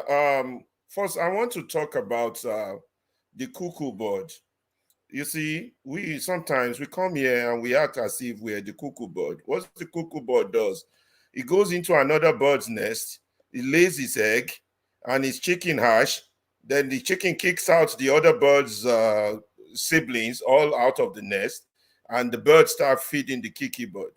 When we come here for 5 hours, 6 hours, we have some people, we just come here to argue, talk against each other. Some people just want to win debates. I'm here to get educated and get knowledge and see profile what is solution. I see among us, these so-called intellectuals, all of us, we're just all about winning argument. And then some people are very good at what they do. They will be talk on your side for a while. Yeah. You have all those problems. Nigeria have that problem. Yeah. You. Then they will be the one to say, oh, you can't solve that, blah, blah, blah. You know, you just don't know where they stand. It's crazy. And I'm sitting here saying, my God, why the hell am I wasting my time, being in this congregation if this is all people want to do? People don't want to address. Nigeria has a problem. We all know that. What's the solution? And then when we put out informational context to educate, then we come on with this army of defenders that want to push back, that want to say there's no, or that want to distract. People, I don't know whether you're all sensing this, but I'm sensing that, where some of us will leave angrily or put in the back door. We want to solve Nigeria's problem. Whether we like it or not, it affects us indirectly or directly. We have family there. We want a better nation. It does not help me coming here to pacify the problem. That's right. Describe it less as it is. You understand? It does not help me when somebody comes with a solution, like the young man who came with the solution, the man who came with the solution of dictatorship. I don't agree with him, but I will defend his right to say that it's a solution. If it happens, it happens. If it solves Nigerian problem, I will welcome it, but that's not my own way. You understand? Then there are those of us who don't even have a solution at all, but to antagonize other people's solution. That drives me nuts. That's why I talked about the cuckoo bird. I'm not targeting anybody. And then there are some who have their target people. Solution. What do you mean you're not targeting anybody? Point fingers. I point finger. Forefather is number one. The cuckoo bird. Oh my God! You want me to name names? So, but there are some of us also, like John Abba. Oh, Nigeria is so bad. But Tinubu will solve the problem, even though you know he's a criminal. You understand? We got to face Nigerians with facts. We all cannot agree on the same thing, but our country have a problem. Now, let us all agree on that. Let us all of us, please, let us all agree we have a problem. And once we agree, now let's talk about solution. Solution. Without going into grammar or rehashing the problem, if we all could go around just 1 minute, profile a solution to this problem. And then let's cut down on blaming each other. The people at home are not doing anything. The people abroad should do more. That's another misguided approach. Completely messy approach. Here are the limitations of the people at home. Here are the limitations of the people abroad. This is what the two of them can do. This is what is on the ground. This is how we can tackle it. This is, solutions. Move forward. 4 or 5 hours to say, I know someone who is mad at me because I'm on this screen all day. I'm not giving her any attention. She's mad at me. Each time she comes downstairs, I run upstairs. She comes upstairs, I run downstairs. And then we go into meaningless argument with you guys that is not providing solution. Who's laughing then? That means I just wasted 5 or 6 hours and someone at home is mad at me. You are putting yourself in the same thing you are saying to us. Now. Now, these are serious things, mate. Yeah, may I buttress what Alaba is saying? One person, yeah, 1 minute, yeah, one but now sentence. you mention my name on what I did not say. May I buttress what I have to Alaba attack is people. Excuse me. I don't I want did to not attack say you to behind you- your back. I have to do it in front of you. Yeah, I Yeah, may I never said. buttress I what never said. Alaba is just saying? I may not be never as said on brave. this platform that I know Tinubu is a criminal, but he can help Nigeria. I never said that. So let's make it clear. I never on this platform said that. And I'm not even a Tinubu supporter. I've never said that. But I wish him well and I want him to do the right thing. That is what I said consistently. The right thing would be for him to leave now. That's the right The thing. right thing was for him to resign.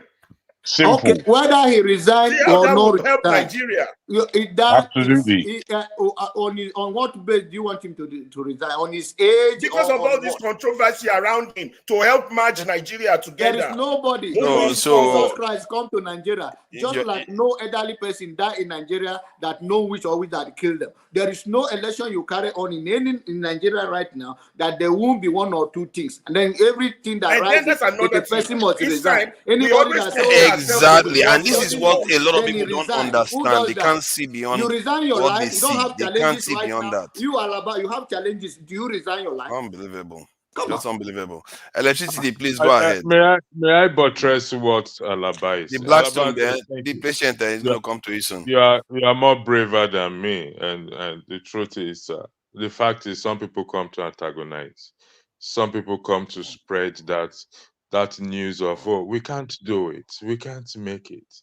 They are more powerful than us, and let's speak the truth to ourselves for once. And like what the truth is, what solution are we profiling? If we know the nation is not going to get better, we just say the Lord's prayer and we go and sleep and forget about this talk. And every time that we talk this, I always believe that no matter how bad the situation is, there is always a solution to the situation. And for those who say that the people don't, our forefathers, those who say that the people don't have power, they've taken the power from them. I mean, that is, I don't want to use some kind of language here. But whereby, it could be a pragmatic description of what's on the ground, which doesn't mean we should discount them. We should find out what flaws they have. How can we augment this? How can we help them? How can I have suggested my own: more media, more press, more social media, technology. Isn't that the implication of what I said? Is that what we are saying? That they should, you have to know you have power before you can start doing anything. If you don't think you have power, you wouldn't even look into anything. I think I have said this over time and over time. If we are going to do something, we have to start to do something, because we can only do. My position is education, creating awareness. Okay, and we can never go wrong in this. And I've made suggestion over and over. Me and forefather have we've gone against each other on this, because he wants to build a system that the angels of God cannot penetrate through it. So we can't come together to raise money to push some messages back in Nigeria in social media.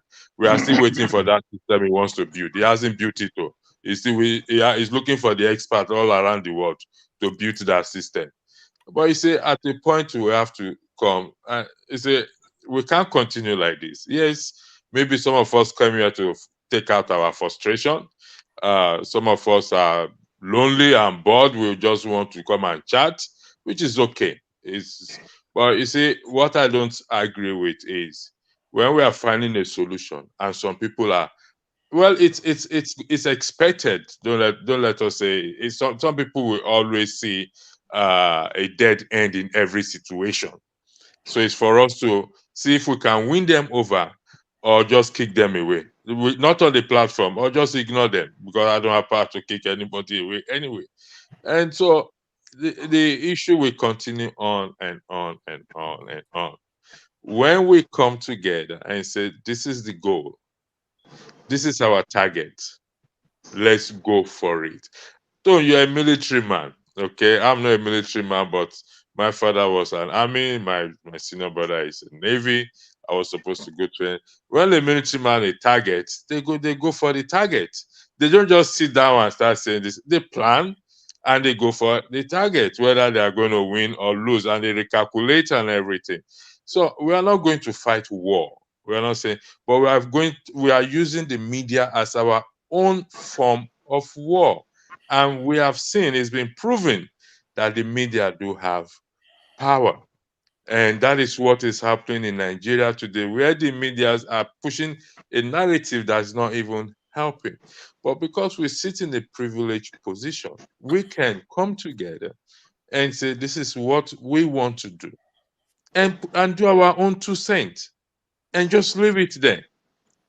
And I believe when John Abbas said Peter Obi may not be president. Listen, I stand on that. Not in the sense that I don't want him to be president. He may fall down and die tomorrow. We don't know. Then he's not president. The Supreme Court may favor him, may not favor him. And he may even contest again. So I don't think that is negative. But it's a dangerous position if we don't take a stand and put in our own 2 cents in this situation. This is 8 hours, 24 minutes. I don't run broadcast. My broadcast maximum, maybe I close it 3 hours. We say our prayers and everybody go home. You can go check it. I don't really bother myself that much there, because I am a solution person. We all know the problem. It's not that finally, Alaba, it's not a case of let's agree that we have a problem. Every one of us here knows that. We even know the problem. But is the solution now that we don't want to agree on? So let's agree on a solution and pursue that solution. It's not just to say let's agree on one solution. One. It can be anybody's solution. Let's agree on it and pursue that solution. So just for 5 minutes, forefathers, let us agree on a solution. Can we provide a solution and agree on a solution and pursue that? Oh, wait, KJ, hold on 1 second. You will speak, please. Let's just do this exercise. We all know the problem. Anybody that says he doesn't know the problem, there's no solution. It's very hard to provide a solution. Blackstone. It's very hard to provide a solution. This is what Alaba is saying. There's no solution. Is very hard. You don't understand. So what are we doing here? What are we doing here then? So what are we doing here then if there's no solution? See, he didn't say that. He didn't say there's no solution. Blackstone, let electricity finish so that you can. No. Okay, let's think. Okay, there's no solution. So what are you doing here? What are you doing on this platform? No. Please stop getting people wrong. He didn't say there's no solution. What did he say? He said it's very difficult to provide a solution just like that. Which I agree with. What does it mean by it's difficult to find a solution? I don't understand. What it is, my best friend. Let's allow electricity. Hold on 1 second. This is 8 hours. 26 minutes. May I finish, please? This is 8 hours, 27 minutes, and it's counting. So we've not been able to find solution or provide a solution in 8 hours, 27 seconds. It's God knows how many weeks. This broadcast is run every Saturday and Sunday. There hasn't been we've not been able to find a solution. Is that what you're suggesting? No, what I'm suggesting, if I may, is that on this program there are few people that actually speak on even thinking about a solution. Few people. Well, for all the 8s and 8s and 8s and 10s and 10s that we have here on the platform, I can count on one hand who speaks on the area of solution. There are very few of us.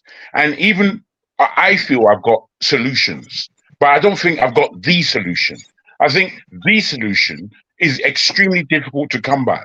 It's not an easy thing. We're all coming from different angles. We pushing people to have solutions that they don't have. You know, Nigeria is over 60 odd years old, and it's just getting worse by the day, friend. So many things are being thrown in it. And you're speaking that someone could just suggest a solution. I don't think that's fair. I don't think that's Okay, correct. so Jagun, I want to leave this platform now. Nobody, there is no definitive solution. Let's just agree on that. But when we profile a solution, we sit down, we think about it, we agree on one, and we pursue it. It may work, it may not work, but let's agree on a solution. Even though there is no definitive solution, doesn't mean that there is no solution. We No, pursue as it. I said, I agree with you. I don't believe that there is no solution. It's the only pursuit. It's the only pursuit. What should be happening on this more show? interjections now. What is not Let's happening? allow the conversation to flow.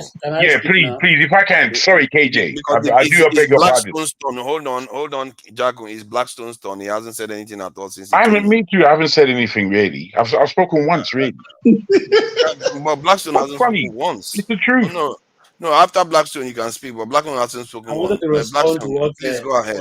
what I said. I mean, what electricity said. KJ, let Blackstone But I've go not even first, spoken. and Jagun speak. You just finished speaking before electricity. No. So Blackstone, you said something about what they call it, something I think Alaba said that or something like that before electricity spoke. The Blackstone, please go ahead. Thank you, everybody. Anyway, for me, the Nigerian situation is a very complex situation, right? Where we are talking of people trying to find a solution. I think that for many years, people have been coming out with a solution to Nigerian problem. It is not today that we have been talking about providing a solution for Nigerian problem. Even those in Nigeria are talking about are proposing solutions to Nigerian problem. So one of the biggest issues in Nigeria that we have to know, that we have to fight against, first of all, is the love of money. That's the first problem we have, our character. No matter the solution we provide to Nigeria, when we cannot change our character, our attitude to the way we do things, there's no how any solution will work. There's no how it will work. Because I believe that when a person has a character, like somebody said, the love for the nation, it will sacrifice for the nation.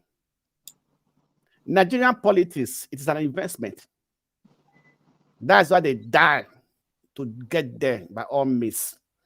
And any person that invests will have to have a return investment. So I think we are able to reduce, to bring out that our election expenses. How can somebody now took a phone for 100 million to contest for a position? You're expecting not to get that money back. In returns, even getting more. So let's look at the issue in a different perspective. Our character, our attitude to things are actually what is killing Nigeria. Both the people in government and people in the street. And who are the people in government? They came from the street. They are part of us. Before they come into politics, they were part of us. A person that they are used to see 100 naira. Now I have access to 1 million naira. What is this 500 naira? 500,000 or almost 800,000 from it. Because that's our character. We want to live big life, want to show to people, want to have that respect. How many Nigerians today that are millionaires that I can say, this is how I got my money? Can Tinubu come and say, this is how he's making his money? So let's, first of all, work on our own character. Even most of us in diaspora, there are many of us that have gone back and go and join politics. We failed. They failed us.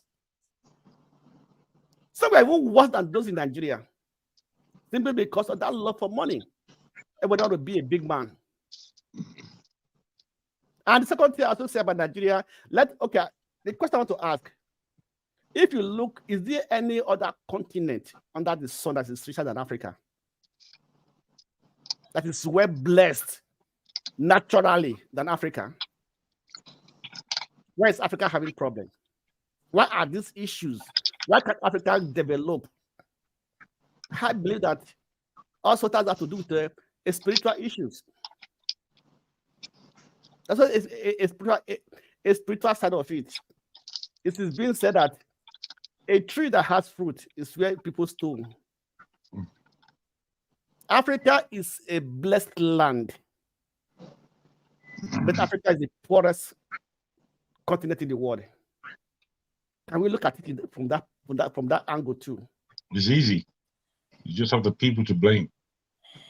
Simple. So when we are saying Nigeria, yes, Nigeria can become a good place if you are able to put the right people in power.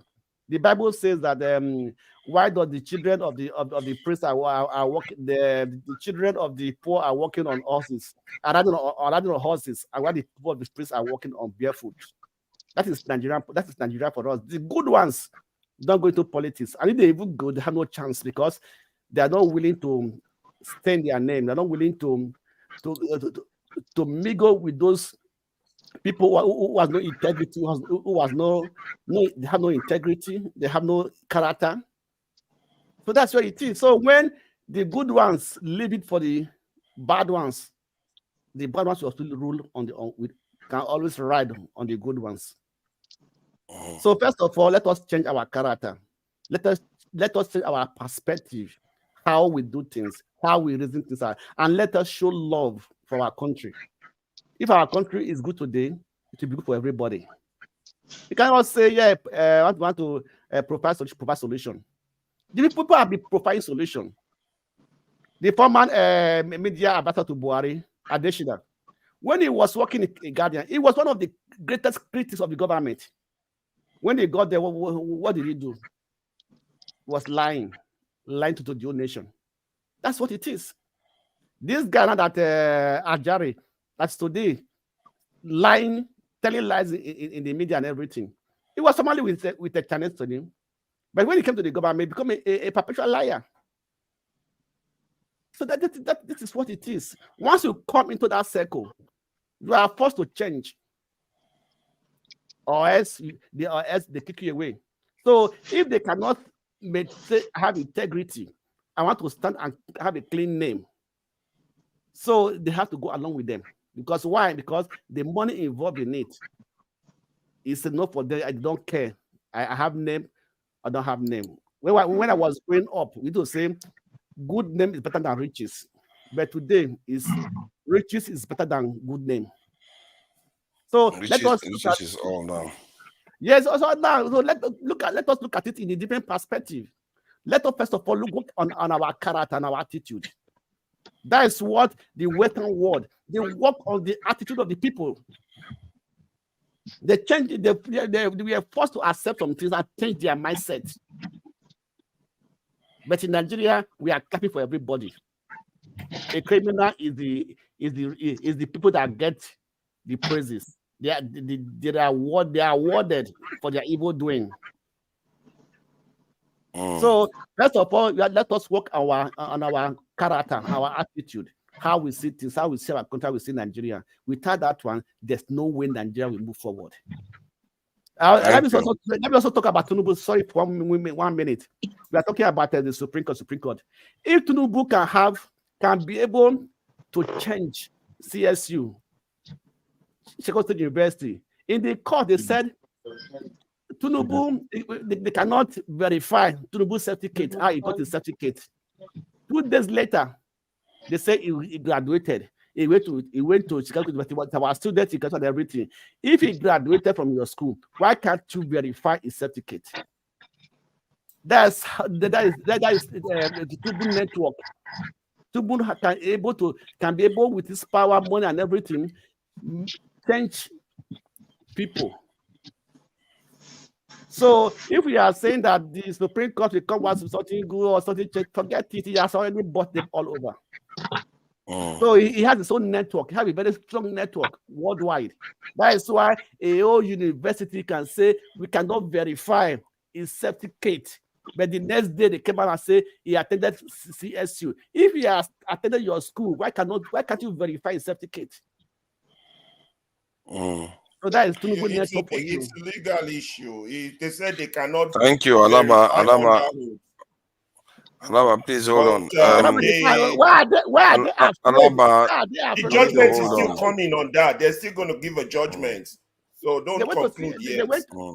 I'm not concluding, but they went to this channel, to one of the American channel. What is one of the American big activists to make the statement that Tinubu went to their university.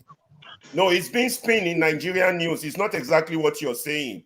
So it's being spun. Just wait for the judge to make its pronouncement. Then we will know the final on that one. Regarding the, I think what I find in terms of my own, when I went and checked historically what we've lacked compared to other people, we didn't have good security in terms of threat assessment, even just a part of knowing who is a threat to you or not.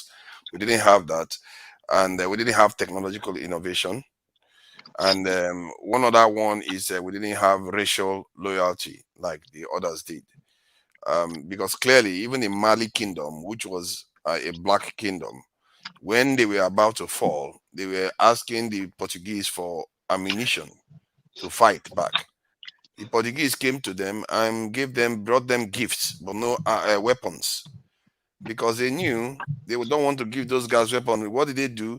The British went on to give the Moroccans cannons and all kinds of weapons, and they used it 100 years later to come and destroy the Songhai Empire. They gave it to themselves, but they didn't give it to us. They understood. They had their Berlin Conference. They came and colonized us. They had more racial loyalty to their own people than we did for ourselves. We are willing to sell our own people at the drop of a hat. Till this very day, sadly. Yes. It's scary. And that is the problem. I've had conversation with people just yesterday. They are saying that they are willing, that they will be happy for us to be colonized as long as the Igbo people give us stuff. They are happy to take weapons for Igbo people to fight their fellow Nigerians because of the hatred they have for fellow Nigerians. They have not changed. And we think the leaders will change when the people refuse to change. Even when they see the answers, what other people have done to free themselves. It's like you are in a prison, and you people that are in prison with you, all of them are escaping. You just choose to remain inside your cell because you can't. Your hatred for your own brother is just too much. You can't see the threat around you. So that's what I see. If you want to fix it today, you have to fix your security. You have to fix your technological backwardness. And you have to fix, in terms of having us work together, you have to have some racial loyalty and transparency in the way you work. There are solutions out there. Some people just don't want to hear it. They're busy looking at Hausa, Fulani, and all the rest. Forefathers, this is the psyche I'm talking about. I want to go, please. Please. It's 2-1 here in Nigeria, please. Let me make a contribution and go. I started with Rudolph at 4 p.m. 4 p.m. Nigerian time. And I spent 8 hours, almost 9 hours now. I should be going to bed, preparing for tomorrow church service. So let me make my contribution and yield to the floor, okay? Is that okay? Yes, go ahead. Yeah. So we are talking of solutions now. In the recent time when I started appearing in this panel, I think I've been proposing what are we putting before the people? After we discuss here, what is the agenda? Are we setting up an agenda? And it was misunderstood. Yep, I've said it as well. It was misunderstood. I've been a campaigner and a pioneer of let's set an agenda and push it, since it's a platform to reach the rest of the world and Nigerians. But it was misunderstood, and I just kept quiet. I don't like talking so much. So these are the solutions I think is going to go a long way to help us. I will continue to say it. If you're in Nigeria, some of you, what you are saying, you won't say it. And that is the honest truth. Because when you are out of Nigeria, it's a different world, different life, different understanding. But if you are done here and you become part of the society, your orientation changes, the way you see things changes. And that is why in some of my submissions, I have asked the Nigerians in diaspora to please do something. I'm not stupid by saying that. We are here. We know what we are doing. I can't say it this platform because a lot of people are listening. We know what we are doing. But at the end of the day, we know and we believe that those in diaspora that have this freedom of expression, freedom of speech, they got a lot to offer to us. We're going to ride on their back. We're not asking you to come to Nigeria to carry arms or send arms to us. The media is a strong weapon that Nigerians in diaspora can use to cause a revolutionary change in Nigeria. It's possible. That was what Mazen Nnamdi Kanu used and won almost 95% of Igbo youth worldwide. That's truth. He used the media. So when I'm asking us to profile solutions, I'm not saying turn this platform as a political party, no. So these are the solutions I think that can be done. One, rejection of 1999 Constitution. Two, convocation of Constitutional Conference. Three, equality of states among political regions. Four, rotational presidency among geopolitical zones. Five, civil revolution against the ruling class. That's my own solutions and profile, and I think that we go a long way. Because if these things are done, if the platforms, my good general, if he is the platform based outside Nigeria and many other platforms begin to crusade on these subjects of civil revolution, not taking of arms against the government, but like this issue of sit at home, if Nigerians can agree, so okay, one day we're going to tell government that we're not happy with what they are doing. Every Nigeria, just don't go to work, sit at home. Yeah. I think it's a message, it's a revolution. It's a big message. And it's going to, yeah, it's going to push the government to do something. So this platform should be used to enlighten the people, to profile solutions. While we adjudicate on the problems, while we mention the problems, we end up after mentioning and discussing it and say, this is the way out of it. So I yield and I greet every one of you. God bless you all and happy Sunday in advance. Well said, sir. Yeah. Very well said. Before you go away, before you go away,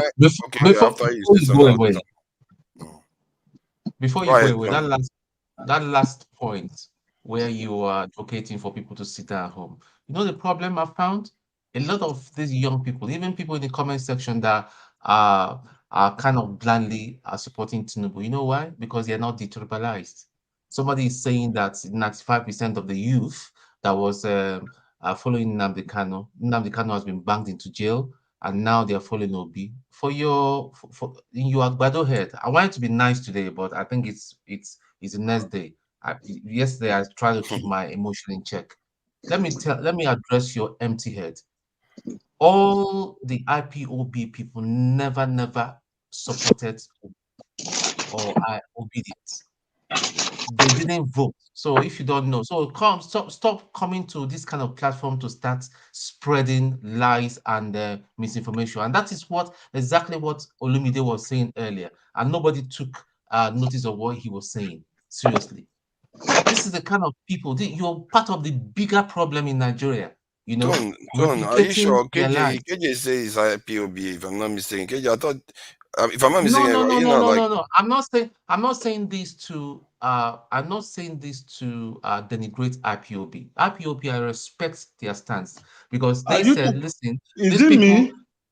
wait, no, no, no, not no, you, no, no, not you. no, no, no, no. This IPOB stand is stands for remove themselves from the election is that, listen, this thing is not going to work. You guys are wasting your time, and they were right at the end of the day.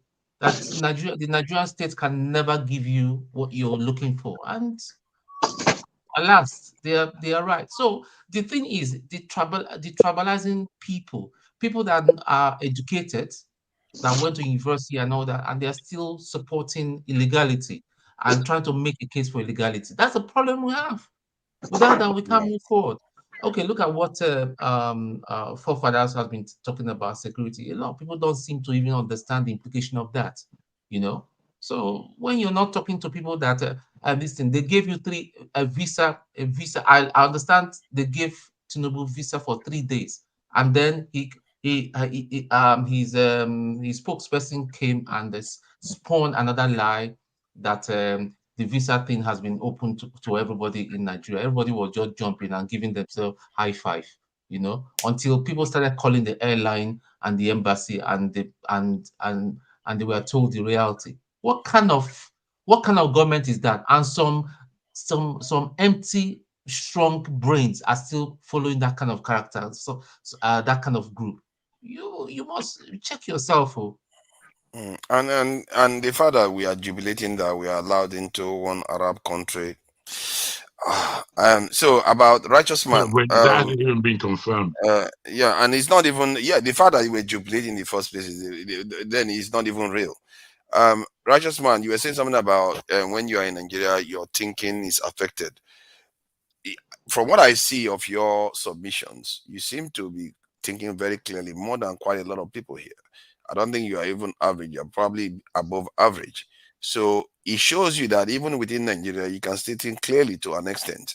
It's not, I didn't think like this before.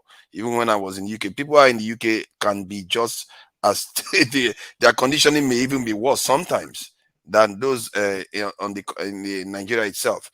And your 5 suggestion, about 4 or 5 suggestions you made, the ones that seems to have direct leaning of action that will change lives today or tomorrow, is the type of civil revolution that you mentioned. Yeah. And I think there was one other one that I missed out. And this is why I keep saying, when you target something, you go for it. You can't just say sit down for any reason. If you say sit down, we want our security, our country secure, we want IDP camps to be closed. Now you are sitting down for specific thing that the government can say, you know what, we have to do something, otherwise we are losing money because we are not doing this. You see what I mean? You have to make it targeted. If you just make it bland, you're going to get bland answers. You're not going to get very clear results.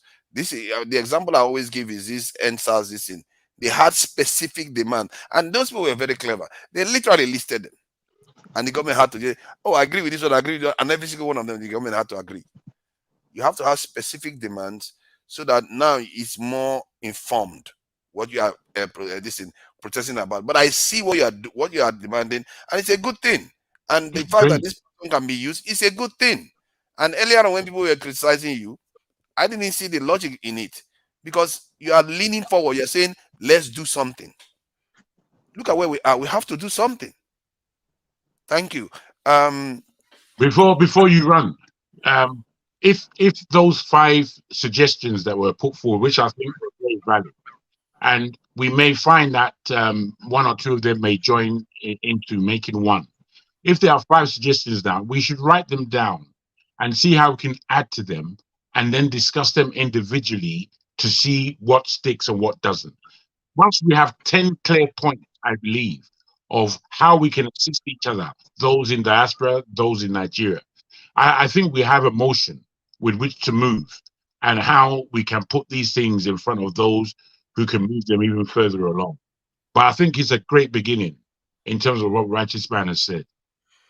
Yeah, Richard, I don't know why I enjoy seeing you here. Maybe it's because the way you smile at everybody, or your microphone. I don't know.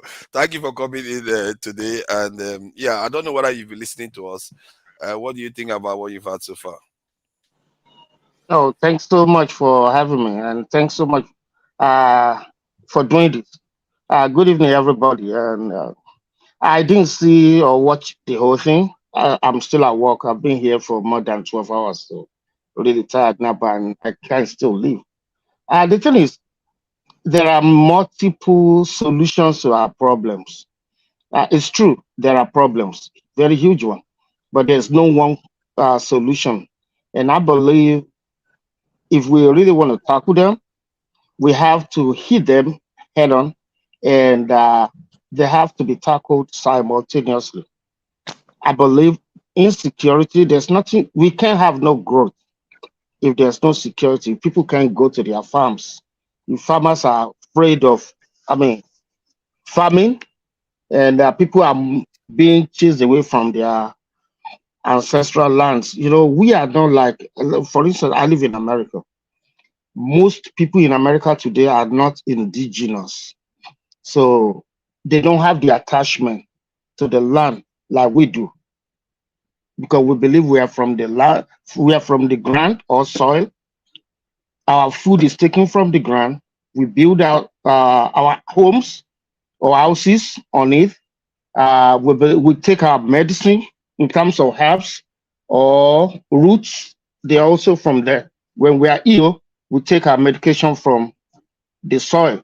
So that's why we are to, and we believe we will return to the soil. So you can see the attachment.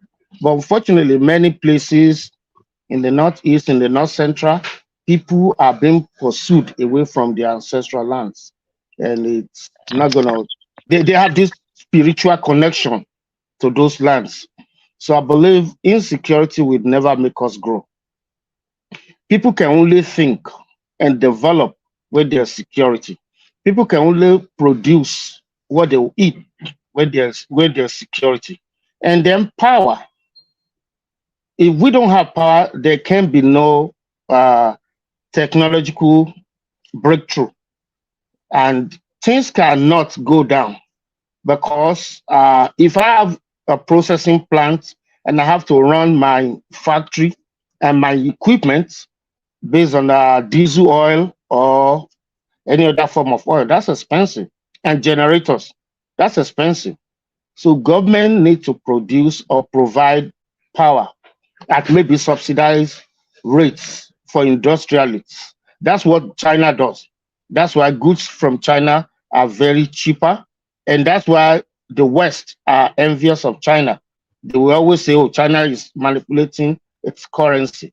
It's because labor is very cheap. Government is really funding and subsidizing electricity or power. And those are the things Nigeria really needs to do. And then the Ministry of Information, we need to embark on national orientation. Our people, I think, Western culture and Western religion never helped us. It destroys us.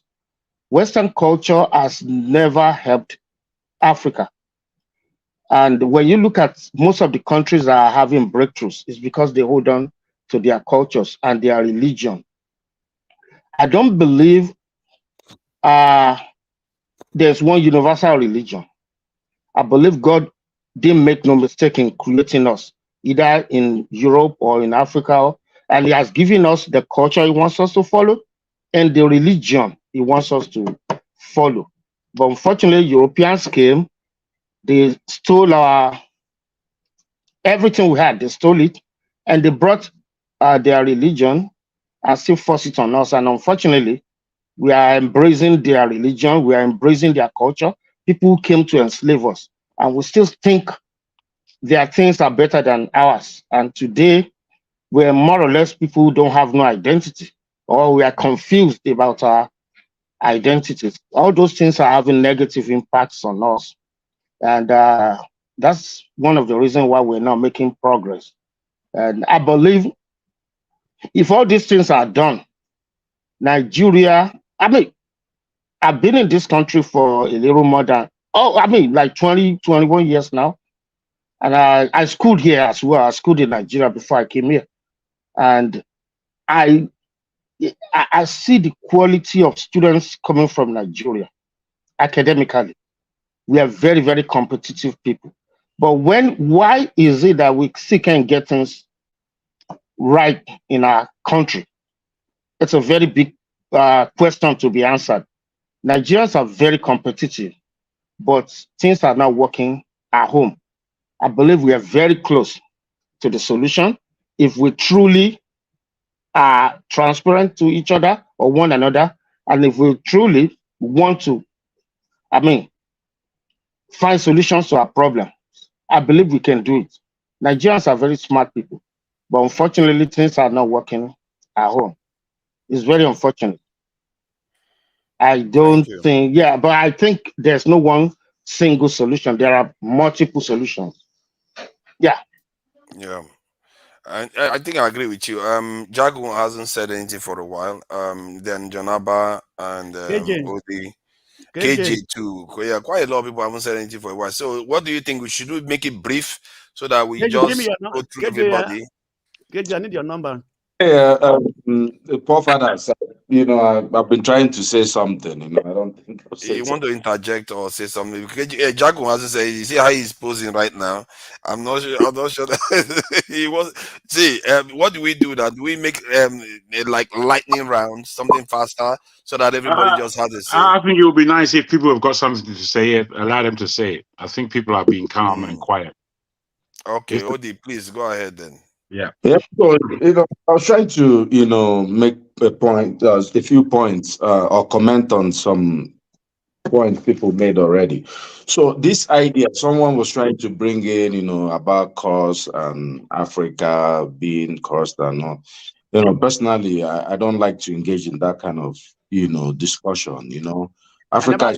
I never said cause. I said that to do something with a spiritual issue. That's what I said. I never said cause.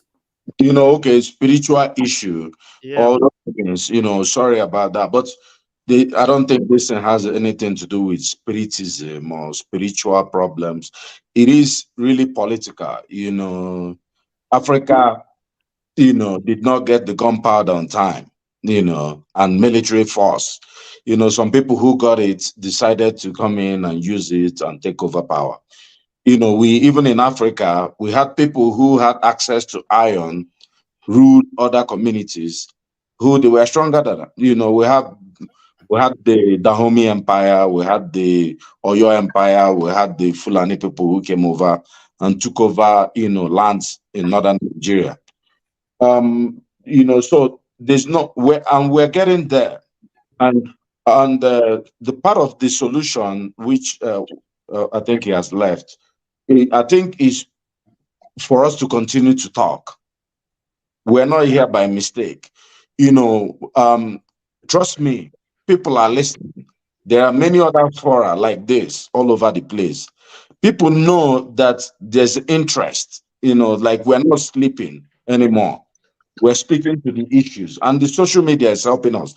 Someone talked about the traditional media, about the West. Even in the West, the traditional media is completely divided into tribes. It's even worse than the tribalism we have. Here we have, if you're speaking in MSNBC, we know what you're talking about. Or you're in Fox News, so you can't get clear truth from each of them. Listen to Fox News, you think you're in a different country, right?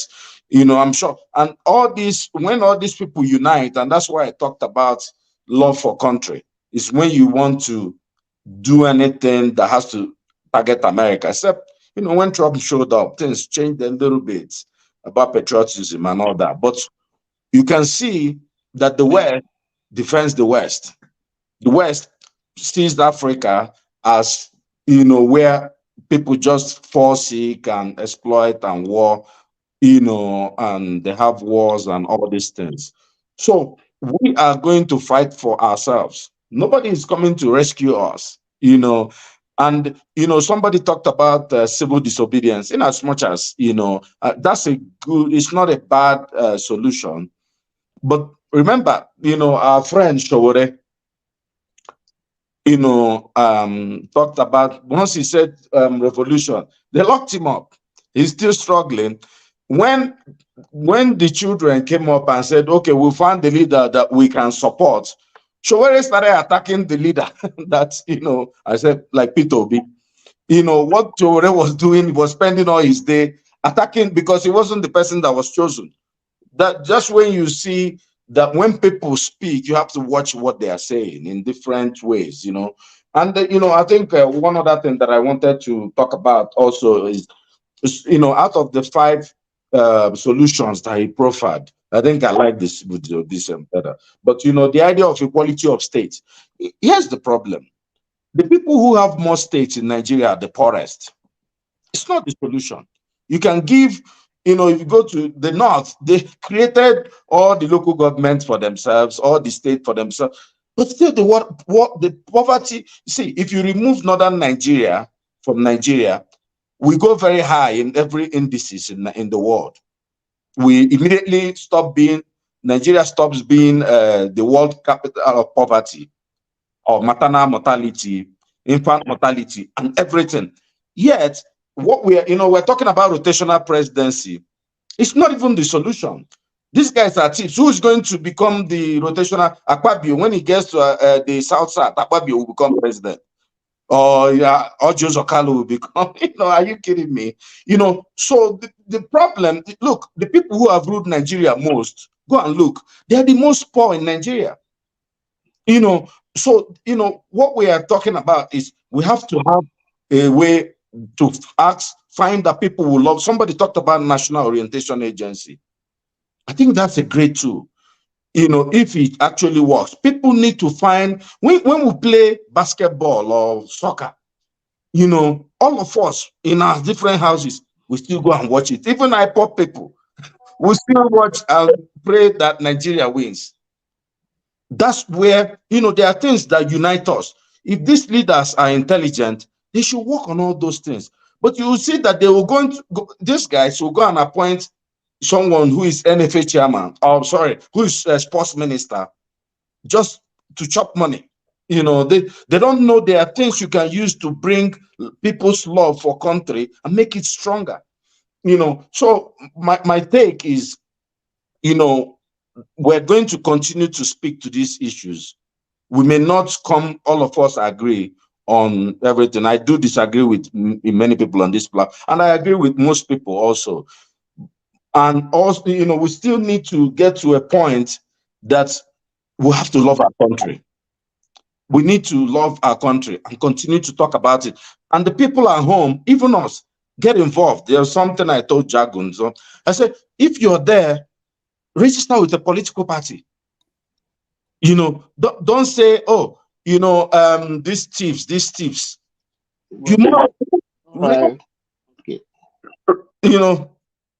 Hello? Can you hear me? Yeah, we can hear you. Go ahead. You register with, if it's labor, register with labor. If you don't register with labor, people, folks like, what's that, Apapa, will come in and take over your political party. They will use them. But when people, when people came out, Apapa ran away. And all this, but you have to protect your people. And someone said, sorry, with all due respect, I agree with Tone in many things that he said. But when you say that IPOB people were correct, no, they were not. Without people coming out to vote, in Abia State, we will not have Alex Oti. We don't have Obi yet, but people from Abia will see that we are being redeemed from evil. You can see what is already happening. It's not even how many months. It's not even 4 months. We're seeing what we haven't seen in 24 years. So we need to get involved, even politically. If you want to join APC, join APC. You may be the one who could have challenged Tinubu or the vice president, taking them to court as a member of the party and stop the next Tinubu or the next Shetima from coming up. Join any party you love, but you get involved. Don't say, I carry a political party card in Nigeria. I get involved. If they do meeting, I try to chime in and do whatever. And I still speak against whoever, even though Alex Oti, what I thought when we are discussing, I still know a few people in the government, but I said, look, we're going to give the man 2 months, 3 months. If he's not doing anything, we'll go in opposition. We still have to speak against him. So that's everybody get involved. You can talk and talk and talk and talk, but if you don't vote in that political, and when you go in all those arboros, they will say, our guy has come. They will respect you. You don't need to go and run for office, but just be secretary of the party ward. With good people will be there. Thank you. Thank you, this is Odi. Okay, go ahead. I think Jagun, it was Jagun's turn. Jagun, Are you are sure? you Because there? I've been waiting here saying, but if Jagu wants to talk first, I'm here. I've got. Yeah, Jagun, go ahead. Can you want to KJ, go ahead, forward now. Jagun? Forward. Okay, KJ, please go ahead. Okay. I wanted to touch on a bit of the other guy who have left.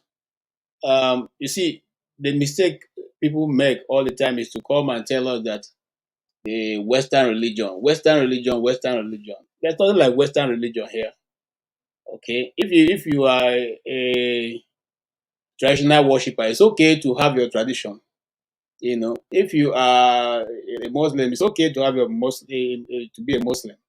But don't tell me who is a Christian that Christianity is a Western religion. It is not a Western religion. It is not a Western religion. So do your research so you know. And so based on that, I mean, let's try and balance it out because each time it comes, it brings that topic. He always ends up saying religion, the Western religion they brought into Africa. Okay. Now, having said that, we don't also have to always agree because some people are trying to turn this channel to something maybe a meeting, traditional group meeting where we come and have we must agree on something. No, we mustn't agree, but we can all throw our ideas into the space, and people who want to use it can use it. It's not a hub for us to agree and take action. However, as we continuously to judge, some days some idea may come up, and some few people it's not never going to be everybody will accept it and probably meet outside of this arena and do something for that matter. The issue of Nigeria is sometimes when we discuss it, we kind of try to always make it look very trivialized. If it was that easy, people like Shore would have been able to break through since the last 10 years have been on that issue. If it was that easy, there are no other strong fighters who have stood against the system and never were able to make a headway. So it's not as if it's something that comes on a platter, or because some people seem to be organizing themselves, and so it's going to happen tomorrow. Remember, even the movement we're calling Obi movement or the labor movement right now, it's not the first time. It's not the first time that the youths have put themselves together. It's not the first time that the man has come and put people together who pushed against the status quo.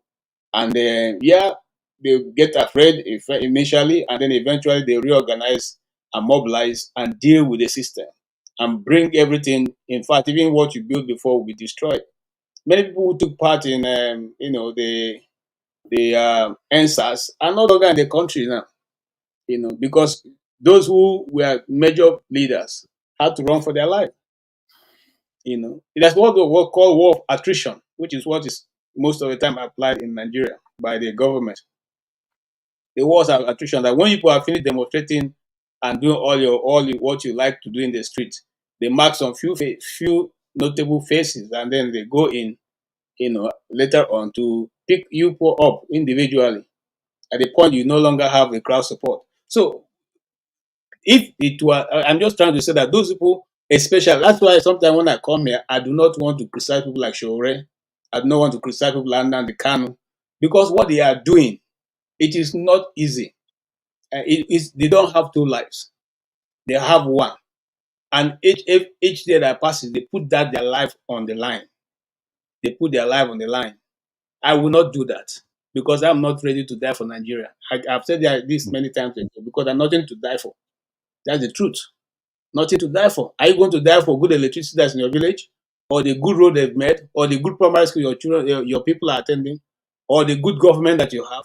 What's the thing they're going to? Last week we and Jabu dealt extensively. What is it to be a Nigerian? What's the Nigerian dream? What are we What makes you to feel so strong that you now want to put your all into this, into Nigeria, into standing and saying, look, this must be done. If you look at it and you examine it properly, I don't think this, whatever you can arrive at what you're putting your life on it. So I give respect and my cap for those people who have taken this initiative. And I keep mentioning Shore, for instance. Okay? Shore, for instance, and those other people who have gone out, whether in one way or the other, whether they are doing it correctly or not. Because you see, it's always easy to point at it and say, oh, Shore is not doing it properly. Oh, this person is not doing it properly. Well, what have we all done? I said it last week and I'm going to say it again. People like Nnamdi Kanu have been locked up for 2 years and going now. Who has risen up from Igbo land and said, okay, I've been saying he didn't do it well. Now I'm doing it well now. This is the one I'm doing now. I'm moving in this direction now. I'm doing it well now. Nobody. If not for some social media platforms, we will not even be talking about Nnamdi Kanu right now. Okay? So this is always the issue. And I've watched it play out many times. People like some of my friends, I don't want to call their name, who tried against, who ran, who pushed against the government. Most of them ran to America here. That's the only way they were saved. Because we formed there was this union that fought against Abacha, university days. Those leaders, they had to escape. They had to run away because at the end of the demonstration, they went individually and some of them, they came at midnight to pick them up. So what am I trying to say? KJ, I don't mean to interrupt you, but on this platform, I just wanted to add that. I don't mean to interrupt you, but finish. But I wanted to say that you see, we remember we all know the problem, and our mission of spending hours here is to try and encourage those who don't know the problem yet, get them on board, inform, educate. When we should pipe low, we all know the problem and we know the negative part. We should pipe low on highlighting the negatives. Those who did it, where are they now? They are dead. It won't help our people. It won't help us out of this struggle. We have to pipe low on that because we will kill morale. Morale are already low. Morale already down. Please, can I say something, please? Our job is to build, to turn sheep into lions. So suggestions for us to turn sheep into lion, we should focus more on it and less on the ones that highlight our. I know you're right. I'm not saying you're wrong. Everything you're saying is the truth. But for the purpose of our gathering together, of the hours we spend here talking, for the purpose of a solution, the way forward, let's pipe low on those negative things that will kill morale. You never know, a small child, 17, 16, might be hearing you in Nigeria, but we pushing out those positive things, we might turn that child into a lion. That child might be turned into the next Mandela. We don't know. You understand? We have to, we have this opportunity, we have this technology, let's use it. Now, I don't mean to interrupt you, KJ, but my final submission is that those of you who know about journalism, who know about media, setting up radio station, setting up a TV station, talk to your friends, talk to your people, even if you have to put it on the market for all of us in the diaspora to buy shares in it, so that we can have a diaspora media that tackles Arise, that tackles, what's the other one, Challenge or TVC. This is what we in the diaspora can do for our people. Whether we lead to a breakup or we lead to a solution, as long as we have a solution, whether Nigeria breaks or it doesn't break, as long as we can educate them that they don't have to bear this suffering, there's a way forward, there's a way to change. And it's this talking that can, people are listening. If we have a diaspora media, all these things we are talking, we can replay it on the media. All the Mayegun is talking, we can replay it. All this, then luckily for us, with our what's our music called Afrobeat, we mix it with it. We bring our message into our people's house. This is our job. Alaba can tell you on the negativity. Alaba can tell you how to achieve this one. Let me say something, please. It's my turn now. Listen, let me Alaba, let me say something. This Alaba, problem we have, This bill is just came in. This Alaba, let me say something. have is harder than apartheid. See how many Alaba, years let it me took say them something. to get Alaba, Let me say to something. apartheid. it says you want to interject. Let somebody else talk, please. Sorry. Okay, let me just add. Let me Yeah, just let's add allow something. KJ to finish. Six Let me bill, just hold on. add one Just something. give me six bill. Let Six me bill, add just one thing, please. listen, KJ, please round up, please. Listen, Alaba, listen. You see, and I'm a Christian, and I Mr. think I'm a Forefathers, believer. let me just say something now, please. Now, It's there's a no bit rude man now who to buys interrupt a somebody land that is talking.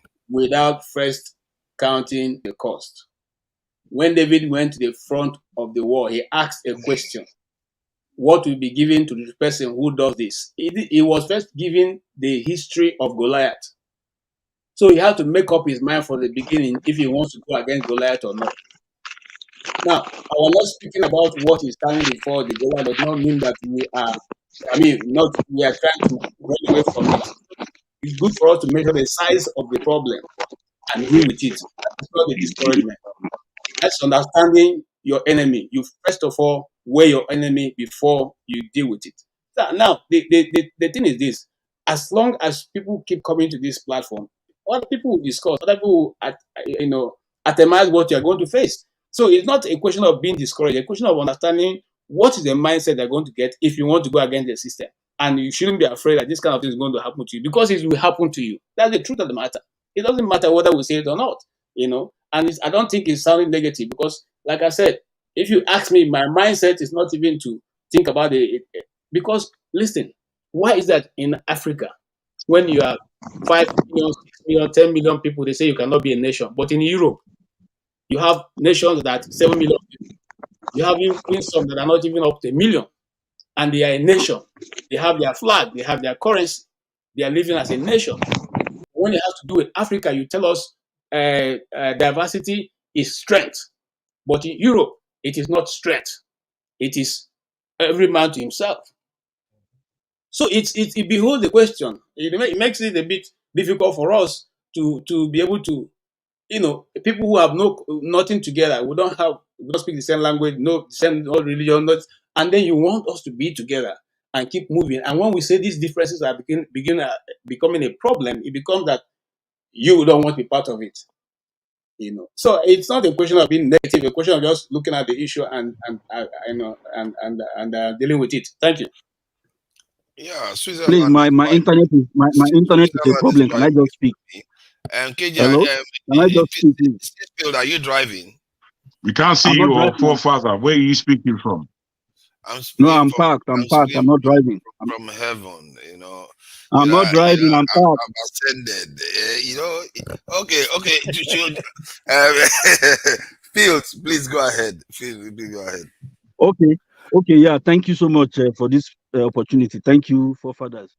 Now, I just want to take it a step forward, one step forward. I think the bias is towards action. So what I'm proposing is that those of you, people like Alaba, people like Jargon, people like Mr. Tom, or whoever is interested in taking it a step further,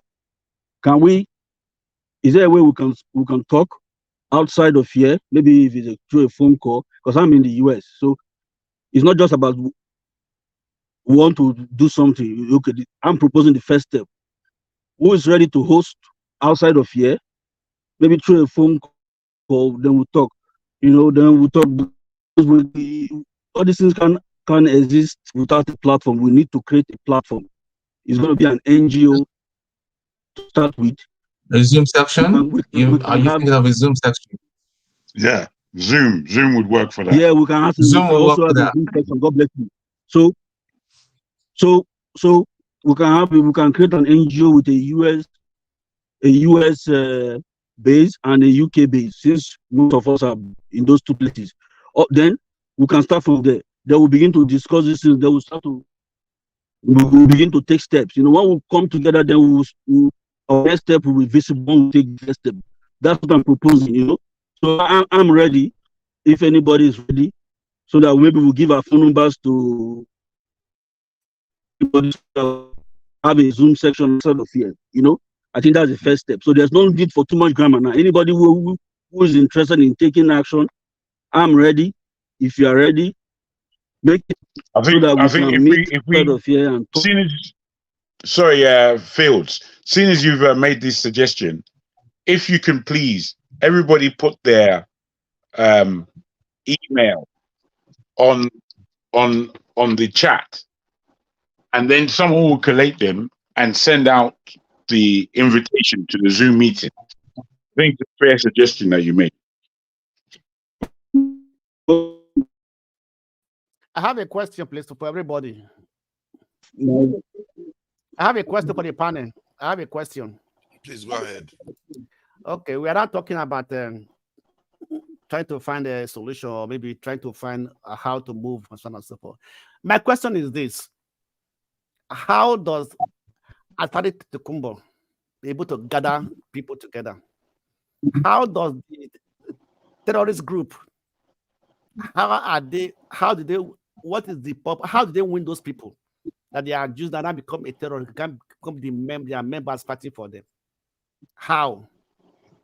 So can somebody I want to know how these people able to win these people to their side, and they take their life, they risk their life for it. I want to know how. So if you are able to fathom out how those people make it, able to gather those people, they can also use that method to be able to win people for this movement. Because I think that nobody is going to join a movement whereby the people who have no food to eat can be listening to you to go and fight for you or go and fight. So let's be able to find out how are those people winning the heart of those people who are part of those organizations. I can answer that for you right away. Sometimes at the early days of Boko Haram boys, they wanted me to do a documentary for them. I'll not say much more than that. But at that time, Nigerian money was still a lot of money. I was offered 50,000 naira. 50,000 naira. At that time, 50,000 naira was way far off, much more than my salary. So what they do is they give you an offer you cannot refuse. And then when you get into the system, if they're the one you're recruiting for them to follow them as their unstruck people, they offer you money that you cannot refuse. They now take you through their brainwashing school, and then they give you assurance that in the case of eventuality, this is how much that will be paid to your family. So they go out there knowing that when they eventually lose their life, they are going to heaven, and their families will get the reward for their destiny. That's just it, nothing more than that. But they go through series of trainings that will try to brainwash them and keep them in that mentality that whatever they are doing is for God, and that's it. So okay, what about, I'll put my wait. I'll put my no. This is action time now. We are too much grammar. I'm asking a question. I'm asking a question, sir. I'll put my email address there.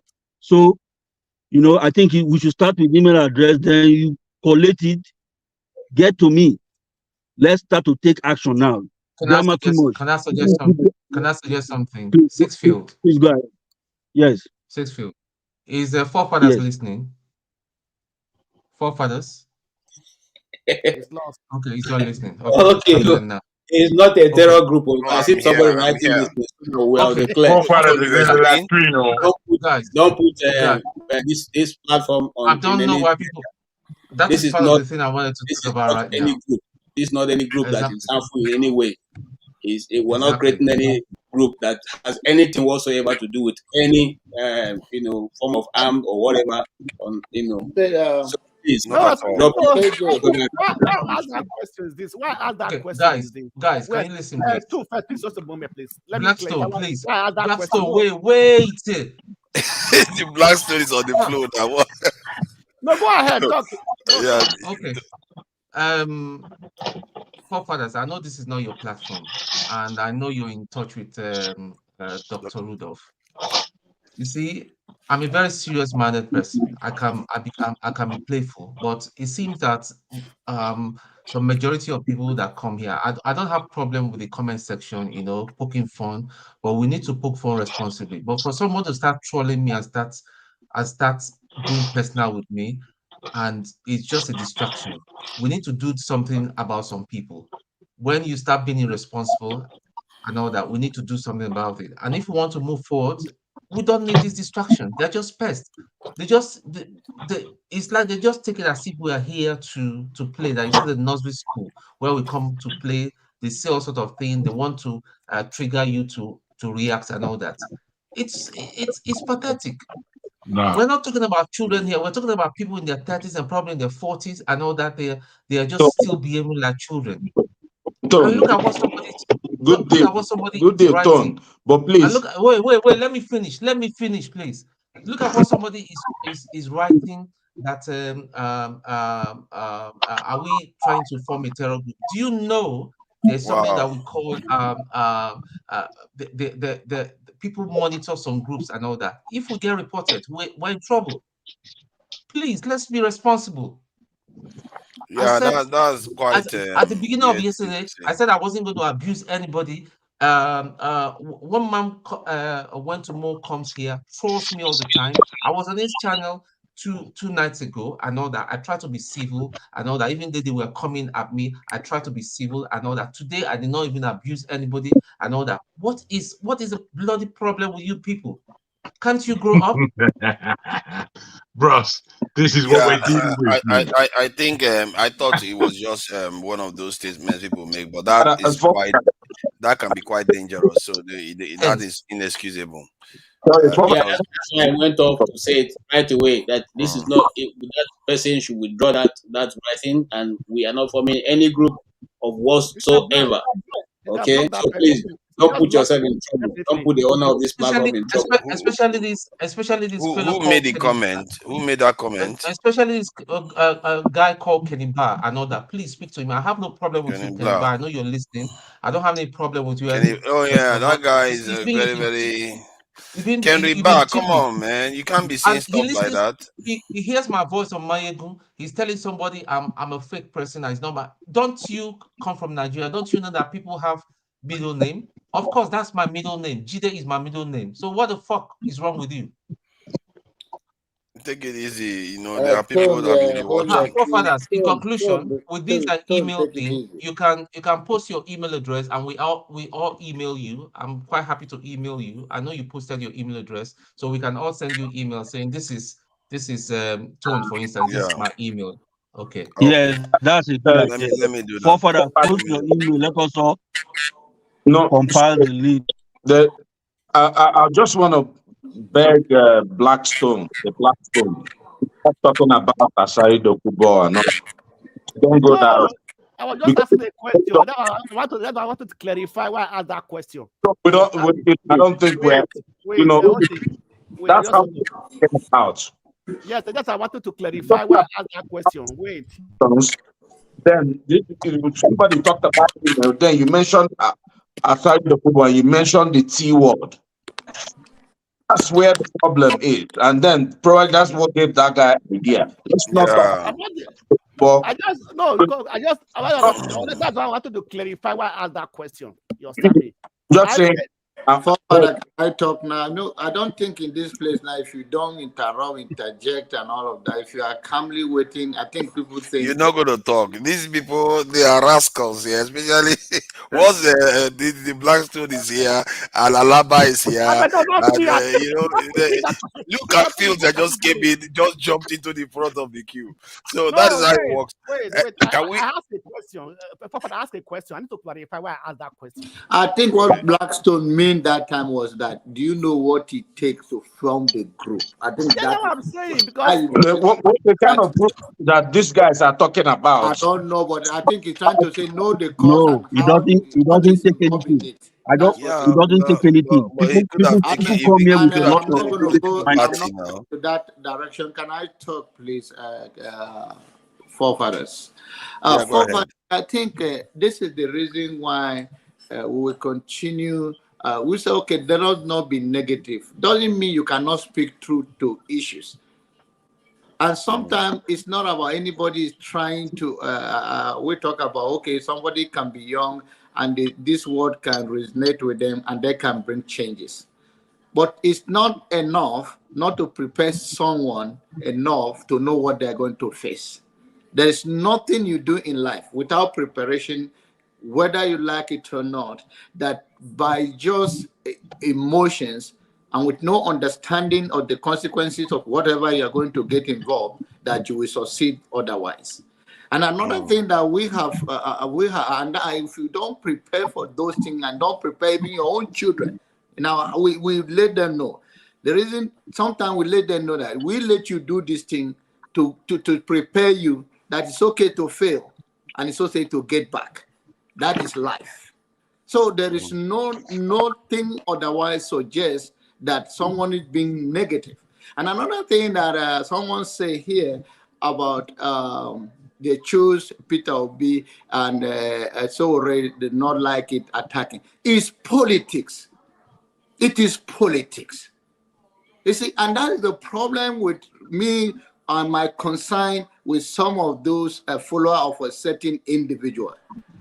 If me and you and my brother have appeared on this platform, we are different people completely, and we still respect each other's differences. So I don't know what are you going to choke me with somebody you want me to believe in the person? And is it a level of what is dictatorship again? That you are telling me, oh, I must go with this person. It's politics. Politics is a game. The only thing that if we think that, and everybody have their own moment. I remember when Obama appeared in Oprah show, and he said Oprah was begging him not to run, that when she retired, she would join him and knock on every door. That time she was a state senator. But she understands his own time. He did not wait for Oprah. Did Oprah jump and follow him? And eventually, he became the president. Everybody should know their time. And when is your time, use it wisely. Because this momentum shift is a politics.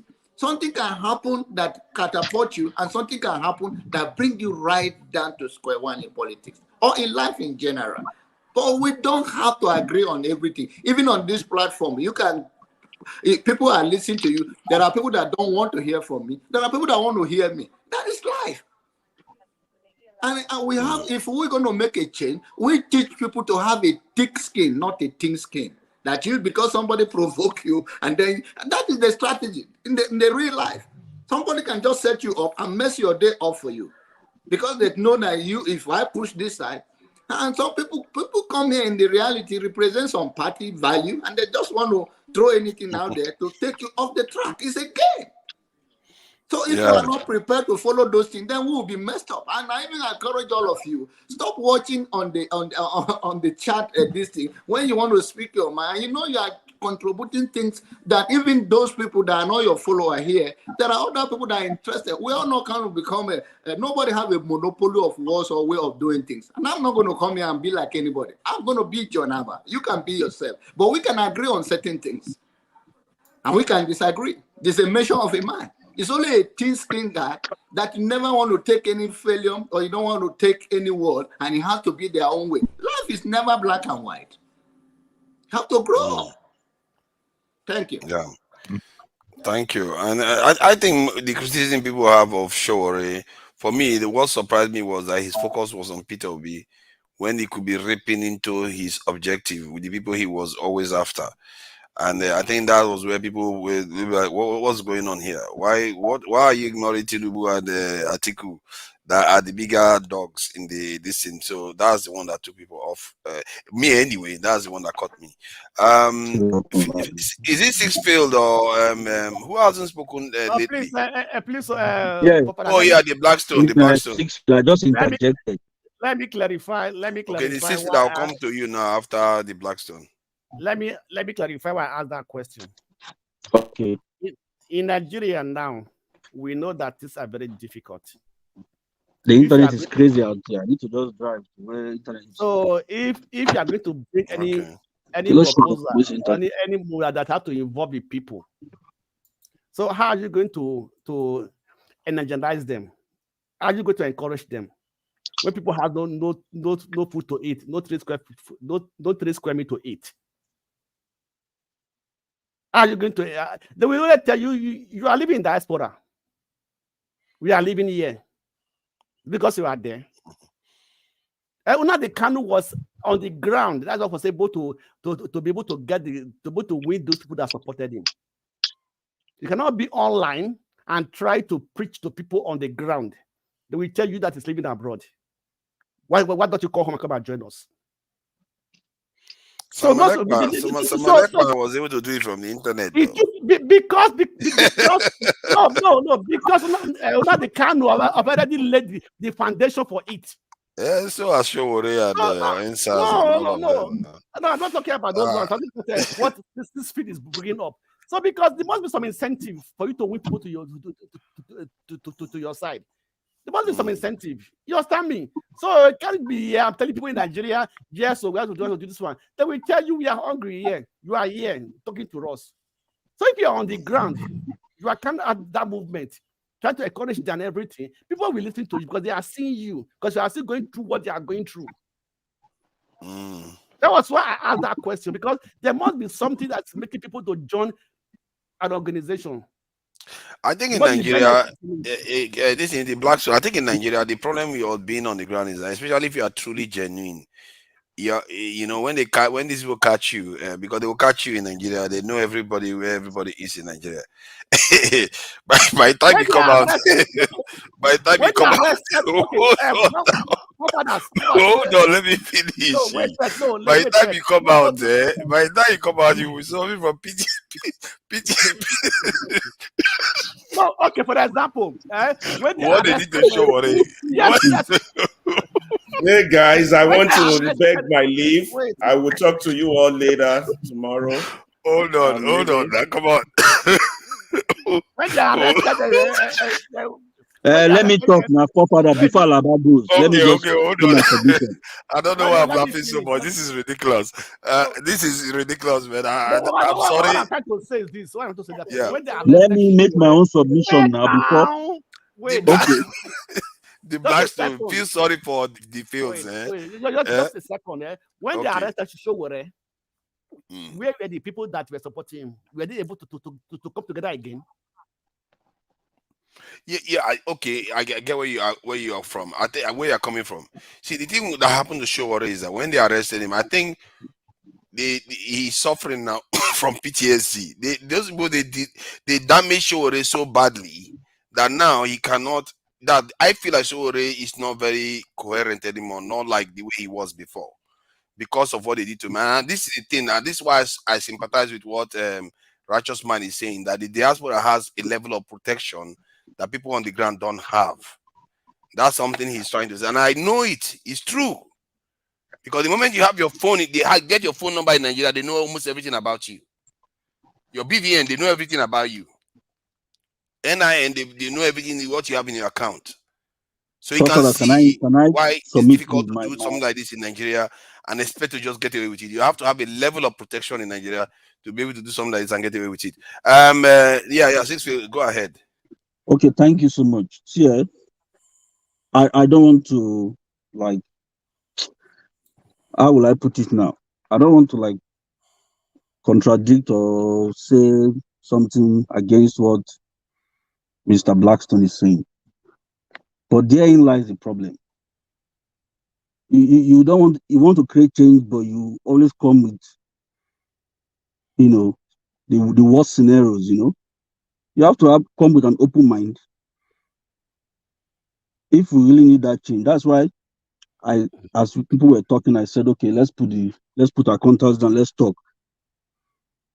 Even if you want to start a business as an entrepreneur, you just have to start with a very positive mind. Let's leave all the worst scenarios for now. But this is field though. Let me finish.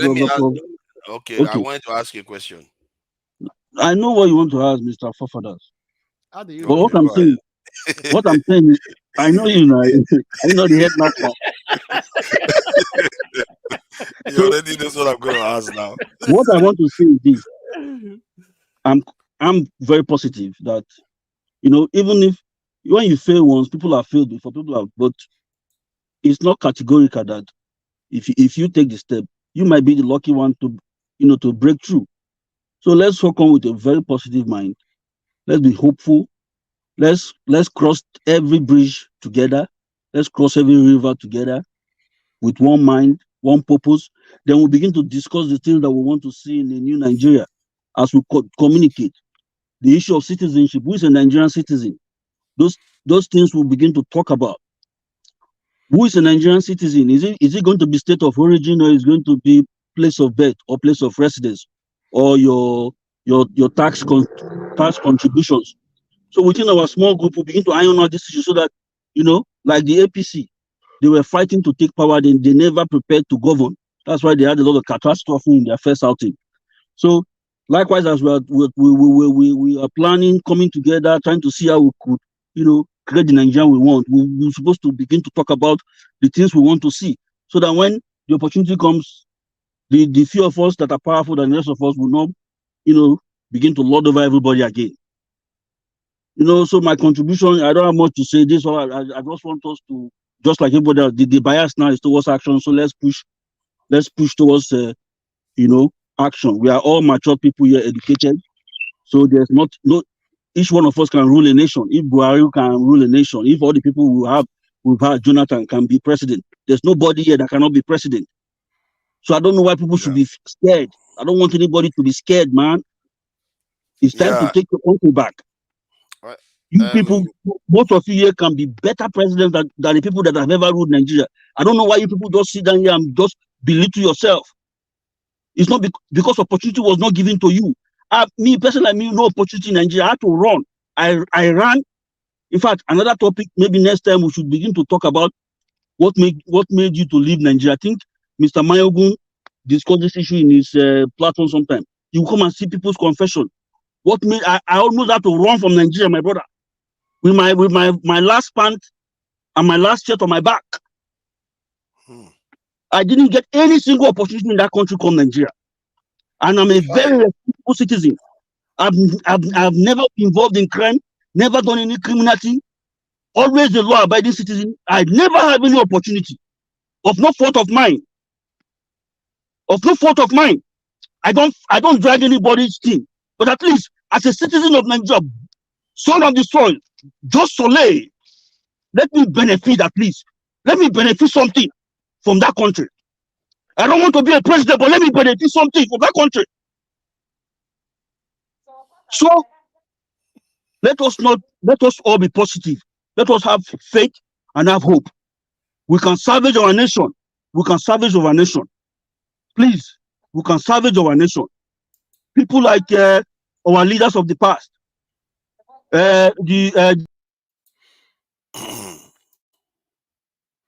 Hi, all these motto, this in internet.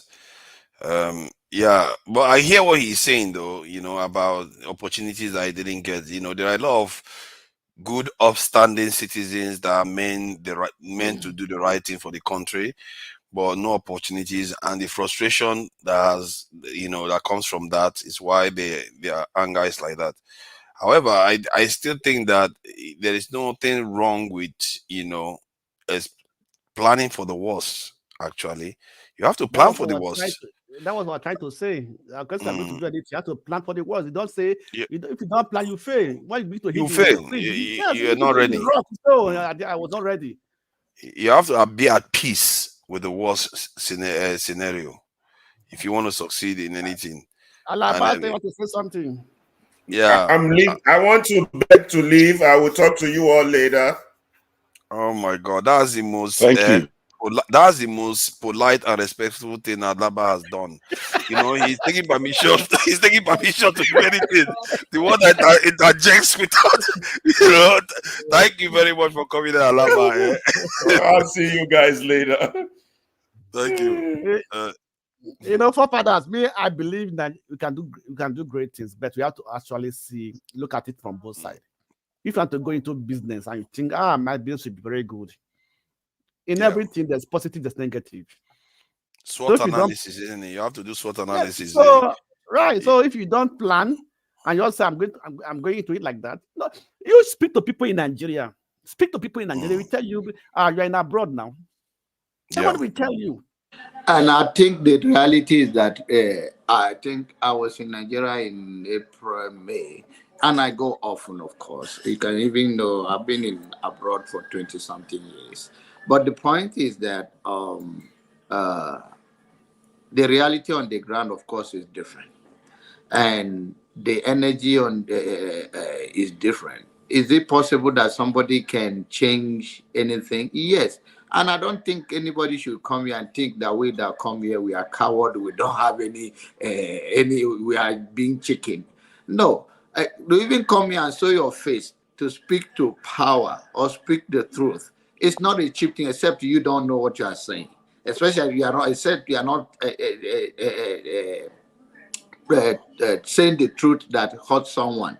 And those things, there is a consequences. But then you cannot lead by fear, because you have millions of things. If it is fear that you cannot even get up from your own bed to come out and go about your daily business, and sometimes that doesn't stop that your fear will not come true. So life is about, it's like you just have to be prepared that even when you meant well, I think everybody that come here is the passion that we have for the country. We spend countless of hours here. The righteous man in Nigeria, I think he stay here almost 8 hours plus, almost 9 hours from Nigeria. You know how that costs him in Nigeria? That's a lot of data, even power. Of course. That's a lot. That's a passion for the country. The only thing I think we don't know how to walk on that fine line between what we are trying to converse to the society and our own emotions. That we get carried away and we are not balancing it up. But I believe everybody that come there, they are brave and they are straight about their own issue and they genuinely talk to it. And even though it's not the way you want to see it, and we are all different, and we should embrace our differences. Sometimes they say, okay, and one of the amazing things, and we don't balance being content from poverty or riches. And that is the problem with the spirit of greed in our country. So I don't see the negativity side of the other people, whether you are talking about the northern that, they are the poor people. You have to draw, I mean, we understand their lifestyle, their everything, they can improve on it. But sometimes it's about being content. And you have to know about that. And do you walk into any of them and you really want any of their thing and they let you have it cheaply? No. They still believe that whatever they have is their own. They hold on to it. It's a different thing than to being greed. And we have to draw that message that sometimes our greediness and we think is a prosperity is not. That's not true. We have to know that people are content where they are, and there is any reason they want to grow in their own space. There are many Northerners that have come here. You know that they are not that laid back, and there is their responsibility to educate their people that the world is leaving you by. They can take it from their own people. If I chastise or discipline my child today, it's different from somebody else to come and discipline my child, especially when I don't think he meant it well. And nobody can do it like me, and nobody can do it for me. So we have to work on that difference. And why many politicians in Nigeria, like I said it here over and over, only Igbo will not win Nigerian presidency, only Hausa will not win it, only Yoruba will not win it, if they vote for their own people only. Why did they go to the Northern to pick the vice or whatever? It's because they want to reach out to the people, and they know that already they crossed the balance. In Nigeria, this is the first time that two Muslims become the president. I mean, the president and the vice president. But the reason is that the Northern Nigerian, trust me, they don't believe that any West Muslim is Muslim enough. Trust me.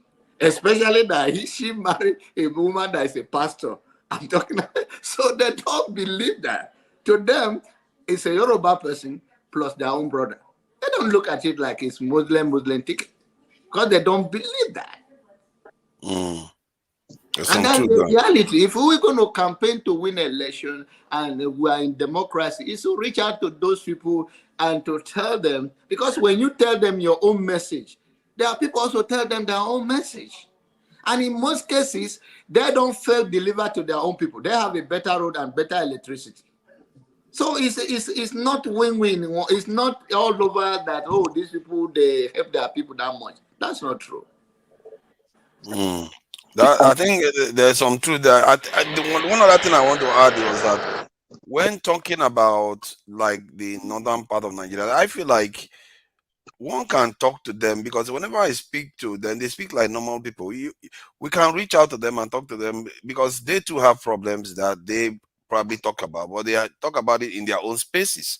So we all need to be interrelating, and we have to, especially some of the people I see talking from this platform, they have to discipline themselves to know how to relate to fellow Nigerians. When they say they want to build a nation, this is how you build nations. You can't be in your own silo and say you want to build a nation. You have to talk to the other side, and it's a powerful thing.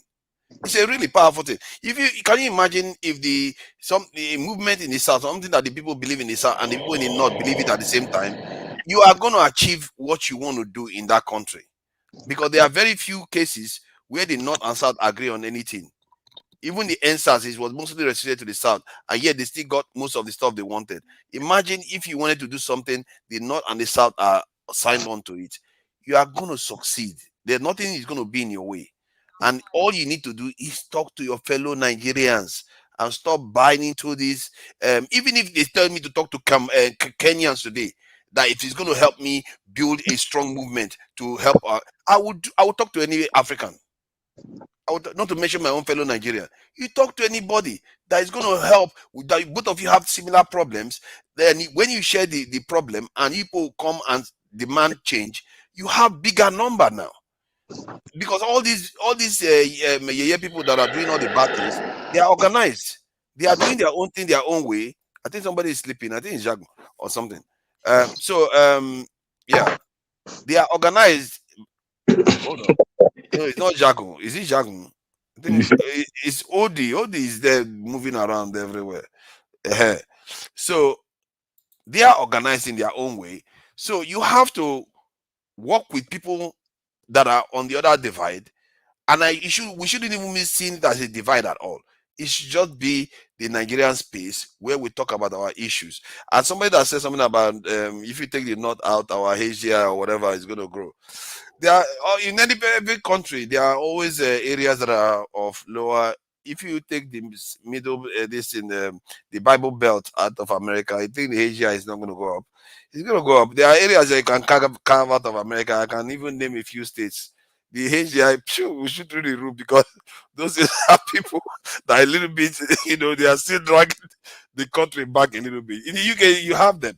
So it's not everywhere have their areas that are not as developed as the optimal areas of that country. So let's not make it look. This thing we do is not good. Where the northerners they are not educated.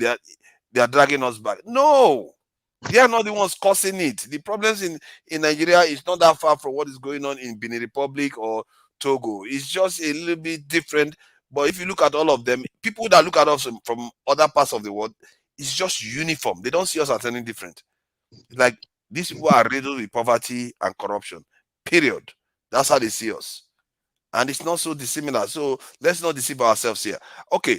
Who else? I think who else wants to say something? I wanted to comment on what you said because I made that comment, So let me just go back to that. So here's the deal. Everything is about context. The context that I made was about the 5 propositions that the other guy had made. One of the 5 propositions was to create more states, rotational presidency. I personally I don't deride anybody. Actually, one thing I don't believe in the idea so much of race, right? To have an Ethiopian to be kind of the same complete thing as a West African person. It's not 100%, or somebody from Eritrea, and they don't see themselves the same way. Same thing about Europeans. When you go to Europe, they have killed themselves in Europe more than they have killed, other people from the questionable different races. I'll come back to that. But my point is that the idea that if you make somebody from Ogun State rule Nigeria more, that would develop Ogun State is the point I rejected. What I say is that if you have somebody who loves their country, no matter where they are from, they will develop their country. People who are, wherever you're coming from. So it's not about, like, personally, I can't deride the North. The North is very vast. Somebody from Plateau or somebody from Kogi or Benue, and somebody from Sokoto, even somebody, a Kanuri person from Borno, and somebody from Kanu, they are different people. You can't lump all of them together. I'm sure I've made my point anyway. But coming to the point that you were, that I think it was the John Abba was making about, greed. I think there's a sort of an insinuation that there's greed in southern Nigeria or something like that, and then the people in the north kind of, are laid back and they're accepting. Yes, there may be a little bit of that in the culture, but I can tell you for free that poverty breeds violence, breeds crime. The reason we have so much crime, and when I say crime, it's not like putting your hand in somebody's pocket and running away in Ikeja or something. I'm talking about people being cut, their heads being cut off. People can't go to their farms in the north. It's because of poverty. That's the primary reason. So people can say, I like hair, whatever it happens. I've worked with northerners. But it's not necessarily just poverty though, because if you look at like China, they were poor, they were living on rations, they were not like crime breeding. India, not that long ago, they were very relatively poor, and they still have a lot of poor people now, but obviously we know they are a lot more advanced now. But 20-30 years ago, they had a lot of poor people. The crime rate, not this level. We don't know. The problem is that, there's no data to measure those, the poverty index. And me and you can agree today, if you go to Mumbai, you'll probably be safer now than you would have been. If you know Indians, they will tell you, they'll tell you don't go to Mumbai, like 15 years ago. But now, Mumbai is a beautiful city. Has been. It's, I think, New Delhi before. It's a cosmopolitan. It has been. But what I'm saying, what I mean is the cutting head off kind of thing. It never happened in those areas. They didn't go about doing that. To show us, then maybe with a proper data that is not anecdotal, then we can be able to. Okay, let me see what I can pull something up. Please go ahead. Now, I think you are saying in a notion. We have to draw the contrast. When I said that I do not even refer to it, I say we distinguish between being content than greed. The notion that you say is the notion is like the northern or the east or whatever the west are more greed. Well, greediness is everywhere. On this platform, I believe that politicians use every language they can use to win the people that they preside over. I want you to know in life, the people that you trust most are the ones that may betray you, and the people that trust you most, they are the ones that can easily become your victim. So all of this thing is local. Politics is pure local. People govern themselves.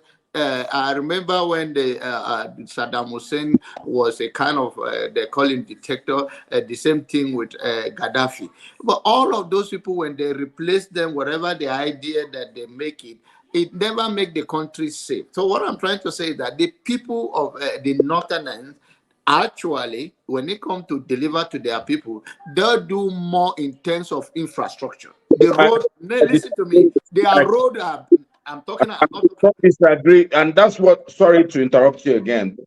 You know, we can't just let this kind of Okay, insinuation. sorry, I'm It's not sorry insinuation. for interrupting. I'm sharing some information now about it. Please It's go not ahead. the road there are more better than the east or west. The power stability is better in the north than like in the south. Let us make it south and north. The stability of the of electricity in the north is much stable than the south.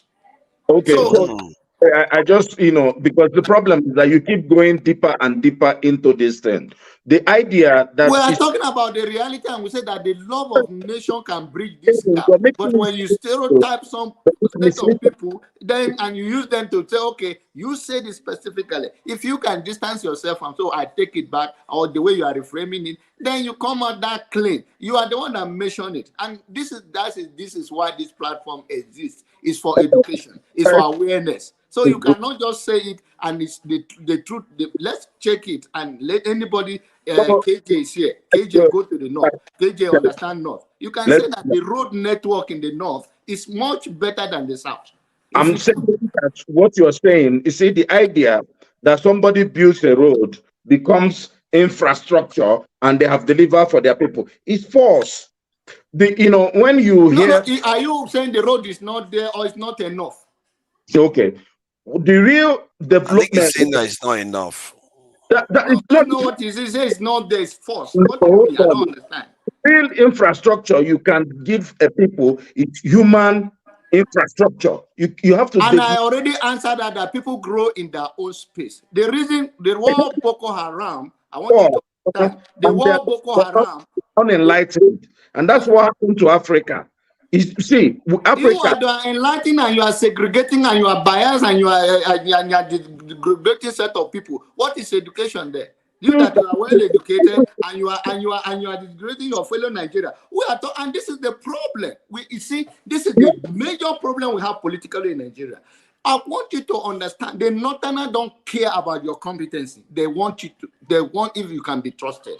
And if we're going to be a nation, we are looking for a leader that will not look at me as a Northerner, or not look at me as from Benue, that will not look at you as from Igbo. They will not going to look at you, and you will build a nation with love and vision. But you cannot come and demonize some set of people, and you think you're going to build a nation like that. I think what you see, Odi, please hold on. I think what John Abba said just now is quite pertinent. I think sometimes you need to hear him out.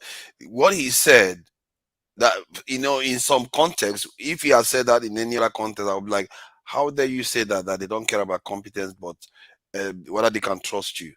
But it makes sense in the context of Nigeria that the Northerners care more about whether they can trust you than whether you are even competent.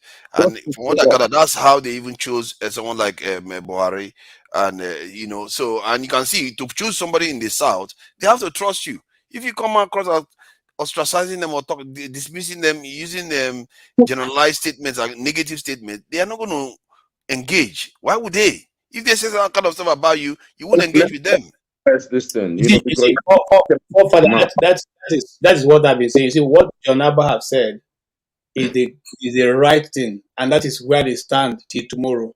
And that is itself a problem to but it's not a problem, it's a smart thing to do. No, because it's not a smart thing. There's no point. Hold on, there's no point. Hold on, let me make my point. There's no point trusting somebody that is competent that is against your people. No, you are wrong there. You are wrong. Forefather, you are wrong.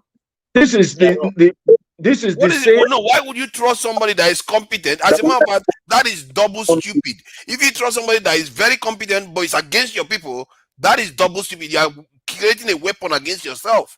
So for them to trust you is an important quality for you to for you to meet before they can trust you. Because you can't just trust somebody that is against you. No. I've not planned.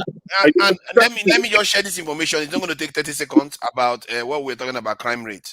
Let me just share it again because I think we're talking about it and saying let me look for the information. So look at India's crime rate per 100K. They said this is the crime rate that hits which is 5, and this goes all the way back to 1990. So during the period where they were relatively poor, So it started from 1990, and look at it, started going down from 5 point something to just about 3, which is not halfway, but reasonable. But look at Nigeria. Look at Nigeria's one. Nigeria's one. It doesn't go way back. It goes to 2016. But look at the value. The value is 33.60 to 21. It has come down, but to 21.74. So that is, it has gone down, but that is still way higher than that of India. Is it not the same way that our what do you call it? Our unemployment has come down. You know, same way that our unemployment has come down to 4%. You know, the point I was making was that India had poverty. The crime rate wasn't that high. Did you see the straight line? When you see such a thing, you run away now. That's where you get it. What's the source of this, all this data? When you look at it, but let me go back to what you were saying. The whole idea, me personally, I am here in the defense of the North. What I'm saying is that the North also deserves good things or want good things as every other person. The idea that, you know, for their children to be dying early and their wives to be dying during childbirth is okay, or it's just what they is just what when I'm saying that it's a bad thing, that someone feels that I'm segregating against them. I'm saying it's a universally bad thing to lose a child, to lose a wife, to lose somebody early, to die from something that is curable, to be poor, to have their children on the streets begging when they have one of the most fertile land in Africa. That's what I'm saying. So how many places do you have two big rivers meeting in one country, Benue and Niger? And around that place, of course, you know it's going to be fertile land. So what am I saying? What I'm saying is that these guys deserve good things like every other person. Let's not continue to denigrate them and say, oh, it's their culture. And when people say, oh, who they trust, that's a Nigerian political language. Who is choosing who? The people that are choosing Buhari is a different. It was chosen based on people trust Buhari based on that he loves the masses. You know, based on what he did in 1985 or 83 and all that with the Diabon. What we found out, even the Northerners stoned Buhari in his village. When you're saying if they trust him, when he went back, they stoned him because he didn't deliver what they wanted. So it's okay for. I'm not saying that. The point is that let us not be going up and down on this issue. Let us not go up and down. So you've just been, you know. Here's my point. You know, the idea that the Northerners, maybe somebody can even suggest, oh, the Northerners trust Tinubu, and that's why they picked him. The Northerners don't trust anything about Tinubu. If you can ask about opinion, the people that chose him are some elites. You know, those people couldn't even win, or Tinubu could not win election in the North. And somebody will come and say, oh, they trust. He couldn't win in Kano. He couldn't win in Kaduna. He couldn't. Where did he win? Even in Benue, did he win? Where did he win? Let us be straight about Kano. Kano is exactly what happens in Anambra. Like you have Afga. So there are different political demographics. If you want to talk politics, let's talk politics on the different way. But what we are talking in general, when you mention that, you know what you mention. Using mouse, you know, like, you know, who they trust. Why should some northern if you elite trusted somebody and he betrayed your trust because he could not deliver, it's one thing. You have said it, that when he went back, they do not like him. So I'm trying to say that is their own perception, and it's till tomorrow. They don't care about your competency. You say they trusted Buhari, and you already said it. On the path, but he couldn't deliver. Let him run again. Let him run again. Then you know. If people will tell you that Buhari lost the 2019 election to Atiku, go to talk to the high security operatives. They didn't remember what happened with the you server. will take that, and that is why we get conflict. I'm not all of those things. It's not none of my issue. But let's face the reality on the ground, on both on the political lifestyle of the North. Allow people to choose people, and when people vote, Nigeria has not had a clean election. except maybe the one that what do you call it? What Babiola had, SDP and NRC. Everybody is inflating numbers. Odi, let me ask you a question. You said that let people choose their members. If now you are vying for the post of a governor, and you pick a phone for 50 million naira, and all your campaign, everything result maybe to 200 million naira, won't you fight very hard for you to win that election? Finish your question. That what you're saying is one of the. That's my question. That's my question. Would you fight very hard to win that election by all means? Even if I look, I will fight as hard as I will fight, even if I didn't put any money, because my integrity is at stake already. If you go in for election, your integrity is at stake. You fight to win. But what we are saying is that the way these guys are fighting is what we are here trying to reject. Yes, We're because hold on. It is the money that is involved in it. They borrowed this money. There's more money involved in American politics. Let me just interject a little bit. I wanted to ask a question. By companies, not by the bank. Let me ask a question. Why do you think that your integrity is at stake when you run for the election? Your integrity, whether you lose or win, your integrity remains intact. It doesn't take anything away from you just because you lost an election. It means that you don't have integrity. It might be because of your integrity you lose an election. You see what I mean, Odi? So don't look at it from that point of view. I think for me, if we are looking at the way things are going on in Nigeria, where the good ones don't emerge, because the good ones are not organized enough. This is why some of the stuff Righteous Man said is a good thing.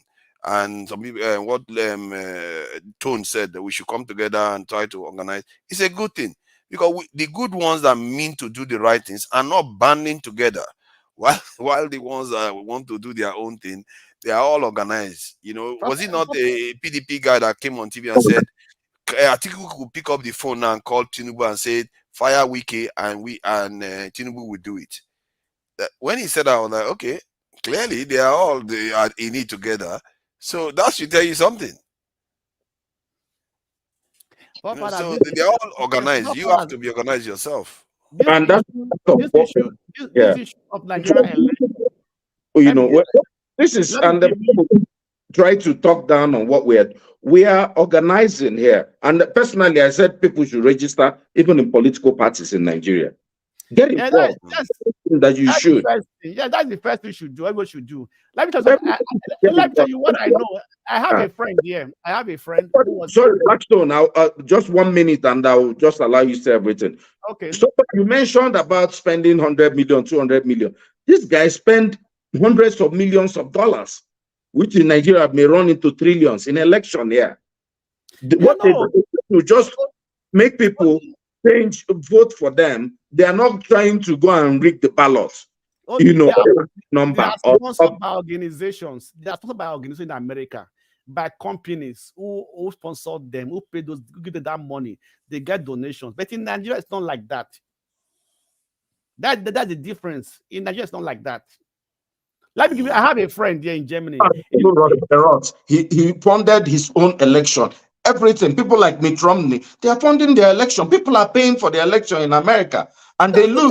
Mitt Romney lost. Ross Perot lost. This guy's hundreds of millions. Don't say that if you put your money, you will die there. Are you going to say that Mitt Romney now formed his election in America? Mitt Romney?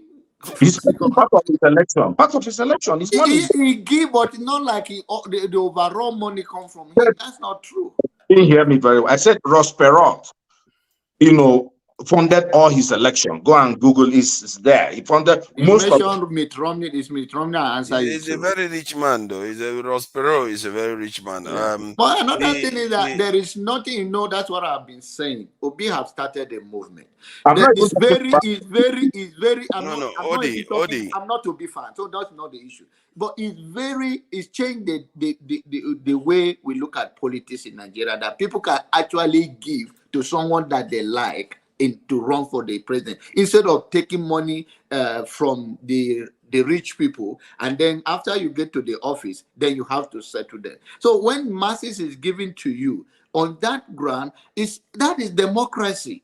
And that's what I'm encouraging everybody, that there is a way forward already, that even if for any reason that Peter Obi is not a president today, he already made a history. If we can continue to build on that, instead of starting all over again, tomorrow they say, who is the next person? No, it's the system now. And we're talking about the power and the influence of media, which is already imparting on them that the business is not as usual. And those things doesn't come cheap and doesn't come that quick. It's going to be for some time, but we will continue. Even like I said, Americans still have voter suppression, but at least they have made a significant progress in many places. There are many places, so remote area, that you cannot even see Democrats in the ballot in America. And some of the things that might even change in Nigeria might change it, that will change Nigeria, may not even happen inside Nigeria. Like if you see what's going on next door now with Nigeria and Burkina Faso and all those,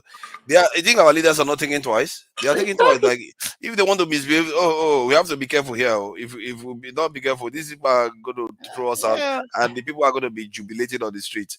So they will be careful too.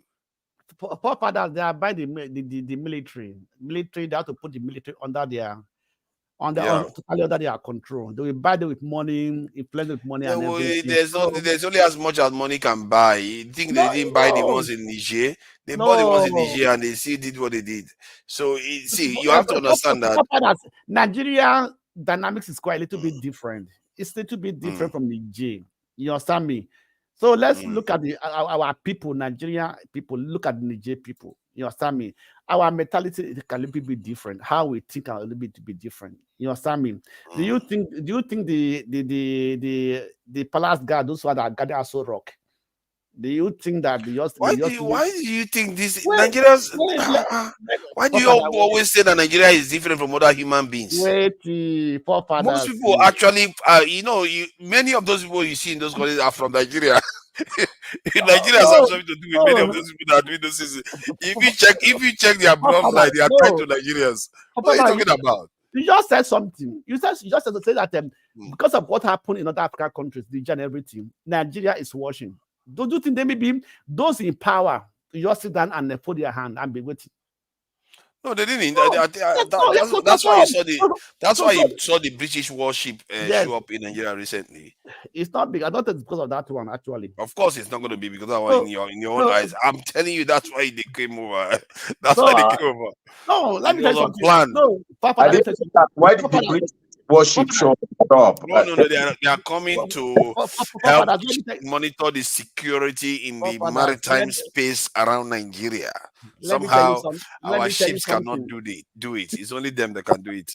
What are you insinuating? I don't get the joke. What that means is that because of the events going on in the West Africa right now, I don't think so. They have the Blackstone. The Blackstone is coming into his own now. He won't let you make one statement without interrupting. See, go ahead. See, what is going on in the West Africa right now with all the coups happening. So the Nigerian government is worried that maybe something could happen in Nigeria. Then it makes sense to start bringing potential allies that could intervene if something goes wrong. Because that's what happens when you have a big military. When you have a big military, to take over a country is hard because you have to convince all of them. And if one of them says no, civil war. Now, that is why it's hard. And what they've done now is, if the British says no, what is going on in Nigeria right now, it could pose a problem to anybody that wants to overthrow the government right now. But brother, make I tell you this one. Make I speak from pidgin. Let me tell you, the people have the power, and you've been saying this point. There's no man that has any. Look, this power is power that people supply to them. Let me tell you something. People are suffering in Nigeria. I'm sure you heard those calls.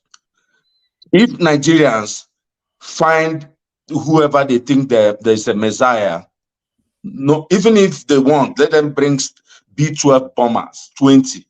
You kill the whole people and you take the land now. There's nothing. Look at Niger. They finally kicked out the ambassador. that Macron has been crying that they cannot kick out. Did they kick him out? I thought they said they are living on military rations. They kicked him out. You got the video is there already. People were outside booing the man as he was entering the car. They stopped them from bringing food and bringing anything supplies into the country. This, at a point, everybody tired. So what I'm saying is this: look, everybody, even the leaders, I do agree that they know that everybody is is something unsaid. And myself, I don't want to say it, but everybody knows that all is not well. In all West, even in Ghana, they know that all is not well. Senegal, of course, Ivory Coast, and the idea that Nigeria is different from every other. No, we're not. We are all the same people. We want good stuff. We want good life. We want to be alive. We want good healthcare and everything. There is no one of the people that have done cool more than anybody is Nigeria, more than even the Niger people. Now they learn from us. I think when people say Nigerian is different in some ways, I think they're talking about the level of the corruption in the society, not even in a positive way, and not that it's not doable in terms of like you say, where there is the will of the people. Sometimes, for right now, as it is right now, something have united Nigerians. All Nigerians are suffering, whether you are rich or you are poor, except you are among the 1% that carry all the resources of the other ones. Right now, can that one reach to a level between the rock and the hard place that trigger anything that bring change is yet to be true. Yeah, to be said. But then there is one thing that unites us right now, and that is what is going to help to propel the ship to a turn whereby we all can say freedom at last. But the problem, like we are saying now, is that the northern problem that will make them unite with the South, I want to use the word South, North and South right now, is not a common problem. They don't have a common problem. The way the police, or the reason why NSAS could not happen in the North is because the policing is different. And the local leaders, the alikali, the councilmen, they are involved in the decision making on any local arrest or anything, any police or DPO or police commissioner.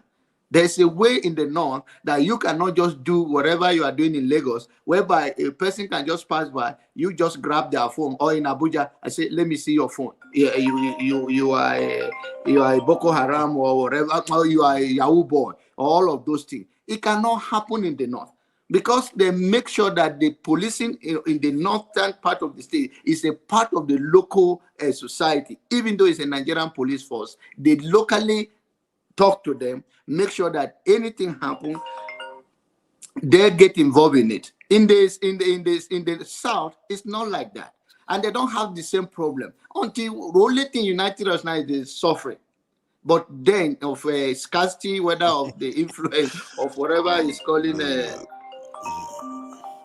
Hold on a second. Oh, go ahead. These people seem to be having a party with me. They seem to be having a party with me on the chat, but it's all good. Yeah. This is just saying about the NSAS and all that. Look, me personally, and I could be wrong, I believe the reason the North did not participate in NSAS was simply because it was Buhari was in power. They were still hoping that. Man, see, how can you see? This is the thing. See, SARS police was not operating that way in the North. That's the problem. I could be wrong, and if anybody has a superior argument, he's talking about. I don't look. But I would have thought you would know now. This Yahoo boys mostly operate in the South. No. The NSAS protest metamorphosed to something else. Their demands are on the SARS police. They didn't go anywhere else with it. They just focused on the SARS nonsense. To something different. It was going to be a revolution. How did the Tunisia own start and the Arab Spring? EndSARS was going to be Nigeria's Arab Spring. But the SARS one is But it very could not focused. be because the way approaching the north. Have you ever been to the north and then you're walking on this in the street in the north and the police say, give me your phone. That I want to open it at Yahoo boy. You see, it doesn't happen in the north. that is the problem. We are looking for what to unite us. What can the northern and what is happening in the north? Now we have some problem in the middle belt that they are even food scarcity because people cannot really go to the farm. They're scared. In fact, that can even unite Nigeria because that will bring hunger and starvation more than the EndSARS when it comes to it. So we are looking for a common ground thing that will trigger something. People say enough is enough. When you are looking, when you have money and you don't have food, what is the use of that food? You have to relate what to the use your of your fellow money. Nigerians. What Jonaba is saying is what I've been saying here since. You see, there's a total different thing that goes on in the north and the south. You know, even in terms of crime, the way it's committed and the way it's treated. Okay, and you are not going to hardly get anybody. You go to the north and tell you this one is a Yahoo boy. You can hardly find if they be maybe around maybe around Jos where people are a bit more technology savvy, but that's not the case they have there.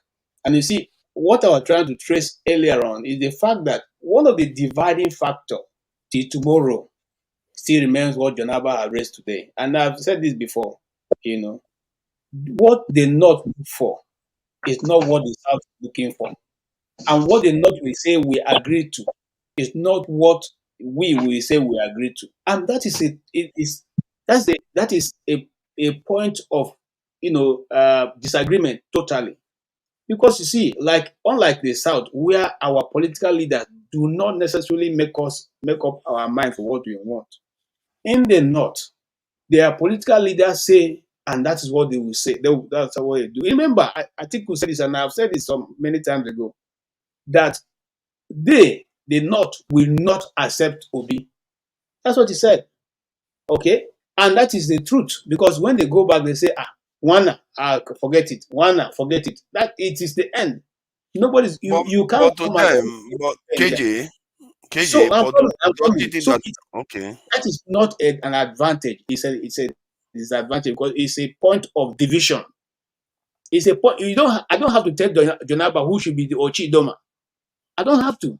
If his people say Jonaba should be Ochidoma, who am I? That is not how it works. You are looking at this. You are looking at it the wrong way. You don't want to listen. You don't want me to question what you are saying. What I'm saying, what you are saying is that they said that Peter Obi is not going to be accepted, but you are not asking why precisely. No, because they accepted Tinubu, but you're not hearing what I'm saying. It's not a question of whether people hate Peter Obi. No, that's not the issue. Or Obasanjo. Or Obasanjo or who? No, it is what their leaders. I still repeat it. What their few leaders who have selfish interests will tell them that they will follow. You know why? Because those leaders are probably the ones paying their children's school fees in the schools, are probably the ones feeding the whole community, are probably the ones giving them money to be able to, meet their basic needs. And then they come back tomorrow and tell you, you have to vote this person. You have to agree with this person. And that is the way it will go. In fact, once it's announced in the mosque, that's the end of it. Everybody will go and do the same. That makes sense now, doesn't it? It makes sense what you said. If there was a leader in the South that is doing the same, you're going to see that they support them. That is a point of disagreement. In a nation, if you are building a nation, why will you say that Odi shouldn't be allowed to run, even if he's qualified? Issue to speak sincerity to issue of Peter Obi. In the North, even Korocha is not likable in his own place. They will accept him more than Peter Obi. That's the truth. If you know Nigerian politics. They will accept you. Sorry, he said they will accept you more than Peter Obi. These three are aligned in their opinion, but it doesn't make it correct. Yeah, we are not saying it's correct. We are trying to say that this, you see, the politics of presenting of a party. You know that even Atiku. Let's go to facts. John Abba, I'm sure I know you're a man that listens to figures and facts. Facts and figures. Let's go to figures and facts. In Benue State, you know, it is common knowledge that Obi won the election in Benue State. You may disagree with that. You can still disagree that Obi won in River State. You know, if you disagree in both. What I'm saying, but let's look at even the one that Beavers gave. Obi won in Plateau State. He won in, there's another one, there's another Taraba, right? Or something. In Taraba. Nasarawa. Even Taraba. Taraba. Saying the idea, hold on now, that this is a game of numbers. What INEC shut IRF down? They had to shut it down because if the election, even with, because if somebody who is an alien, coming from space and now say, oh no, who are you talking? It will be like this Obi didn't get any votes, that some elites just plotted and they said this Obi will not get any votes. It's the same way people were saying, oh, Obi cannot win in Lagos. And I was telling them, Obi is going to win in Lagos, most likely. If they left the votes in Lagos to count, it would have been so much embarrassment. Or even in the Southwest, I say, oh. So when you people are saying Obi is not accepted in the North or is not going to, but he won in states in the North. Now, you are talking about this election that passed. Right? Yes, you are mixing it up. We are talking, all what you are saying. I'm not going back to be talking to you about issue that is in the court or the number that not happen. I do not see any number that they produce from the. And I'm just trying to see that figures show that he was accepted in some states in the North. Okay, so you want to accept that, but you don't want to accept the general vote. Then you are contradicting yourself. If you're going to accept that he win the North, they give it that one, then you should believe that whatever INEC have produced is the issue, and that is the deal. If you're going to accept one, then accept all. Okay, that's what I'm saying. I said, let's go. No, hold on. Let's go with what INEC gave us as results. I said, even in the INEC numbers, Obi won in how many states in the North? We've counted Taraba, Plateau. We've counted 5 states. 5 states. So what are you guys saying? We have 19 states in the North. But Odi, you see, you we are even saying the issue that we are even saying locally that I think you are not understanding the issue we are talking about. Yes. He said that no, listen. Remember, he also picked a vice from Kaduna. And you have a reason for doing that. It's politics, right? You should know that. So you should not believe that one have no influence. If that is the case, he will not even pick him. He could have picked somebody else from any other, even from the West. But he think his own people also will advocate for him. So the issue is that we are even speaking to issues that we are talking, not even in this past election, I say it's more likely to accept Okorocha in the North, wide North, as a person than Obi, whether regardless of this election. The reason for that, let me tell you the reason for that. There are people, I don't know how much you know about the North and how the Nigerian politics work. Before now, we used to have what is called Kaduna Mafia. After breaking down the Kaduna, now we're now gonna write, we call them, say, Kabas. So we're saying, even here, we are saying that even if he win the majority of this thing, these people will not trust him with the power that will do everything. Even is that a good democracy we are promoting? No. But we are saying that these are the people that there are people that call them Hausa Igbo. It's easy for Hausa Igbo, and those Hausa Igbo see things differently than from a pure Easterner that never traveled to the North. Their mindset towards the North is different. And it's understandable because they don't even know the area well and they don't relate with them well. They don't have the same culture. They don't have the same food. Of course, we want Nigeria that work for all of us, but not in the sense whereby you don't have a general knowledge about these people's behavior. We study behavior before you even approach people. If you are going to my house and you know I eat pounded yam, you will bring pounded yam for me, right? The assertion you made is that Obi is not accepted in the North. That Okorocha will be more accepted. No. You are missing the whole thing. We are saying that it's most likely the Northern will accept him. That's the proposition you made. I'm trying to go to figures and facts. The figures and facts now, you accepted that one, but you do not accept the general election. Then that's the hypocrisy. If you're going to accept that what he comes from the North, that he won 5 states, then let it be original 5 states, and there is no mago. That's all. That's all. If you want to believe that, you cannot say he win Lagos, and now he won Lagos, and now you turn around and say, okay, there is a ring somewhere, or they deny him something, when you already admitted that.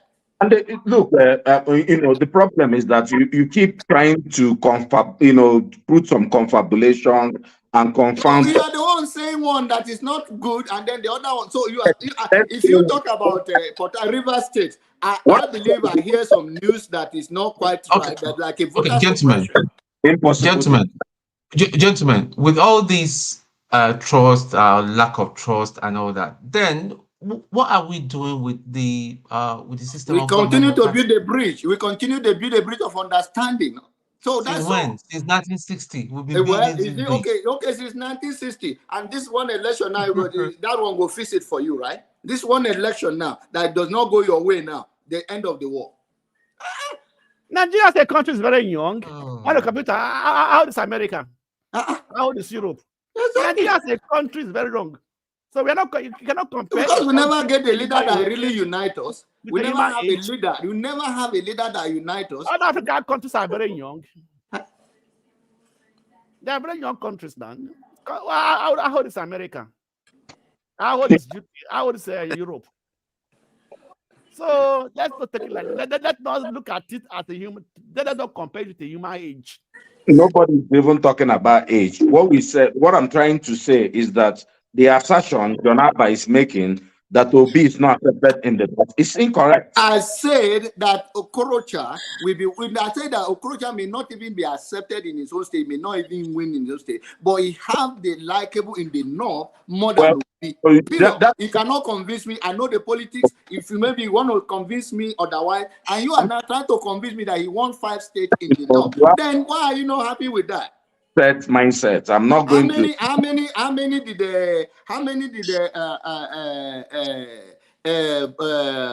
Abubakar win in the East? How many states?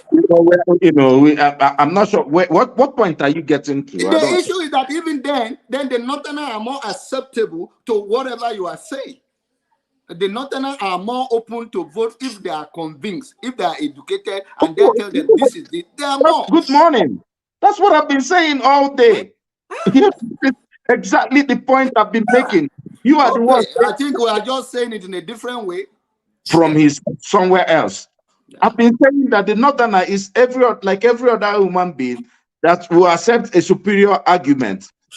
You're trying to say that the Northerner doesn't care about this thing. They are not greedy. They are not this one. The assertion that if somebody likes something good, the person is now a greedy person. It's complete, doesn't make any sense. What I'm saying. Odi, you're missing the point. You're missing the point. But it's okay. I mean, that's your own decision.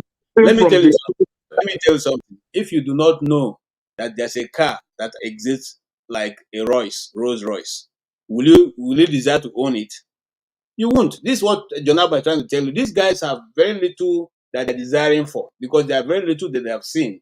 So if you have not seen skyscrapers, will you come to desire skyscrapers in your village? No. So they allow them some very limited level of seeing the other side. That is why majority of them don't even travel to the east or the south because they are told that if you go there, you'll be killed. Igbos don't give land to anybody. Yorubas don't do this. This one not. I'm coming.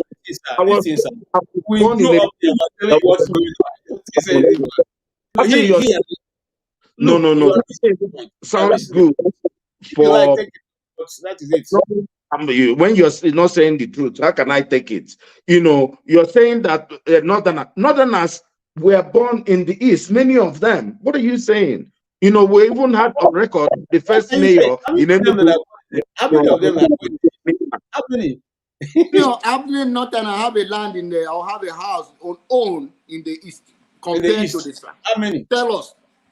It's not their culture to buy the land. They don't want to buy. They don't have a house where they live. Okay, let me ask, how many do you think they have gone to the east? How many? How do you many? think that have ever gone to the east? Yes. I don't have the data, but I can tell you that if you go to no, hold on, go to Enugu We are not and saying there is even outside quarter. There will maybe outside quarter, after market in some area in all the east. There will be place where man can change money, where you will see them. Then we are not saying that they are not there. We are talking about the majority and the compare. You cannot compare that. the idea, these northerners that you people are deriding and trying to. Oh, you are the one making language. That is why you're not understanding what we are saying. The mere fact that there are some of them that have gone to live in the east, like a handful of them, those ones are not going to go back and convince their people because they already have their own mindset. And we're still telling you this thing, and you are still going ahead and say, "Well, why are we deriding them? Are we exactly? I think the thing is coming from different political angle and view, but it's okay. You are entitled to your opinion. I don't come here to. We have to make intelligent debate and argument on issue because people watches this program all over the world, and it's a good thing for us to set records straight, and it's also good to end in a good note in our submission. I understand where you are coming from. You see, what Jonaba is saying, if the southern politicians can understand and have that mindset, we'll be able to understand how to go about it. But each time it's about they selling. advise, It's about they selling. advise the way we are talking now, it will run off. It will run off. I do understand what you people are saying, but what I'm saying, look, these northerners that you're saying that they are so loved in their area, they can't even go back home. They're all living in Abuja. Many of the northern governors are hanging out in Abuja. Since when now? Just this election? Since when? Oh, no, even before. Why are you saying this Boko Haram? They can't go back. Boko Haram is only heavily in Borno State. There's no, and the one happening in Benue State, they call them whatever they say Fulani henchmen or whatever is terrorizing the community is different thing. Boko Haram and just one of them. I said since Boko Haram. I didn't say. Where again? Where in Kano, in Kaduna? There is a flu in Kaduna that terrorists between the southern Kaduna and the northern Kaduna is like a religious break. That what is that? What is that? And there's no other in fight in the east. No. Why? I'm not bringing comparison now. I'm saying that you have to because you are talking about all of them now have moved because of crime to Abuja. How many Abuja can contain? How many people can Abuja contain? Go to Niger State. Go to politicians from Niger State, from Zamfara State, from Borno. Those people can go home. It's the fact. So when you're saying you're trying to paint them as they go in their your governor are not living in Lagos. I'm not trying to, if we want to. You are talking like your governors from the east are not living in Lagos. The people in the don't love Island, are they not in PGC there? Most of them have a permanent house. Ode. Actually, Ode, sorry, I just 1 minute. Go ahead. Here we are here to learn, not just to argue. What I think John Abba is from the north. KJ, I know he also understands northern politics, what's going on there. What they are saying, they actually say the truth. That is just the summary. For me, I was even saying this. For Peter Obi to have a real clear win in Nigeria easily, with the support Peter Obi was having in the south, to be honest, if he have 50% of that in the north, that election, there is nothing anybody can do. The understanding in the north is different. They listen to political leaders, religious leaders, their emirs. We don't have that. The reason for that is what KJ just said, right? In the north, one of the differences, you have the local government chairman, or you are a minister, you start taking care of thousands of people. They come to your house, to get food. When I was serving in Zamfara State, Sani Yerima, that was doing Sharia politics, he ruled for 8 years. KJ, if you go to Zamfara State, for 8 years, Sani Yerima, nobody can tell you, I'm saying it authoritatively, this is the project Sani Yerima completed. You know what Sani Yerima was doing? Sani Yerima was giving money to the people. I was shocked. If Sani Yerima is coming to Gusau, the moment he entered Gusau, the whole city, I've never seen anything like that.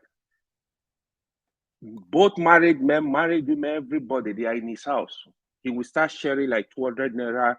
Hey, Yerima Yadzo, the whole place. And once the governor after Yerima, Mahmoud Shekafe, even with his popularity, he was the one that was even working. After 4 years, Yerima said he must leave. He kicked him out. He only said what time. So when people are saying this stuff is because of understanding. It's not emotions. If you want to win vote in the North, you need to go work with these people. I was saying it, all right? Like if Konkoso had agreed to be vice to Peter Obi, they would have been all these political gangsters, they would have seen hell. Because Konkoso can pull out vote from the North. The guy Peter Obi choose, he cannot really do much. It's not like certain politics where nobody will come, you win an election, you come. No, it doesn't work like that. This is the truth. In the South, we are completely different. Anybody can come, you make a statement, you are son of nobody. Come on, in the North, even if you are son of nobody, you can't even marry somebody that is important. You are even talking of politics. Even if you go to Dangote house or one governor and say, hey, you want to marry their daughter, they will ask you, is your father? Like that, it's which education. So that is how the Northern system work. So there is no two ways, except this will change later, but for now, that is how it works. KJ and John Nabab, very correct. No, let me add this before you come in. Let me add this. You see, if I was among he came into support. I'm coming, sir. If I was among Peter B's team, this is what I'm going to tell them. One, don't go for the 5 northern states. Go for the middle belt. Go attack Benue, attack Banda Sarawa, attack Taraba, attack Plateau. Okay, and then go for the broke for what do you call it? Adamawa. Okay, go for Adamawa or you go for listen, leave the far north. Because those guys, if their leader, whether they like them or not, I'm telling you this thing authoritatively, whether they have performed or not, comes and say, don't vote KJ. My brother, anything where you like me could do, they won't vote for me. That is the way it has been. Yes. Until it changes, that is what's on ground. There's nothing about it. That's the way the people have grown. It's not like us. Let me have my say. Say now. Okay, sir. Go ahead. My point is this. Very good point you made. I also believe that if Peter Obi had chosen Kwankwaso, he would have gotten more votes. There's no question about that. Based on he has connection to the people, to the Talakawas, that they will call it, and that's what Buhari had. It didn't help him so much in the election at the end of the day. If you look at the numbers, that even if Peter Obi had chosen Kwankwaso, he wouldn't have won this election by INEC. They would have still switched off the server, and calculated. I'm just being realistic here.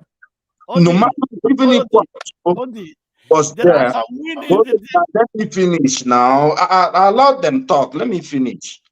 They would have still. Here's my point. Here's the point I was trying. This is that an average northerner is different from an average southerner. It's not even in question. Even if you come to the 5 states of the east is where I come from, the person, an average someone in Abia State or in Imo, they are 2 different people from different areas. They even speak slightly different languages and dialects. Sometimes I can't even understand what a fellow Igbo man is saying. They eat different food. So you can't say, you know, I understand Igbo people don't have king, so we don't have respect for the constitutional authority to tell people what to do. In the North, I have this, what I said, here's my word, because people keep forgetting that there is a mix of religion in the North. You know, people keep forgetting that if you come to the North, that what Obi actually did was to go to the Christian part of the North, which still makes about 35% or some 40% of the North. You know, and that's where he got most of his votes. What we're saying, when he said that Obi is not accepted in the North, that's what I said. No. I compare Korocha. Don't say that, please. Don't say that. I say don't miss. I still here. Don't. I said that it is more likely for the Northerners to accept Okorocha, even though he may not even win the state, because of his relationship with the North. That there are people that are called Igbo houses. So if you want to come and be talking about to be or no be, me, I know they get blood pressure for any politician. You guys are the one that believe that one is I've been saying it on this platform. One is they're all evil, but one is lesser evil. All of those language doesn't sit with me. I believe if the election is run clearly and no mago, person that will win will still win. And when we talk about accepting the Northerner, we are comparing the person that is known in the North, that the Northerner can relate to more than Obi. That's all. Now I'm talking to AY. You know, what I said, let's go into the, you know, statistics and the figures that INEC gave us. I said, how can you say that this man is not accepted in the North when he even won more votes in the North? You are keep saying the same thing, and that is misrepresenting. We said I do not say that. I said, and I repeat myself again. And this is the problem when I have with people with trust. I say that if you are comparing Korocha and Obi, that the Okorocha will be accepted in the North, even if Korocha do not win in the state. So that is a different thing than saying he will not be accepted. It's not even guaranteed. Let me speak to one fact. You see the North, you are even referring to, let's say you are even referring to the major cities. They have really deep villages. I think KJ must have known, we know some of the villages. If you go to Kuala Lumpur, tell them, Peter Obi, even till now, they will tell you why Peter Obi. They'll say Peter Obi, which Peter Obi they talk when they say paper. So you need it's different actually. Why he's talking about Okorocha? You know, Okorocha is kind of a nutter boy. Okorocha might have more acceptability in the North than Peter Obi. You see, that idea of Okorocha now is something we don't know. You know, Okorocha, let me tell you something. The idea that if you put Okorocha and Peter Obi in Plateau to run for election, that he win or Peter Obi is false. I don't believe that narrative. Or if you put Okorocha and Peter Obi in Nasarawa to win election, you know, he will win him in Nasarawa. It's false. Go and look about makeup. Hold on. The North actually has more tribes than the South. We know, but see it this way. The biggest region. Hold on. He's bringing Okorocha into the mix. I'm trying to go state by state. Let's put Okorocha up for election in the against Obi in Plateau, in Nasarawa, in Benue, in all this. See, all these things. All those places are not even the final we are talking about. We are talking about the middle belt where they know we are talking about Benue. Benue that have a boundary with Enugu there. We are talking about. It's fine. You don't have to like him, but the idea I don't have to. You cannot force me. I'm talking political. I don't dislike anybody. I know they take my blood. You say politician. Even if my papa be the president of Nigeria, it's none of my business. They play the game of politics. They win or lose. It's man up. It's a game. So any other thing that a passion for anything to come and make me talk, even before they vote, I already bet with everybody here. I'm not about to be or no be. We are talking in general. But then you are why not? Forward. partially right what you are saying, right? It did not Cetra. Peter Obi can defeat Okorocha. I also believe that. But you see the core north, northwest, northeast. This northwest is number one area when it comes to Nigeria election. If you win that region, you are likely to win the election. Yeah. Or you pull out reasonable votes. You know, they have the highest number of votes. Beavers has changed those numbers. So go and check. Beavers Oh, has, it's still high. It was still the highest in this election. but not as it used to be. Go and Yes. check. Boronu had 1 million votes in 2019. More than 1 million for Buhari. They gave Buhari. This election, all of them, they didn't even get 300,000. So Are you going to say they didn't get 300,000? How many people went to vote? This election was the lowest election in all Nigeria. In all Nigeria, there was the lowest turnout. Yeah, and it's in general. It's nothing has to do with anything. The lower it's in general. It's 33%. in general. And then the next election, if we do not set our tone straight, if we really want to run democracy and we don't set our tone straight, then we're going to get more depressed people that will not even come out. And then then all the effort of democracy that we are trying to accomplish, then we cannot have it. Then there is no ending need on 2027. Anybody should go and spend billions of dollars. Let us just let Tinubu stay for the 8 years. Thank you, Janaba. In fact, if the Supreme Court failed to meet the yearnings of the Nigerian people, the next election will not be up to 10 million people that will even vote. Yes. Not be up to mark my word. 10 million will be difficult to arrive at. Yes. Yeah, definitely. That's true. If we do not set this tone straight, and then the next election, you think people were depressed and did not come out, there will be worse. People will say, okay, why are we even voting in the first place? And then the Nigerian people, I will be of opinion. Don't waste these billions. Just give it to the masses. Jonaba, to me, Beavers actually reduced the number of voters, right? The other thing is, if not for the belief most people have for Peter Obi, like especially in the South, the number will not even be up to that. People will not come out. So Peter Obi also push people out. Of course. The moment we don't have any candidate with trust in the election, the number will be so low that people will be asking, are there people in this country? Okay. Wait, let me ask you a question though. Let me ask you a question in this area. If actually, say 93 million people were registered to vote, out of these 93 million people, right? If 50 million people come out to actually to participate, can Nigeria handle it? Can INEC handle it? Let's look at ourselves. No. They can handle it. They don't have the infrastructure for all of those things. All those money that you are talking about, they chop it. They don't use any money. In fact, it depends on party. Any party that have more infrastructure that can go run have the tendency to do it on their own. I'm thinking about INEC. Can they actually handle? Look at, for example, the vote is supposed to start by 8 o'clock. In some places, they start by 10 or 12 o'clock. Then, if maybe in that polling unit, there are about maybe 10,000 people, will they be able to finish the voting before 6 o'clock? Blackstone, in the history of Nigeria from 1999, initially we were having there will be election in a state, you will see vote 5 million, 4 million. I'm asking, where is this number coming from? Because they used to write results, right? Yeah, definitely. With Beavers, to be honest, even 90 million vote, 80 million, whatever million people that are registered, I have my fear that most of them, they were fake registration.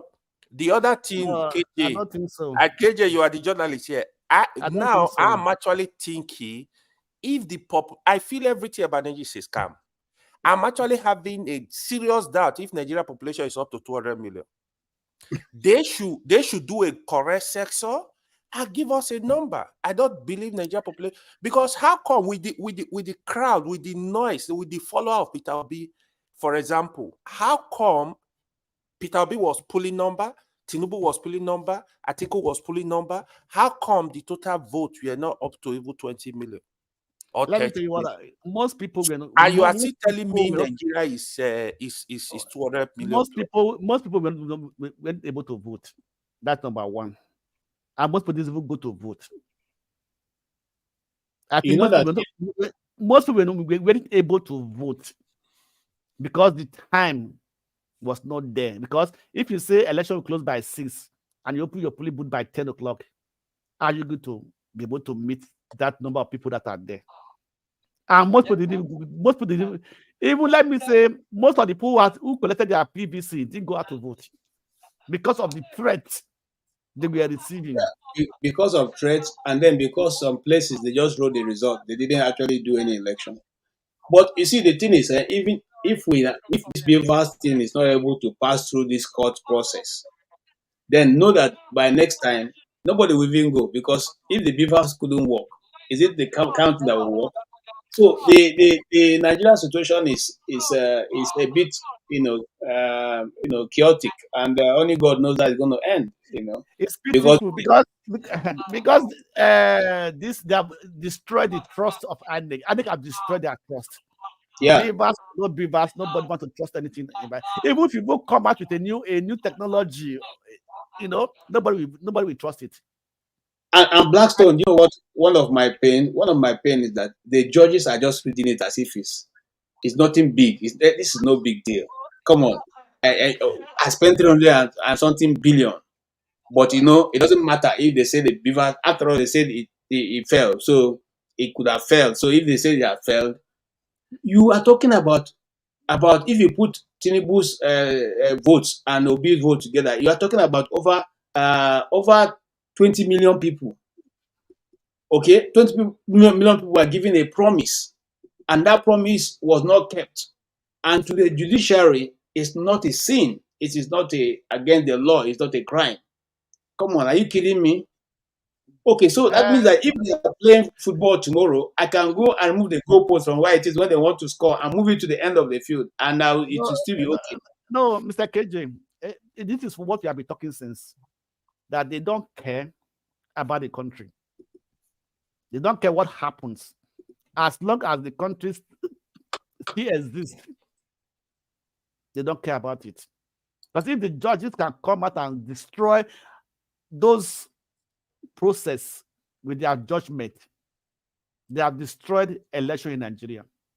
And no meaningful Nigeria, no youth. They think maybe the youth today, where the youth maybe of 20 years ago or 10 years ago, so on and so forth, that they don't listen, they don't do anything. They all listen, they all follow trend, what is going on. And I don't think the next election will be an election that anybody will be proud of. That was even let me say something. Even the state election, did this maybe Imo State, Bayelsa, Kogi State. Let's see what's going to happen if people will come out and vote. Because they know that their vote, it does not count. Even with the Beavers, they are still coming out now and we will use the Beavers, we do this. Why are you not now with this judgment? Everybody that everybody is talking about, everybody is disappointed. They want to come and tell us, the Beavers is there. I will tell everybody, the Beavers is not different from your phone, your smartphone. The only thing that makes it different because the Beavers can read have a card reader, which our phone does not have. You understand me? So you can open your phone with a fingerprint. You can open your phone with your facial recognition. You can snap papers and you can send it out. So what is the difference in Beavers than your smartphone? Apart from it reads your card. And as Patrick was saying that if you are going to use a fingerprint, why are we still having voter's card? So at the end of the day, the technology is nothing new. We are saying, this and this and this. There's nothing new about it.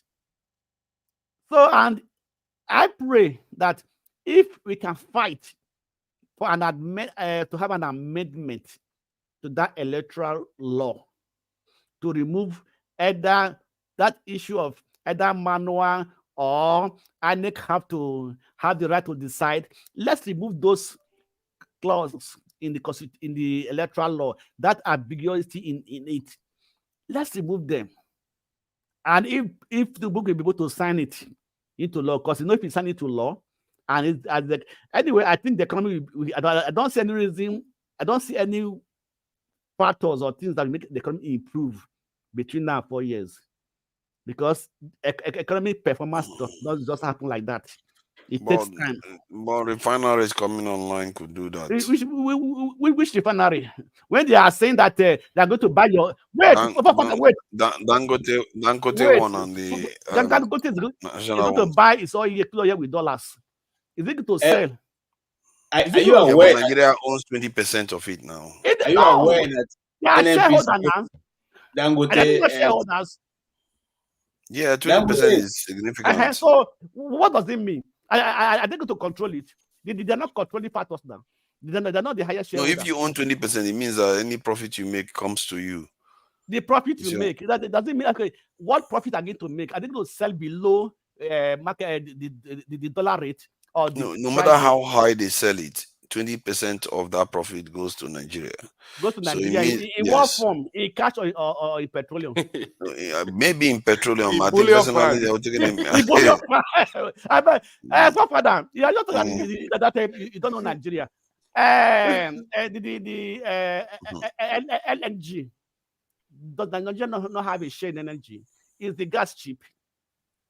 Gas is cheaper than petrol now. Yes, gas is cheaper. Gas is always cheaper than petrol all over the world. Yes. Gas is always cheaper. So is it cheaper for everybody in Nigeria? They increase the price, but Nigeria government has a share in LNG. So that yes, but it's cheaper than petrol. That's in terms of the proportion. It's always cheaper. Yes, but it's the gap between the two prices. How much is 23 cubic meter of gas in Nigeria? How much is it? I don't know. Okay. Ask people that people are there. How much they buy a gas cylinder in Nigeria, and how much was it before? Before now, and they're not using dollar. They're not using dollar to affect the price. So the issue of Nigeria is but if you think about it, let me say, if you think about it, if the refineries come online, let's say the Port Harcourt one comes online and the Dangote one, not any other one, I think that just by not having to purchase petrol with dollars, with our precious foreign reserve, we don't have to do that anymore. That means we saved ourselves some money there.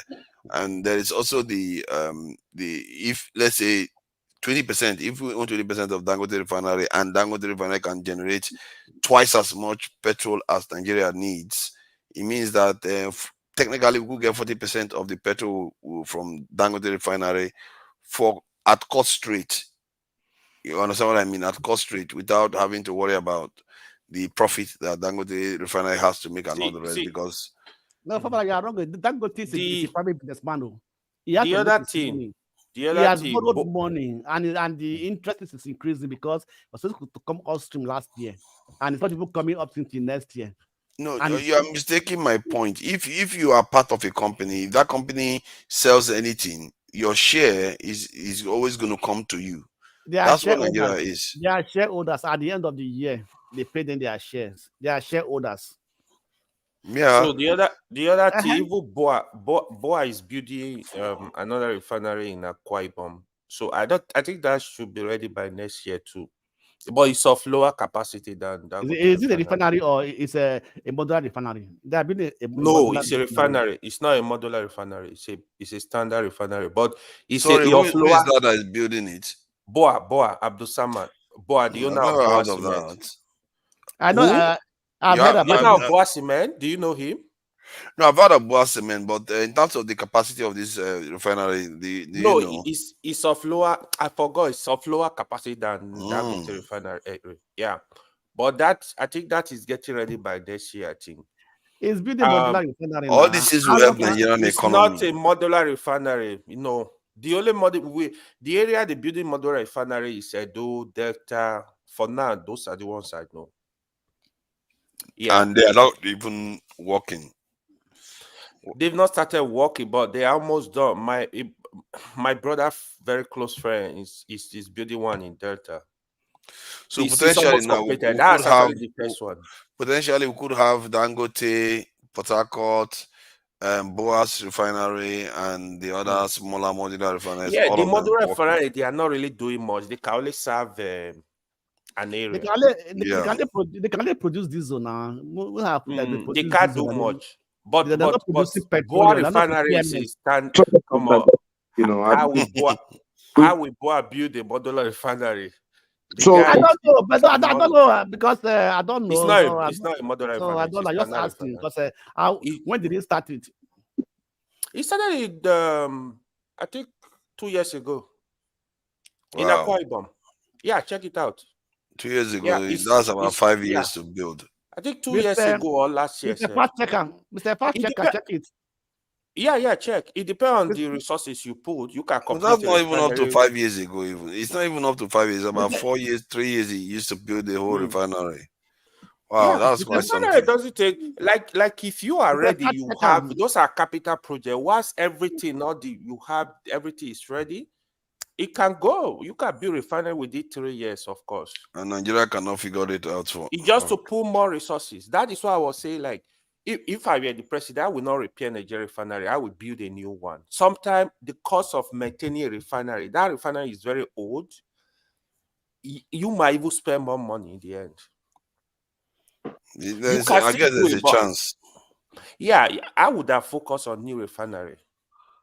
Yeah, I thought, why don't they remove the old equipment and replace with the new equipment? Exactly. They replace it, but the problem with Nigeria, a lot of mago now. Because it is government now, and the government. Yeah, they play with it. When you privatize a system. If Lagos Ibadan Expressway we can take more than 10 years, about 120 kilometers, what do you expect? Major roads. What do you expect? 120 kilometers for more than 8 years, about 10 years going on. So what do you expect? Nigeria, like those projects, like it is a shame. Everything is a scam, to be honest. They lie to the people because the other problem is you have a budget for a project. I mean, if you don't do it within that period, materials, the price of things are increasing. So it's gonna increase the cost of what you are doing. They don't even know that. So that's why they keep spending money on this stuff, Like if contractor is not ready to work, get him out. Because they collect kickback, they can't get the contractors out. The thing is, the Tinubu technically is a lucky president because Buhari didn't have the kind of luck Tinubu had. When Buhari came in, I agree. Price of crude oil came down, there's lockdown, all that kind of nonsense happened during his time. But Tinubu, we came in when subsidy was already ready to be removed. Even on his very first day, it was a gift that was just added to Tinubu. Subsidy out of the way. And, even price of oil now is almost $100 crude oil. Imagine that the price of oil has gone up, and then refineries might come online. So you can see all the makings of a potentially reasonably prosperous period showing up in the near future if he doesn't manage to screw it up. So if all those things happen and he improves security, you can see a situation where the Nigerian economy will start improving, and even Nigerians that are overseas will start going back. But it needs to also focus on crude oil theft. It is a big issue, man, in Nigeria. That's a big one. So, what somebody said to me today, an elderly man, I can't even say it here. Maybe I'll be arrested. So let me keep my mouth shut. That I know I can't say it here. Because here's my take about this. I'm personally excited about the future of Nigeria and the prospects. But the problem I have with when we are focusing maybe on oil theft, as he was going to talk about, on maybe the crude oil refineries that are coming online, The main problem Nigeria has is intangible assets. You know, can you come to a place and you have, you know, as you were saying, security, rule of law, you know, if you come to Lagos, if you invest and somebody takes your, swindles you, can you go to the court and let the court give you back your, you know, thing? That's how foreigners, foreign investors, and even Nigerians who live outside Nigeria will return to be able to invest in the country. Without that, you know, you can, you know, have all the modular refineries you have. You may make things a little better, but still the suffering has gone so deep that it is going to take a long road, you know, to bring us back. But what they need to invest in, if I were to say, is like everybody wishes any government that is in power, whether it's Tinubu that is going to succeed with the Supreme Court, that he becomes successful. But the thing is, to become successful, you have to be convinced that you have love for the country. You know, look at Abuja now. MC Oluomo people have taken over. People who have enjoyed relative peace in Abuja, you know, it becomes a little bit of a fishy place anymore, going forward, right? You know, that they are shooting gun and taking over places by force. And, you know, those society, if that's the trajectory that the society is going to go on with, it's a problem. No matter whatever you put in there, and if people can't go to their farm, so there are some things they have to put in place. Now bring in all the other things for people to succeed. Just a quick one. So the Boa refinery is gonna be producing 200,000 barrels per day. And it's coming up in 2025, not before 2025. Before 2025. So before that, no, next year. Next year. It's not fixed for I think 2025. he meant to say we'll process 200,000 barrels of oil. Because what are they going to produce? Do you mean barrels of what? So of petrol. Of petroleum now. Dangote, hold on. Dangote is producing. Dangote is going to be producing 650,000 barrels per day. No, that's not what. That's where I'm saying you're mixing it up. Dangote. Mixing what? Hold on now. Let me tell you now. Hold on. Now you can Google it and check it. Dangote will process 650,000 barrels of crude oil. Yes, correct. That's correct. Don't talk about say produce 650,000 barrels. You are right. Petrol in barrels. Yeah, you are right. You are right today. You are right. That's correct. Okay, I think I've had a feel. In any case, Google is not a fad for everything, so I don't think that. I've had enough of the feel for today. So thank you everybody for being here.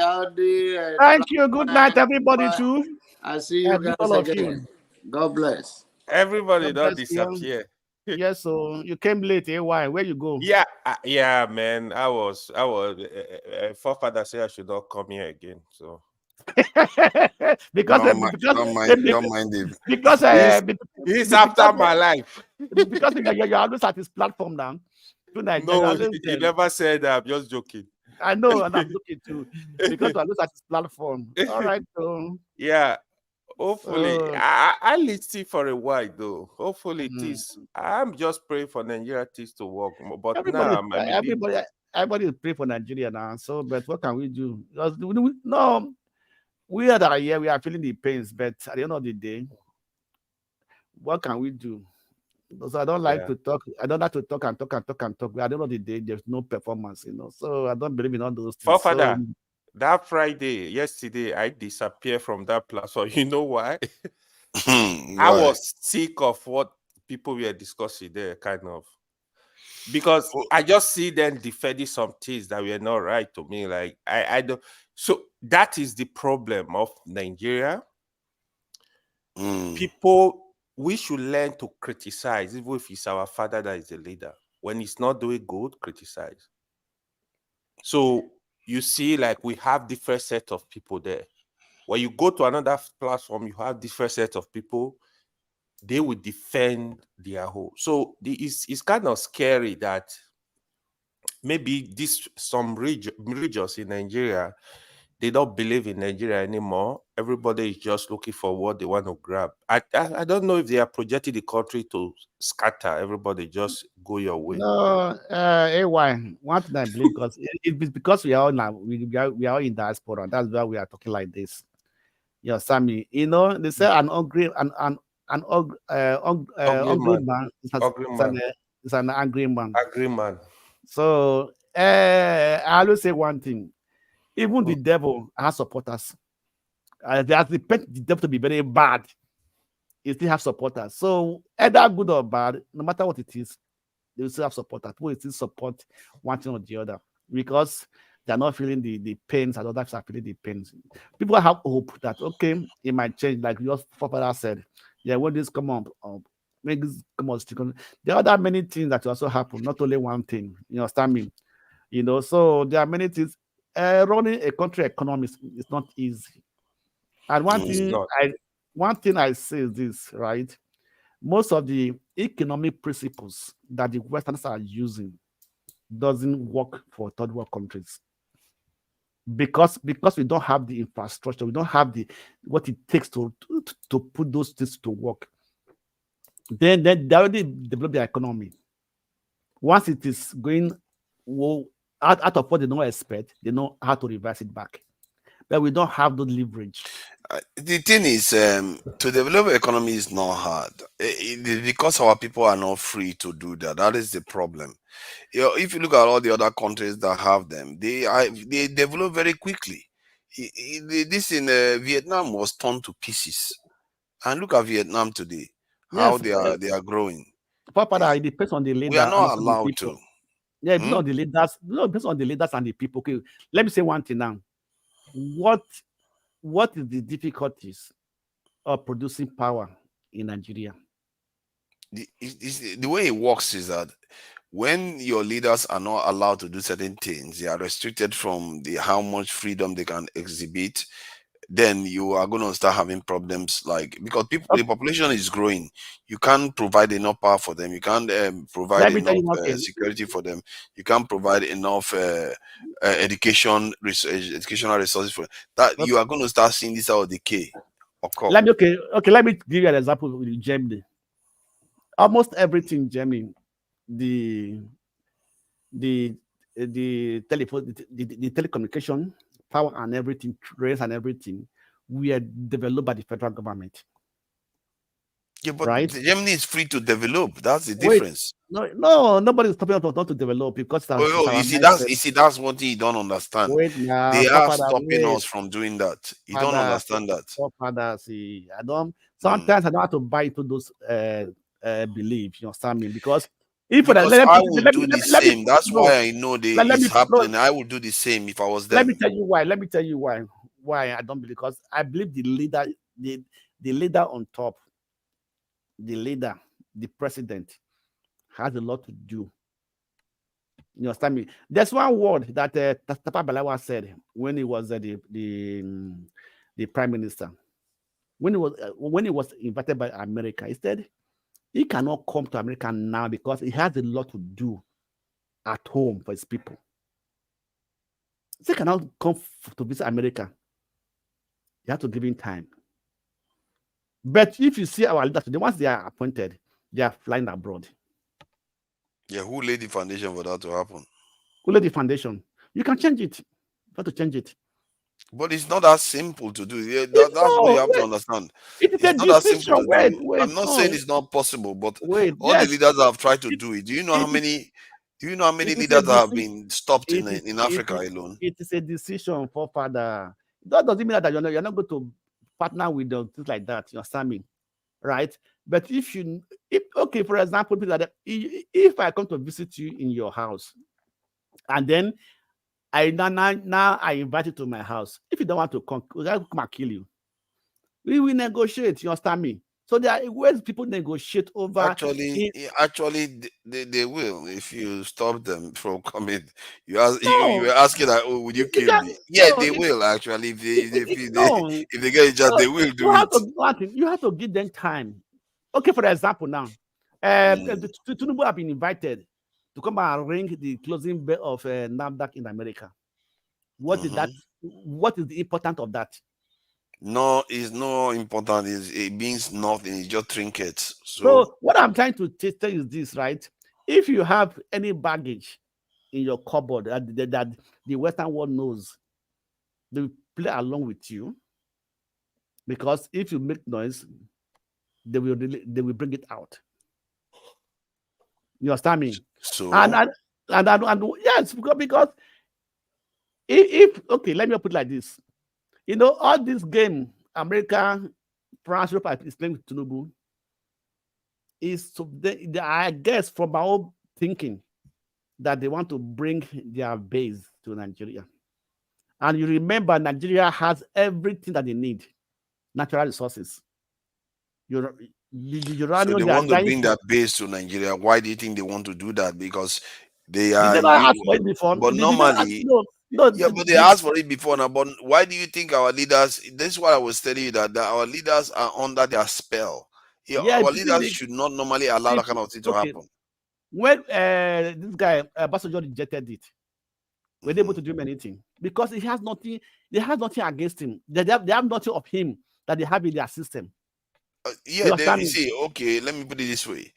There's certain things they can be able to do. There are certain things they cannot be able to do. This is why you have to recognize the limits of their power. The limit of their power is like if they come to Nigeria now and say the Northerners have to turn Christian, good luck with that one. That's not happening. If you come to the South and tell them to turn Muslim, good luck. It's not gonna happen. They don't have that power.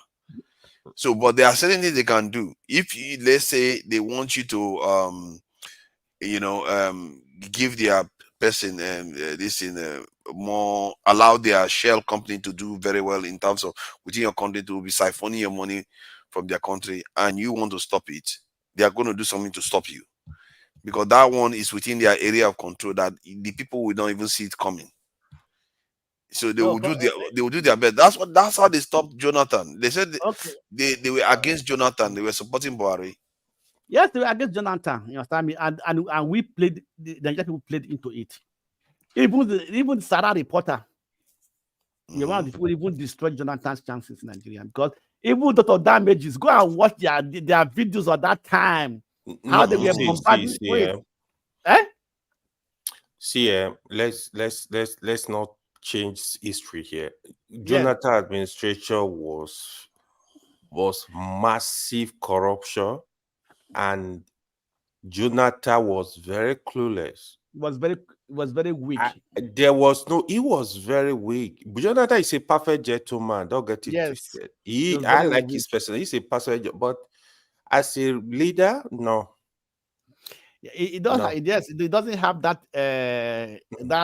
authority, or maybe that will. That's to take decisions. What is even funny, sir? Even Buhari was even worse than Jonathan. Buhari was weak also. So what is even like during Obasanjo, IBB, Abacha, Ivo Obasanjo, Abdul Salam, they were stealing money by themselves. Jonathan, I don't think they were stealing money around Jonathan. Of course they were. No, that's course. No, you're stealing money around him. If you are a weak leader, that's what will happen to you. That's also what happened to Buhari. You understand me? You know? Yeah. And yes, so that's what it is. And you know, one thing that like I said before, to rule a nation is not easy. You understand me? Agreed. And once you are not physically fit, emotionally fit, and very healthy, you understand me? It will break you down. All of the day you'll be sleeping in the office. Physically fit is the least of your problem. See, there are things you know about the story of Okonjo Iweala. There are things you can't do as a leader. You have your limits. If you cross certain lines, you have to be prepared for everything that they throw at you, because you don't have the ability to repel them anyway. No, what I mean by physically fit is that when you are weak, then you sleep all the time in the office. You sleep. Instead of you to be working, you are sleeping. You understand me? The people are doing things that you do not expect. Yeah. You understand me? When fight comes to your table, you have to attend to it immediately. Maybe 2 months time. And before that, they are taking the chances to do what they want to do. I cannot even review those files, those things. You understand me? That's why I say when you are physically weak. I think for me anyway, the way I look at it is that if your weakness comes from the fact that you're not protected as a leader, if your own people are not responsible for your survival and your protection, chances are that you are going to defer to people that are responsible for your survival and protection for as loyalty, because those are the ones that guarantee your safety. And this is one of the things I keep saying, that why should our leaders serve us when we are not the ones guaranteed their safety? Why do you think they run to London all the time? They feel more safer there. Sometimes they even go there to go and have a meeting all the time, because they don't see that's the country that is guaranteeing their security. Do you see that the British warship came to Nigeria recently? Because Nigeria is not it doesn't have its own security in its own hands. Oh, That's the problem. Because they are afraid. Just now, you just made a reference to Vietnam. America fought heavy war in Vietnam. You understand me? But today, Vietnam I do not stand on their own. Are they afraid of America? What influence America has on their decisions? You understand me? Simply because you know one thing. This actually, let me put why I see it like this: that the regard or the respect we have for the Western world is too much. That is why we wake up every day. We are going to abroad. You understand me? So at the end of the day, why don't we develop our own system? Tinubu just after the election, he went to France. Everybody has said he went to France. Why must you go to France? Why don't you find somewhere in Nigeria and go and relax your soul and stay away from people? Because those are the people that kept him alive. Those are the people that are guaranteeing his safety. It's not us. Who's pursuing him? That's my question. Who's pursuing them? If you are clean, okay. Look at Obi. Obi walked freely in the street, even before the election, every time. I was scared for Obi. Yeah, scared for him. Yes, but I was scared for. Was there any other candidate that could say I walk in the street, go to somewhere in law and everything? You don't see military people around it. You don't see around. They knew. He feel that he has nothing to hide. Nobody's after him because he has not stolen from anybody. He has not offended anybody. You understand me? Once you are a criminal, you are. They say the Blackstone, my God, if that is the principle that you are living by, you've not stolen from anyone, so nobody's going to come for you. No.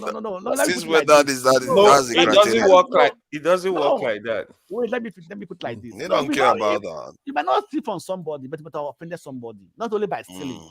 They say the wicked ones shall not have peace. Let me just recognize, guys. The banks, a bank's theory subscribed just now to this this channel that I put on this thing. I just saw a notification. The bank's theory. Yeah, that's an interesting name. Big bank. The bank, the bank. So that's the way I see it. You understand me? So when you are not, in fact, Nigeria is a complex society. Even we ourselves, Nigerians, we are very complex people. But we are also very good. Nigerians are also very good people. The one that gives me sleepless nights. Poverty.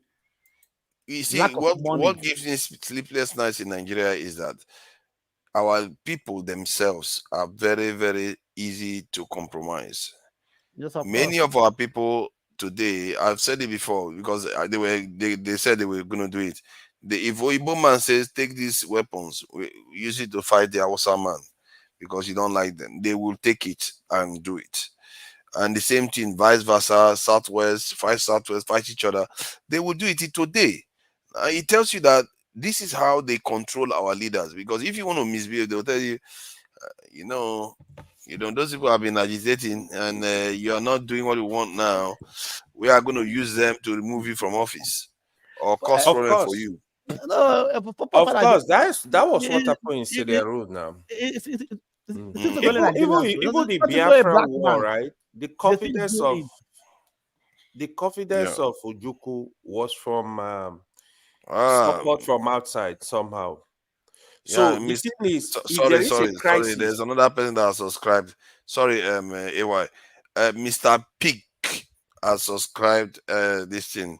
Was it not Mr. Pig that was talking about oh, I'm good looking, I'm not Mr. Pig, I was and I was I think reading it a little bit, but I was like, Chema was asking him, are you a woman or a guy? I no, don't know. I think he's a lady, man. Uh, She's just using Mr. so people will not don't know.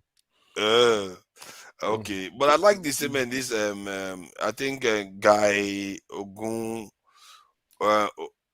yeah, Owan Lele. Listen, there was this statement he made about the Vietnamese, because and which is technically what I normally my position on it, where he said in Vietnam there were a strong will, a vision, and a people united to work together to reach that common goal. That was what happened. Yeah. That's because they have to now after all that brutal bulala. No, yeah, you know, I've You said it wake up before. now. I've You said it wake up by before. force. Let me give you an example. My late father told me that every country today that has developed, read their history, they have fought one war or the other that were drastic, that fought drastic wars, they will shed blood. Of course. Just look at all the Yes, nations that did our first world nations. Of course. So that's why I said what I said. Biafra War did not benefit Nigerians. Know why? Because if that Biafra War was fought all around Nigeria would be a different place today. It would be because it would have opened our head to think differently. No, hold on. If you fight amongst yourself, it doesn't make you develop. It's when you fight against other people. That's the one that forces you to develop. Because if you fight amongst yourself, Agreed. if anything, it leaves people quite traumatized against each other, like Liberia and a few other countries like Sierra Leone. But if you have a conflict against external force, just like yes, it just like forces you to Russia think and twice. Ukraine now. After that Yeah. war, Ukraine they will reinforce. You They know, will. Canada and US, they once fought a war now, long ago. Yeah, Canada and US, you are seeing that are best friends in the world. Yeah, Okay, they fought a war. How about Rwanda? You put Rwanda I think Rwanda, you guys are overrated. Rwanda is overrated. I don't understand it. I don't get it. Do you know that GDP per capita? You know why people like Rwanda is because Africa is so terrible that if somebody can sweep their streets and build a few houses, we think, Bro, what is Rwanda manufacturing? Forefather, that is how they used to praise God. I was telling my friend, I'm like, forget it. There is nothing in Ghana, man. Ghana economy is like shit show. No, but at least Ghanaians are manufacturing something. What is Rwanda manufacturing? The Ghana economy is coming down anyway. This percentage is bringing Ghana down. economy is down. They manufacturing nothing. Even agriculture. They import agricultural produce. They are making some cocoa. They have some oil. They are the highest manufacturers of gold. So Ghana is that's number one in the world. Gold. There is Ghana. Let's not forget. And it's funny because they don't talk too much about that in terms of Ghana as an economy. Like the way they talk about Nigeria for oil. Nobody says too much about gold, but yet they are number one in the world.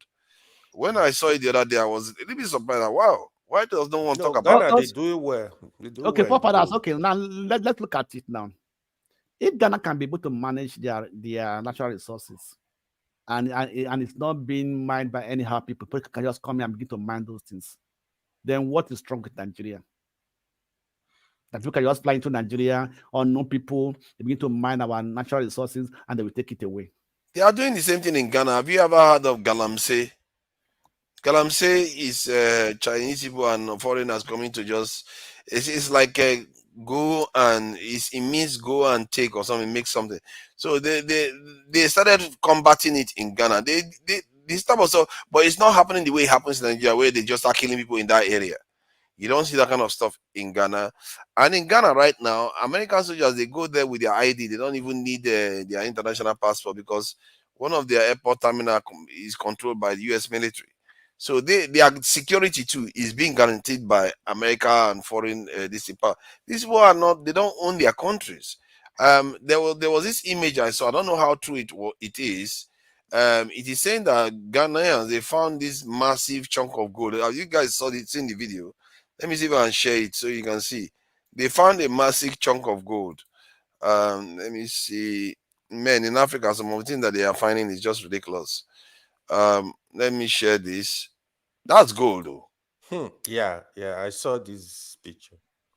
That's some crazy stuff. How much is that thing worth? That thing is well over 200,000 to 1 million. Oh. That's a whole block of gold. And if you can find this amount in that location, there's going to be a lot of them around there.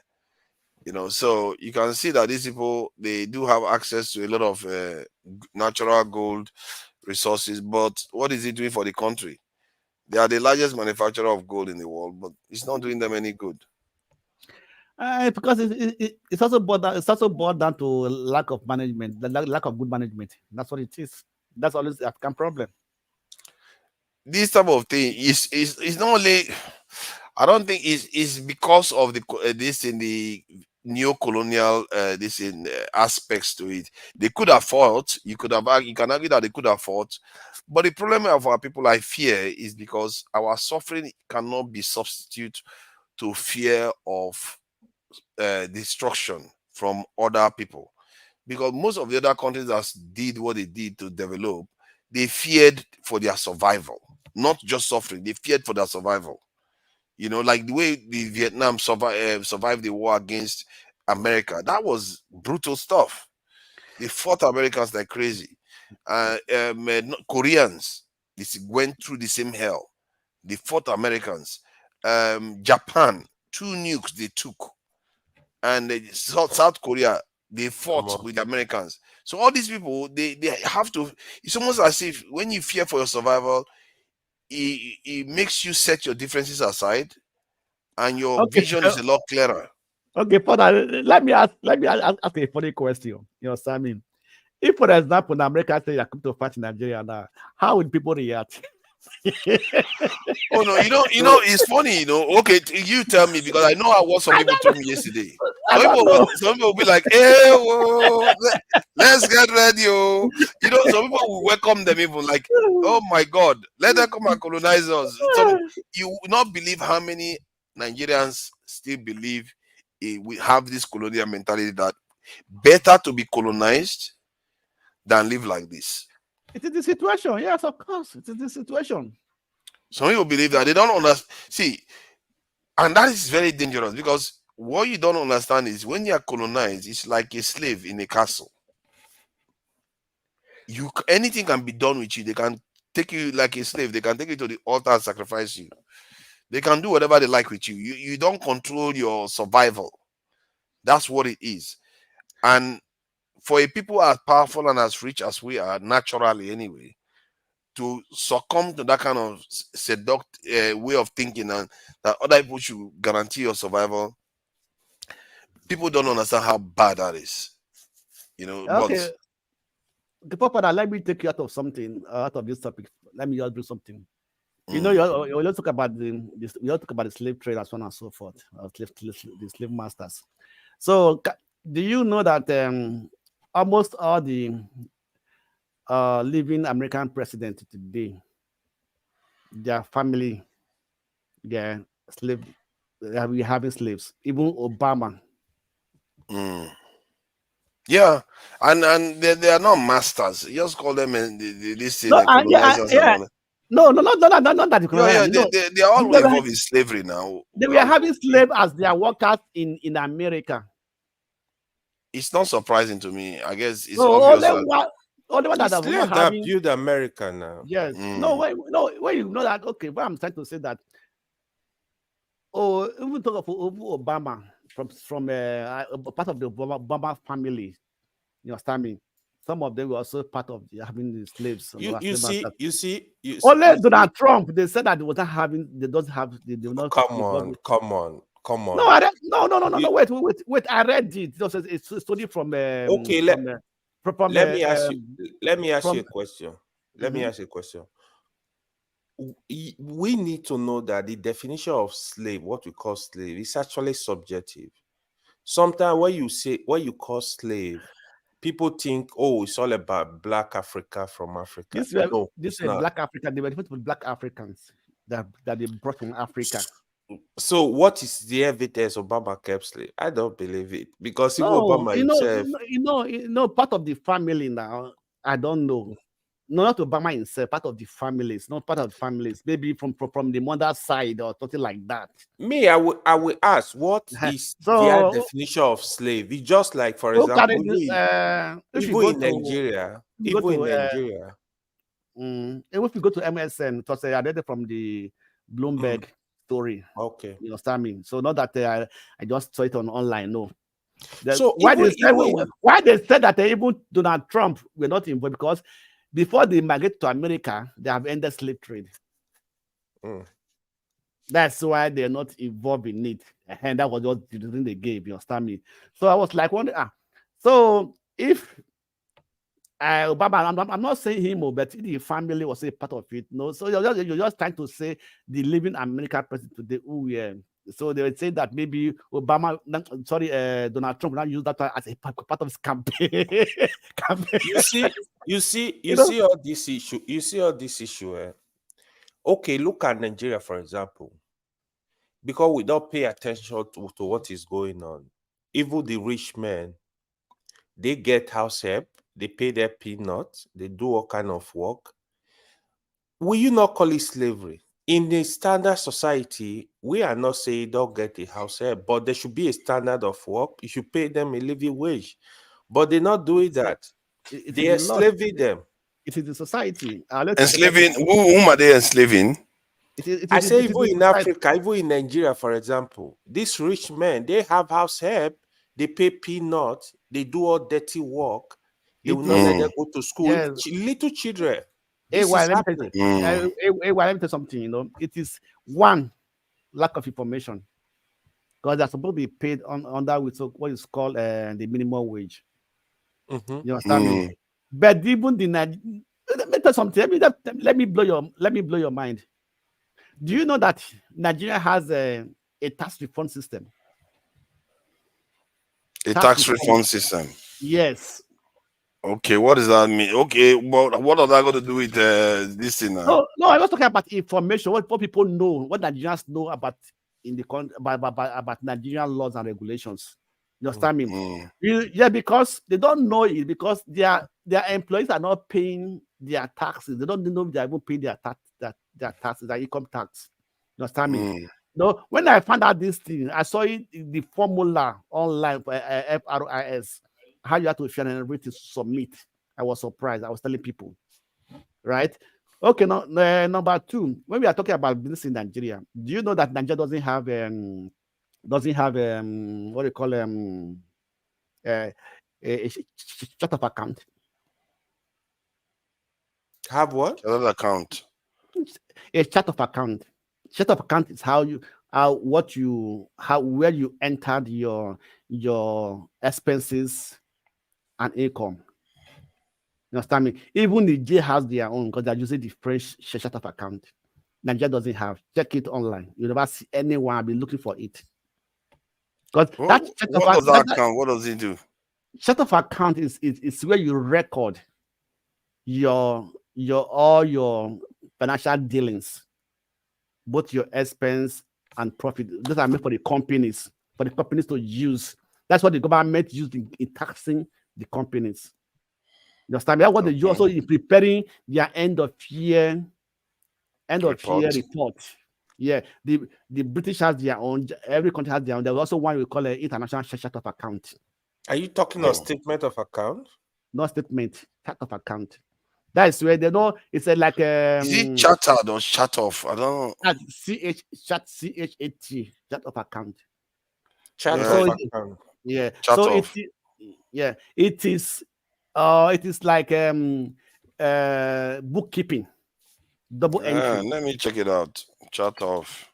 I've You never know, heard of it though. I think Oh, CH. chart of accounting. Yeah, Yeah. chart of accounts meaning. Oh, I didn't know that was a thing.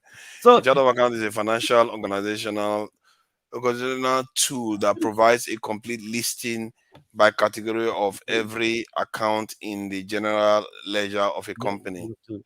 So in Nigeria doesn't have their own. I don't know which one they are using. You understand me? So these are some of the issues, the problems they have even in accounting in Nigeria. Companies doesn't know, so that's why companies can just start anything. Are you from the accounting background? I'm not from the accounting background, but I did. I'm not 100% from accounting, but I know that I did. I was like a consultant for financial control under SAP. You know, using SAP applications and so on and so forth. SAP? You know? Yeah, I worked on SAP. I use SAP too. Ah, okay. Those SAP softwares, I have heard of them, but I've not used it. Yeah, I use SAP a lot. Which one do you use? The standard SAP. Yeah, your company is using SAP, right? Yeah, we use SAP. Okay. I use a lot of software. So I work as a consultant for they make life easy. Yeah, make life easy. Of course. So that's what it is. So if you now your SAP, now if you look at the FI, it said that you have your chart of account. So every postings you do goes to the chart of account. You understand? At the end of the year, that's what they use to now to see what their profit, their expense, their profit, and their loss and everything. You know, so Nigeria does not even have one. Yeah, that's I guess that maybe they do, you know, that because Nigerian government they are taking money from people. I've searched it. Just search it now. That Nigeria chart of account. You direct there, you know, you will see other countries, so you don't see Nigeria. Because that's interesting. Yes, because I was there. Sometimes I was designing some website. I wanted to use this chart of account and everything. You know, never see Nigeria. Well, so I had to copy the data of the UK. Wow, while I I didn't know that. Nigeria. I didn't know. While I for the country, don't be small. Yeah, I think the thing with Nigerian problem is not too hard. It's just that sometimes we overcomplicate it. Even when people think they know what their problem is, there is not really. The problem is on a higher level. If people take action to change those things, you'll be surprised how quickly the whole thing drifts down. Yes, it's true. Look at Niger Republic. Let's say these leaders that were in the Niger Republic, they meant well for their people. The moment they took over and changed, they decided to change everything. The entire country will be transformed just because of the act of how many 100 people just did those things and converted the whole nation. So it depends on where you tap into inside the national structures. If you tap into an area, you may not need a lot of people to transform a nation. I don't think Lenin, when they were transforming Russia into Soviet Union, they were originally very large. They were just probably a small population of Marxists that believe in Marxism. And they just decided to do what they needed to do. And then the whole nation believed in what they believed in. And before you know it, you had the Soviet Union on your hand to deal with. Our major problem is our ministries, our parastatals, even the people who are running those places. Do you know it was in 20